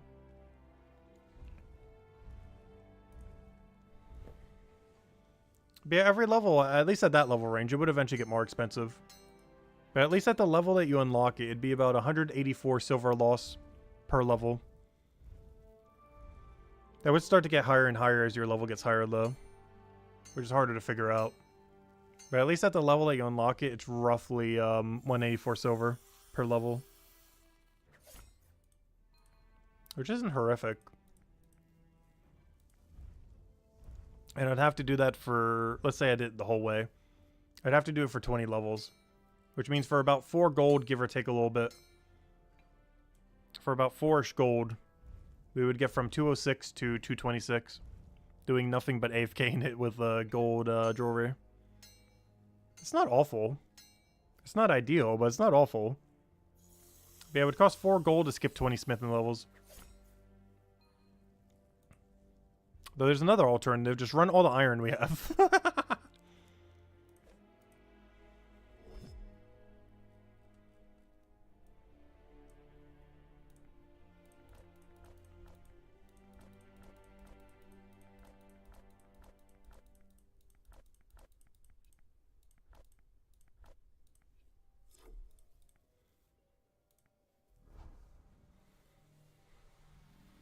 Gosh, am I going to have a lot of iron going all the way to 215 mining. More than I'll ever know what to do with. Which is why we're cashing it in right now, because we are doing what we should be doing with it. Making them into products and then selling them out for XP.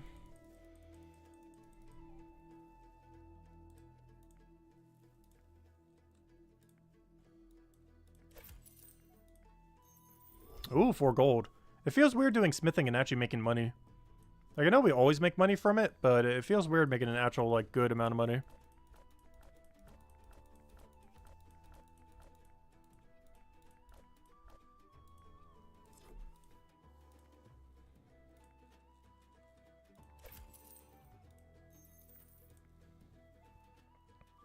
So you know what I kind of want to go do real quick? Just to spare up one more slot. Honestly, I might get rid of that helm, too. I'm still not sure how I feel about this helm we got earlier. The problem is, you know how long it's going to take for us to be able to upgrade this one helm? I wish you could put tune storage into a chapter storage. I guess I could pre-tune it. Because I think I'm about to do a double tune out of my sanity because we're doing so much production. Because it's annoying me that we have 2 dead items here.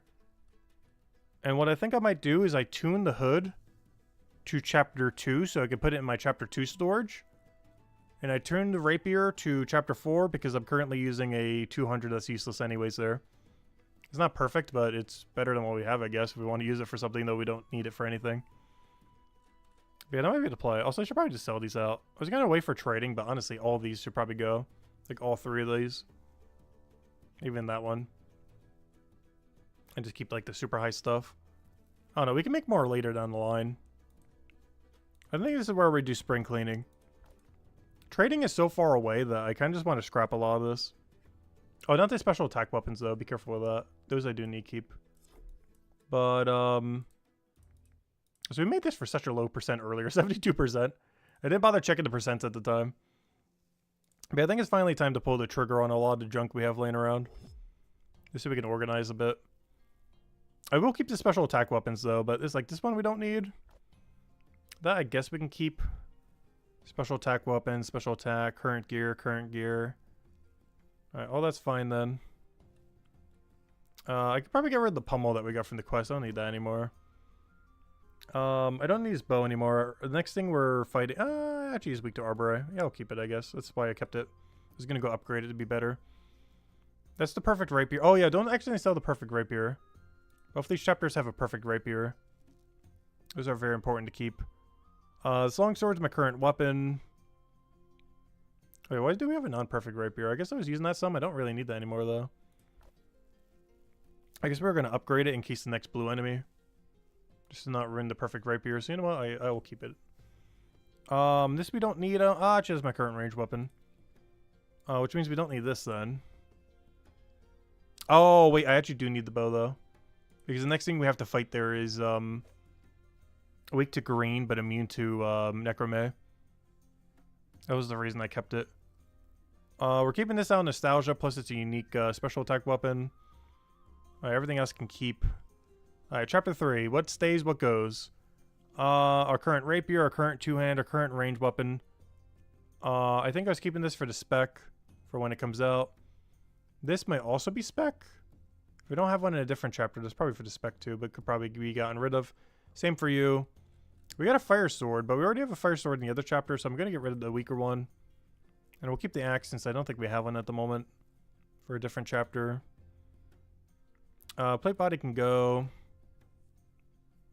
Everything else is best in slot currently. Alright, we good? And that's for our good weapon. That's our gear we put on later.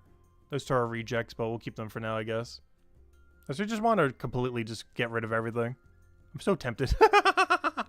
No, we'll keep those two for now, at least. We have enough room. Alright, we did some spring cleaning now. Oh, it's going to hurt to go use all of them. But let me go put these where they need to be. So what am I tuning these two to? Is it going to chapter 4 and this is going to chapter 2, I believe. Alright, let me go get them where they need to go. And then we'll go mass sell everything else. I could have technically done that now. I just don't want to accidentally sell the wrong thing. But let me go tune the two that are relevant. Ah, there's Nat again. He's still around. Not sure what he's doing right now, though. He's going the same way we are. Oh, he's tuning something. He's still doing combat, then.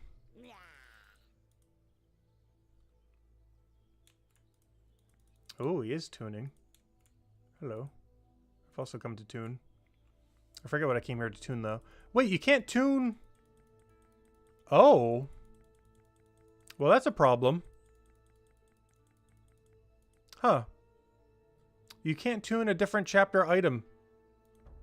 Or not a different chapter item. I mean, a different class item.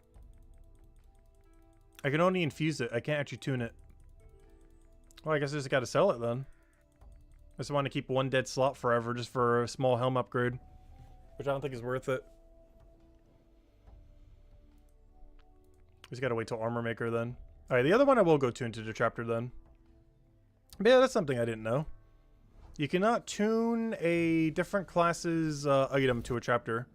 You can only infuse it. You cannot tune it. Even though you can get drops that are tuned to a chapter, you can't tune it yourself. Doesn't make any sense, but sure. That's weird. I didn't know that's a thing. But yeah, you can get a drop that's tuned to a chapter, but you yourself cannot tune it to a different chapter. Even though this is untuned. You can tell from the question mark there.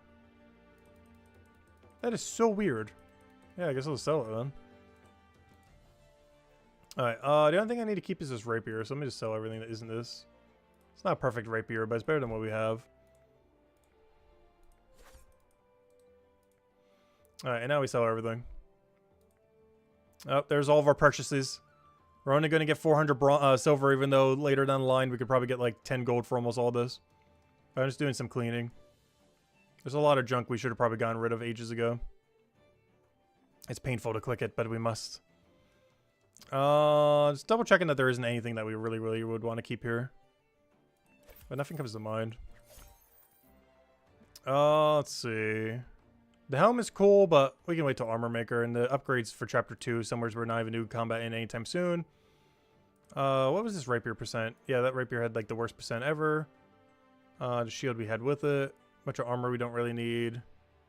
Fire sword, already have another chapter. Two-hand have in like every chapter. The quest item you can literally get on any character instantly just from doing the quest. Rapier we didn't need. The only one that kind of would have been good was this one, but it's not really worth keeping for a chapter we're not even going to be doing combat in anytime soon. Alright, let me go tune this rapier to this chapter, and we have fully cleaned our storage for the most part. Pretty much every piece of unneeded gear, other than the two I did keep for chapter 4, but honestly, I should go scrap them too. You know what, let's just go all the way. Why stop midway? We went this far. Let's pull the full trigger.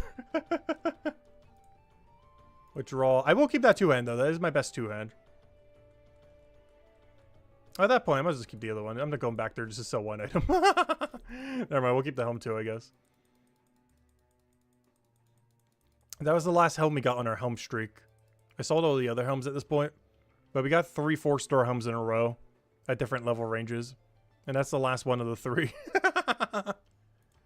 It was so annoying. Because the only 4 stars we were getting was a helm upgrade into a helm upgrade into a helm upgrade. Yeah, there we go. Nice. That looks so clean, though. Unfortunately, it's not max percent, but it's good enough for now. 89, I believe, is max right now. We got 85. We don't plan to use on anything in the immediate future, so it's fine. But yeah, there we go. 3199. Looks so much cleaner now. Anyways, let's go back to what we're doing. Which is, let's go get smithing up.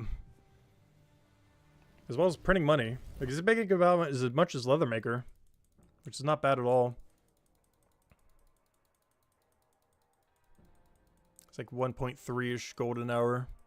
Assuming the bars are already done. It's way lower if you don't have the bars. As well as if you count for the time of mining, it's probably closer to like 500 silver an hour. If you count the whole process. But we're only counting the ones we have. The iron bars that are already done. So currently it's about 1.3 gold an hour. But realistically, it's like 500 silver an hour or something. If you count the time of mining the ore, then smithing the bar, then making the bar into a product. It's roughly like 400 or 500 silver an hour. But once you're actually doing the final step, hey, 1.3 gold an hour. That's all that matters if I'm running the bars right now. We're currently at basically 5 gold. And our next investment is, I still haven't decided actually. Maybe that's something we pull tomorrow. Because I don't think we've ever pulled what weapon or what tool should we upgrade next. We never did that. Because that would also influence what we would have to do activity-wise. Because the ones that are on the chopping block for need to be upgraded include the sickle for gatherer, the hatchet for woodcutter, which would also imply the handsaw for woodcutter. We could only do one or the other, but hatchet would definitely be first, so it would just be hatchet. Oh, nice, we got the big drop. What else is there? Is that the whole list? Because I'm probably not going to put Forager on it. Because I have no intention to get the 490 grind anytime soon. Whereas these are relevant because they feed into weapon production. This gives you the bone for bone rate. This gives you the wood for carpenter into everything. For all 3 weapon types. So this would basically be the only tools. I'm not sure if I'd bother with the AFK binoculars. Just because you only use them for one of the 4 AFKs. If you used it for more than just one, I probably would. But the more I think about it, it's really not worth doing the binoculars. I'll probably still upgrade it to tier 3 just so we get the cool golden ones. But, yeah, I don't think I put any knowledge into it. I'll probably have a different change of pace when we're actually needing to do it for like 10 days straight. And I'm like, yeah, it's probably time to go do it. But I think the first time that you actually have to utilize it is not for a while. Let me go check. The first time you'd have to use it with max binocular would be... Gosh, it's very far down. I think there's only like 2 level ranges you would ever need it, and neither are even remotely close. Yeah, 354. Oh yeah, 354 is the big one. You have to do it. Oh no, but you get raid dens then, so it doesn't matter. Wait, when do you ever need it? Never mind, you don't even need it ever. Actually, there is 1 level range where it'd be amazing. 431 to 451. Might be the time I finally go do it. Is it worth it just for that? Probably not. But, yeah, that would be like the deadest of dead zones. We'd have to AFK for like 20 hours over the course of like a week or two. Probably 2 weeks. But that would be like the deadest zone ever. Because the investigation's a mile away. We're not going to just do wine thieves. Oh! Remember when we saw KC the other day? Doing, just camping a stall? I see why he was doing it now. Ah, it all makes sense now. I was wondering, like, why on earth is he camping a stall? I see why. It's the deadest zone in all of, Detective. The like 400-ish all the way to, like 451 to that next AFK, raid den thing. But yeah, that area is very, very dead. Particularly 422 to 431 until you get the next stakeout thing. So he's probably trying to do 422 all the way to 431 with the thingy. It makes so much sense why I was doing that now. Because I was wondering why I was just camping there, standing there for like 5 hours doing that. But it's because it's a really dead area, unless you want to do the 393 investigations. Because your alternatives at that point is 393 investigation. Like, you have 3 alternatives. You either do the 344 raid den that's at like negative 40 something percent. You do the 393 investigations that aren't even balanced that well as far as value and everything.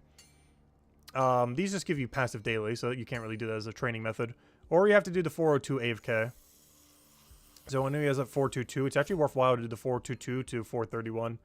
Because every other option is just so bad at that point. So that would explain why he was doing that then. Interesting. But yeah, that's like the only level range where it's kind of worth it. The binoculars. 431 stakeout all the way to 451. It's like the only level range where binocular upgrade, like 25 or 30, would be very, very, very useful. I just don't think it's worth getting just for that, but I'm not sure. It would definitely save you a bit of time. It's definitely a pretty low priority 25 upgrade, though. But it's one that isn't useless. It's just not useful anytime even remotely soon. Because even if we take our next one that we'd even potentially do, the closest one is at, what, maybe 238? Yeah, 238, I guess, technically. Would be the closest one that would actually be viable. I don't know, it's worth considering. I'd rather just raid den AFK through it, though. Because at 219 to at 238, we'd still be getting okay raid XP. It's more so at this range right here that we'd fall off. At which point, if we really need it, we have like insightful interrogation or evidence filing. Either which benefit from binocular. Yeah, binoculars are so weird. I wish they would make those work for more things. Like some of those passive ones. There's some passive tools that just seem so useless. Because there's so many different passives that you can do for the skill, so you don't get as much of a benefit from them. A couple of these include for woodcutting, like the loppers aren't that good. What other ones are there? It's like used for an AFK activity, but it's like so kind of pointless. Because you have multiple different AFK activities, so you barely ever get to use it. I guess it's mostly relevant for detective, because you get an AFK boost, but you only use it for 1 out of 4. Mining actually has the same issue. It's why you don't upgrade the pan. Aside from pickaxe just being so broken for how many things it works on. Of the 3 different types of AFK activities, 2 of them are pickaxe and 1 of them is gold panning. So it's a similar issue to what you have with detective, except even more so. Because there's 4 AFK activities, and only 1 of which is binocular. And the same issue happens here, where only 1 out of 3 is for mining, for the panning. So even the gold panning is technically better than the binoculars. So when you put it that way, yeah, it's kind of useless. If you put it that way, the gold pan is more useful than the binoculars. Which is sad because the gold pen I put in a category that is so bad that you would never do it. I'm not sure why I see binoculars is slightly better. But it's actually just as bad as gold pen, if not worse.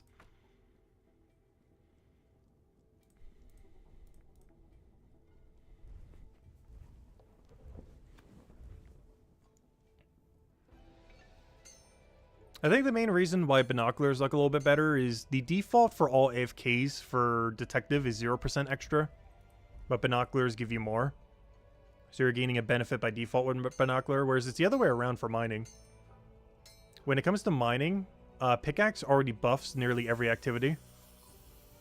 So you're starting at a point, like right now, 31% for the AFK, compared to what we're currently getting, 0% for the gold AFK, until we upgrade it and everything.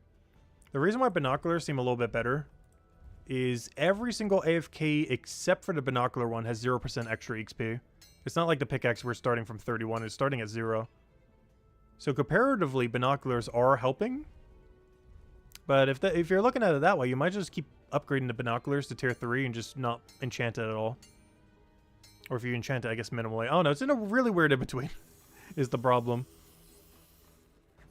The only reason it seems more enticing is, even though it's worse than gold panning, it's bringing you from 0% to a number bigger than 0%.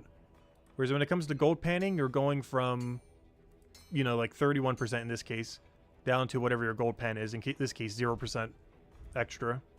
Or if you do upgrade it, let's say 10%. But it's still like 21% worse than the pickaxe.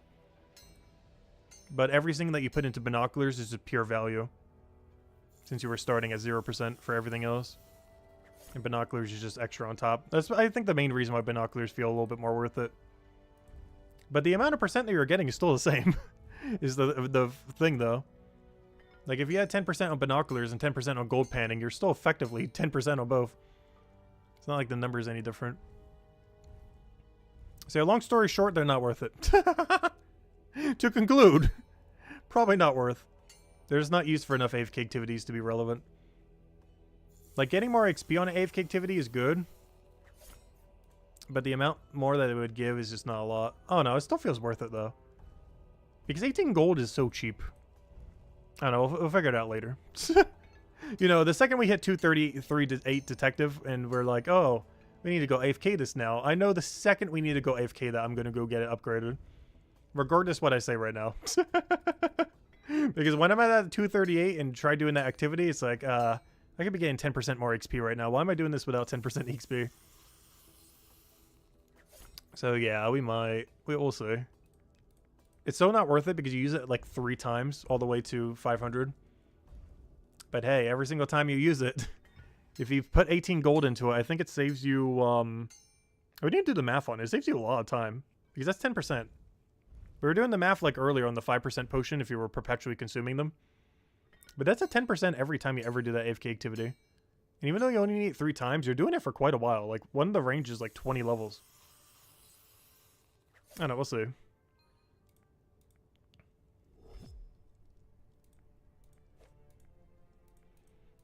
But I know for sure the second I hit like 238 detective, I'll be like, yeah, let's go upgrade it. Doesn't matter what the math is. It's just going to feel like we need to go do it.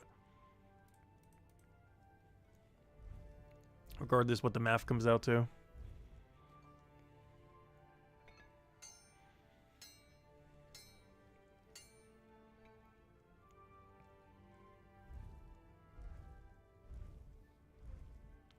But yeah, long story short, have I even figured out what I'm making gold for right now? Because I don't think I figured that out yet. We haven't gotten any closer to figuring out at the beginning or the end of this conversation. I think woodcutting is off the table because I just don't want to have to do woodcutting into carpentry. It's something we need to do eventually, but I will ignore for as long as possible. I would sooner probably max all the forger tools. No, maybe not. Because that implies we're doing the 490 grind. I think it's sickle. I know sickle is nearly pointless, but I'm leaning towards sickle. Is there anywhere on the wiki that mentions everything that a sickle is used for? Because I need that so badly. If I just type in the word sickle, does it bring up everything? I just want every activity a sickle is used for.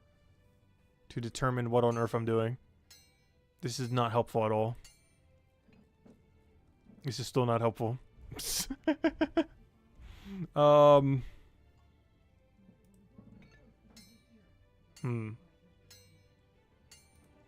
All right, let's see. Let's go to gather a profession. We go to the other one. All right. Let's see. Did they update it to finally have the tool thing again? Where it says what tool is used. Here we go. Gathering method. Let's count the sickles. Sickle. At 60. Wait, what is this? Oh, wait. What does it say? Oh, 60 is a different number. So that's the one we already did, the 48. I did it with no upgrade, but I had fun with it. Let's see. What other sickles are there? So we got one sickle.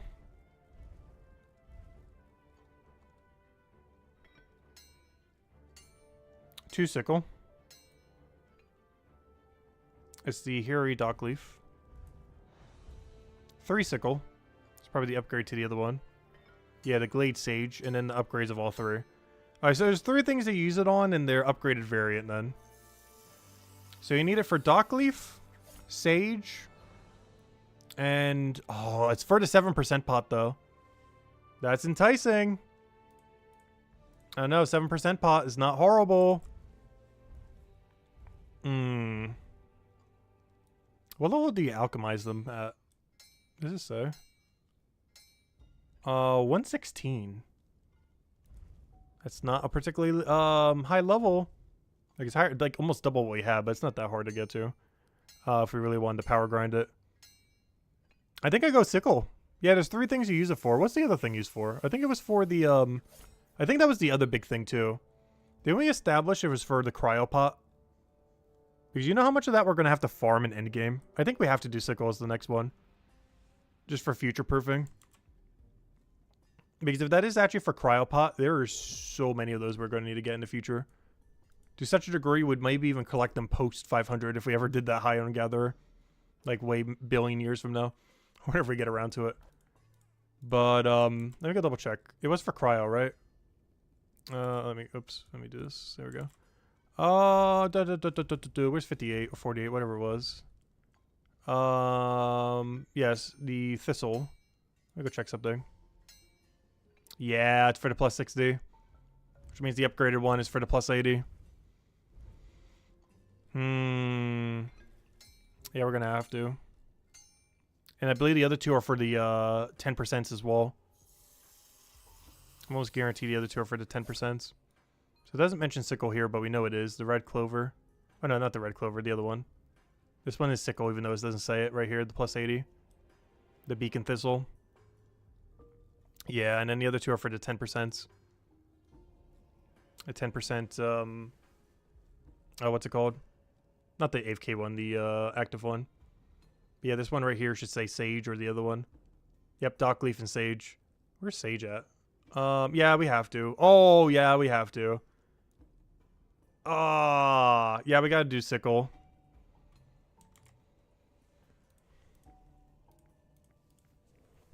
We're gonna have to do Sickle. Anyways, 25 Sickles next. Long story short.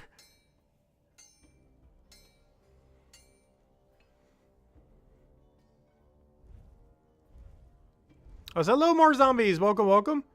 You had a really annoying bug with the Steam timer the other day. You played and did some merchant for an hour, and then closed the game to make food. Came back, reopened the game, and set a new timer. As you went, the old timer kept going too, but there was no way to find and turn it off. So you had to had the rings off every 45 to a minute. Oh gosh. Wait, does it restarting the game not fix it or anything? I haven't had a bug with it yet. So it's definitely a Steam side bug. We haven't had a bug like that with this thing. It tends to behave itself. At least it has so far. I don't know. The only problem with upgrading Sickle now is we don't need it for a while. Whereas woodcutting is... I don't know. I need to convince myself like 1,000 ways over which one I should go do. I feel like every single time it's like, oh, nope, not that one. No, this one, that one, that one. Alright, let's see. We need to cross-evaluate the value of every single possible option we have. All right, let's go through them one at a time. Fishing rod, no. Co-op net, no. The AFK activity or venture thingies, no. I don't even think you can. Forger tools, no, because I don't plan to do it in a while. Though they are useful, I do need all 3 of them, just not soon. Sickle is an issue that we don't need it again till like 138 or 148. We'll probably do whatever activity is associated to it. However, it's not, I don't know, how do we describe it? It's not immediately needed. We'll need it like a week or 2 from now. But its immediacy is very, very low. However, one that has really higher immediacy is Hatchet. Getting Hatchet to 25. I think it has to be Hatchet next. Eventually Hansel. The only thing that feels weird is the next tree I need to do, like after 53, once we hit 56, requires Hansel. But the one that's overall better is Hatchet. So it's a weird in-between dilemma. Where Hansel in the immediacy is actually better than Hatchet, but Hatchet overall is better than Hansel. They're both kind of eventually needed, but Hatchet is way, way, way, way, way better. So I'm probably going to upgrade Hatchet. At level 53, we do use Hatchet, by the way. Polar Log, I'm almost guaranteed is Hatchet. The problem is, at 58, it's not Hatchet anymore. So I'm not sure how we're going to go about that. So I'm going to go do Polar Logs all the way till, what is that, 71? And even 71's not a Hatchet either.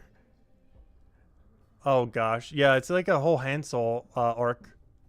Because after 53, we have 58, which is Suave, which is Hansel.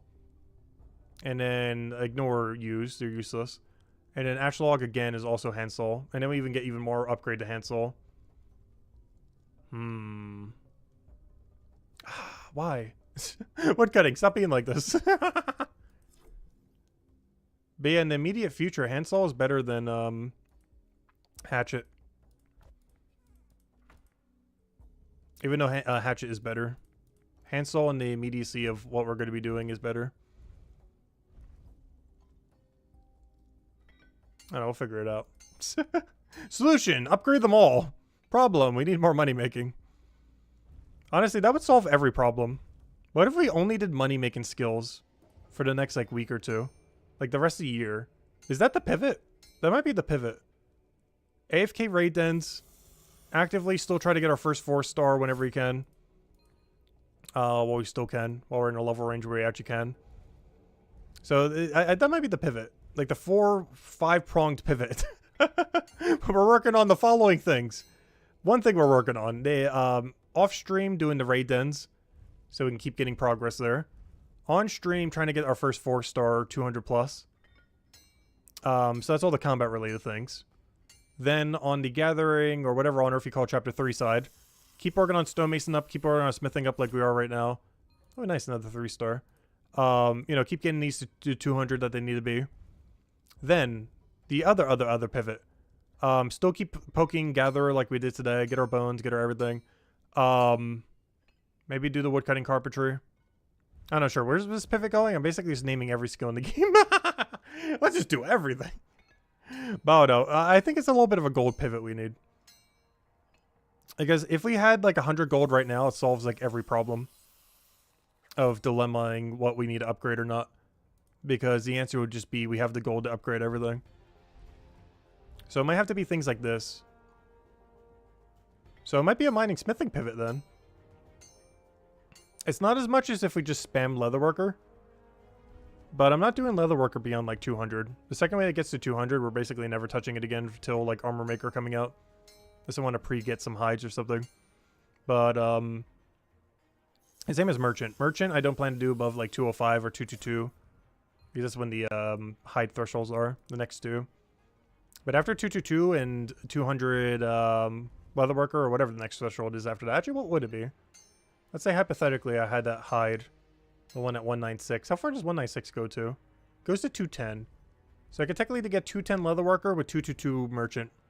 And both of those would then stay at that number. And that's the highest we could do for those money making. And then the rest goes into mining, into smithing. Where we do like a bunch of iron ore. make it into bars, make it into what we're doing right now, and then sell it all. Which is roughly 400, 500 silver an hour, counting the full process, or 1.3, or sorry, I meant gold.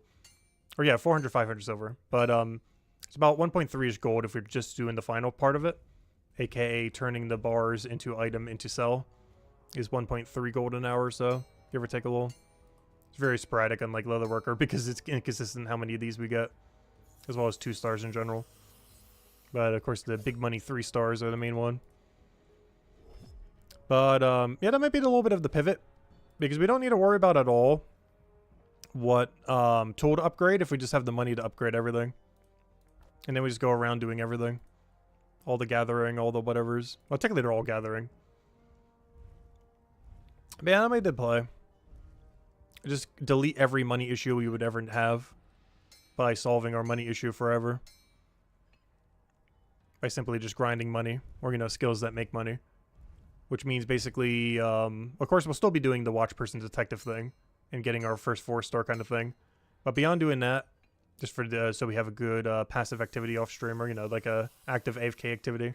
But aside from our active AFK activity and trying to get our first 4-star, the main focus then would be 222 merchant, 210 leatherworker, so we can get our money, max money from that.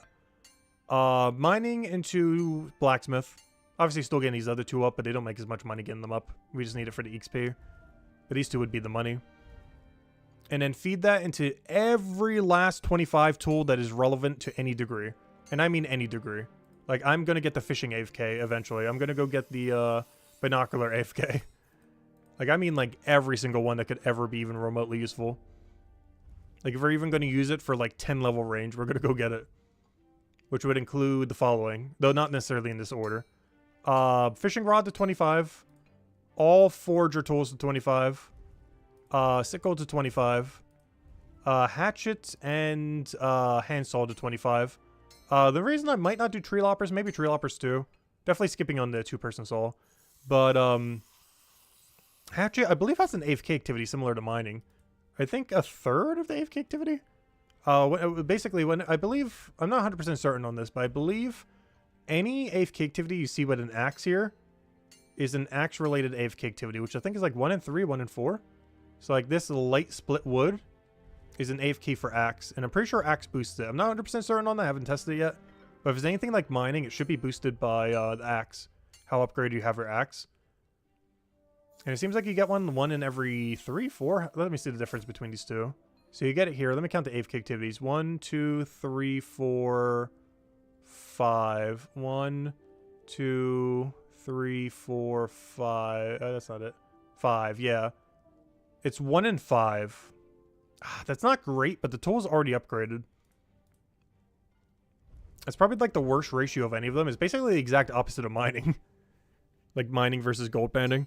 It's like the exact opposite ratio. That's kind of unfortunate. So maybe we do need some tree loppers. The problem with tree loppers is you don't need them until post 200. In all fairness, the handsaw upgrade. Well, the thing is you use hatchet prior to that though.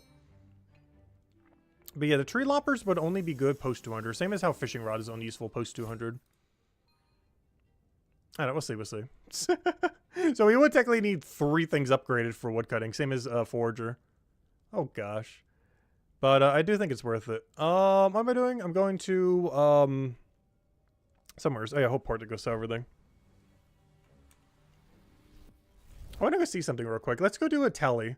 Let's assume every single one is 18 gold, and we go pick out every single one that is even remotely useful to a degree that we would use it to any amount. Like, even if it's only going to be like 10, 20, 30 levels post 500. I want to get a final tally of what that gold number is. And that might be the gold number we start working towards. Not because we plan to get all of them immediately, but just kind of as like a thing to kind of poke towards. And encourage us to go do all of our money-making skills that we still haven't gotten to whatever level we could fully cash them out on before they hit a wall where they're too slow to bother grinding. But yeah, let me go do the tally real quick. We came this far. I'm going all the way. Oh, so this is our ramblings once it starts getting late. It's not even that late yet. This is like 1 hour before midnight ramblings. It's too early to be having these ramblings. Well, let's see if we can... figure out and parse all these numbers together. Yeah, it should be about 18 gold per. Let me just double check the price. I actually forget. But let me mark all that. Boom, boom, boom. All right. And we're at 5.6 gold out of 100 and... I don't know. We'll find out the number in a second. But actually, I don't even think it's over 100. The number, I believe, is under 100. Actually, now that I'm thinking about it, never mind. It's definitely over 100. If you don't count the AFK activity tools, oh, no, but even then, no. It's still over 100. Alright, let's see what the damage is. I think it's almost 150 something. Obviously, we don't plan to do it all at once. I just want to see what this number, like, fully comes out to. There's no way we're doing it all at once. I just kind of want to see, like, vaguely. If we were. When we do. Alright, let's see. Math. Enchantress. Let me go over here. Enchantress shop. A level 25 tool requires the amount of funds of 17.8. We will call this 18 gold. Just for math's sake. It costs 18 gold per tool. So, let's do a tally. Let me do all of them but AFKs, because we don't care too much about post 200 quite yet for a lot of them. So let's do every tool that isn't associated to only AFK. Which means... we already did the spear. I will count this as the full value, as if it has no upgrades. So 3, 4, 5, 6, and that is it. So 6 times 18. And that would be every active pre-200 tool max that is at all ever relevant for any reason whatsoever. And of course it also helps you post 200, but these are like the active usable ones that you can do while online. So 6 times, what did I do? 6 times 18 is 108 gold. Alright, sounds like a plan. Anyways. Yeah, it's about 108 gold. If we were to do all of them. To speed up getting all of them to 200 as well as their eventual post 200. On top of that, we would also need the following AFKs post 200. Which would include fishing rod, probably. Not sure if I'd use it that much, but I probably would. Which would include fishing rod, tree loppers, and binoculars. Which would bring us up to another math. That'd be 9 times 18. Which is 162, which is an additional 54 gold. For a total of 162 gold. However, at that point, we would have every 25 tool we could ever imagine. That would be useful for pretty much any purpose ever. With the only ones not being upgraded being the co-op fishing net. As well as if these even can be upgraded. I don't think they can. The other ones that wouldn't be upgraded are the 2-person saw. So both the 2 co-op ones. The panning for the AFK for mining, just because mining is just so much better. And this, I don't think you can even upgrade this thing. It looks like you can, but it doesn't seem like it lets you.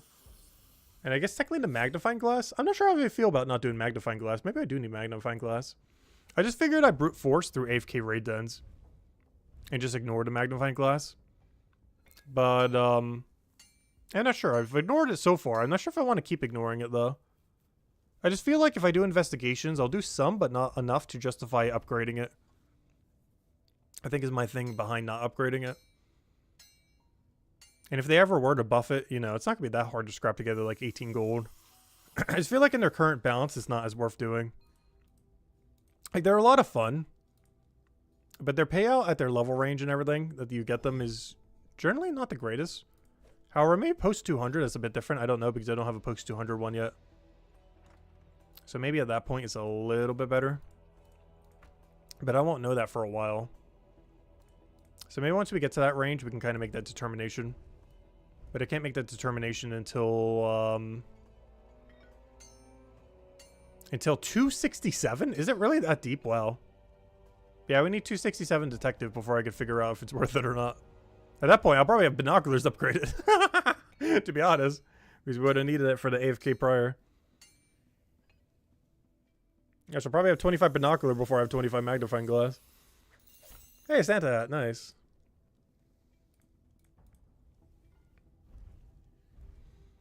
Oh, so after all this, we still haven't gained a smithing level, by the way. That's so sad. Yeah, I see my smithing leaderboard is so bad. We literally went up like 20 ranks already. Oh, we can see the top of the leaderboard now. Oh, what was the other number? It was like 54. So there's almost like 20 people at 200 right now. We passed nearly all of them in our grind right now. Yeah, a lot of people did bare minimum for it. Okay, see why it's so low. We like doubled our smithing rank just by doing a level. We're not even a full level, just partial of a level. It's mostly due to all the people who stopped exactly at 200 though. But yeah, it's still only 206 to make leaderboard.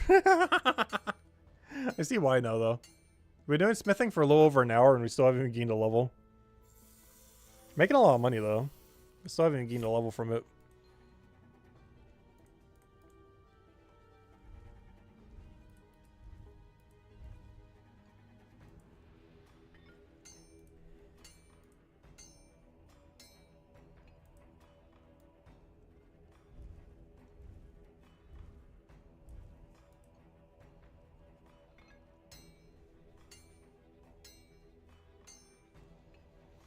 But yeah, long story short, I have not gotten any close to figuring out which is my next tool I'll be upgrading. The problem with me upgrading any tool to 25 is the mindset of, like, I basically feel like I have to go train that skill then. It's what's keeping me from getting the really useful hatchet and handsaw. Is I will feel the need to go get 200 woodcutting. And the problem with that is obviously carpentry. Not doing the woodcutting. Honestly, I would love to go do 200 woodcutting. It's the 200 carpentry that is inevitable afterwards that is keeping me from ever touching it. I would sooner go get Gatherer to 200 and go upgrade that sickle. Which almost feels like the play because that gives you 7% bonus for Hope Forest. And you know what 7% bonus for Hope Forest would be really good at? Ignoring carpentry. By 2% more than we normally would be able to. Ooh, I think I know my next upgrade. I just convinced myself. Imagine being able to improve your ignorement of carpentry by 2%. You know how big that is? We can improve our carpentry ignoring rate by 2%. That is so strong. Imagine every 50 hours of ignoring carpentry, you get to ignore it for an extra hour.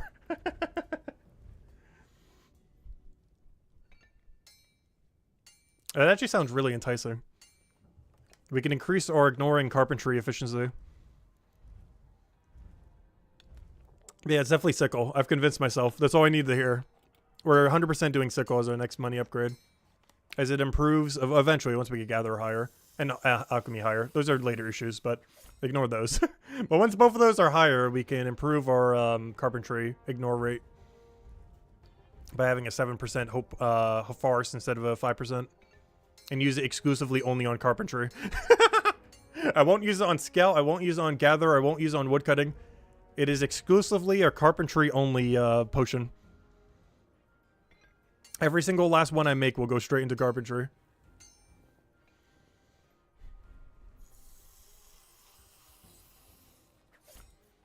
But yeah, I found the plan. It's definitely sickle. It's not even in question. Nothing will convince me more otherwise ever. I know, carpentry is the most fun. I know, right? Yeah, carpentry is definitely the best skill in the game. Don't look into that at all. Just believe me. Definitely the best skill.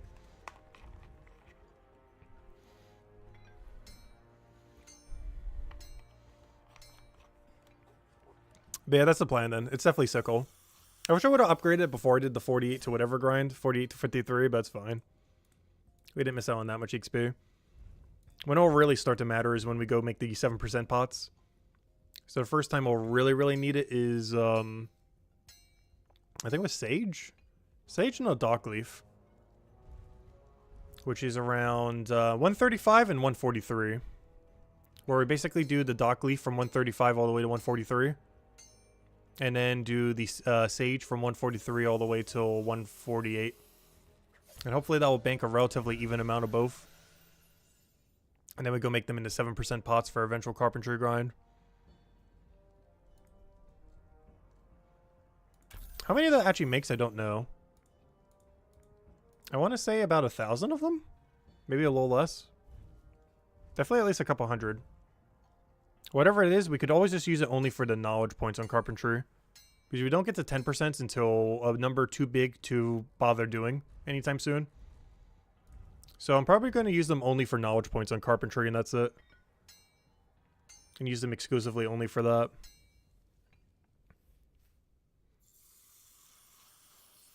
But yeah, that's our game plan then. And we do get to use them again for Thistle, which we'll need for the other thing. Though I won't be able to invest or be able to use them for a while, though. But there's an upgraded Thistle at some point. I forget, excuse me, what level it was, though. Yeah, 248. Where we'd stop doing the annoying ram horn. And do the 248 all the way to 280. Oh, that hurts. Unless it's worth doing the Tango Fruit and just dropping on the ground. But I'm pretty sure it's better to bank the plus 80s for our potion than it is to just drop the fruit. Is Tango Fruit really pointless, though? Is there literally no point to it other than selling it? It has to have some purpose. Is it really just you pick them up and then sell them to a shop a billion miles away and can't even bank them for any reason? Are they really that bad? Because if that's the case, yeah, we'd have to do two. That's even more of a reason to do the sickle. Obviously, we don't need that till way later down the line. But there's a good chance, not counting if you do the AFK activities, you'd have to do it all the way from 248 to 280. Which sounds awful, but that would bank like infinite plus 80 potions for cryo for like forever. Because Beacon Thistle should be used for the 80s. Let me just double check real quick. Beacon Thistle, I believe, is plus 80, which is current best in slot cryo boost.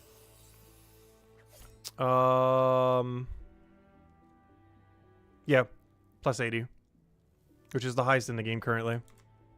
I'll probably stay like that for a while. That's the main reason why it's so relevant.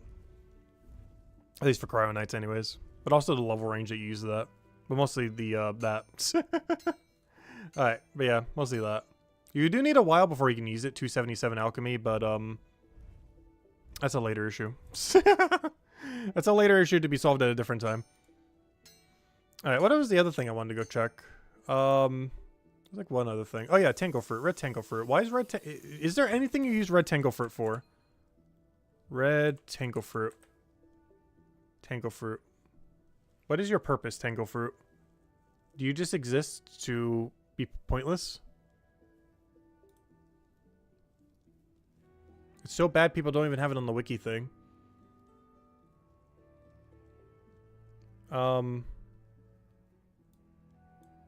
It does nothing. Do all of them do nothing? Why? Why does this exist? What is the point of Tango Fruit? I'm so confused. Why is Tango Fruit so bad? I already knew it was bad. I dropped them all when I did it the first time around. I don't understand why they're so pointless, though. But you'd have to do that Thistle forever. Because I'm not just going to do Tango Fruit and drop it on the ground when I could be getting my best in slot cryo ingredient. See, if we ever were to go super deep, we'd have to do 248 to 280 only off of Beacon Thistle. So we'd 100% need the sickle upgrade by then. If not earlier. This is like 32 post 200 levels off of just one thing. Unless we invest in the AFK activity thingies, whatever you have to do for those. Which I think do just gain pure resources. So it wouldn't be too bad, but I don't worry about that when we get there. That's still a while away. We're talking about this at like level 64 gather. We're not even 200 yet. But in the short term, yeah, the 7% pots for carpentry is going to be really good. Because it makes 200 carpentry, 2% extra ignorable. Which isn't a lot. But for every 50 knowledge we put into carpentry, we get one free. So if we're going to be doing the other grind eventually anyways, we might as well do it first. It's basically every day worth of knowledge we put into it, we get one extra free. It's not a lot. But you're also still getting the full 5% of the other pot without having to buy it as well. So you're also saving like, what, 2 silver a thing? On top of the extra 2% that you're getting. So you're saving 2 silver per potion, plus you're also getting the alchemy XP for it, which is also huge. You're getting alchemy XP, you're getting, for free. you're getting a 2 silver saving for free, or however much the forest 5% is. And on top of that, you're getting the extra 2% for the 7 total. So it's okay value. It's not like the greatest value ever. But all I know is it makes you do 2% less carpentry, and that's all I need to know.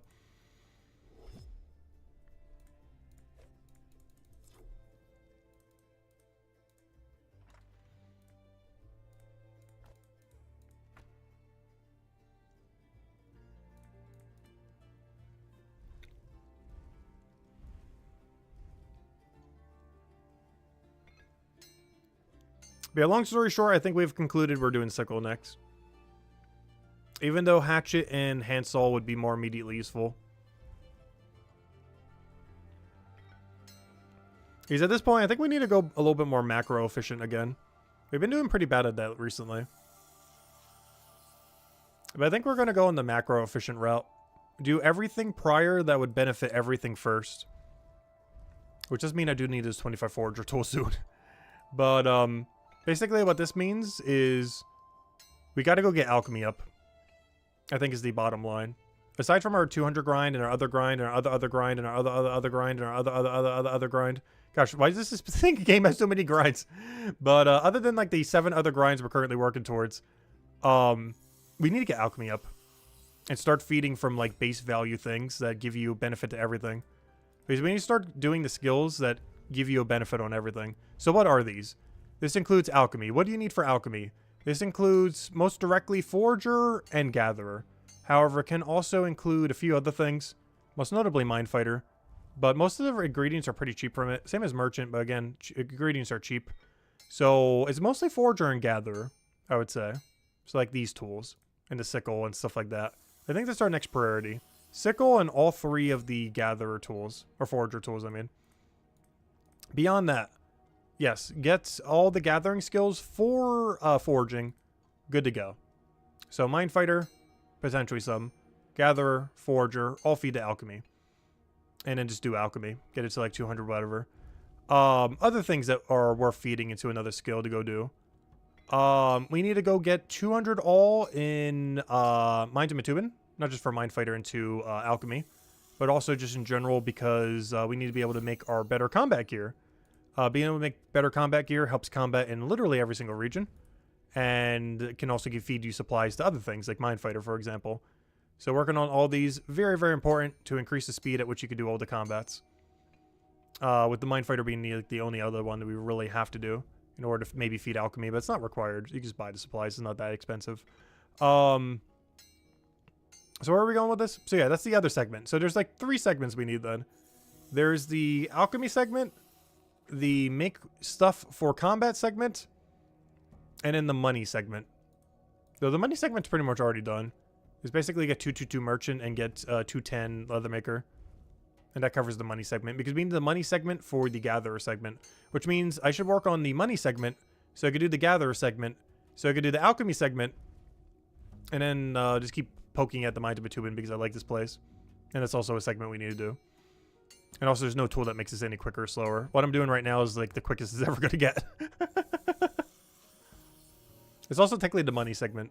So this is technically also money segment. Because I already have the pickaxe, it's good to go. That's why I went 30 instead of 25 on it. I knew we'd be using it a lot. I think it's finally the arc where we start using it a lot.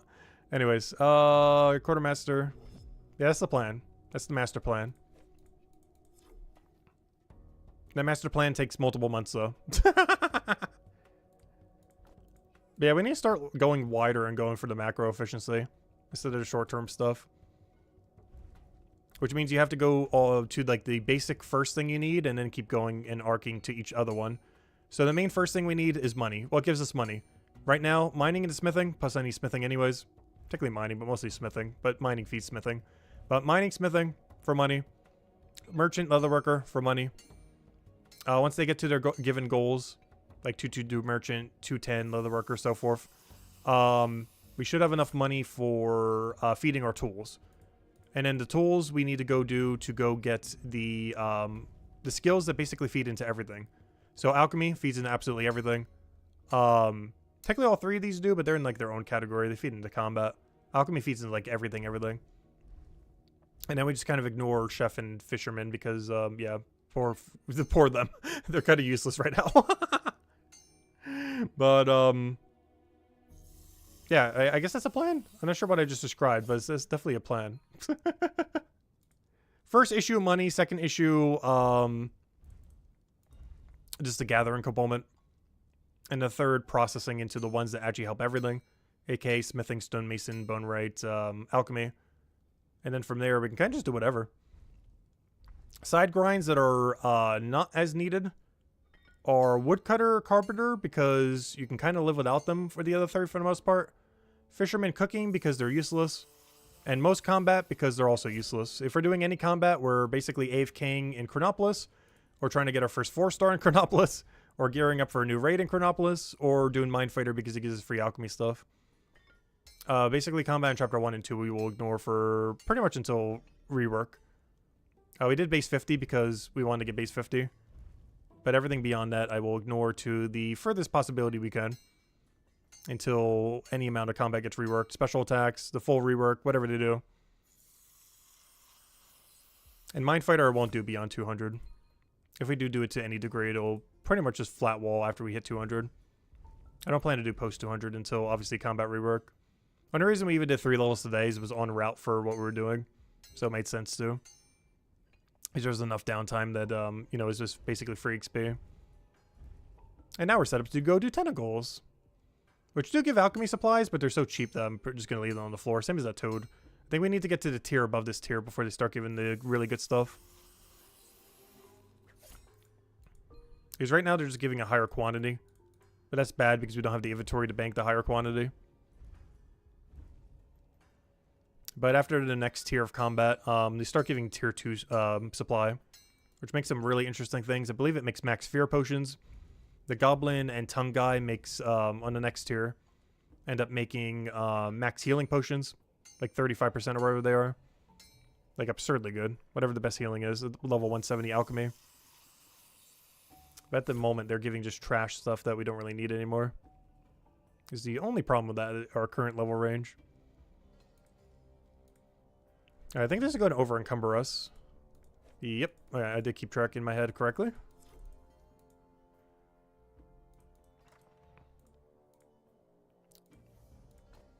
Wow, we haven't even dented half our bars yet. But hey, we're about to gain our first smithing level of the grind. Hey! Celebration time. We gained a level. They do exist. Actually, I haven't gained it yet. Don't celebrate quite yet. Still got a good 10 minutes probably before that moves there. Maybe 5 minutes. It's getting there though. Slowly, slowly. The sad part is this is the quite literally quickest XP I think we can be getting at this level range. Other than making a shield, but it's less XP per bar. This is a nice in-between. We're maximizing the XP per bar while still getting good XP rate per hour. But this is effectively almost the highest XP we could even be getting for the skill. And we are just about to get our first level. Good old post 200 skilling. Gonna take a little while to get used to. In all fairness, smithing is a very, very, very slow skill. It's one of the slowest in the game.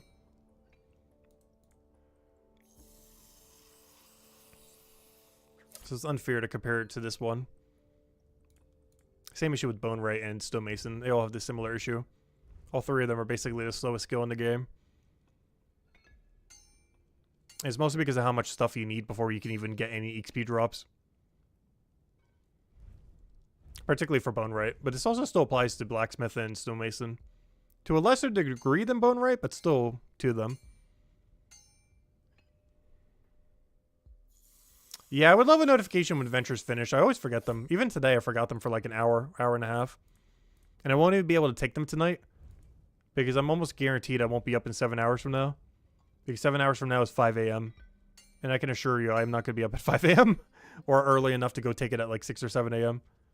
So it's going to roll over almost 6 hours because I forgot to go take it today. At a reasonable hour. But yeah, adventures definitely need a notification. Like an exclamation point. Like, why do we have an exclamation point for the friends list, but we don't have one for ventures? Just have like an exclamation point there or a number. Kind of like how the friends list has how many people you have on your alert. We need that for ventures, where it has a number in the corner based on how many ventures you haven't turned in. So if you have like 2 completed or any amount of empty slots or something, it'll like tell you. Maybe even have 2 numbers there, or at least 1. But the friends list already does that. It has 1 number that shows in the corner, either 1 to 9 based on how many friends are trying to add you, or if it's above 9, it shows an exclamation point like it does now. But I need something like that, but for ventures, where it shows 1 to 6, indicating how many ventures you have completed that need to go get, like, either empty or completed. But basically just saying, like, oh, hey, you should probably go do these now.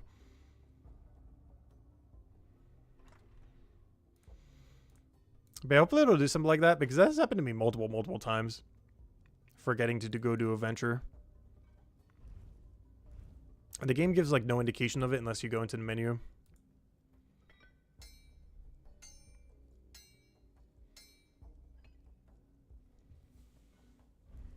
I'm definitely not a fan of there being like a billion little thingies that kind of like try to get your attention though. Like this little exclamation point, I wish I could just ignore or, you know, delete. I don't want to like clear out all 16 of them right now. But I hope when you do go to the menu, it like clears them or something. Like after you see them, it's like, oh yeah, I don't have them done. But then afterwards, the little notification thing in the corner goes away. Because I really hate this one on the friends list that it constantly has like this little red icon here. I don't want to just wipe the whole list right now. The second someone adds this again, it will show a number there.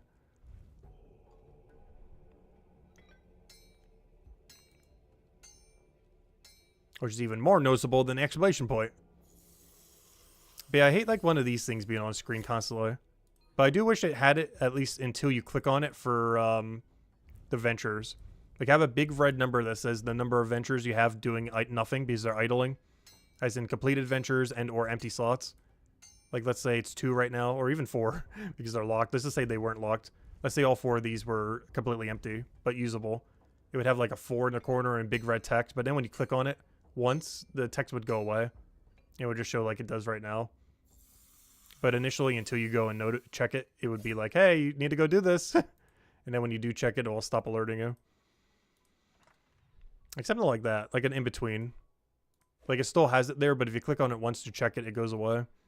Kind of system. Let's see.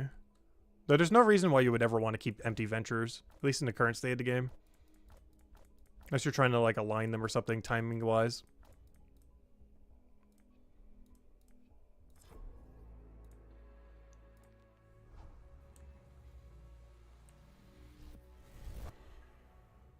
The trick is to have no friends. Normally we don't. I showed it in Old School RuneScape the other day, or, you know, like actually like almost a month ago.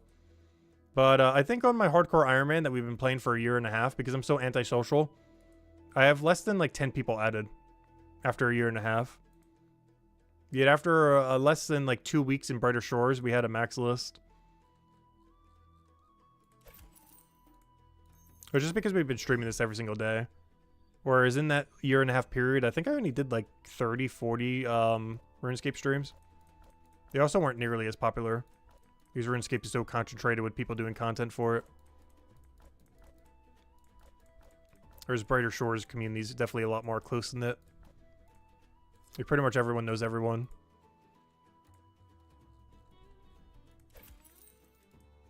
Alright, there we go. Let's go and head back. We still haven't even gotten a level yet. I gotta go look back at timestamp-wise. How long we've been spending smithing. Because we're at like the max XP rate you could even do at this level, and we still haven't hit 1 level yet. We're about to, though. This inventory should get us our level. Because I'm pretty sure we're at like an hour and a half of smithing for 1 level. At the max rate you can currently get at this level range. Not counting doing shields, but it's basically the same rate. It's better XP per bar, but we're only losing out on like 1,000 XP per shield. Like we would be getting 1,300 more XP, but you'd have to bank slightly more, so you got to account for bank time. And you're also getting less per bar. This is the best per bar rate.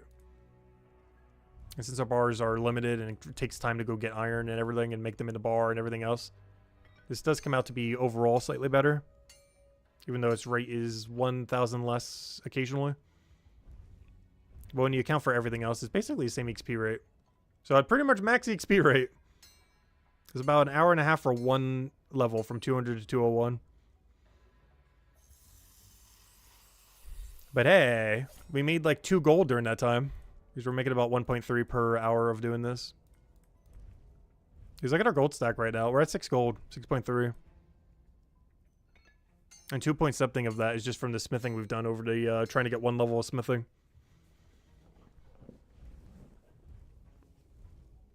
That means the skill by the end of everything is going to make so much money. Even without trading or anything. That is so much money. Oh, hello, Zachary. You're over 100 leatherworker with only 15 merchant. How do you level merchant fast?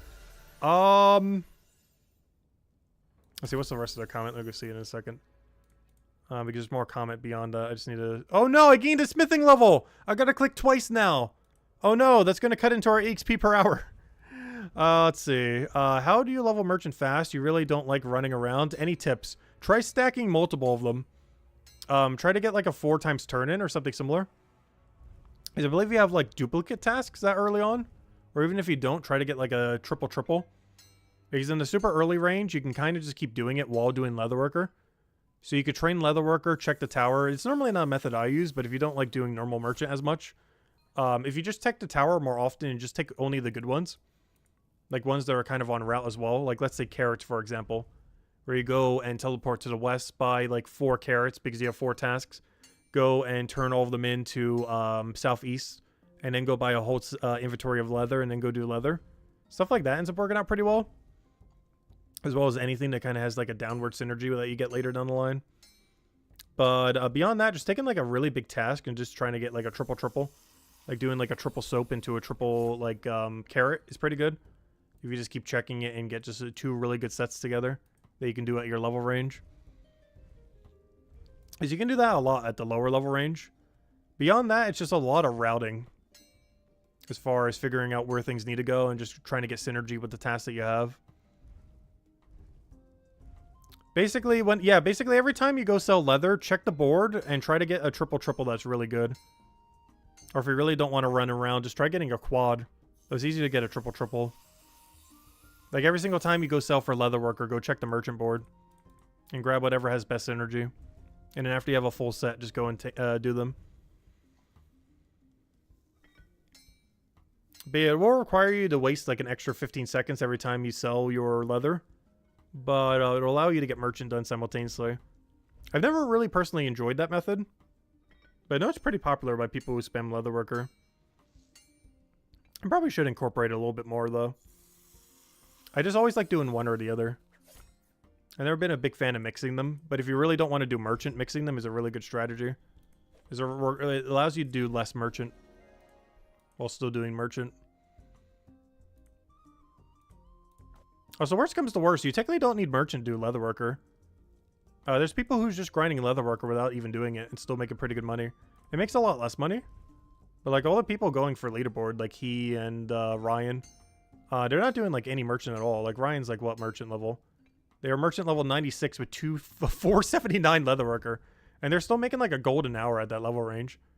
If you had the merchant, you'd be making like 6 gold an hour, but you don't need it. All levels of leatherworker do technically profit, assuming you're selling. It makes you profit like absurd when you have the merchant requirement.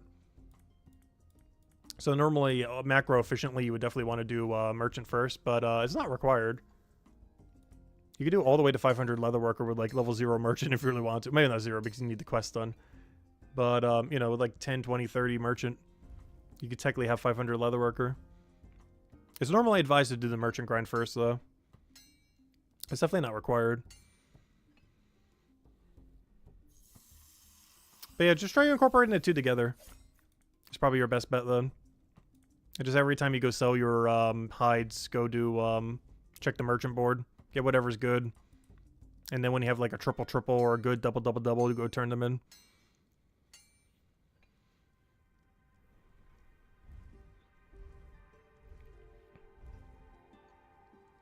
Because it will get harder to get good tasks the later you go into merchant. The higher you go, the less synergy you're going to get. Because at that point, you have to start routing. But if you keep checking the board, it will fix pretty much any issue. Because the more times you check the board, the more you can get the exact tasks you want. But I don't know, I personally enjoyed merchant a lot. It's had rather unique gameplay. I feel like it gets better later on. Low-level merchant, I kind of hated as well. Like pre-level 10. I feel like it starts getting really good at around like 30, 40, 50.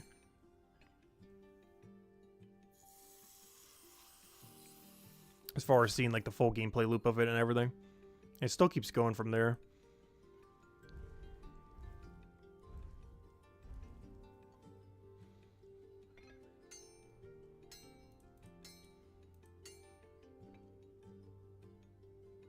How so? What changes? The routing gets a lot more diversified. As far as how you have to go about it. Early on, it feels like you're just doing like the same few tasks. But later on, you actually have to route everything.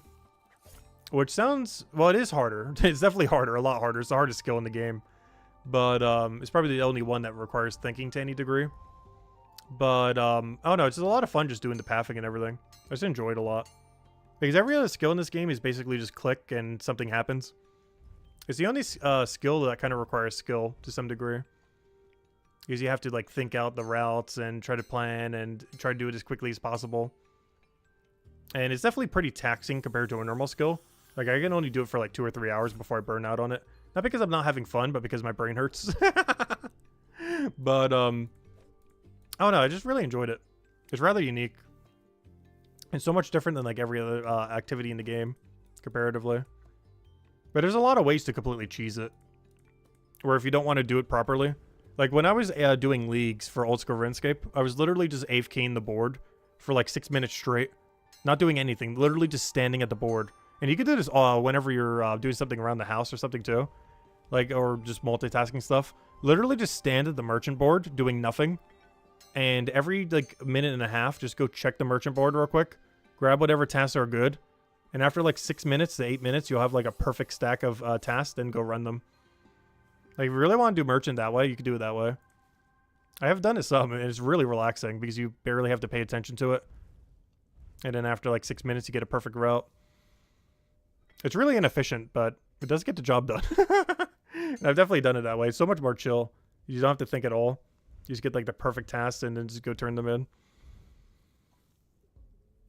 And it really depends how you want to go about it. There's a lot of ways you can. Max efficiency merchant's also the highest knowledge in the game. It requires a lot of effort. But merchant's one of those skills you can basically put in as much effort as you want. But it will affect the XP rates and everything. There's a wide variety of ways that you can end up going about it. Depending on preference. Like the whole, like the thing I mentioned, I personally don't like doing. Like going, doing leatherworker, checking the merchant tower, and keep doing that over and over again. I know some people prefer that method. But I actually never really cared for it. Though it is pretty good to do. It was just never really my taste of how I like doing merchant. Because I kind of need to get in the zone when I want to do merchant. Like I'm either like all in or not in at all. And that was like a weird in-between for me. When you're doing like leatherworker merchant. Because it mixes not being in it at all and then being like all the way in it when you're doing like a full run. Is it kind of like eat one or the other, not really both? Yeah, AFKing at the board was pretty good. It's way worse per hour, but it gets your job done. It's also really easy to multitask while doing like anything.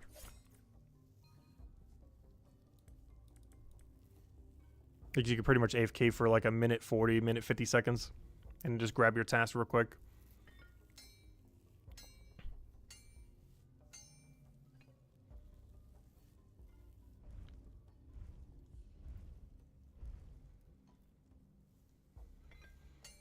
Yeah, merchant's a pretty crazy skill overall, though. I see, talking about all this merchant almost makes me want to go do some merchant, but I got like a whole stack of cooking, so I got to go do my cooking task if I want to. As every bounty is currently a cooking bounty right now. I keep not wanting to do cooking bounties right now. So I just have like a gigantic stack of cooking bounties. I think I've been filling these up since like yesterday. I've just been scared because once we get to 89, all of our cooking bounties are awful. So I just kind of like want to be done with cooking. So once we clear these, I'm probably not even going to bother doing cooking for a while. But hey, that means we're going to be able to do merchant since we won't have any cooking bounties taken all up.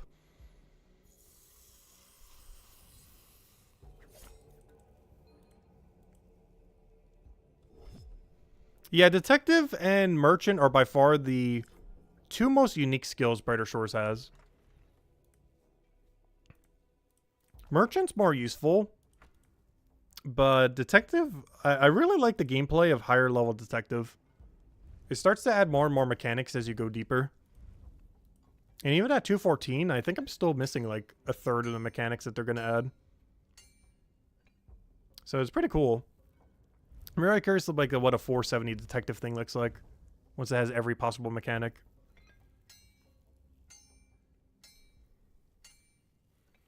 The only problem is the value of doing them is pretty average. I wish they would have made them a lot more useful. Like, the activity itself is really fun and unique. But the payout for the activity, depending on your level range, is either somewhat okay or bad.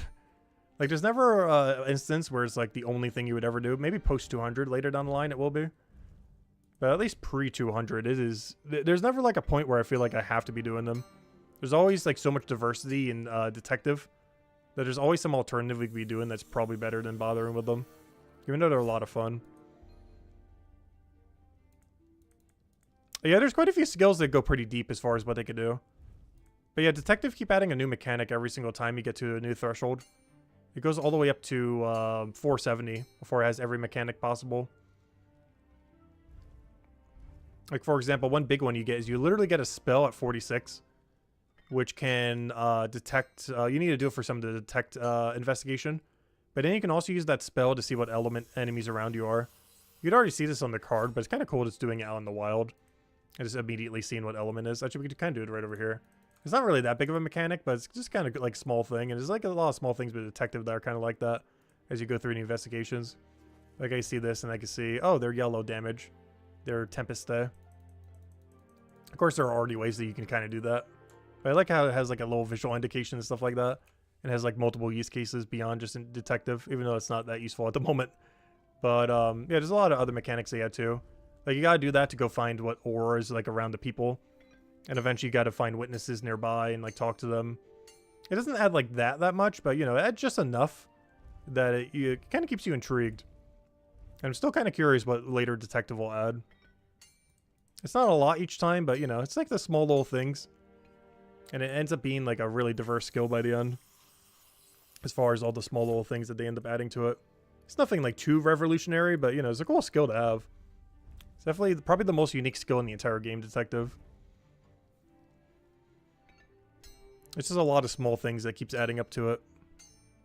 But then everyone just AFKs the raid dens and ignores like the entirety of Detective. I think that's the only bad thing with Detective right now. Is I think it's even in my title right now, prepping for like 219 raids, which is a Detective mechanic. And it's basically just walk into a room, go away for like 2 or 3 minutes, and your guy auto-retaliate kills everyone in the room. And these things are just so efficient for time and the amount of clicks relative to XP and everything that it basically washes away everything else in Detective. Which is kind of sad because Detective has like the highest diversity of any skill. Yeah, 80 to 90% of your time is probably just AFKing and raid dens. Or using the AFK activities to get to your next raid den or your next big objective.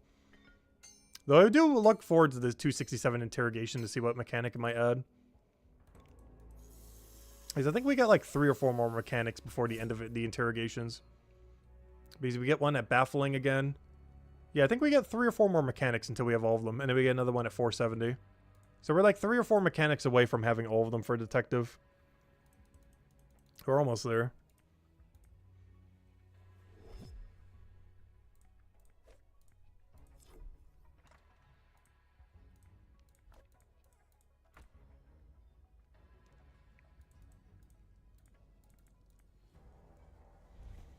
Yeah, I know. Raid dens are just so good for Detective. I don't think they need to be nerfed. It's mostly just interrogations need to be buffed. Is the main thing with Detective right now. Like, the main mechanic of Detective, like the coolest one, the most unique one, is probably like the least valuable one of all of them. Because catching thieves at stalls is really good multitasking while doing leatherworker and merchant. Particularly merchant. So that's just like free XP and gold while you're doing merchant. The other one is AFK raid dens, which is like what everyone does pretty much because they're just so free and so much XP for so little effort. While also giving you knowledge, which you can feed into any skill in the game, so they're always useful. Plus multi-skilling 2 skills at once. Then there is... What was the other one? There was like a third. Wasn't there a third? Or is all of them? I guess it's the AFK activities, which has a pretty diverse range of. But yeah, I guess it's the 3 then. It's catching people at stalls, it's interrogations, and the raid dens. But most people just do the raid dens. The other things you could do while multitasking merchant. And it kind of leaves interrogations in like a weird in-between. Where just there's just never really any need to directly only train detective. It's one issue that it has and why the investigations aren't used, because you can multitask merchant into catching thieves at stalls. You can multitask, obviously, combat while doing raid dens. But you can't really do that as well with interrogations. You can try to mix an interrogation with like a merchant run, but it is very annoying, especially at the lower level range. Because most detective interrogations want you to go to like northeast or northwest or some other weird angle where you're probably not going to be too often when you're doing a merchant run, particularly northeast, at least at the lower level range. I think it's the biggest issue they have is it doesn't have enough of a tie-in with merchant compared to thieving stalls, like when people are thieving from the stalls. It's something I hope they kind of rework with it in the future, because they're probably like the funnest, most unique things that detective has, yet almost no one ever does them because they pay little gold. Their XP rate's not the absolute greatest. Depending on your level range, it can be good, but depending on your level range, it can also just be pointless to even run them. I don't know. They're such a fun activity, but they're just not worth doing a lot of times due to the other options. It's one of those skills that it's almost a detriment that it has so much choice. Like merchant has like no choice. You have to just do contracts and, you know, get your XP. There's no like alternative unless you want to do the AFK activity or something. But detective almost has too much choice. Where because of that, some methods are a bit better than others. And at least something that's really cool and fun, like interrogations, a little bit left behind. That's something to look into in the future. Also, I just realized I've been smithing for like hours now, haven't I? I still want to pivot to something else at some point in the stream, but I kind of got sucked in. The mines, they yearn for us to return. We were way too long doing Gatherer for half the stream.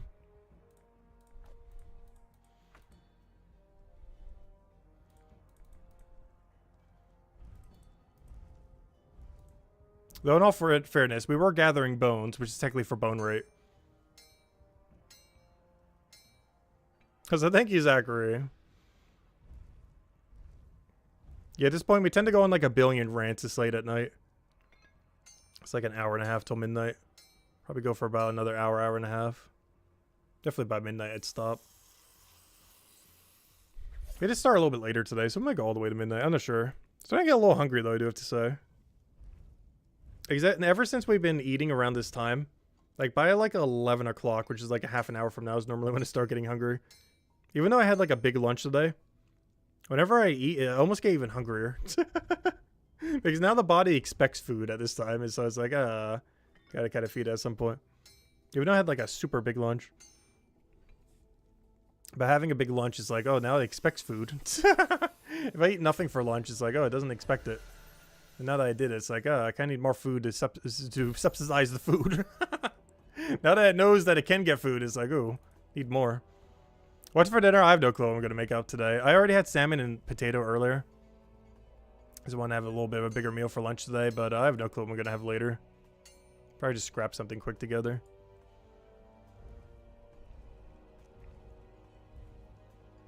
I have plenty of food in the house right now. I just don't feel like cooking tonight.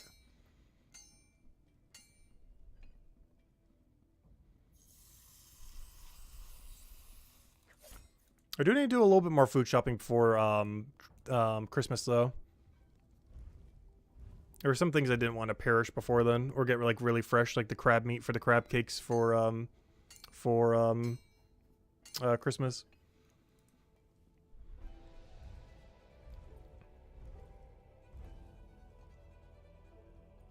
But I got most of my Christmas shopping done on Monday this week. Still a little bit I gotta do next Monday. I tend to catch up on Mondays. Mondays, because we stream for like 12 hours a day doing Brighter Shores lately. Monday's been our big catch-up day for everything.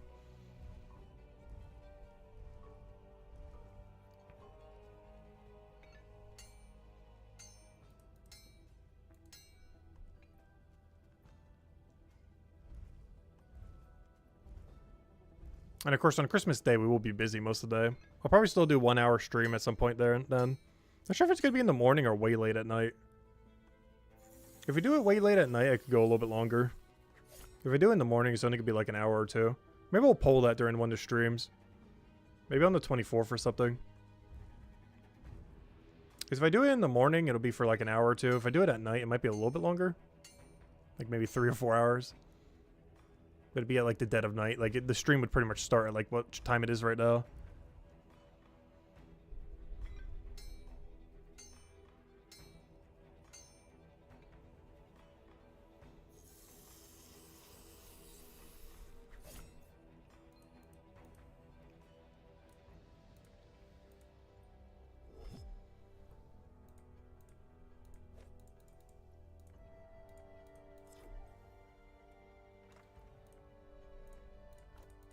I'm surprised we haven't ran out of iron bars yet. I'm actually really surprised by that.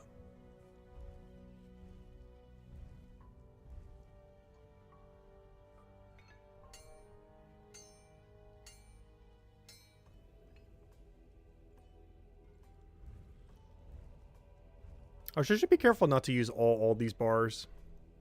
Because we do eventually need these for a while. These things last all the way to like 340 something. Yeah, these things last all the way to 374 for some things. I think Rapier's 340. And I think the shield or whatever else. No, the spear. The mace would go to 374. And the rapier goes to 340. And the other two are somewhere in between. Yeah, that's a long range.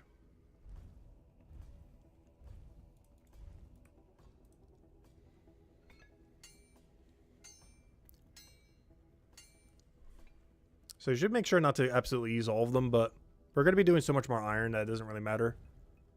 Because at some point, I need to mine iron ore, a level 197 resource, all the way from where we currently are at 209. Technically, all the way to at least 215, if not 223. Depends if I want to do the AFK activity or not. I think I do, because that's actually smithing AFK. Yeah, we'd have to get basically 5.5 mining levels off of just iron still.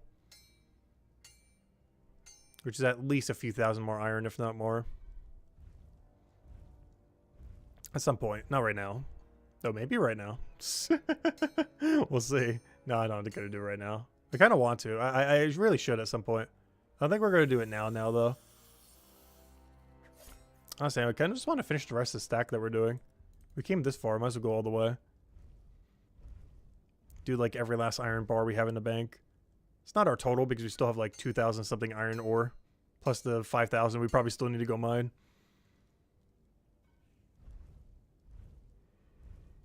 I'll catch you later, Zachary. Thanks for stopping by. Catch you later. Have a good Christmas if I don't see you by then, and New Year.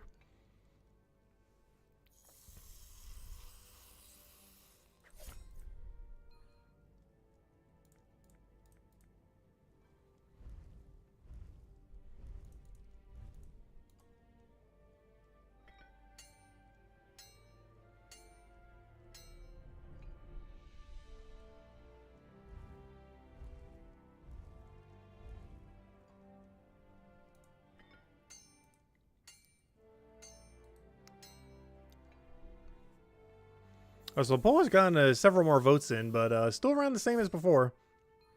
Around 40% for if people would keep the Ironman mode going, or about 61% for not doing it. That's interesting. It's a lot more even than I thought it would be. I had no clue which one I was expecting to be higher, but it's actually really more even than I was expecting. I guess I was expecting trading to be a lot higher. I guess with more votes it would be about 2/3 to 1/3. Still way closer than I was expecting, though. Also, how bad did we do on 3 stars? We only got 3 or 4. Also, if this was post... Oh! Wait. This is a good example of about how many we'd get, then. So if we do this many for 200 plus, we'd only get about 1 3-star. Interesting. They're not worth doing yet. Honestly, I think you'd have to get a really high level range before it'd be worthwhile. Like, unless you're making something that you 100% need, I think you'd want to wait till almost like 250 smithing. Or 250 of any of these.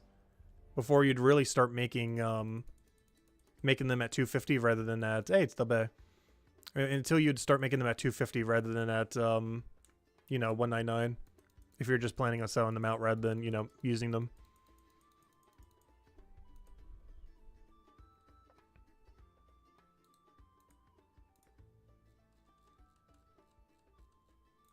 Or there's a confirm button at the top. It's like a mile away. Oh,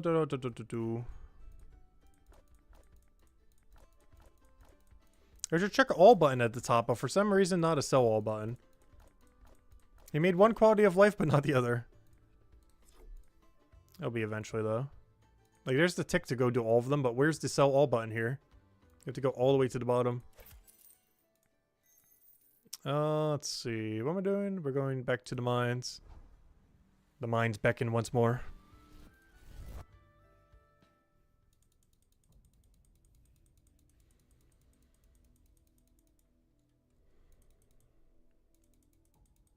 Let's see, how many bars do we have left? Also, what's our gold stack at? Ooh, look at that. 69. 6.9 gold. We got the funny number, except in decimal form. Also, wow, we got a lot of iron left. But I think I'm going to run through the rest of the process stack until we run out of nice even 24s. Oh yeah, how are we doing on the knowledge? I've been dumping knowledge in this whole time. I've only gotten to 14. Wow, is this slow? No wonder our XP rate is so bad. Knowledge rate is too. It's like 3 an hour. Yeah, we need a lot to go get there. And he gets to 32, then eventually 36. We're at 14. In all fairness, this activity is like 3 an hour for knowledge, like 3 point something.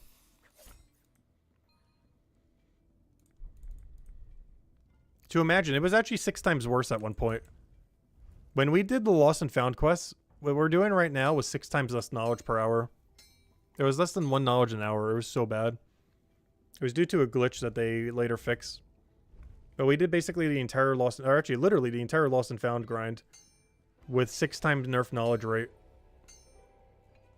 Actually, it was more so just for the bars. It was giving the right amount for what we're doing right now. But it was giving 6 times less when you were making the ore into bar. Same as the other things. Like when you dunk your bones or etch your stones. It was counting as only 1 item for 0.5 instead of all 6 of them as 3. So you were getting very, very low knowledge. 6 times lower than what it is now. But this is still always given the same amount. And so are the other ones. They've been fixed since then. It's just in. Because you figured you just not trade if you don't want to trade. Oh yeah, true. As far as that, yeah. You're talking about the thingy thing. I see what you mean. But yeah, I'm not sure. It depends what he does for it. Like, if we're forced to have to do trading, that's fine. Like, if this account, you know, is forced to be like a trade account, then I'm definitely going to engage in trading. I'm not going to just ignore the fact that we have trading. But if there is an option for, like, hey, you can permanently not have trading ever and have it stay as it is now, and we'll have like a slightly different leaderboard for people that also do that, but you can still be on the other leaderboard too. Like, something like that would be fun. But if it's just like an opt-out of trading, but you get like no other benefit for it, I'm not sure how I would feel about that. I'd still maybe still opt out, I'm not sure.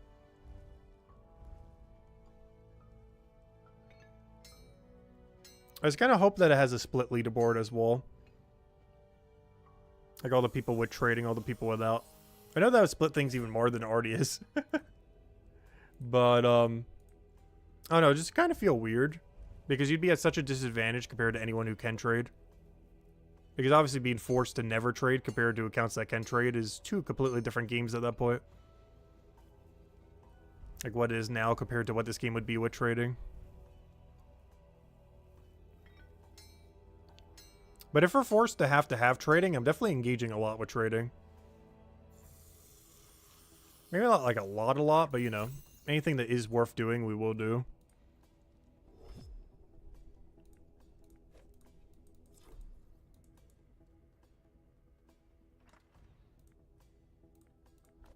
But if I had the option to just completely ignore the concept of trading, I would on this account.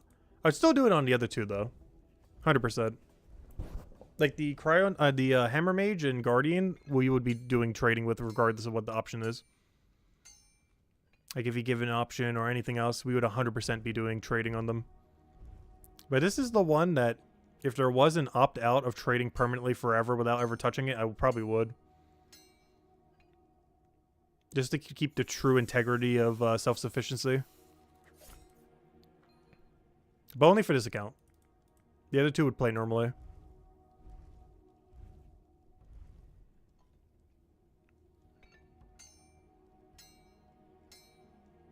So 2 out of 3 of them would still be trading and everything regardless. But I am curious to see what he does with it. I don't feel like he will do a separation though. I feel like he's just going to force everyone with trading. Which is fine. You just have to adapt to it. Is this account having trading? Gosh, I can only imagine the hundreds of ways we would utilize that. Going from like these stats and however much gold we have and whatever resources we have to having access to trading anything for anything opens up a lot of possibilities that are currently not possible right now.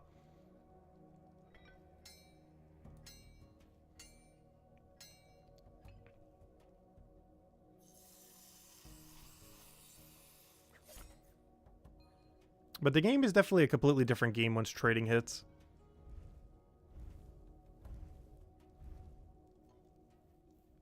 Like every priority we would have at the moment would just be like on its head as far as how we'd have to go about it.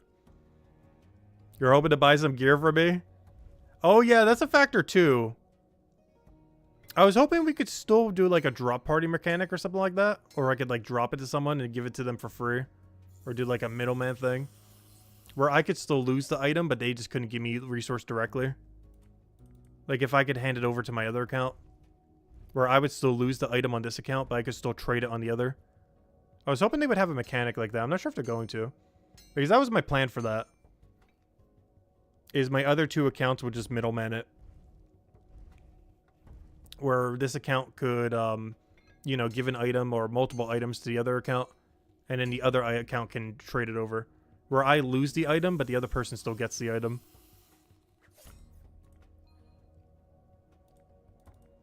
And then the trade would simply be to the other thing. So this thing would still be self-sufficient. And it would just be the other account that would get the resource rather than this one. Or basically, I would lose all the value on this account, but the other account would still do the trade, basically.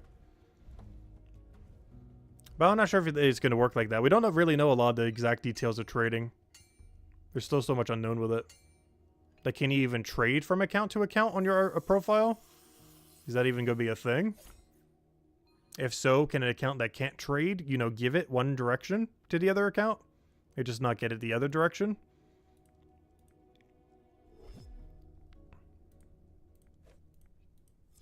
But no, if we're all forced trading, we're going to be doing a ton of trading. Honestly, we're probably giving away gear like every day. If this account gets forced to have to do trading. You know how much crafting 199s we're getting right now that we could just be handing out to people? Like every 4th 199 we would just probably hand out to someone for free. If we were forced to have to do trading on this account. Like literally every 4th 3-star we would just hand out for free. Just randomly to someone. And the rest we would just sell or something.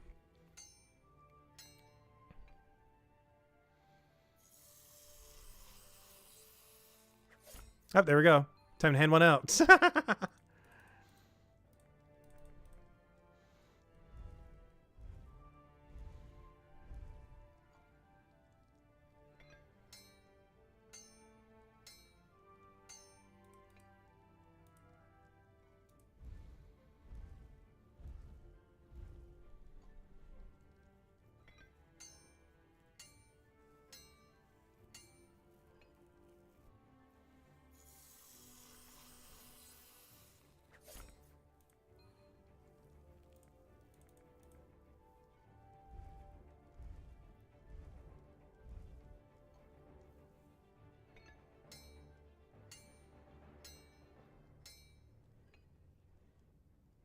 Yeah, I don't mind if it's trade for everyone. I assume that's what he's going to do. I'm like 90% certain that's what he's going to do. Is when trading comes out, everyone's going to be forced into trade mode.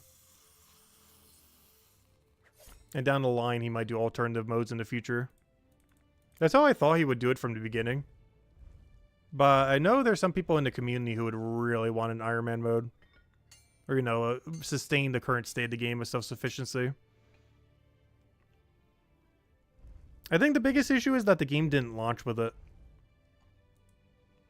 The thing is, by the time trading comes out, we would already have 2 to 3 months of completely self-sufficiency. Which would kind of, I would almost kind of want to almost keep it that way. If the game started with full trading, then, you know, that's a completely different ball game. As you were just always having trading available. The weird part is, by the time trading comes out, it'd be a solid 2 months, if not longer, of having to have been self-sufficient without trading. But it would have been completely different if the game just simply launched with trading. Which was its initial intention, but didn't actually happen. But now he's gone into like a weird in-between now. Where he's going to go from completely no trade to probably force everyone to trade. I don't know, we'll see what happens with it.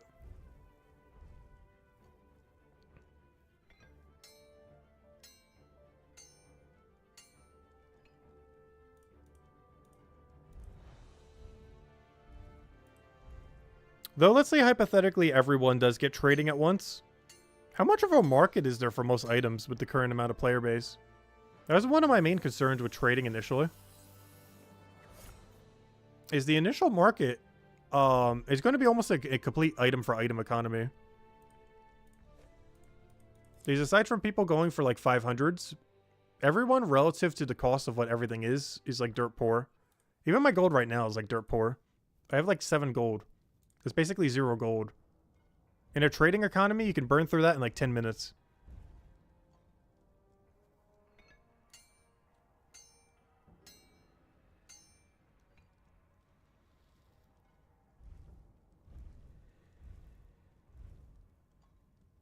Don't do episode 4 and you'll never have trade. Yes, the chapter 3 and before locked Iron Man. That's one of the things that's also kind of funny. Is if you stayed free to play only, you would also never have trade.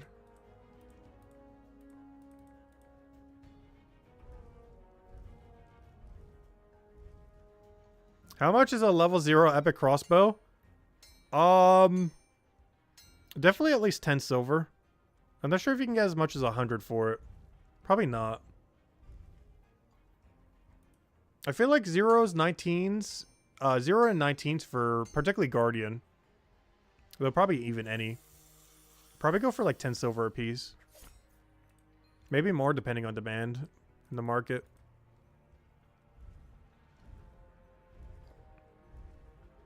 Because they're not worth much because they're so easy to get. But the convenience is just being able to buy it rather than, you know, having to make it is nice. It's really just how much are people willing to pay for convenience is going to be the bottom line when it comes to a lot of items.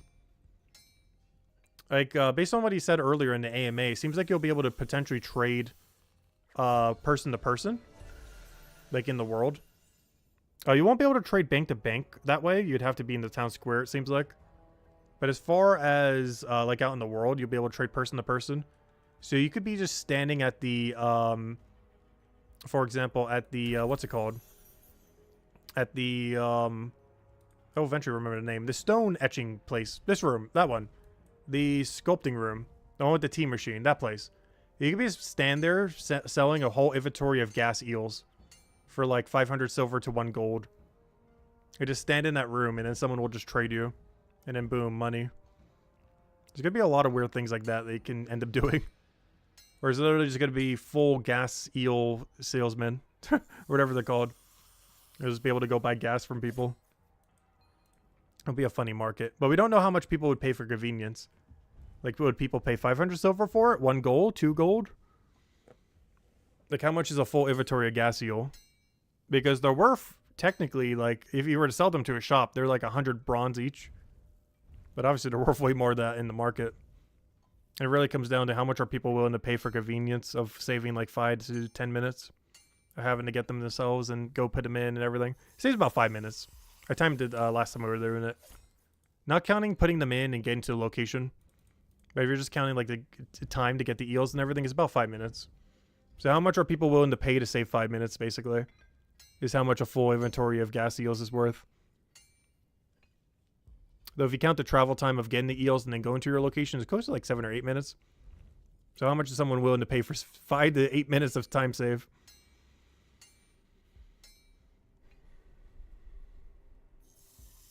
Because we don't currently know what that number is.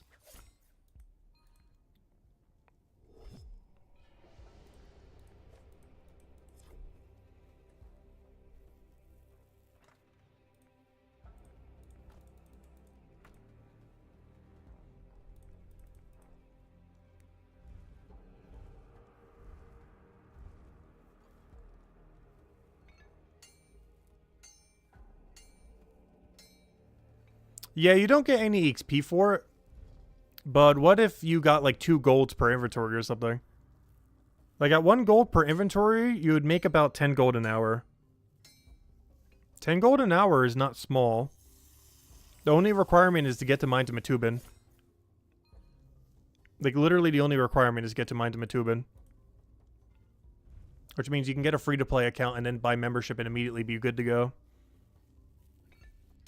Like the requirement is absurdly low.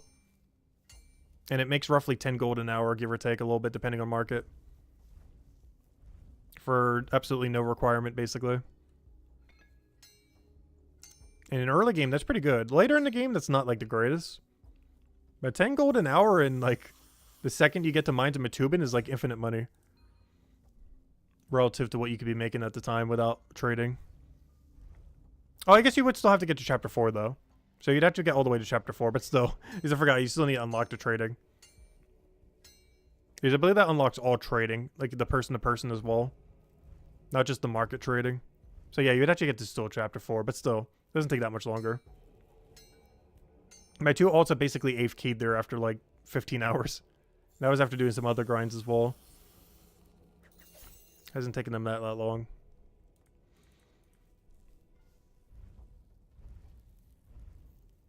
And in another 5 hours, they would easily have the quest done. Probably even less than that. I forgot everything you have to even do for the Chapter 4 quest. I know it's not a lot. You gotta kill like a hag. You gotta run some errands around. The thing is, you don't have to finish the quest though. You only have to do it up to the point where you get trading. There's still like an extra hour after that. But you don't have to do it. That's optional. It's not needed to unlock trading. Just needed to get to Chapter 5.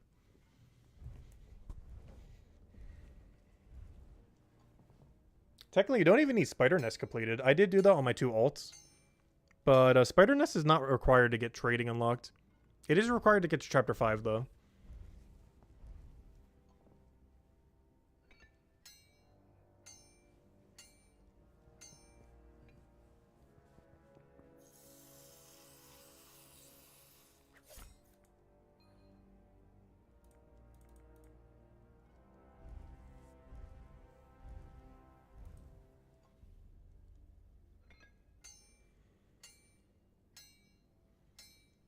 If there's no one who wants to buy for like an hour, you're just sitting there. Oh no, I feel like the demand would be pretty high.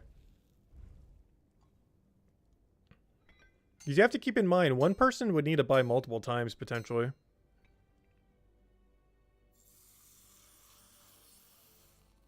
It's definitely not something infinitely reproducible, though.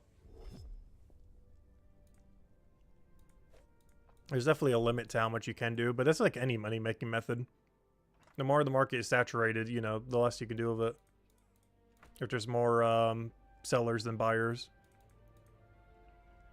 But what if it's the other way around? What if there's so many people that, like, you're paying, like, 3 gold for an inventory or something? If, like, no one wants to run eels, but everyone wants gas. It could go as high as, like, 2 gold, 3 gold per inventory. For what takes 5 minutes.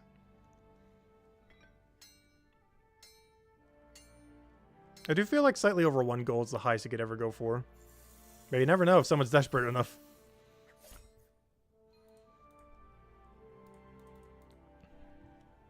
Anything can go for anything.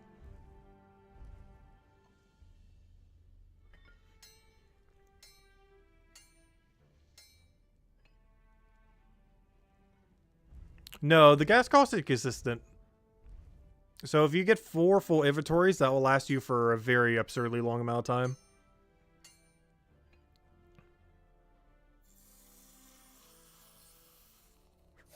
But what if someone does want to buy 4 inventories and there's like no one running at the time?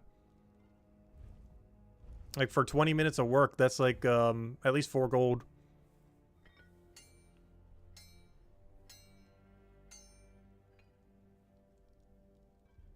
Because they don't need all of them immediately. They would just be doing some crafting while they were waiting for their runner to go get them the other 3 sets.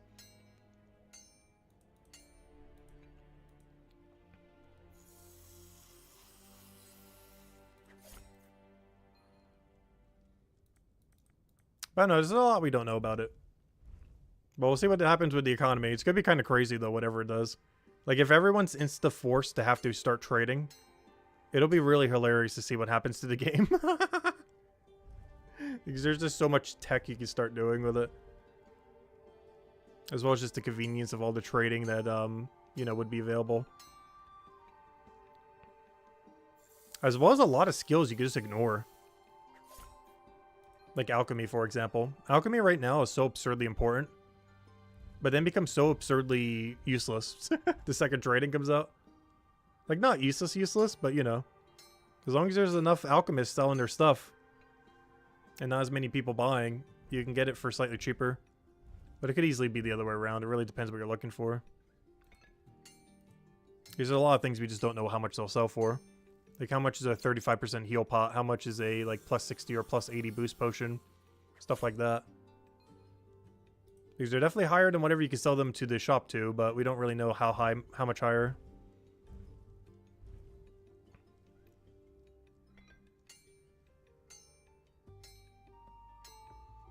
Just run another computer with your different Brighter Shores account. You're actually not allowed to do that. They end up banning multi-boxing. There is technically a workaround with how they have it coded right now. However, it's still against game rules. So it is advised not to do that.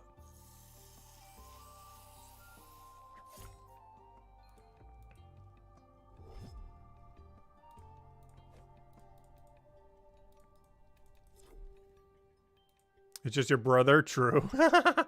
Yeah, just your brother, winky face, winky face. The 2 easiest ways to do that is, though I advise not doing as is against game rules.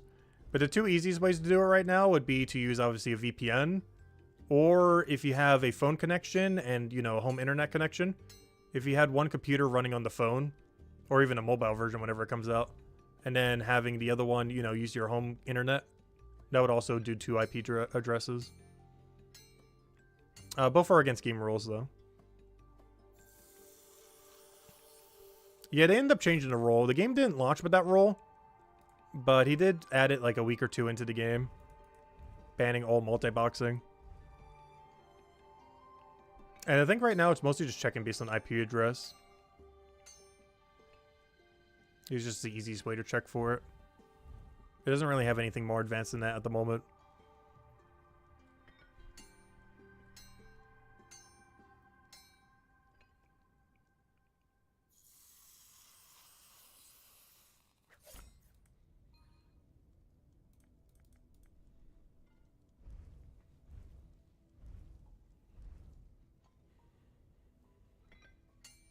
Yeah, there were some people that were moving around simultaneously with multiple. I think it was a pretty popular multi-boxer from Old School RuneScape that was doing it. I think they were doing like 9 accounts at once. They're pretty well known for doing multiple accounts in Old School, where they would train like 6, 8, 10 accounts all simultaneously exactly the same. They do it for leagues, they do it for the main game, they do it for like everything. They're kind of known as like the multi-boxer. Where they play several at once. All manually, of course, no botting or anything. It's just kind of something they like to do.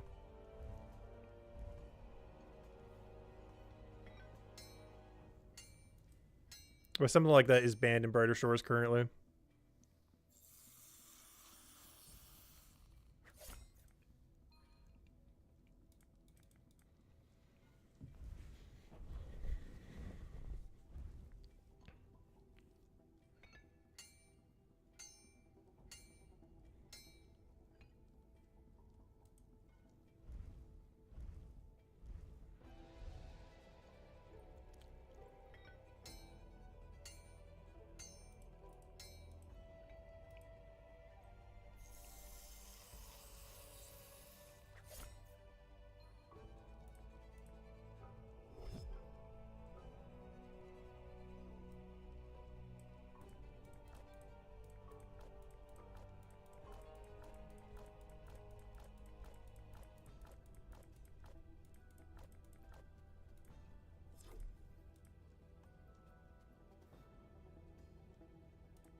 As I still can't believe this whole stream, even though we did do like a little bit in between, has been almost entirely just gathering bones and smithing bars.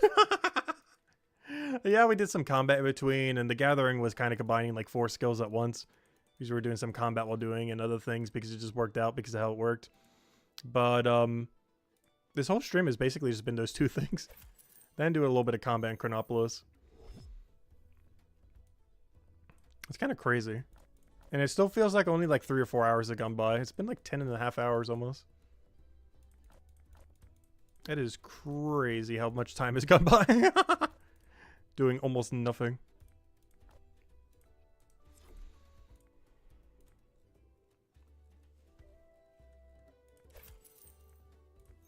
I know, something I actually like about this game though.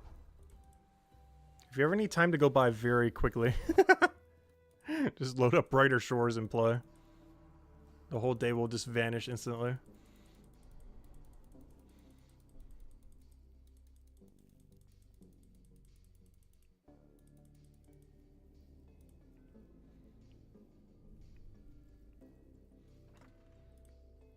Also, it feels really funny doing post 200 smithing in a level 100 cape. Something about it just feels so wrong, but so right.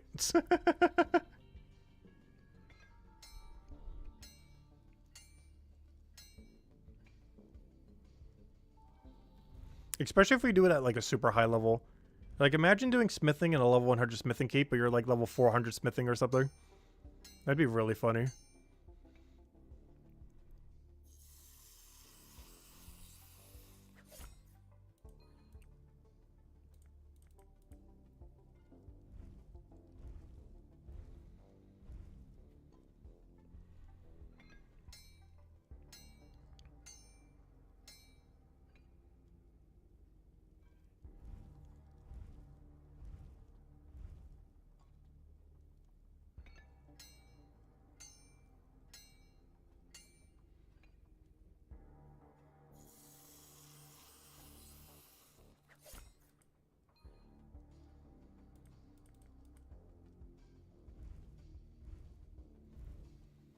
So we gained about 1.5 smithing levels so far. We're almost out of bars, so we have plenty of ore. And many more we need to go get. Also, I never got the first time bonus for the 200 shield. First time bonus is so pitiful this late in the game, though. I don't think it curves up for post 200 either.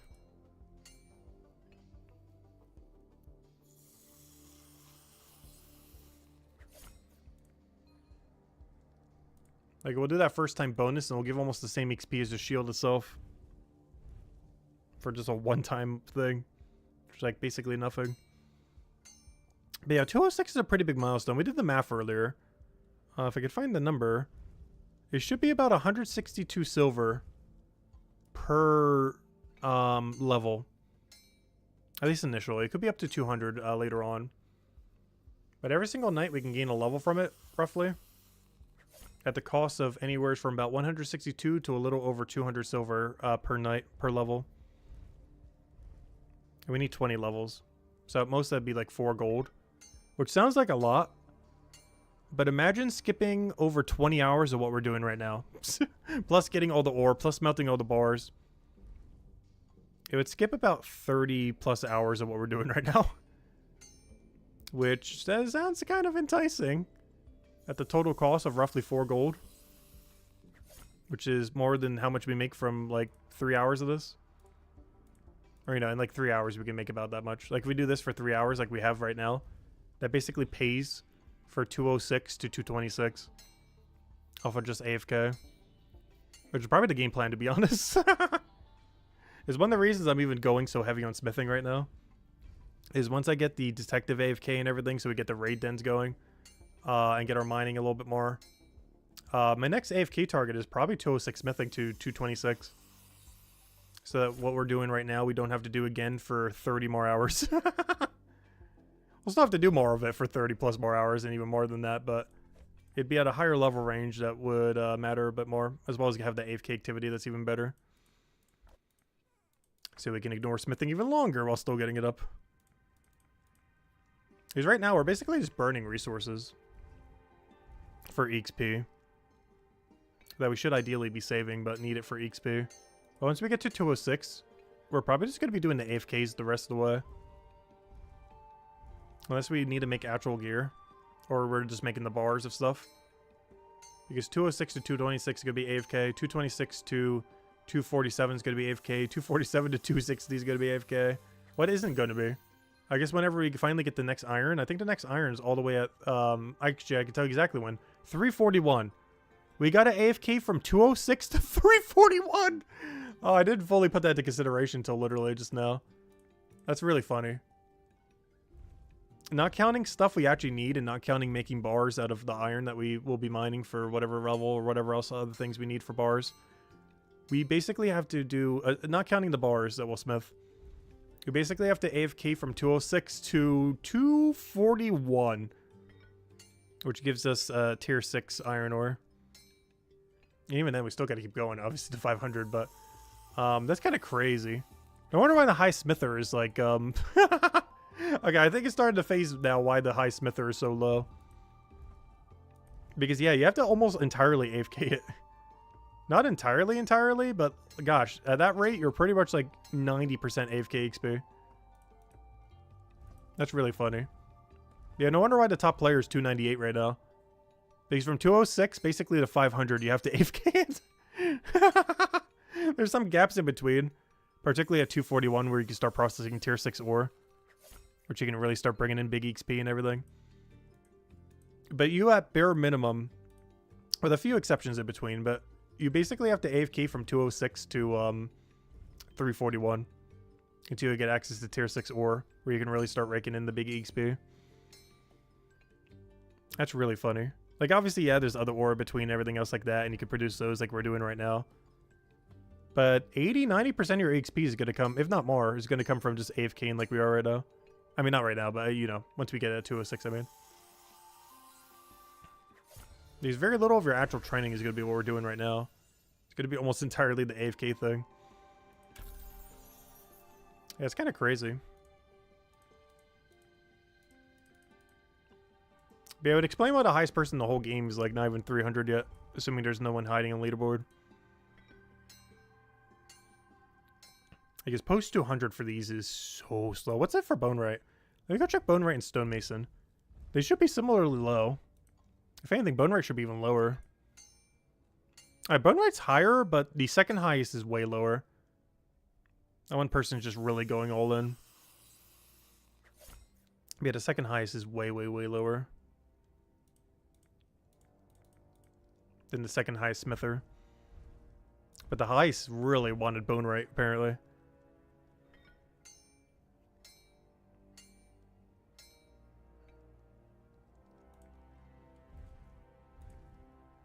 And yeah, stonemason is like pretty similar. So is the smither actually the lowest then? 283 compared to... Yeah, stonemason is actually the lowest of the three. Assuming there's no one hiding on leaderboard. Of the main 3 production skills, stonemason is lowest, assuming no one's hiding. I wonder why that is. Or it just happens to be that way. Is assuming there's no hiders, I guess it's because the gas system. The weird thing is why bone rate is higher, but it's just one person kind of going crazy with it, I think. Because if you do it based on second place, then, yeah, bone rate would be the lowest. If you do it on first place, bone rate is the highest right now. Who's the crazy person going all in?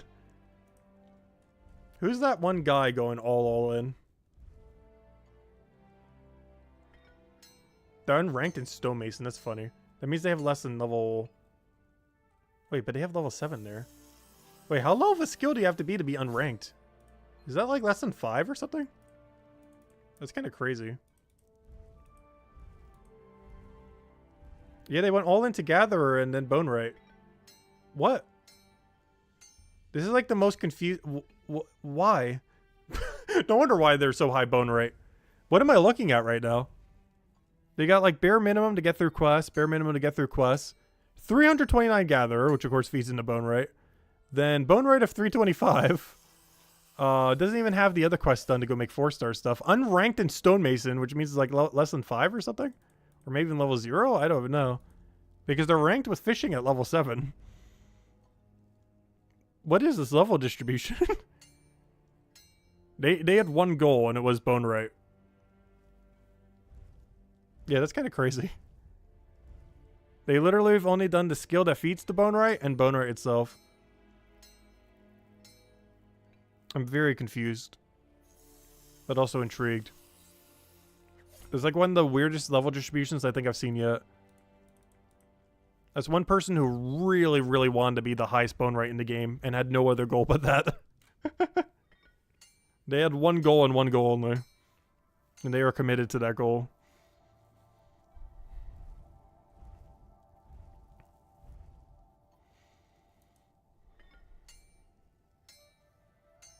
You're ranked as a moment you start leveling it? That's kind of funny. So that means they literally have not touched stonemason. Ever. I think the weirder part is they have level 50 smithing, but have level 0 potentially stonemason.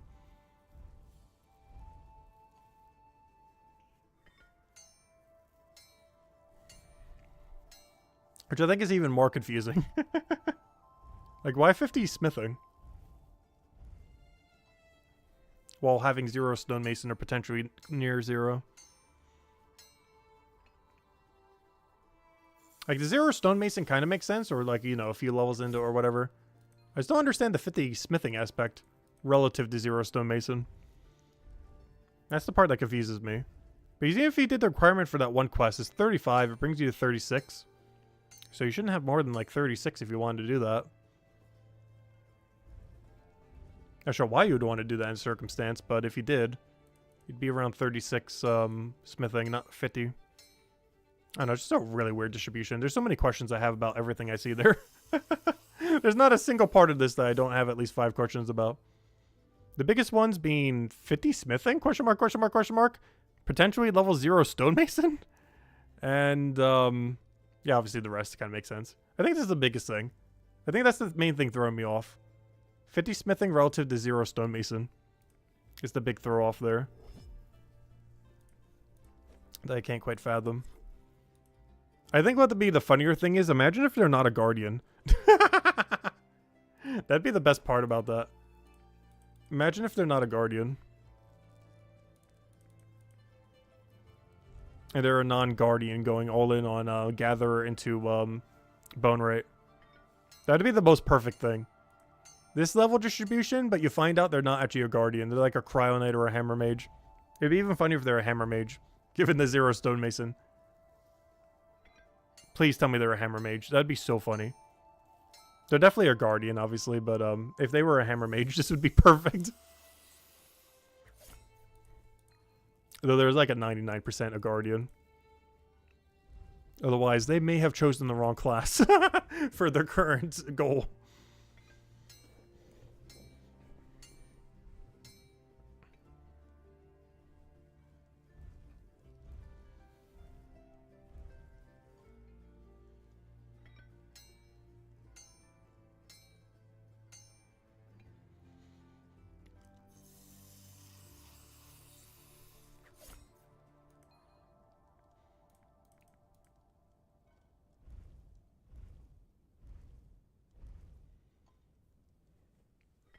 No, they mostly avoided combat. A lot of their other levels seemed like they were just doing it for total, for quest completions.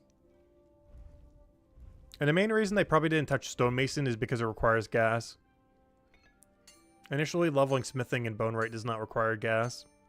So he probably just didn't want to deal with the little leech thingies when they were going through it the first time. Like, it makes sense why stonemason is 0. It doesn't make sense why smithing is 50, though.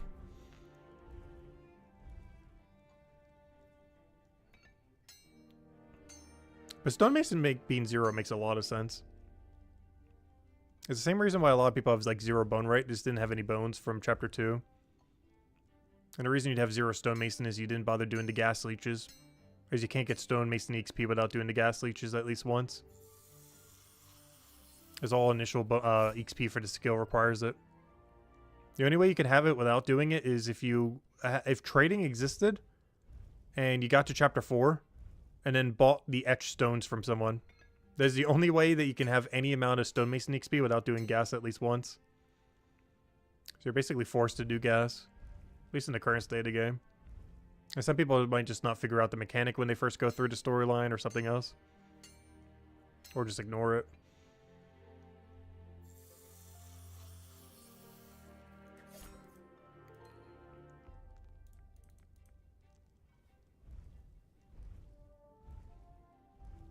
He's cryo leveling bone rate for trading.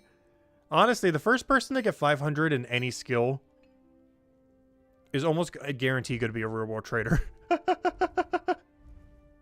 Because you know how much of a monopoly you can have of just like insta making infinite money if you're the only person in the game with 500 bone rate or 500 smithing or 500 what's the other one? Smithing, bone rate, and stonemason. That's gonna be like crazy the amount you could make if you were really into trading at the time. Like, let's say trading came out and you were literally the only person in the game with it. That economy is gonna be crazy. Because you hold a full monopoly on the best in slot. I guess it might not be that good though, now that I think about it. Yeah, never mind. It won't be that good. Because who's really buying from you? For one, how many people have 500 combat? For two, what is the point of 500 gear? That's the weirdest thing in the game right now, I would say. Is 500 gear is actually kind of useless. Like, unless you're just killing 490s over and over again. Just to get more gear. You know, for the money and everything. But 500 gear is kind of... Like, you're already maxed. There's no XP to gain. All you can get is, like, slightly quicker resources if you're using a 500 instead of a 490 against 490s. But yeah, it's in a really weird position right now. Where in the future, when other stuff comes into the game, 500 gear will probably be good. But when trading first comes out, 500 gear is... Like, what do you do with it? Like, everyone who can do anything with that gear already have probably 494 stars good to go. 10 levels probably isn't worth whatever the cost would be when you already have 490. I don't know, just in a really weird in-between. There's a lot of the game is like, you know, the gradual progression, upgrading of your gear and everything else. So, you know, once you reach max gear and can't get XP anymore, it's like, okay, what now?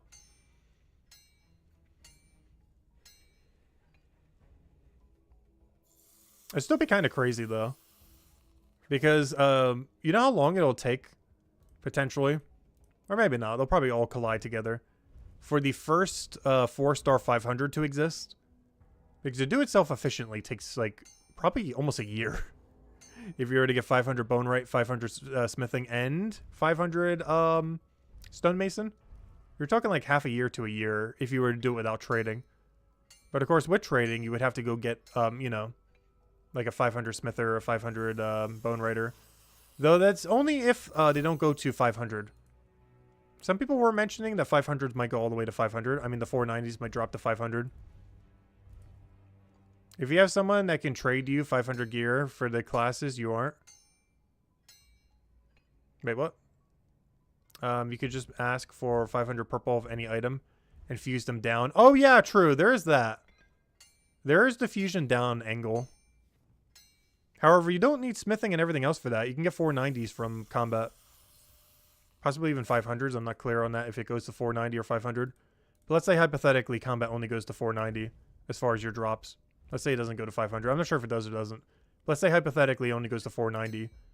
A 490 fuse is still pretty good compared to a 500. 10 level's not going to make that big of a difference at that point if you're making like a level 100 or something. Actually, you can't even do that with that high of a thing, but you know what I mean. Like, if anything, the 490 or 400 might actually be more useful. Because the lowest you can make with a 500 is whatever 500 divided by 3 is. 500 divided by 3. Even with level 0s, the lowest you can make with a 500 is a 166. Whereas, you know, I can't even use 166 in 3 chapters already. So even if you were to have it for, like, downgrade material, it would have to be for, like, the 300 to 400 range downgrade material. Even then, there's probably enough of that material in the game that you wouldn't need necessarily a 500 for it. It could help, but it wouldn't be required. It's definitely an interesting angle for it, though. Oh, what do you mean about fusion? Oh, you can fuse 3 stars into a 4-star.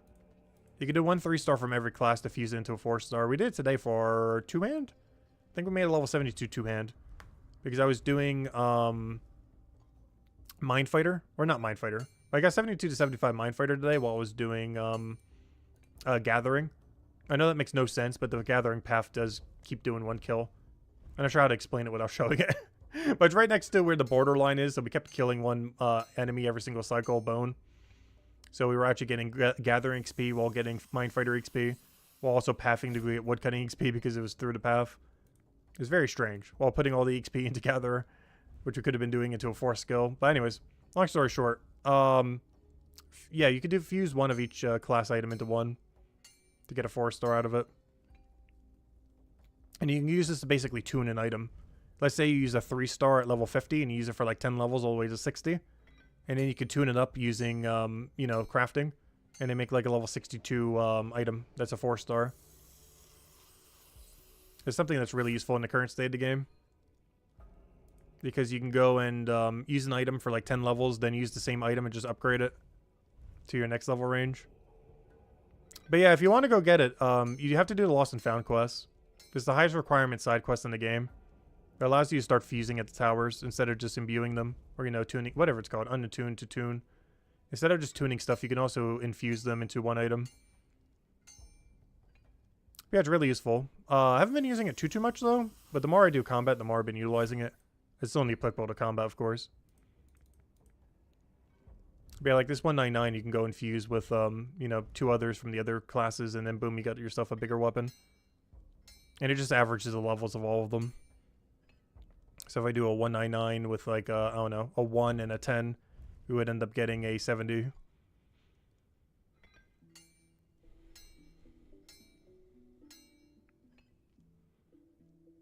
And does level ranges matter? Because under 19 you get the best rarity rate.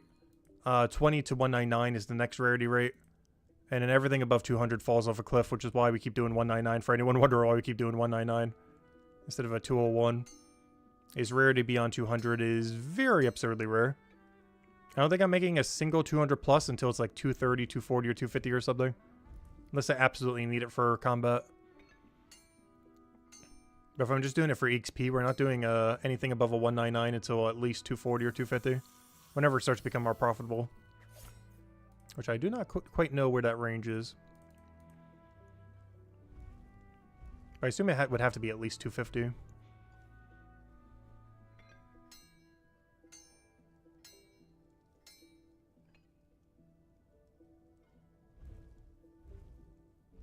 And that reminds me, what mining level do I need to do tier 5 blue ore?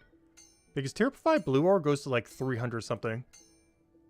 Which is a long while. Like we're talking almost all the way to 500 if you really want to, you know, use a lower tier tool. I don't really mind it. Like it goes deep, deep. Which I can tell you exactly how deep it goes. Let me go see. You get tier 5 blue at some level. 262. That is a very important mining level. Just like how iron was for this. 262 is like the most important cryonite mining level probably ever. Keep that number in mind for later. But 262 mining. But what's the smithing? It'd be whatever this 2-hand is minus 1. 428. You don't even need tier 6. A 428 longsword. I'm pretty sure it can carry you to 500 if you absolutely had to. It'd be pretty bad at some of the range, like 450 plus, but you'd probably get some amount of drop by then. But yeah, that basically carries you to the end of the game. A 428 longsword. Until you get a good RNG drop from something you actually kill. Especially if you're fighting a stationary unit.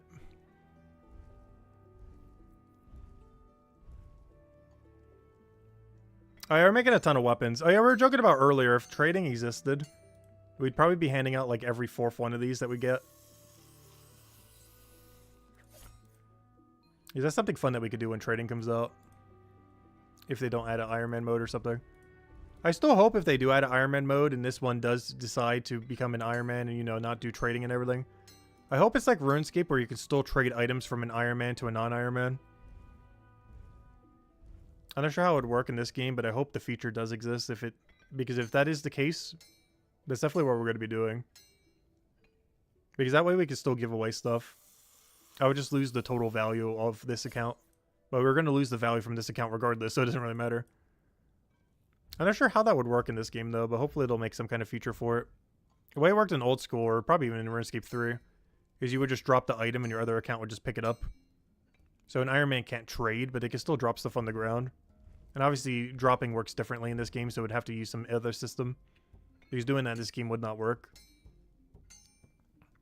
So hopefully there'll be some kind of way for this account, if it was, like, you know, trade restricted, to still give it to one of the alts so it could trade over to people. That or just a drop party room kind of thing. Is it basically had a box where even Iron Man could put items in. And then it just drops it for everyone in the room. And there was also clan versions of it. So if you wanted only specific people in, like aka just our people who are in our stream, we could do like a stream drop party. Just to make sure it doesn't get crowded by the rest of the world. Or just random people around. There's a lot of ways that you can end up doing it. Which way he's going to do it, I have no clue. There's a lot of details about everything that we are still very uncertain on. And hopefully he'll shed light on. Even after the AMA, there's still like more questions than what was answered. Like it basically was just answers to questions that lead to more questions.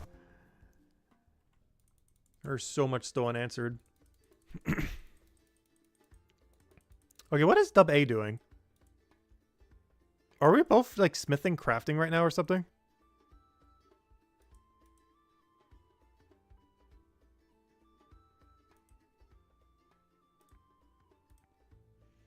Because we both got back here at the exact same time. Which makes me think we're both doing the exact same thing right now. Because this happened 2 times in a row now. Where we both got back here at the same time. With a full inventory of junk. It's just weird how exactly at the same time it's happened twice in a row. Or I feel like he's doing exactly what we're doing, but on a different server or something. Or for stonemason instead of smithing. This is the second time in a row now where we both came here to sell everything at the exact same time.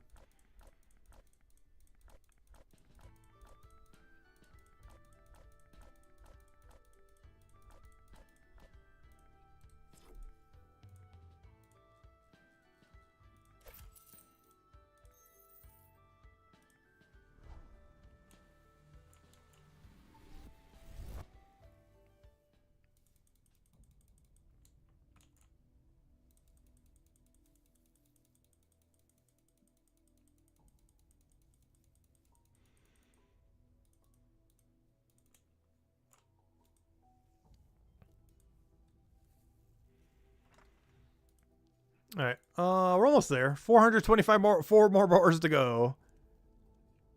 I'm not sure how we got sucked into doing this whole stack, but here we are. Remember, like, 2 hours ago, 3 hours ago, however long it's been, 4 or 5, what even is time? What even is the concept of time? But remember X amount of time ago when we said we wouldn't do this for the rest of the stream? Well, that was a lie. Oh no, I got addicted. The mind's called for us. I think the main thing keeping me going is seeing money go up. Money go up from this actually kind of insane. We're making like leatherworker money from doing blacksmithing. The full process is only like 400 or 500 silver. But if you're doing the final step, which is what we're doing right now, it's about the same money we're making from leathermaker. It's like 1.3, 1.4 gold an hour. But we're getting a way more useful XP. Not that leatherworker is not a useful XP, but I would definitely rather have smithing levels than leathermaker right now. Like, leatherworker is going to be good, but until chapter 5, you don't get to fully utilize it. Like, it's definitely really good to have high. But it's basically the carpentry of armor making. Whereas carpentry is for weapons, leathermaker is for armor maker. Which is very distinctly not here yet. The only reason it's so much better than carpentry is it prints money, whereas carpentry burns money. But if it wasn't for that, it's just the same thing. Oh, there's the leathermaker. Leather is great too.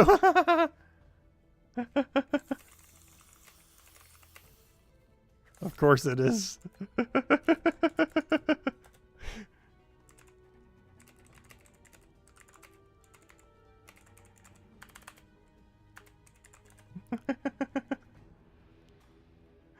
Oh, wait, now that sounds even worse. Wait, I think the JK makes that sound even worse.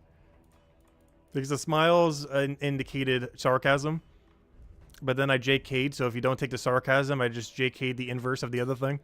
Making it sound like it is useless. He's listening, though. He knows. But no, 500 leatherworker is actually still, like, absurdly good. Even without merchant, you're printing, like, over a gold an hour. And having that for when armor maker comes out is going to be so useful. It's basically like if you had 500 carpentry right now for all the weapon making stuff. That is so useful. Like, I already burnt, when I did the 199 weapons, like 400, 500 silver just to go make, like, a weapon. Because I didn't have carpentry. And the same thing's going to happen with leatherworker into armor.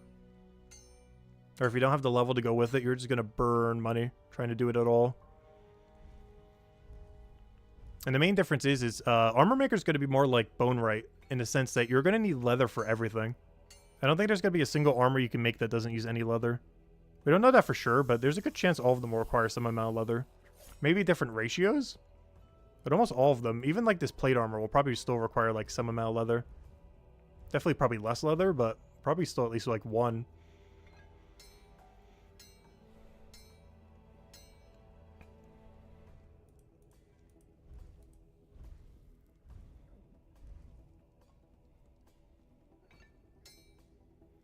Though that would be interesting if Cryo Knight armor doesn't require any leather. Could you imagine?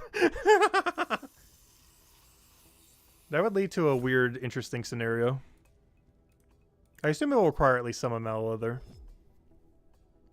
But I don't see where the leather is on this plate armor right now.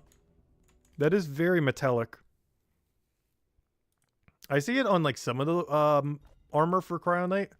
But this one in particular, I do not see like any leather indications. Like quite a few other armors do. I assume it does, but there is no leather to be seen here. That's like as plate armor as you get.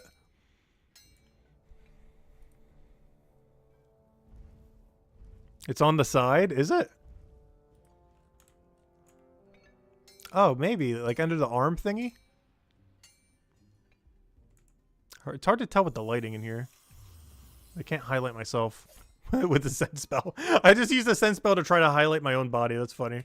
I'm used to it highlighting everything. I'm not sure why I thought it would highlight myself. I'm trying to make it brighter so I can see there. I guess that's a little leathery. Is that? I can't even tell. It looks more shadowy. Too much shadow to tell. The padding inside? True, true. You can't see it, but it's there. But I'm pretty sure all armor requires leather. Even the ones that look like they don't use any leather at all. Like, that definitely uses leather, whatever he's doing to chainmail. Like, that definitely uses more leather than how much leather you would need for this plate body. I don't know, we'll find out. But it should definitely use some amount of leather for this. But out of any armor, I feel like it would use the most minimal amount. Because that's like 95% metal right there. Whereas that's like a lot more understandable to be like a 3-3. Like a 3 leather into like 3 bar kind of combination. For the other Cryo Knight armor. Whereas I do not see this plate body requiring like 5-5. It'd be like a 7-1 or something. Some kind of weird ratio. Well, the 7-1 would work because you could do that 3 times over. Like 7 bars to 1 leather.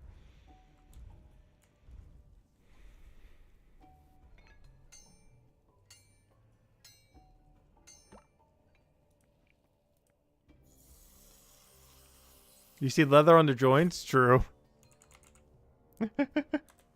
Oh no, is it there? I don't know, it's too late for me to notice most things. It's like half an hour from midnight. I think we might go all the way to midnight, we'll see. Starting to get pretty hungry, that's the only problem. But I want to at least finish the stack. I think that's what determines when we end this stream. I want to finish my stack that we got going on. I can't just leave it partially finished. If we came this far, we got to go all the way. We started this stack. We're finishing what we started. I think we have like 300 something left. Stream doesn't end until it says 0 iron bar. Of the tier 5 variety. Not all of them. Just the tier 5.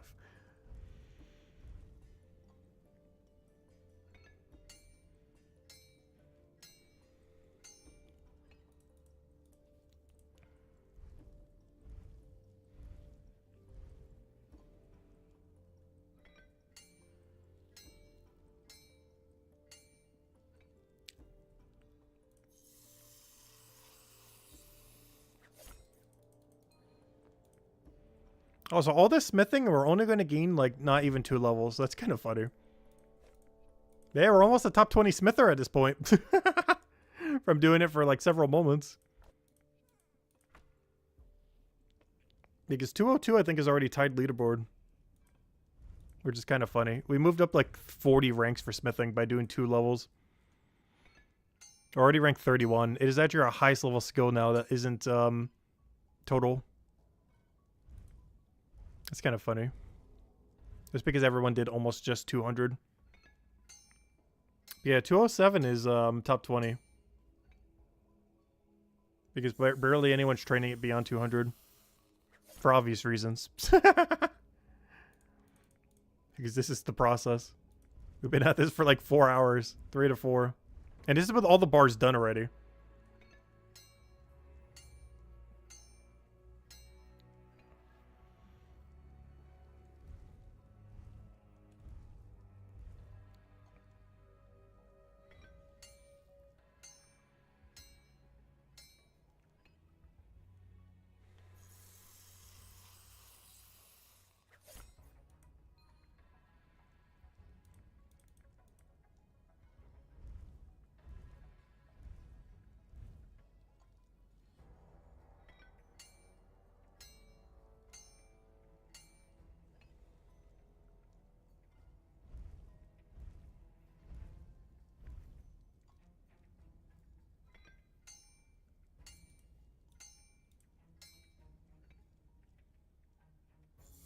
Also, I just realized I got rid of the if in the question for the poll for the stream. Originally, I had an if at the beginning, but it didn't fit. I almost forgot I removed that. Because I was just reading the question for the poll for the stream. Because I originally read if, or, you know, wait, what was the exact wording? I worded it way differently before. But, it didn't say the word hypothetically because that wouldn't fit. I forgot how I said it then. But it was basically like if or when trading comes out to Brighter Shores, and if there wasn't... Wait, how did I word it earlier? Wait. I don't remember now. But the way I currently have it worded makes it seem like it is going to happen, rather than like hypothetically.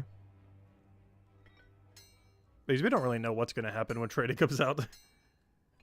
As far as like what opt-in, opt-out options you have, as far as if everyone just auto-opted in, as far as how it's even going to work to some degree. We know a couple things. They mentioned during the AMA you'll be able to trade anywhere your inventory to another person's inventory. We also know that bulk trading from storage will only be done... It will be doable, but it'll likely only be done around the tower. So you'll still be able to trade like 2,000 ore or 5,000 iron or, you know, 10,000 logs, whatever else. But a lot of that stuff seems like it'll only be around the tower. Like I wouldn't be able to sell someone here like 2,000 iron ore. I'd have to go to the chapter 4 thing. But I would be able to sell them 24 ore here. Or something else like that.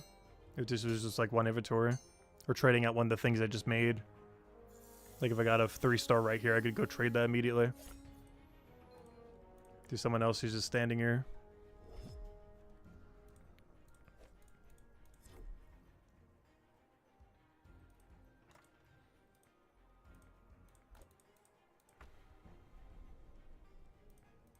Which is kind of funny because one of the trading places that you might actually do gear is, I didn't even think about that. That's going to be a really funny dynamic in this game. Because technically, if you wanted a bone right item, you know where the best place to look probably is? It isn't to go to the trading hub. It would be going to the bone right room. Like if you wanted, it would be a little bit more awkward for smithing because it's 2 rooms, unlike every other one, there's only 1 room. But I guess that's better for Cryo Knights then in that regard. But yeah, if I'm a Cryo Knight who needs a Hammer Mage or a Stonemason, a Stonemason or a Bone Right item, this is the best place probably to go buy a Stonemason item. And this room over here is the best place to go buy a Bone Right item. Because this is where everyone's crafting. And the other place where everyone's crafting. It's going to be a little bit more annoying to do it for smithing because there's 2 rooms. There's one over here and one over there. It's not like the other ones that only have 1 room. But honestly, it'll probably be better doing that than even going to the trading hub. Because you can just trade wherever when it comes to like a 1-to-1 item kind of thing. So you might just literally go to the place where people are crafting, look for someone with like a 200 cape, and be like, hey, could you make me this at this level and I'll pay you this. I can even give you the supplies and trade it over or something and then just pay the crafting fee. Is that honestly would probably be the best way to do it. Oh, so SL said something. Wait, are they still in the room? They were saying something and I ignored them earlier because I was ranting about a billion other things. Are they still here? Are they still here? No. Alright, well, I can keep ignoring that. I ignored them then. Whoops. I didn't mean to ignore them. Won't be able to bank trade. Think that, yeah, bank to bank trade is exclusive to market. That's what I said. You won't be able to trade like thousands of resources, but you'll be able to trade an item. Like, let's say someone came over here and they said, hey, I need a 156 cryonite weapon. I can make that for them in like 30 seconds. Maybe like 40, because I'd need to go grab it and then go make it. Like, someone could walk into this room right now being like, hey, I need a 162 anything cryonite weapon or cryonite shield. And I go get it, boom, pay the crafting fee, boom, we're good to go. But that's probably how a lot of crafting is going to be done. You just go straight to the source. Like, someone will just walk into this room and just place an order immediately. And the first person that gets to them gets to trade them for whatever their crafting fee was. Or whatever they're paying. Like, they'll say, first person who trades me a 174 cryonite weapon, I'll give, like, 1 gold. And then, boom, you trade them. Like, I feel like that's how a lot of crafting is going to work. Like, first person to trade me so-and-so, I'll give, like, 1 gold or 2 gold or whatever the market price is. I feel like it's going to be the main way that you get them. You're not going to go trade them in the main square. You're literally just going to make them to order. And there'll be people like me who will literally just camp this room waiting for orders. And whenever I need my other stuff, I would go take orders for the other two. Or, you know, get a bone right and get a stonemason from the other 2 rooms. I feel like that's how a lot of the tier 4s are going to get made. You just go to the crafting room, get the exact number you need, and then boom, you're good to go. You finally got 500 watch person today? Nice! Huge congrats. Are you going to be doing post 500 for the money, or are you moving on to another thing now that you have the cape?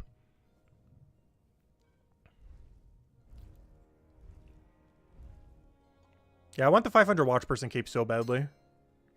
It's just I know the 500 grind will take forever. Like, we're talking like a month-long grind.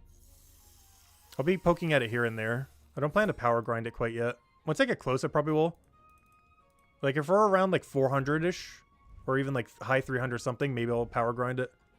But we're too far away to go and commit to getting it all the way to 500 right now. It has to be at least high 300 before we're like, okay, we're going to do nothing but train this to 500. But it has to be way closer than it is now.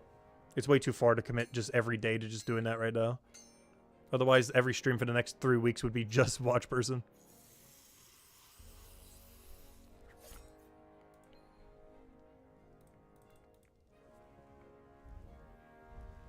You're going for a 500 stonemason now? Nice. Money isn't great at 500? Really? I know the person who got the first platinum, I think they did it with just combat alone. Is it really not that good? I'm pretty sure it's insane money. The problem is it's a little RNG based though.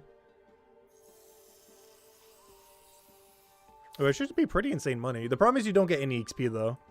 Is the huge downside. You're getting 0 XP per hour. Well, aside from knowledge. Oh yeah, Hearthstone legend decks. Are you getting knowledge past 500 by the way? I still haven't gotten 100% confirmation on this. I assume you do. But could you test real quick? Kill literally anything in Chronopolis for me, please. And see if you get any amount of knowledge. Because I still don't know definitively one way or another. Because I've been given both answers already. And I'm not sure which side was trolling. Oh, you do get knowledge past 500. Okay, that's what I thought. Because I saw someone EXP potting who was post 500, so it pretty much confirmed it. But I have gotten both answers before. But yeah, okay, that makes sense. Because I would explain the 500 using the XP pot in Chronopolis while doing combat. Because they were using their knowledge points on something else. It was just hard to tell because they were a hammer mage and it was like a yellow potion. But it was likely just a hope port potion, not a yellow boost combat potion. But they both look kind of similar when you're looking at them quickly from a distance.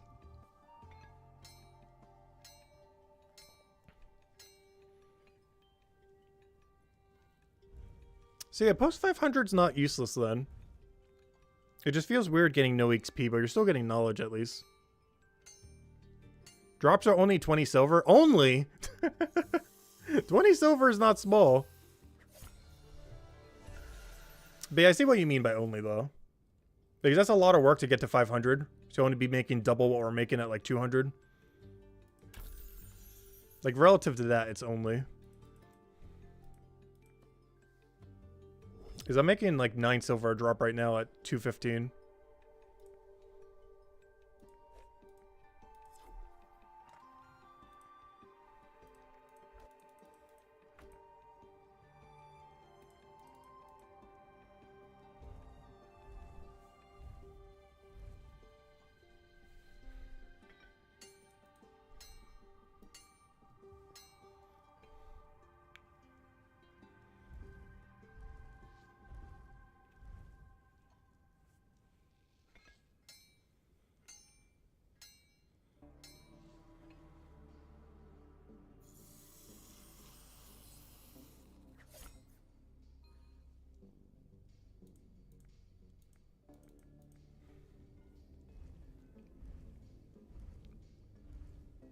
You got 170 gold? Oh gosh, yeah, that's a lot.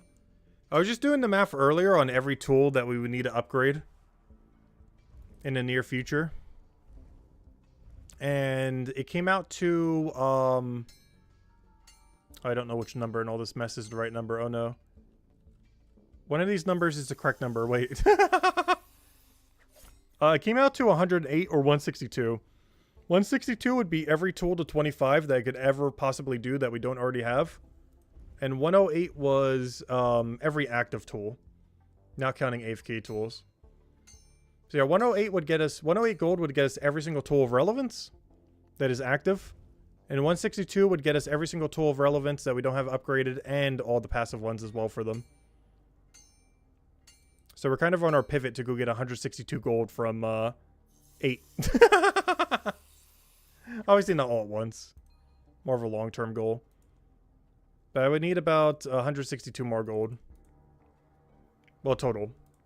From where we are. Minus 8. So 162 minus 8, that would be 154. I need 154 more gold from how much we have right now. To be basically done with every 25 tool of any relevance at all. Including the AFK ones that are relevant.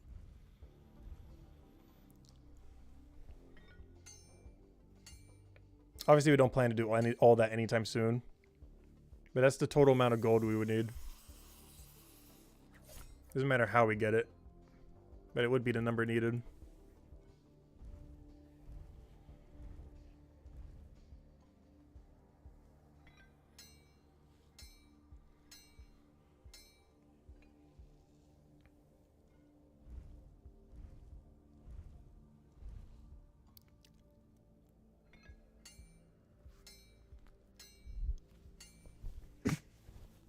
The only weird thing about EXP boosts, though, is they do nothing at 500. Not sure if they're ever going to change that in the future.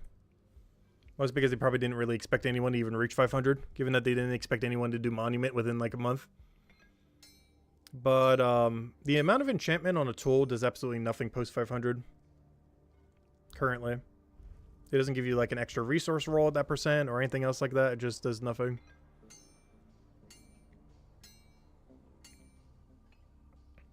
So anything beyond like a 25 or 30 tool is pretty pointless.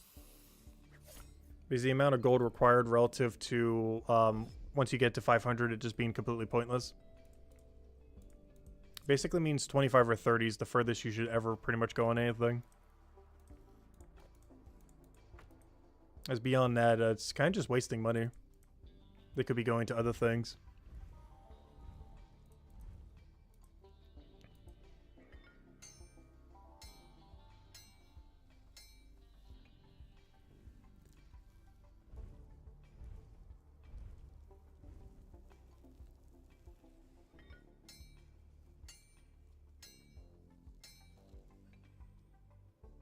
Oh, we're so close to that second smithing level. So close.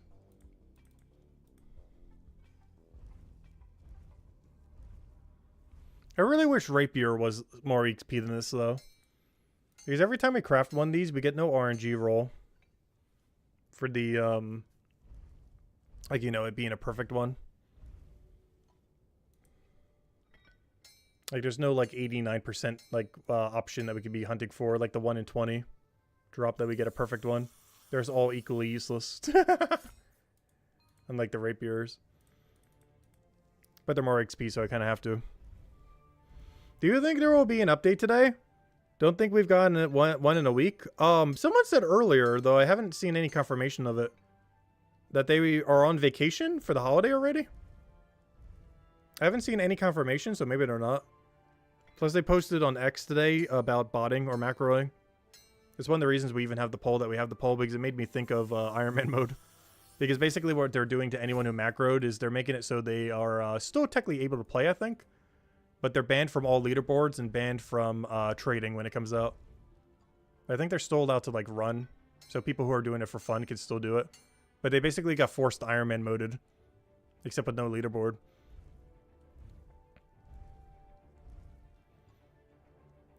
Which is funny because I really wish old school RuneScape would do that to every bot. Any account they're even slightly suspicious on. Just instantly force them to be an Ironman. That would be so funny. It would reduce botting so much.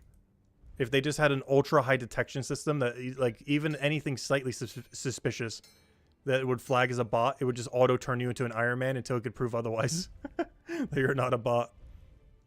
Just so they can't, like, hurt the economy or anything. It'd be so funny.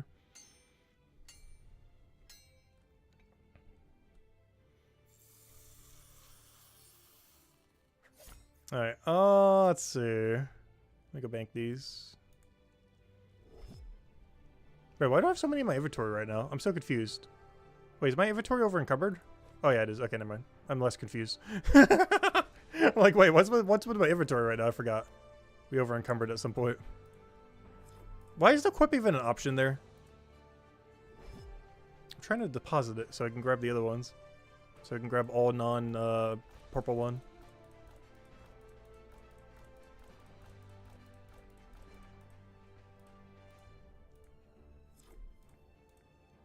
Alright, let's see. Do we see Adab, whatever his name was again? Because so far the last 2 times we teleported here, he was here every time. We were like walking together. I think the extra delay I did there will make it so he's ahead of me right now, though. Because I stalled a little bit more than normal. So if that is the case, he should already be in the room right now. Or we'll follow in behind me. But he should already be here. No! Aww. We came here at the exact same time twice. So I thought maybe we were doing the same thing. That or we were so slow that he already did this whole cycle. Let's see, I'm gonna walk out the door and just see if he's there. Because that'd be really funny. Because I think he's doing like stonemason or something, but he's doing it at like the same rate we were. Or he's doing the other smithing. Let's see, can I see double A here? No. He just coincidentally went to the exact same shop at the exact same time twice in a row. He's not here. That or he already cycled before I did. And I was just really slow at that time. Yeah, he's not here. Rip. It's just really funny. It just seemed like we were doing something pretty similar. He was either doing the other smithing or stonemason. And we turned in 2 times in a row exactly the same. We were like walking like an inch from each other both times. As if we did both sets in the exact same amount of time. I think what made mine off is I did an extra inventory, so he might have already done it without doing the extra inventory in the inventory. Anyways, 260 to go.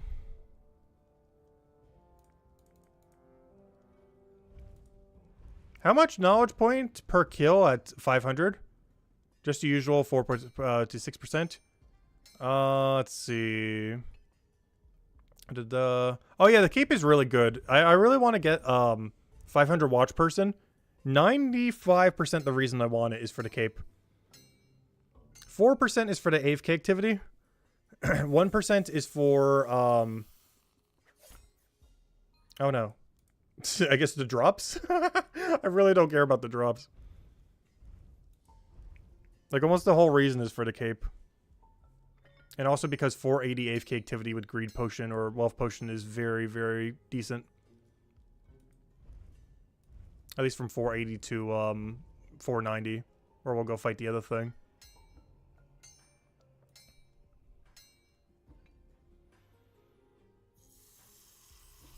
Because then we can cash in every greed we ever have, as well as other greeds. Or if we ever just feel like doing super ultra AFK thing and don't want to put it into XP, we can just cash it out for money. But I think anything beyond 400 is really good. Maybe even be above 350. Because if you're doing the AFK anyways, you might as well profit. There's a certain point where they start profiting. I'm not sure if anyone knows that in chat right now. Or where that data might be. But there should be a certain point where 250% greed pots or 300% greed pots both profit from doing AFK, or, you know, the idle combat. But I'm not sure what the threshold where it does. Because at the threshold that it does, you should just be doing it perpetually. As you're just making extra money on top of the money you're already moneying. And you can do that all the way from like 350 to 500 or 400 to 500 or whatever number to 500. Do you think not having drop all on unnoted items is a bug? Not having drop all on untuned items is a bug. Oh, no. I think it's just the game identifying them all as a separate item. This is likely due to enhancements that they're going to be adding in the future. I think that's just a future-proof thing. Also, keep in mind, shields roll different values as well. So every shield is like a unique item. And all the percents are slightly different on the weapons. But even these are exactly the same. Like this weapon right here is the exact same as this. They're still coded as a separate item for whenever they add enhancements and everything. Because they mentioned in the AMA they do plan on doing stuff like that. So they already preemptively have the game set up like that. But the reason why drop all doesn't work on these three exactly identical items is because they're technically being considered a different object for future enhancements and everything. Because you can see that whenever you make a shield pretty nicely. Like, we could have 10 different shields in our inventory, and every single one has different values on it. Not a single one will be identical. But these, even though they're exactly the same, are still being identified similarly. Or even though they're the exact same in every way, shape, and form, they are still, you know, separate objects. But it's mostly future-proofing for future updates, more so than anything.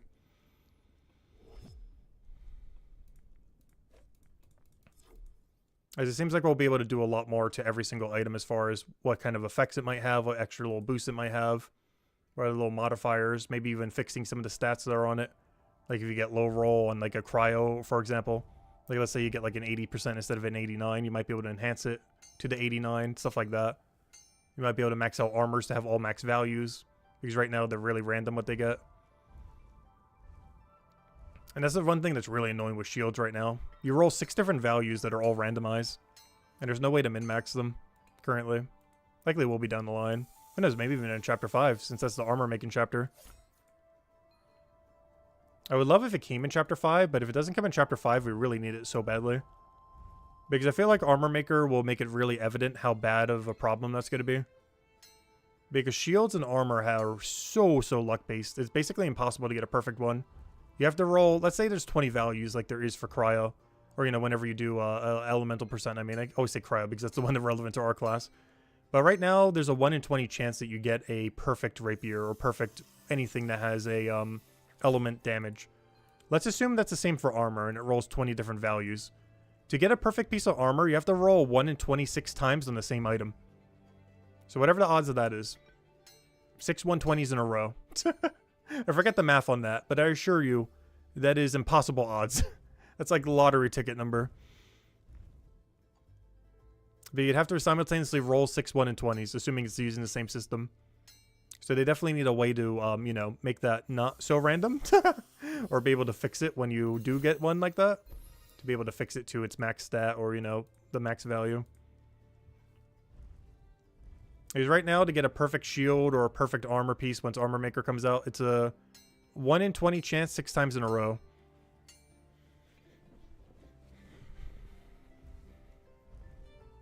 Roughly.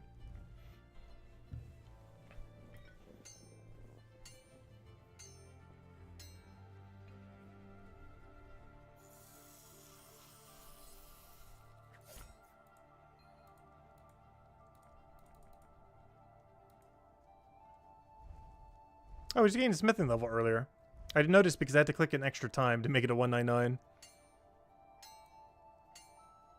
Oh, we're moving up. 4 more levels and we can AFK smithing to 500.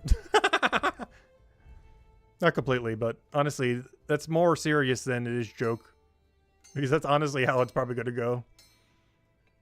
Anytime we don't have an actual objective, it's probably just going to be smithing the whole time. Oddly enough, my alts are doing that right now, too. To try to get to 60 for lost and found at some point. Oops, I estimated 200. The extra click's starting to get annoying. Luckily, we don't have too many more to go.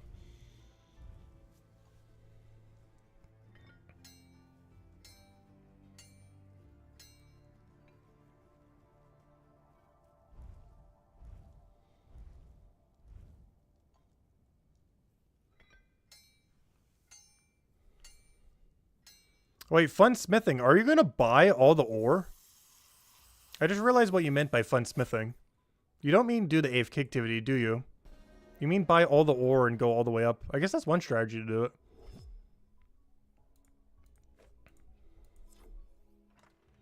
I feel like that's going to get way too expensive at the higher range. Like tier 1 to 3, that'll be easy to do. Tier 4, it'll start to show a little bit of priciness. But tier 5 and 6, I feel like that will get absurdly highly expensive. If you were to have like bought in all the ore to do all the bars that we're doing right now from the shop.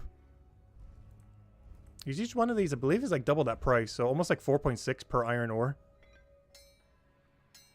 Roughly. I'm not sure exactly what the price is. But I'm pretty sure it's around that price. To buy from the shop. Actually, what is that? I'm actually kind of curious. You know what the bar goes for and everything. How much would it be if you were to buy tier 5 iron from the shop? Because you need tens of thousands of this. Obviously, you make some of your money back when you process everything. But you're not profiting. You're definitely burning money. Yeah, the shop sells it for even more than what I said. It's 5.7. Which is, yeah, even more than double that. So how much would you burn per item? Because we're making on average like 12. So 4 times 5.7 is, do math in head, 22.8. So you're losing about, 10 silver? Yeah, around 10-ish silver every single time you make anything here. Like every item you get here will be a minus 10 silver on average. Obviously some of them will profit, like, you know, the 3-star. But on average, at this level range, you'd be losing 10 silver for every single time we make one of these. Whereas right now we're profiting about 12 silver each. But if you buy the ore, it'd be minus 10 instead of plus 12.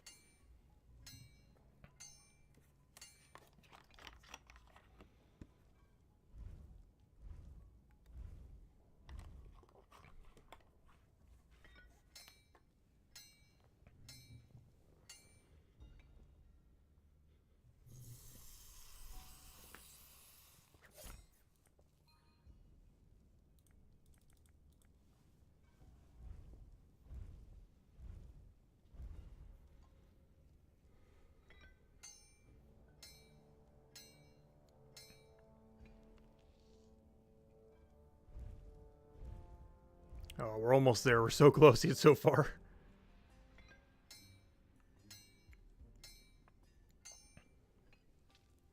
I think we have like, what, 200 left? All this for 2 levels as well. I really want to look back in the stream later to see how long we've been smithing. Because it's been like 4 or 5 hours now. I think like 4-ish hours of non-stop smithing for 2 levels. Good old post 200 XP rate. I don't mind it though. Every level is so useful down the line. Well, I don't plan on making it 202. You know, once we get to like 220, 230, 240, where we start to get to see the fruits of our labor. Because then we get some really nice stuff.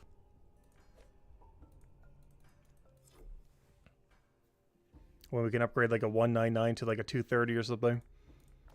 Alright, 188 left. We're so close. We're almost there.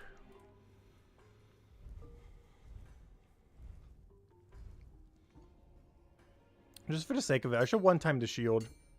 Just to see if we get a perfect one. Because I can make a 202 shield real quick. I just want to do it just for fun to see what we roll. Just once. For the XP drop. I know it's almost nothing, but still. I still never took the one-time bonus on it. I'm not going to bother potting it up, though.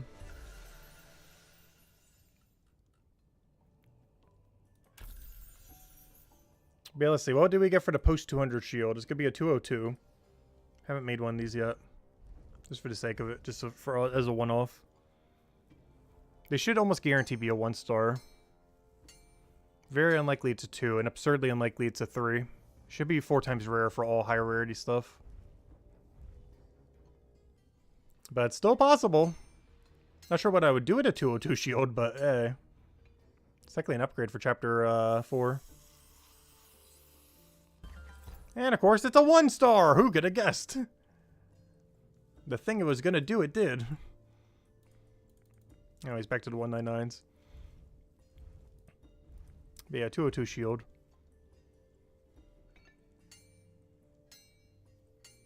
Looks pretty fancy, though. I do really wish one of the shields for Cryo Knight had a dragon on it, though. But how, like, all the wings and everything is in the armor. I'm not sure if, like, the final tier does. I don't think it does, though. But I feel like that's a big missed opportunity. Have some kind of dragon design on the max tier one. Because they kind of have it on, like, the boots and the headpiece and, like, the legs and a few other things like that. But I don't think the tier 5 or tier 6 shield have any dragon on it in any way, shape, or form. They have a couple cool designs, but none of them are a dragon or anything even resembling scales. Like, at least like a scaled shield or something. But I don't think any of them do.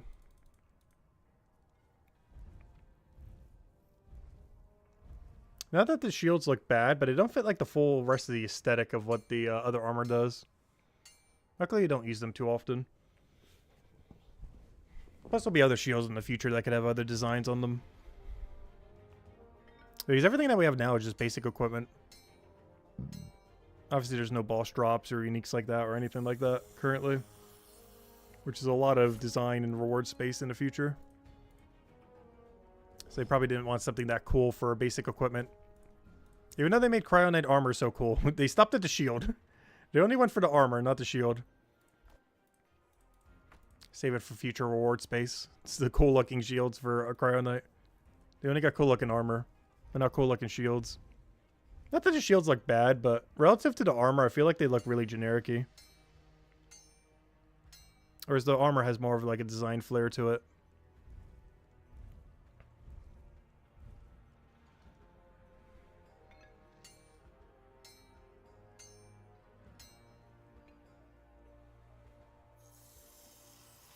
We need to give armors for secondary professions to increase XP rate, like carpenter gloves or smithing hammer.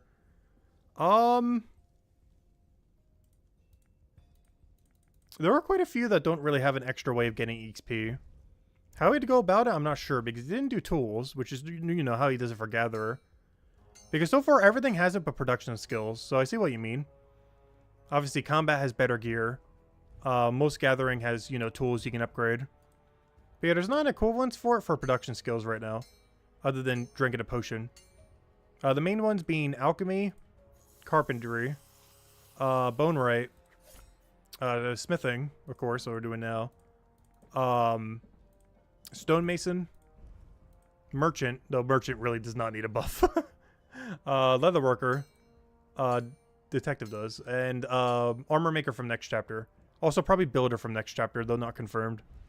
Armor maker from next chapter almost guarantee has nothing to boost it. Builder's in a weird in-between where we don't really know, but I would assume it doesn't. But we don't actually know if it would or wouldn't. Like, detective seems like one that wouldn't, but it has like 4 tools.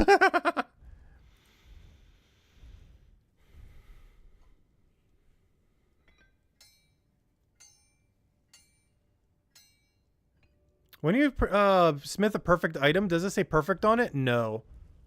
Like, when you make a perfect 89% rapier, for example, or, you know, an 89% thing in general, it does not say perfect anywheres on it. Nor is there a way to see the IVs on, like, an armor to see if a stat is perfect. But yeah, there's no way to check it currently.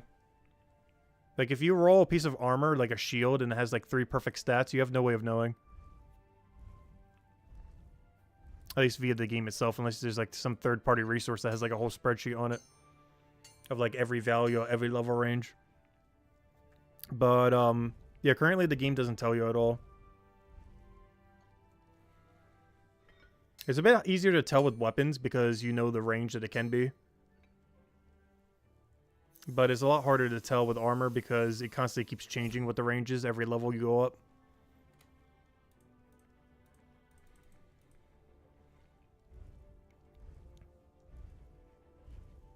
Like that shield I made earlier, that 202 shield, it could have like a triple perfect stat and we don't even know.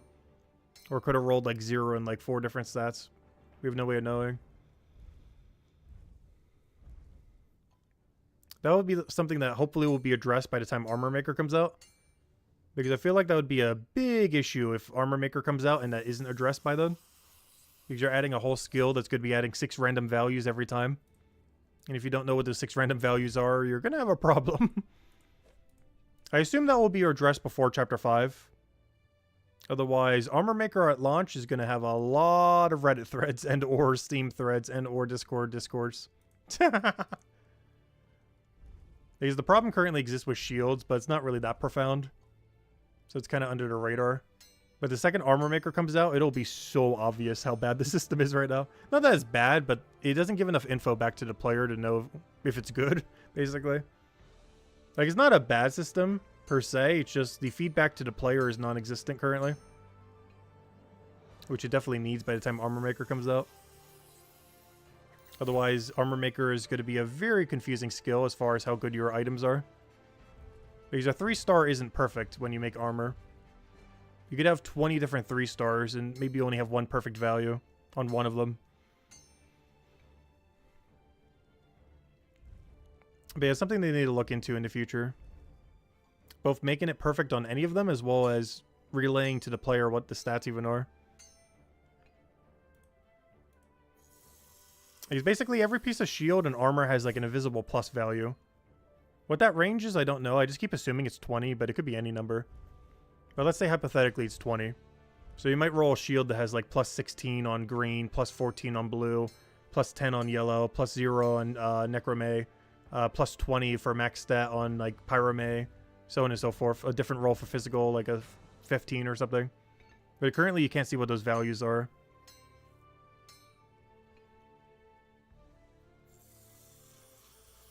Nor can you make them better, other than making a new one.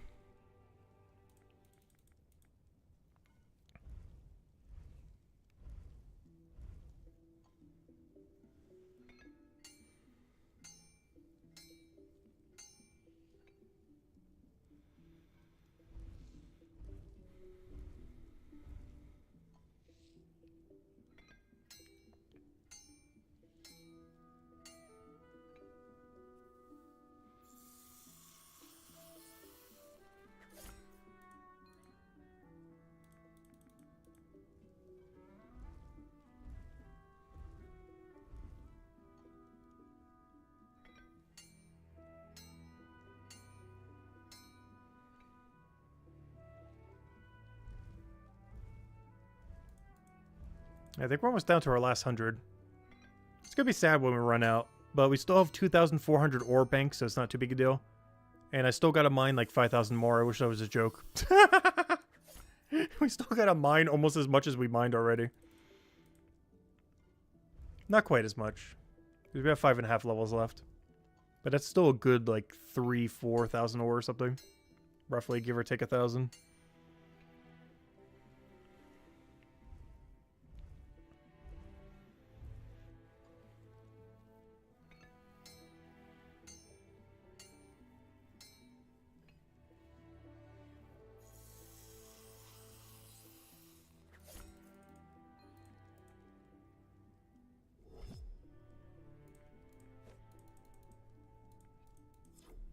How much do we have left? Will we even be able to finish in time? Oh no. We're running close on the timer. Let's do some math real quick. YouTube timer says about like 10-ish minutes, 15. I gotta go bank. So let's say we have 10 minutes left. At 30 seconds for each. Oh no, will we be able to finish them all? Maybe I'll bring out the shields. Bring out the shield tech. Well, I don't think it's going to be confusing to the average player. I think it's confusing more so on the min-max side.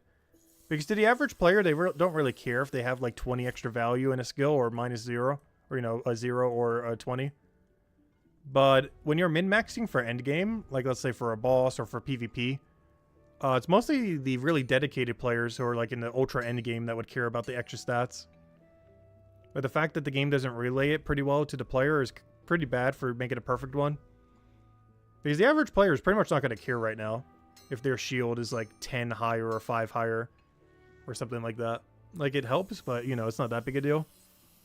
But for PvP, bossing, stuff like that, it will matter a lot more. Which is mostly going to be, you know, endgame people who are going to care about, like, the extra 10, 15, 20 defense. Or however much it is. But, yeah, we mostly just need some way to see it. Ideally, some way to enhance it to Max's wall. For one that isn't perfect.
Yeah, we're going to be cutting it really close to the timer.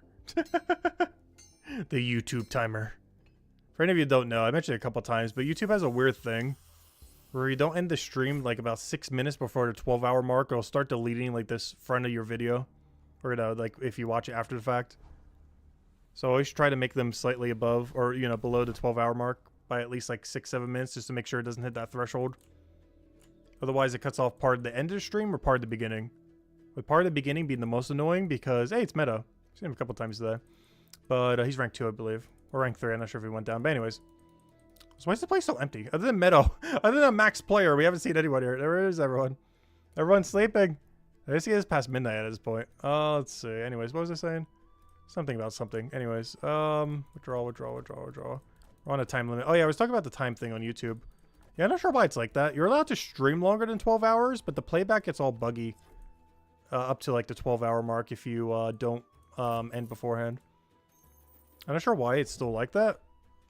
Probably to stop people from flooding like massive videos or something, but you're still allowed to upload massive videos. I have no clue. Some kind of weird policy thing that they have. That's not even a policy. You're allowed to stream as long as you want, but the playback doesn't record beyond 12 hours properly. What am I doing? Mine, Southwest. But you can stream on YouTube for like 100 days straight if you want to. But the playback video is a little weird after 12 hours. It starts to do strange things that it shouldn't be doing.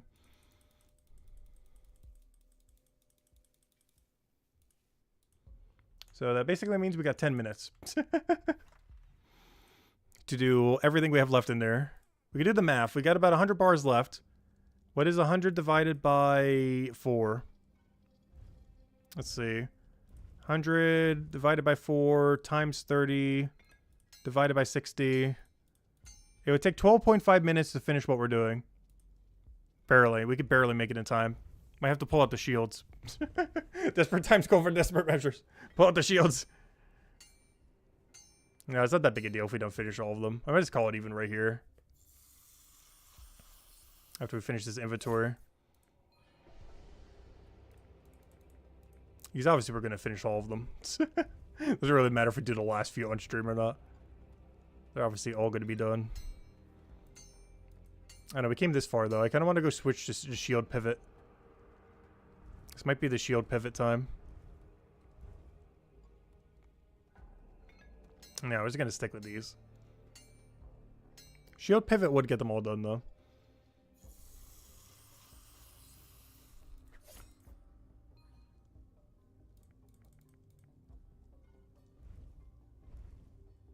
But anyways, guys, any last minute questions or anything else? Because after this inventory is done, I probably am going to call after this inventory. But obviously, whatever's left in that bank, I'll be finishing. I'll just grab a bite to eat. And then AFKing probably raid dens. And then AFKing the actual passive activity of detective to get it going. Yeah, catch you later, Hearthstone. Oh, no, we're ending it right now. No worries. We're calling it for tonight. It's actually 15 past midnight. I said it was going to go till midnight, and we're already 15 past.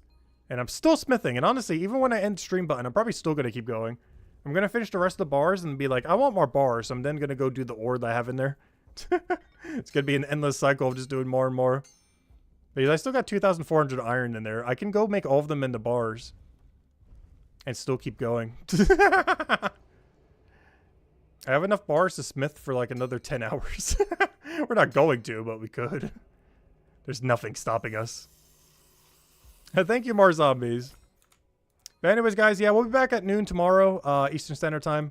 Maybe a little bit later just to grab a bite to eat again. Also because I'll probably be sleeping a little bit more since we're going to already be past midnight right now. But, yeah, we'll be starting around noonish, Eastern Standard Time, about 12 hours from now. And, yeah, go from there tomorrow. Main goal for tomorrow is honestly the main goals we've had for a while now. Keep trying to work up these levels to get better crafting stuff. Keep going and going and going. And, yeah, as the game is. The endless grind. Probably a little bit more gather. I kind of want to go to the next tier. I wasn't able to get that last little bit of gatherer today. But I really want to later. Oh, we were supposed to get to the bone spike today. And I actually never did. That was one thing that we were going to do today. But then I got sidetracked by smithing for like 5 hours, 6 hours straight.